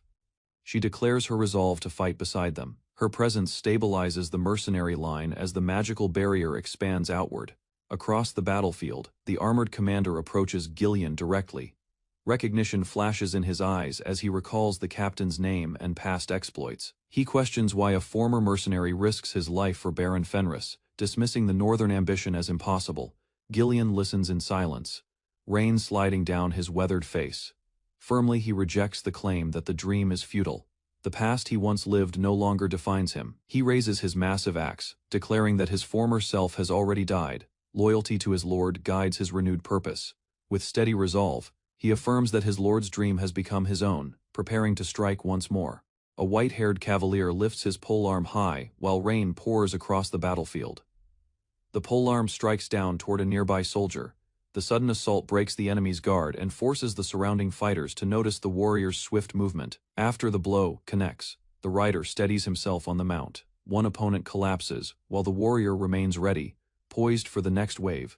Several soldiers charge toward him from different directions. The white-haired warrior responds instantly, sweeping his polearm in a wide circular arc. The attack hits an enemy's weapon and armor. The powerful swing disrupts their formation and drives one attacker backward. Another soldier tries to strike from the side, but the rider hoists his weapon upward and blocks the assault. The polearm stabs into a soldier's torso, causing the enemy to falter from the sudden impact. Blood marks the intensity of the close-range strike. Without pausing, the warrior swings again across the battlefield. The sweeping motion fells another attacker who tries to approach. A wounded opponent observes the rider with puzzlement, realizing the mercenaries might feel far different from before. One surviving enemy faces the warrior, while holding a bloodied sword. The man asks why a mercenary would follow such a lord. The white-haired rider remains firm on horseback, turning slightly toward the opponent without lowering his weapon. He holds the polearm upright before him, showing resolute loyalty to his lord and the values he follows. The enemy stares in disbelief, struggling to understand such commitment from a mercenary. Uncertainty spreads across the man's face, as he reflects on mercenaries who typically fight only for money. Rain continues to fall while the white-haired warrior raises his weapon high again, prepared to resume the battle. The white-haired warrior shoves his polearm forward with great force, the blade breaking through an enemy's guard. Without stopping, the rider swings the weapon in a wide circle from horseback. The strike reaches a second enemy who tries to block. The warrior pushes his way through the resistance. A heavily armored commander watches the chaos and issues commands to his troops. His expression remains grim as he attempts to regain control of the battlefield. From above, large units of soldiers move quickly into formation. The troops begin closing in from multiple directions to trap their opponents. A small group of allies notices the encirclement forming around them. Fear grows as they realize they are badly outnumbered and cornered. A young mage steps forward despite the danger and urgently calls for the other spellcasters. The mage lifts her staff and channels powerful magic. A shining circle appears beneath her feet as energy collects around the staff. Suddenly, enormous walls of ice surge from the ground around the group. The frozen barrier blocks the approaching soldiers. The enemy commander views the magical barrier with annoyance. His narrowed eyes show irritation as the unexpected defense disrupts his plan. A hooded officer quickly obeys the command to deploy magic in response. The commander immediately plans another tactic to break the defenders. Armored cavalry known as the Winged Knights begin moving across the battlefield. Their formation advances with orders to eliminate the mages first. The defending riders rush forward to intercept the approaching cavalry. Violent combat erupts between the two forces, as weapons clash and riders fall from their horses. The battlefield becomes frantic as both sides struggle for advantage. Behind the fighting line, the mage raises her staff again and fires a powerful lightning spell. Vanessa kneels on the wet ground while holding her staff tightly. Her body shakes as exhaustion from repeated magic weighs heavily on her.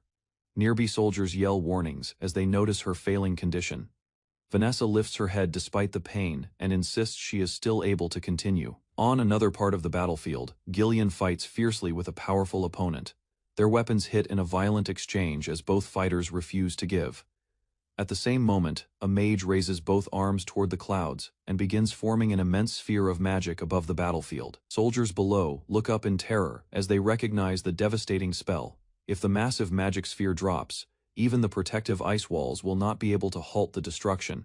Gillian remains trapped in combat with his opponent while the battle around him grows more perilous. Sweat and blood cover both fighters as the duel peaks. Behind them, the enemy mage continues directing the enormous magical sphere floating above the battlefield. The mage boldly believes that once the spell is fired, nothing in the area will survive the impact. Gillian suddenly shouts with fierce determination, refusing to tolerate the enemy's confidence. With sudden speed, he leaps forward and swings his polearm in a mighty arc aimed directly at the mage managing the spell. The attack connects cleanly, sending the mage tumbling backward through the air as the spell begins to crumble. The mage's weapon falls from his hands as he is thrown violently away from the battlefield.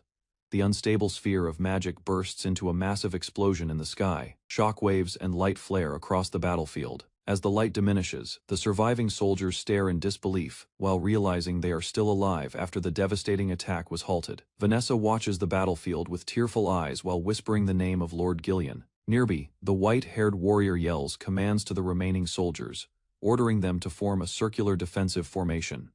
Before the formation can settle, a sudden attack hits the white-haired warrior from behind. The blade cuts through his body. The blonde enemy knight appears behind him with a cold expression, explaining that losing focus during a duel carries a deadly cost. Pain spreads across the white-haired fighter's face as he realizes the grave blow he has received. Both fighters clash again in a final exchange of strikes. Their weapons collide fiercely as the duel reaches its final moment. The blonde knight presses forward with a powerful strike that cuts deeply into the wounded warrior. The white-haired warrior struggles to remain standing while the enemy maintains force. The gap between them closes as the fight ends. Accepting the grim reality of the battlefield, the enemy knight admits that plans rarely unfold as intended during war. Soldiers and allies nearby react with shock and dread as the white-haired warrior collapses.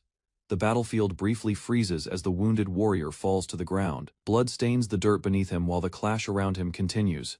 His body lies still while dust and rain settle over the battlefield, leaving the outcome unknown. In the fading moment of consciousness, the white-haired warrior feels his strength leaving him. The world around him grows blurred. A quiet vision appears before him where a young figure stands in the distance. The moment feels like a memory or a dream. The final thought crosses his fading awareness, as he wonders whether this moment represents the end of his journey. A quiet voice urges the fallen warrior to rise again, while his body lies on the battlefield. Blood covers his armor, and the rain continues to fall. Fragments of memory begin shining in his fading consciousness. The warrior recalls the life he lived under his lord's rule. Those memories grow stronger as he reflects on the meaning his lord gave him. Images of comrades, the fortress they protected. A young woman named Rachel appears in his memories, standing quietly in a peaceful room far from the battlefield. The warrior remembers the trust placed upon him by his lord during an earlier meeting. Memory stresses the bond between lord and knight, showing how deeply the warrior valued the faith given to him. Back on the battlefield, the warrior's eye slowly opens, while blood marks the ground around him. His weakened body begins moving, despite the fatal wounds he received earlier. The surrounding soldiers spot the movement and watch in awe as the fallen fighter begins to stir. A stern voice nearby orders the wounded warrior to stand and lead his soldiers once more. A ferocious monster wave struck the snowy mountains of the Turian kingdom as white-furred beasts stormed the fortress walls. An older commander stood at the battlements, shouting orders as yetis scrambled over fallen soldiers. Blood streaked across the snow, and the defensive line began to fail. Fierce skirmishes followed as soldiers swung downward to prevent the creatures from scaling higher.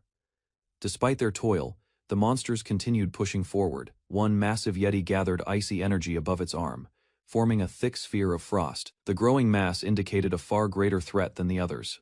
With a powerful motion, the creature flung the frozen projectile toward the wall. The dark sphere pierced through the air as guards glanced upward. The impact destroyed part of the battlements, blasting ice and stone outward. Several defenders were knocked aside as the formation broke. Realizing the wall could not withstand repeated strikes, soldiers prepared for another incoming attack. Fear grew as a second sphere formed above. A lone crimson-haired warrior descended from above, cloak trailing behind him, his blade aligned precisely with the falling projectile. Midair, he shattered the frozen mass in a single strike, dispersing fragments before they could reach the fortress. Recognition spread among the defenders as relief replaced panic. The arrival of the red-haired king rekindled their morale. Without delay, he gripped his massive sword and dashed toward the largest yeti directing the assault. Focused and calm, he prepared a vital counterattack. Driving his blade into the earth, he unleashed a powerful shockwave through the clustered monsters. Advancing immediately, he cut through multiple yetis in wide, measured swings. Surrounded by slain beasts, the red-haired king shifted the battle's tide and halted the monster wave. The red-haired warrior sat in stillness, an open book resting in his hands as blue light pooled around its pages. Behind him, faint images of past battles overlapped in his mind, replaying moments of hesitation and fear. He forced himself to study those memories without flinching. His eyes opened with clarity as he shifted from reflection to action. Every principle he mastered influenced his movement. A sharp gaze filled his vision as he focused on reading the signals an opponent's body betrayed.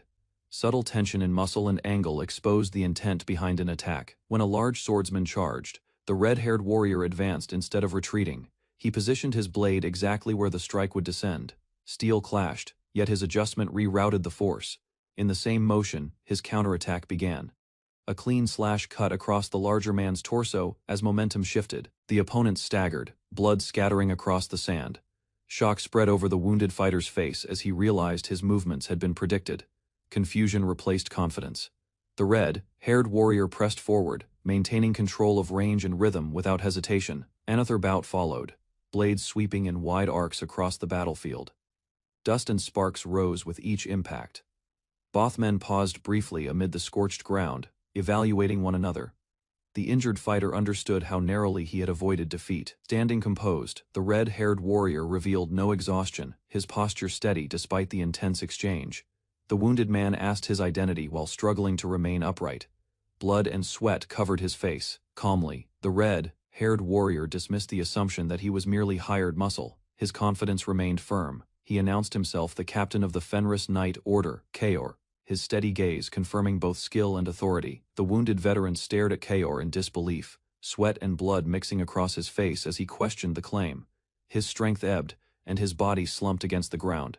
Doubt lingered in his eyes even as exhaustion overtook him. Kaor looked down at the fallen man without sympathy, dismissing his denial as shallow pride. The difference in their status was undeniable. Without waiting, Kaor advanced again, sword raised as he challenged the older warrior to stand, if he still had will. The veteran forced himself upright, anger sharpening his gaze. Muscles tensed as he prepared to meet the charge. Their blades collided repeatedly in rapid succession, steel grinding against steel as each tested the other's limits. Locked at close range, the older knight studied Kaor's expression and sensed no restraint in his attacks. Boasting of past victories, the veteran tried to regain dominance. His voice carried the weight of countless duels fought for noble stakes.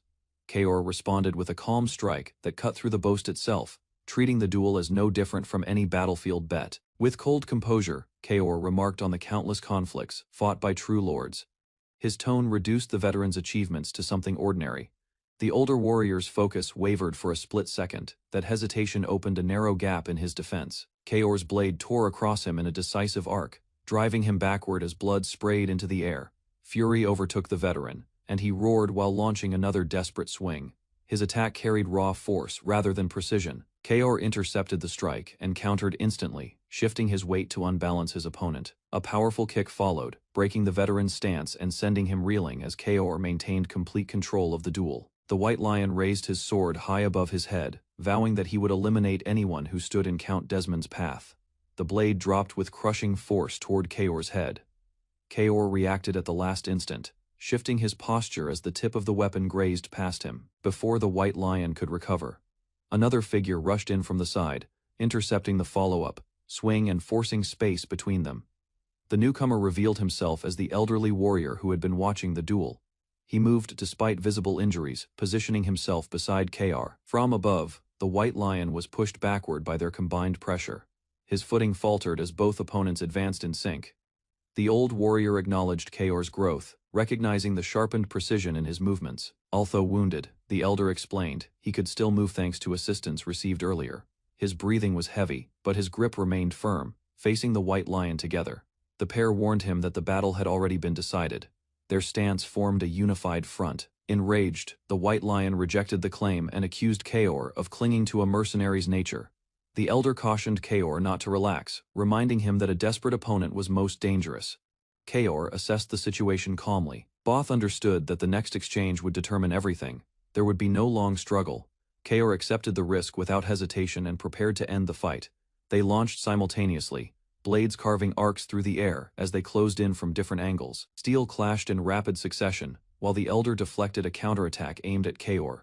Seizing the opening created by their coordination, Kaor delivered the decisive strike, sending the White Lion collapsing onto the battlefield. Kaor surged forward as the White Lion struggled on one knee, blood soaking his armor.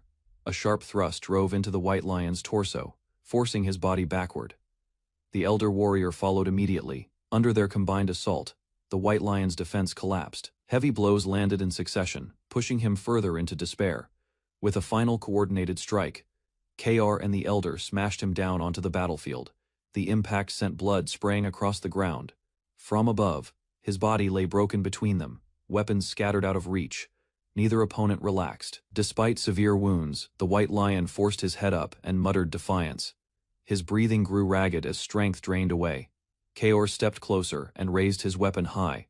while the elder positioned himself alongside him. Their blades descended together in a decisive execution, ending the resistance of the fallen knight. Blood marked the final stroke. As silence settled over the battlefield, Kaor lowered his weapon and turned away, leaving the defeated White Lion motionless behind him.